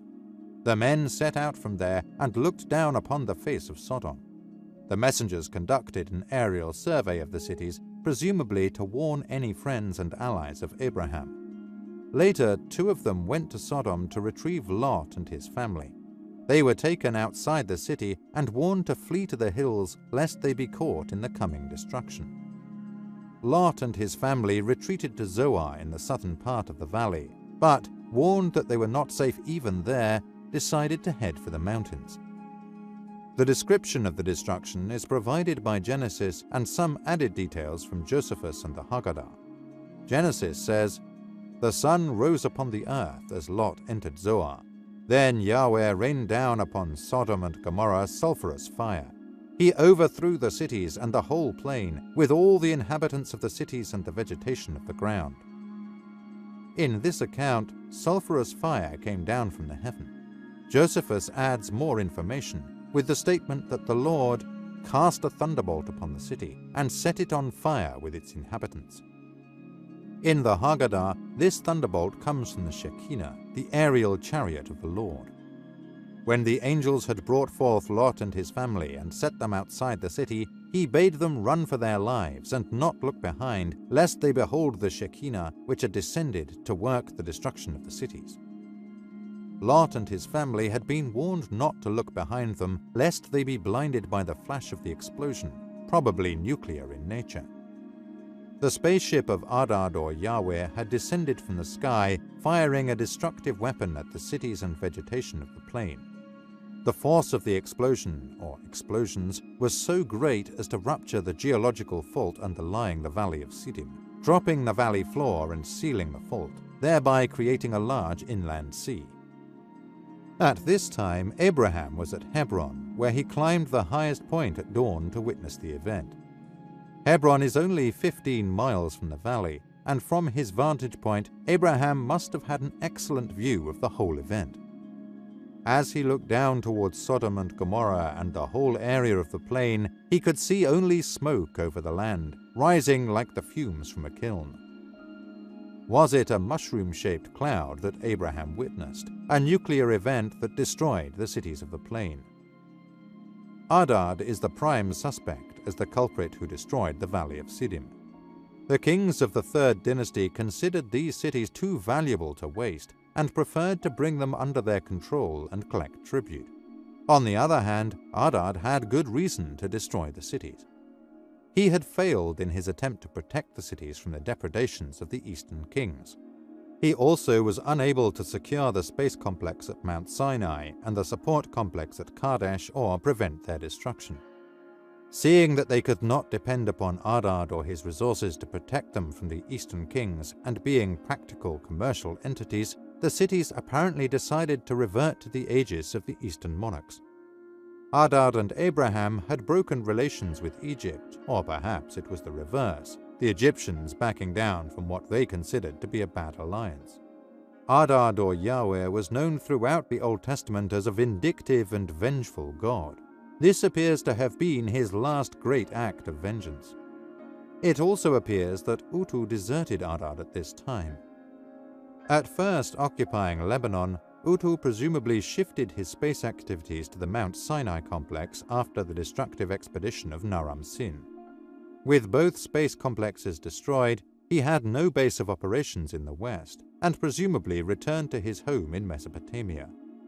This is indicated in the Haggadah, where it comments that one of the reasons that the cities of Sodom and Gomorrah were destroyed was because they worshipped the sun and moon gods. It thus appears that these cities had transferred their allegiance to Sin, the moon god, and Shamash, the sun god, from that of Adad, known as the thunder god of the western lands. The ruin of the valley of Siddim was the last of many devastations of the lands of the Levant. Earlier, the cities of Ebla and Ammon and the land of Lebanon had been destroyed. Then the cities of the Rephaim in the Transjordan, the Mount Sinai Kadesh Complex, and southern Palestine's defensive citadels. Now the 5 cities of the valley of Siddim disappeared in a fiery cloud, and the land eventually flooded to become the Dead Sea. There was little of value left in the western lands. After the destruction of Sodom and Gomorrah, the other cities of the plain, and the Space Center, the repercussions spread far and wide. The fallout in Sumer caused many survivors to become refugees. Where did Lot go after the destruction? The migrations that followed this devastating event were accompanied by a high level of culture and technology, hence explaining many of the mysterious breakthroughs circa 2000 BC that archaeologists have uncovered worldwide. However, while some Sumerians fled thousands of miles, others preferred to stay closer to home. One such refugee was Abraham's nephew, Lot. Lot and his 2 daughters left Zoar and settled in the mountains, for he was afraid to stay in Zoar. He and his 2 daughters lived in a cave. Lot and his daughters, who witnessed the nuclear event, may well have believed that they were the only survivors. Where are the mountains and the cave where Lot lived with his daughters? Hardly anyone has attempted to locate it, perhaps because the whole tale connected with Sodom and Gomorrah is regarded as a biblical myth. However, there is a site hidden deep in the mountains of that area that fits. The mysterious lost city of Petra is located less than 60 miles directly south of the southern part of the Dead Sea, where Sodom and Gomorrah are believed to have once stood. It was thus within reach of, and a safe distance from, Lot's initial destination of Zoar, the small town which had been spared from the destruction. Petra is located in a mountain range that extends south from the Dead Sea almost as far as the Gulf of Aqaba, and is surrounded by mountains on both sides. Anyone fleeing south had little choice but to seek refuge in these mountains. Hachette's Guide to the Middle East describes Petra as not so much a town as a natural stronghold where one could seek refuge without having to build walls, and where one could live in the caves as comfortably as one could in man-made houses. Petra, literally meaning rock, is entered via a narrow seek 1 mile long and as narrow as 6 feet across, beneath 2 cliffs that rise up to 260 feet in height. This dusty trail was featured in the film Indiana Jones and the Last Crusade. As one exits the Seek, one enters what has rather aptly been described as a fairy city of pink sandstone. Over a site of 8 square miles, a fantastic array of temples and tombs has been carved out of the sandstone rock. Since being discovered in 1812 by a young Swiss explorer named Johann Ludwig Burckhardt, little progress has been made in our knowledge of this once important site. As one book admits, almost nothing is known about its origin or nature. Nevertheless, the extensive collection of carved temples and tombs at Petra is generally attributed to the Nabateans, a mysterious people who gradually infiltrated the area about 500 to 400 BC. These Nabateans became wealthy because of Petra's position as an important crossroads of 2 important trade routes. Thus, it is naive to think that previous travelers and occupants did not also leave their mark. Indeed, Petra contains a bewildering variety of different styles and different cultures. On the one hand, there are numerous depictions of step pyramids, indicating a Mesopotamian link. On the other hand, obelisks and serpents denote an Egyptian connection. The Romans, too, could not resist the urge to build a vast amphitheater here. There is a tremendous contrast in the quality of the workmanship. Most of the tombs and temples are straightforward designs. natural clefts enlarged to form cavities, surmounted on the outside face of the cliff by two-dimensional relief work of mediocre quality. Many of these facades are badly eroded due to their exposure to the elements. The monastery, in contrast, is impressive, standing 135 feet high and 150 feet wide. Its upper parts are carved in 3 dimensions, and the main artistic feature is a splendid urn that is 30 feet high. The monastery is dated to around AD 40, which may be a reasonable estimate, since it has suffered little erosion despite its exposed position in the side of a hill. However, although well carved and well preserved, the monastery's straightforward style and imposing size bear no comparison to the treasury. The treasury stands out clearly from the rest of Petra as a work of vastly superior quality. The detailed 3-dimensional carving is stunning and would be unthinkable for an artist to undertake today. It bears comparison with the Great Sphinx of Egypt. Once again, an urn is the main feature and accounts for the name of the treasury. Elsewhere in Petra, there are many badly eroded reliefs of inferior quality, which appear to be copies of the treasury. In contrast to these later copies, however, the builders of the treasury took great care to undertake a preliminary excavation deep into the cliff face before carving. This technique, combined with careful positioning of the treasury in a sheltered spot surrounded by cliffs on all sides, has minimized the risk of erosion. For this reason, archaeologists may have underestimated its age by more than 1,000 years. Could the treasury mark the cave where Lot and his daughters lived circa 2000 BC? Inside, there is a large natural cave of great height, which has been squared off to create ample living quarters for a small family. The interior is stark and functional, the only features being large empty niches. In contrast, the exterior facade of the treasury is incredibly ornate, a labor of love that was built to last. The question is, who might have had the motivation to dedicate so much time and care in this secluded location? When one tries to research the history of Petra, all discussions of its inhabitants begin with the Edomites. These are the people descended from Esau, who occupied the area from around 1000 BC. No one claims that the Edomites founded Petra, yet historians seem reluctant to search any further back in time. Why? After the nuclear destruction in 2024 BC, Lot and his daughters traveled south and discovered the entrance into the mountains. In those days, Petra was surrounded by cedar and pine forests, in contrast to the arid desert of today. At the end of the Seek, they found the cave in which, according to the Bible, they took up residence. After the death of Lot, his sons, by his daughters, Moab and Ben-Ami, dedicated themselves to commemorating their father, and perhaps their father's wife, who was turned to vapor, by the elaborate carving of the building now known as the treasury. The urn, the symbolism of which no one has explained, signified the ashes of their dead father, and was perhaps also a memorial to their father's wife. After this task was completed, the sons' curiosity led them into the outside world. As recorded in Genesis, one son, Moab, formed the tribe known as the Moabites, who lived in the mountain range where Petra lies. The other son, Ben-Ami, became the father of the Ammonite tribe. The city Ammon today stands just 90 miles north of Petra. In later times, the Edomites and the Nabateans came to the area. Some emulated what they saw, sometimes with their own artistic cultural bias, but none applied the same diligence as the original artists. Over thousands of years, the site lost its importance, and the knowledge of its origins were restricted to a chosen few. Those few clues which were handed down then became enshrined in the biblical myth of the destruction of Sodom and Gomorrah. Could this be the reason why scientists are reluctant to search for the origins of Petra? The biblical fire and brimstone destruction of Sodom, Gomorrah, and the other evil cities of the plain was caused by the weapons of the gods.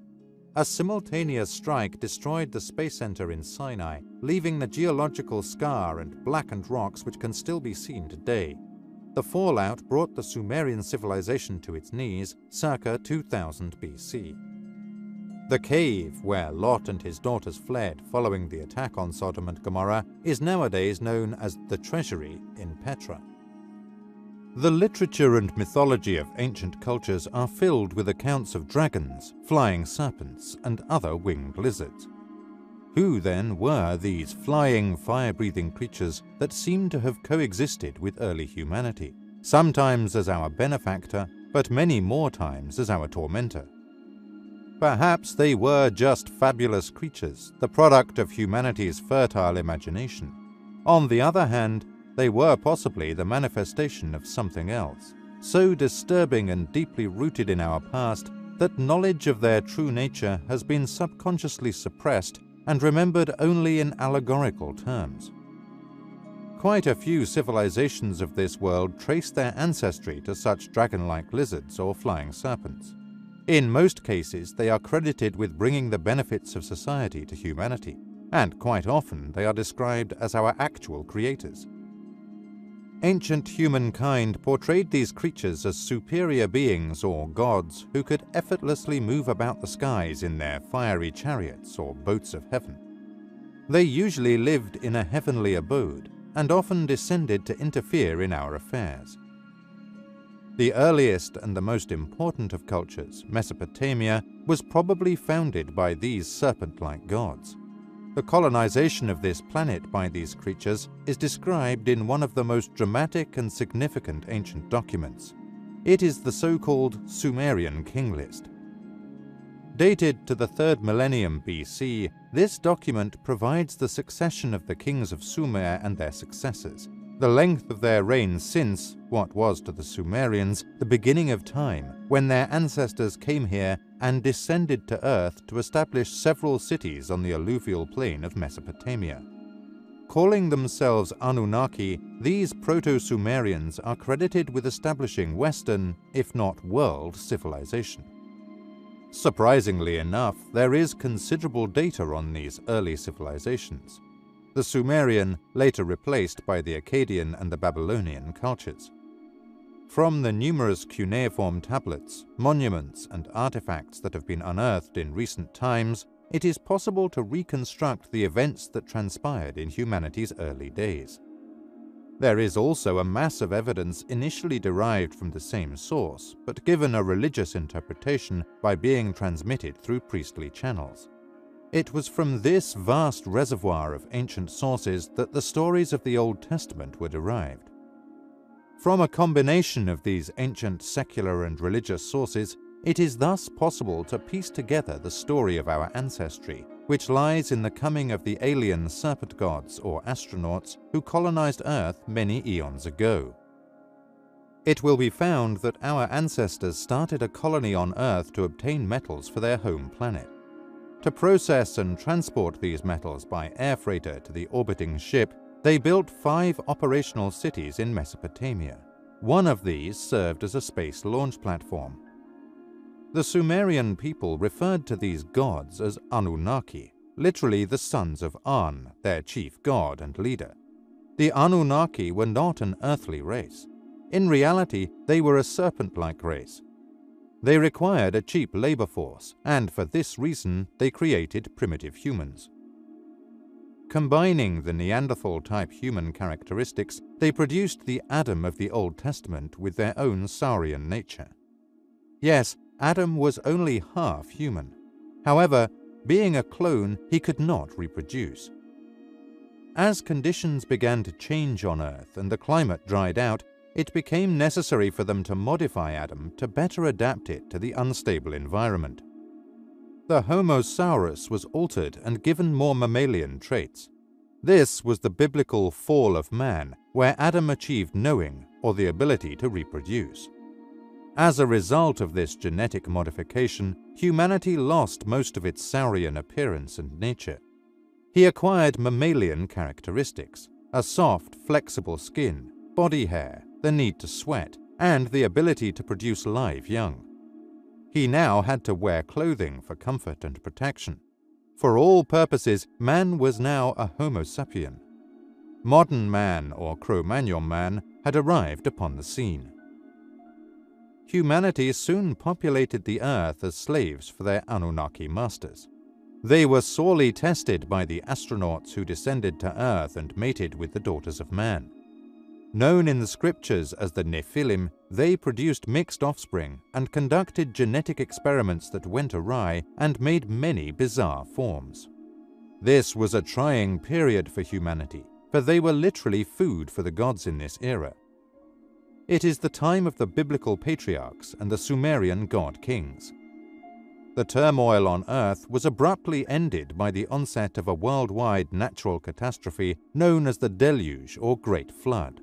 At this time, the gods retreated to their spaceship, leaving behind their semi-divine offspring to perish with humankind in the world flood. After the waters had subsided, they descended once more to establish new cities on the plains of Mesopotamia. Again mating with humans, they produced a race of semi-divine beings to rule their empire on Earth. In addition, a race of warrior gods was established in the lands of the Levant.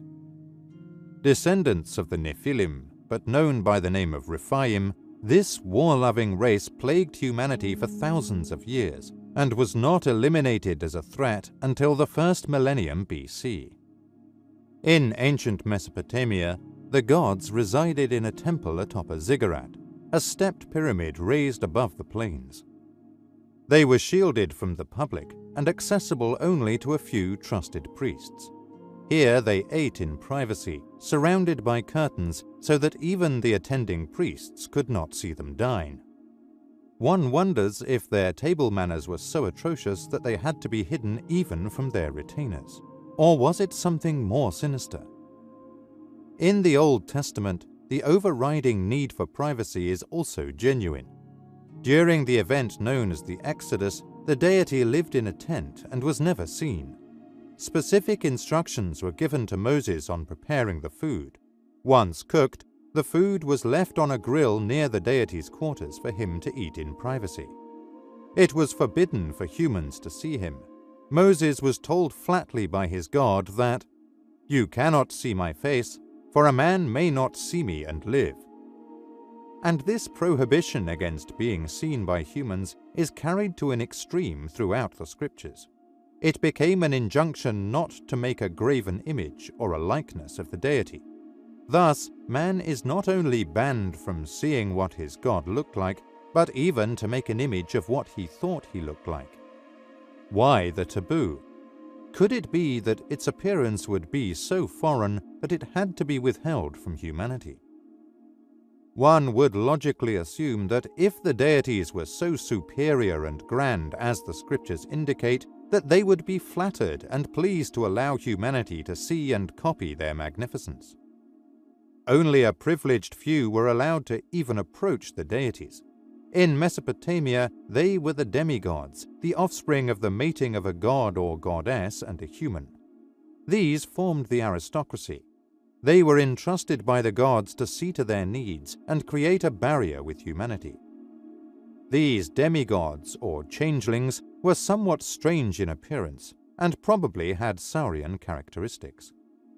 The fabled Gilgamesh, for example, had something odd in his appearance that made him stand out from normal men. The biblical patriarchs also had something unusual about their looks, as shown by Noah's irrational behavior when he was seen without clothes by his sons. According to the ancient Babylonian tradition, as reported by Berosus, the Babylonian priest writing in Athens in the 3rd century BC, humanity's ancestry and origin can be traced to one Oannes. Oannes was an amphibious creature that came out of the Persian Gulf waters to teach the arts of civilization to humankind. Berosus called them anedotai, which translates as the repulsive ones in Greek. He also refers to them as Musarus, meaning an abomination. In this way, Babylonian tradition credits the founding of civilization to a creature that they considered a repulsive abomination. If the tradition had been invented, a more normal attitude would have been to glorify these creatures as splendid gods or heroes. Yet, the fact that they chose to describe their ancestors this way argues for the account's authenticity. The saurian appearance of the biblical gods was a well-kept secret, and only occasionally is it perceptible in the Old Testament, as for example the apparent worship of the seraph or brazen serpent in the incident during the Exodus. There are many more references, many of them explicit, in the mass of religious literature which forms the basis for the Old Testament books. The view is now accepted that the Old Testament went through considerable editing and selection by the priestly transcribers. But elsewhere in the religious literature, not subject to their heavy hand, there is a different picture. In the Haggadah, the source of Jewish legend and oral tradition, it is revealed that Adam and Eve lost their lustrous and horny hide due to eating the forbidden fruit. The Gnostics, rivals to the early Christians, relate that because of eating the fruit, Adam and Eve achieved knowledge, part of which was to realize that their creators were beastly forms. The sad fact is that we have created God in our image and not the other way round. In this way, we have hidden the true identity of our creators. Most of the world's mythologies and religions refer to their ancestors as flying serpents or dragons who brought the arts and crafts of civilization to humanity. The oldest of Chinese books, the mysterious Yi King, claims that the first humans were formed by the ancient goddess Nukua, a dragon. The early Chinese emperors claimed to be descendants of this dragon goddess. The oldest and most famous Hindu classic, the Ramayana and the Mahabharata, concern the intercourse of early men with the serpent gods who were also their ancestors.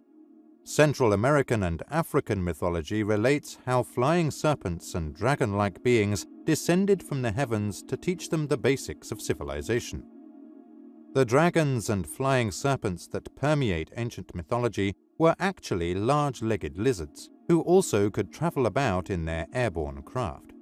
How else could the ancients illustrate this fact except by providing them with wings? Even the Old Testament implies that the serpent of the Garden of Eden was a lizard or reptile, for if he had lost his hands and feet because of the fall of man, then logically he must previously be a legged snake or reptile. Humans are a puzzle in the evolutionary chain. The scientific theories of evolution explain the general course of events that cause life forms to develop on Earth. Still, evolution cannot account for the emergence of Homo sapiens or modern humans. For almost 100 years, anthropologists and other scientists have been searching for the so-called missing link to bridge the enormous evolutionary gap between the ape man or Neanderthal man and modern man or Cro-Magnon man. The appearance of Homo sapiens happened virtually overnight in terms of the millions of years that evolution required. There is no evidence of intermediate stages that would indicate a gradual change from Homo erectus, the ape man, to modern Homo sapiens.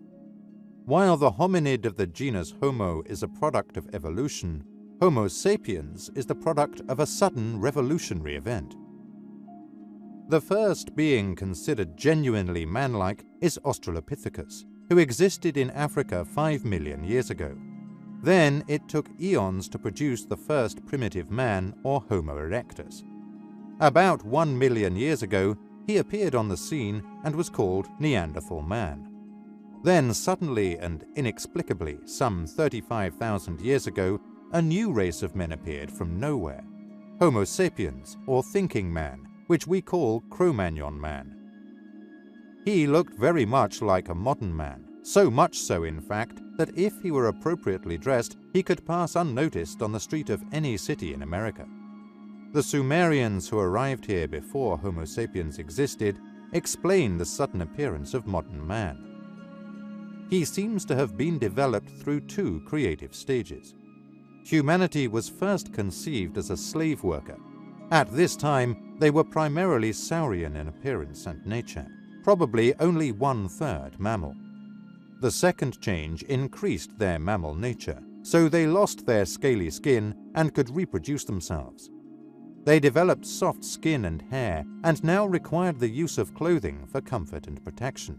This is metaphorically called the fall of man in biblical terms. The reptilian appearance of the ancients.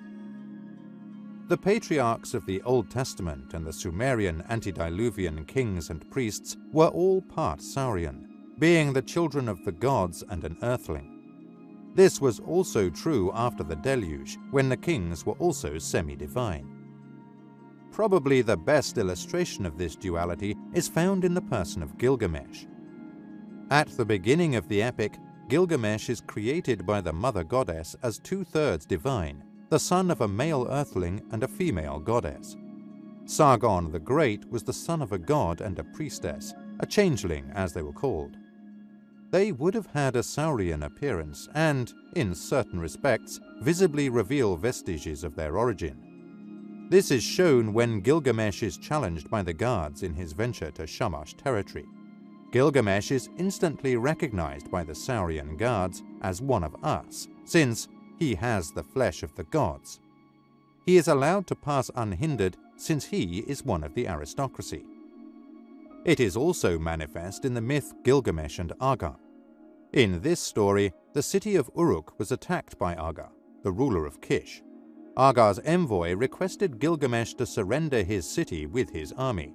However, when Gilgamesh presented himself atop the city wall for Aga and his army to see him in person, Aga calls off the siege for no apparent reason, and Aga's army is put to flight. Obviously, there is something in the appearance of Gilgamesh that has satisfied Aga and frightened his army. Like Aga, Gilgamesh was part Saurian, and apparently the code of chivalry of the day prevented further action against another member of the aristocracy. What it is about Gilgamesh that is recognizable as Saurian is never stated. Ostensibly, his appearance is described at the start of the poem, where the details of his birth are provided. The tablet begins with the statement that Gilgamesh is two-thirds divine, the progeny of a goddess and a priest. The following 4 lines seem to be devoted to describing his appearance. For some reason, however, they have been mutilated. Were these lines deliberately defaced by later officials and priests to hide the actual appearance of Gilgamesh? Perhaps these Saurian traits caused such consternation in Genesis when Noah is seen without clothes by his sons. The reaction is so wholly illogical and baffling that it can only be assumed that Noah was hiding something about his appearance from his sons. Perhaps it was a badge of priesthood, such as was on his brother Ner, or other traces of Saurian ancestry, such as patches of scaly hide. The crossover of reptiles and mammals. When the spacemen arrived here, they found conditions remarkably similar to those of the mother planet. The reptiles were the dominant forms of life on land, and of these, dinosaurs represented the culmination of their evolution.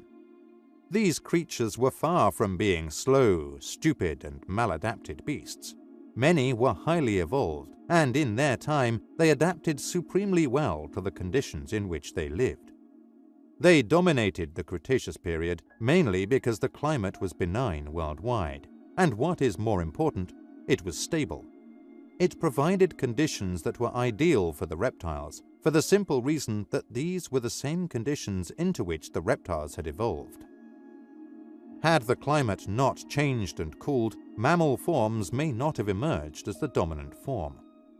In their book, The Great Extinction, Allaby and Lovelock contend that if the climate had remained unchanged until today, there is no reason to suppose that the reptiles would have declined.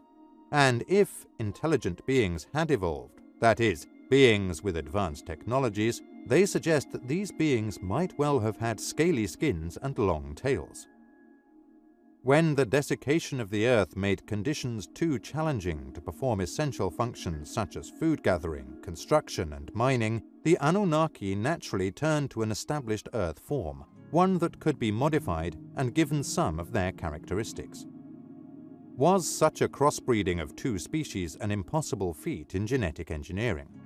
Probably not, since nature seems to have handled the problem without much difficulty. Scientists today are convinced that there were actual crossover creatures in existence at the end of the Cretaceous period, such as warm-blooded reptiles and cold-blooded mammals. At this time, dinosaurs seem to have evolved into warm-blooded creatures. In the hot-blooded dinosaurs, Adrian Desmond makes the argument that dinosaurs had to be warm-blooded to survive.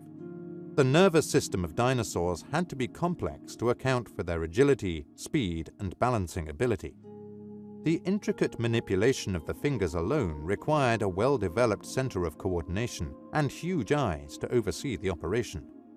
To maintain a high energy output for long periods, the dinosaurs required a high energy metabolism to provide them with the sustained energy needed to remain on their feet carrying such enormous bulk weight.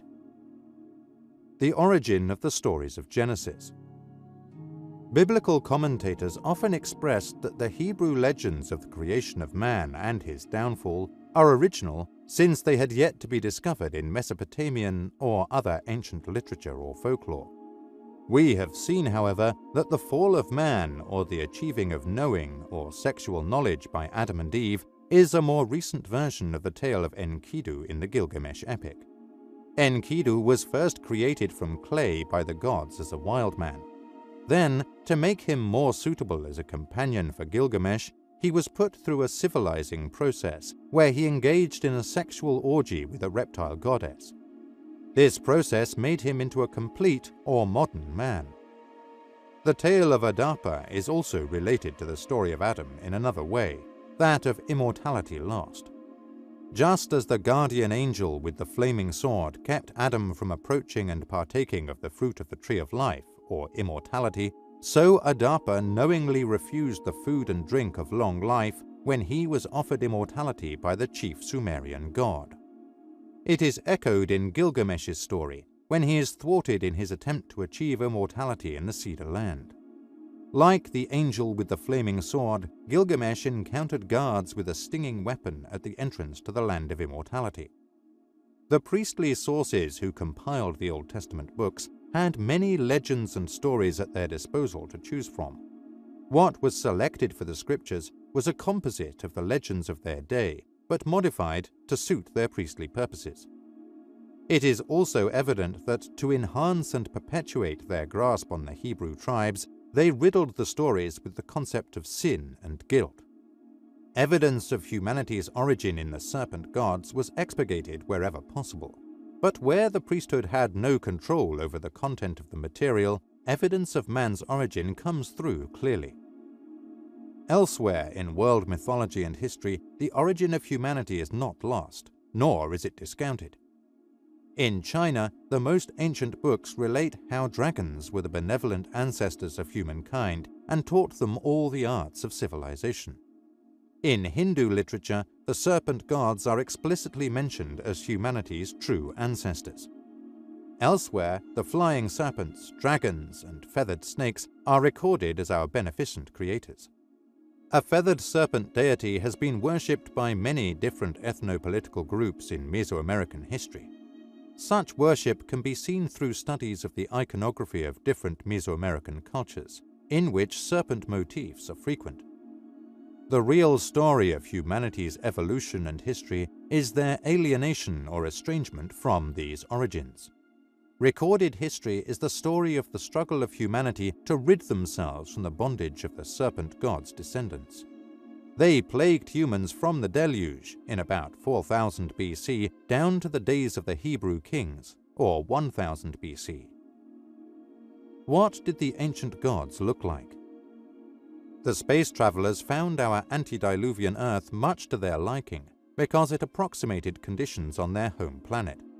The climate was warm and stable, and, more importantly, there was little cyclonic activity.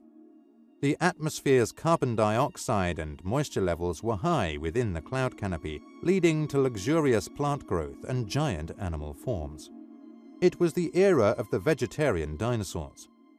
The coming of the Anunnaki coincided with the end of this period, as the Earth began to dry out, and the meat-eating dinosaurs and small mammals appeared.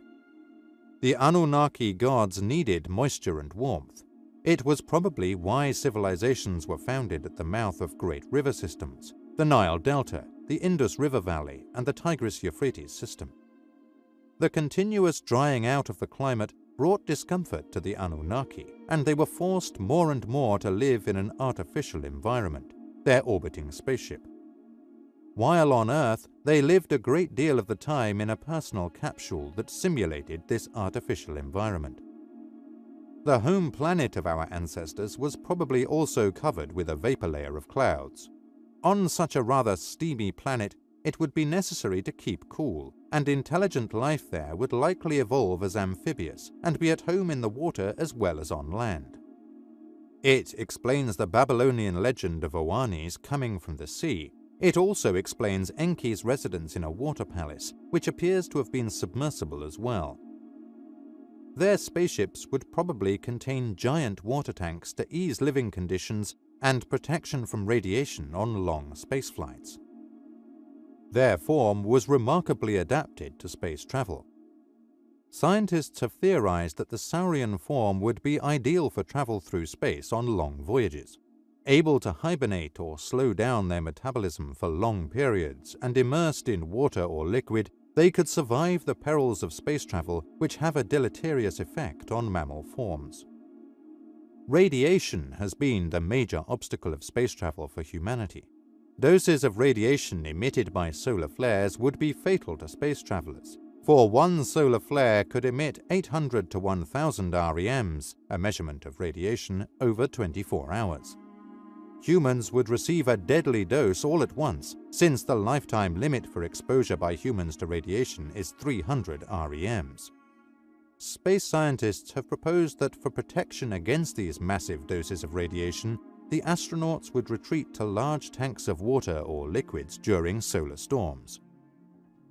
In appearance, the Serpent Gods were tall, at least 8 to 10 feet, and walked on 2 feet. They had a tail like a reptile and a tough hide, somewhat like a lizard, but with a large amount of horny or scaly skin. Their coat was generally lustrous and smooth, somewhat like a chameleon, and probably varied in different hues of green and grey. They did not need clothes, but they wore cloaks as a sign of rank or godship. Because of their need for moisture, they could not stand the direct sun, making their skin dry and uncomfortable. Their face was somewhat flat, with chin whiskers or a goatee, somewhat like a walrus or ibex. They had short horns on their heads, which they considered to be a sign of divinity. Humans were repulsive to them because they were hairy, had soft skins and bony limbs. They were particularly upset by the pungent smells and excretions of humans. The gods did not eat cooked foods at first, but later depended on humanity to supply these needs. They did not need fires or stoves to keep warm. Early man, or Adam, was not too dissimilar from his creator, except he was smaller, had no facial hair nor horns. He was more agile and dexterous with his hands. He, too, ate raw food and ran around with no clothes. The sons of the Serpent Gods, the Nephilim of the Bible, who descended before the Deluge and mated with human women, also dabbled in genetic engineering. Many strange and monstrous forms were produced and gave rise to the ancient legends of centaurs, griffins, satyrs, and all the ogres and fabulous mythology creatures. These were all destroyed by the Deluge, but their memory lingers on in the ancient legends of humankind. The patriarchs, god-kings, priests, generals, and other members of the aristocracy which ruled humanity before the Deluge, and after as well, were also part Saurian. They displayed specific characteristics which set them apart from ordinary people. Large patches of scaly skin referred to as the badge of priesthood, and probably had horns and chin whiskers. The Rephaim, or warrior gods, the descendants of the antediluvian Nephilim who protected the Middle East later, were large and fearsome warriors, and probably exhibited many of the characteristics of their forebears. As they intermarried with humans, the saurian traits diminished, although they seem to have retained their colossal size. When did the Serpent Gods leave, or are they still here? The period before the Deluge was the heyday of the gods. World mythology refers to this period as the Golden Age when the gods ruled on Earth. The Deluge is a watershed in the history of humanity. It ended the Golden Age and started the rule of man. The junior gods seem to have remained after the Deluge and directed the activities of humanity. Humanity was used as a tool in their family squabbles. It led to widespread destruction all over the world. The millennium following the deluge marked the end of many great civilizations, ostensibly through weapons of mass destruction. After the 24th century, the influence of the gods seemed to have waned. The reign of Sargon the Great, from 2334 to 2278 BC, was marked by restraint and moderation. While he reclaimed all the western lands, Anatolia and Lebanon, there was no destruction, and cities like Elba and Sodom thrived under his patronage. With the rise to power of his grandson Naram-Sin in 2254 BC, we see unrestricted use of force and vast destruction. Naram-Sin was also the first Sumerian king to proclaim himself a god and adopt all the trappings of a deity. Such behavior would certainly not have been tolerated by the senior gods, and his reign seems to mark the end of their control over the activities of mankind. The unruly behavior of Naram-Sin and later Sumerian and Akkadian kings attests to the fact the orbiting spaceship probably left before the 23rd century, leaving behind the junior gods and the hybrid forms like the Rephaim or warrior gods of the western lands. The sightings of strange saucer-like objects throughout the centuries would indicate either their spaceships have reappeared at intervals or that they may have been here all this time but hidden from human eyes. If they have been here for centuries, where would they find a place that is secure, away from prying eyes and far from population centers? It is also possible that seas and lakes hide the entrance to these underground bases, which may be more widespread than we realize. For example, the strange activities in the Atlantic Ocean, in the area known as the Bermuda Triangle, with the reported sightings of underwater saucers, may be related to the entrance of such an underwater base. A great cultural shock. Humanity is probably not yet ready for the truth. The average man and woman need their fantasies, the myths and religious stories that make life so uncomplicated and straightforward. Perhaps one of these days we will be shocked into accepting the truth when our ancestors return to see how their children are faring. We have been conditioned for millennia to deny the truth of our ancestry, and as a palliative, we have developed a convenient form of amnesia. We have accepted the interpretation of history propagated by a self-perpetuating priesthood and academia. Nonetheless, the truth can only be delayed so long. Eventually, we will have to learn the truth about our origins and face the fact that his gods and ancestors were reptiles, true monsters by any of our current definitions. There will be a tremendous cultural shock as we have never seen before.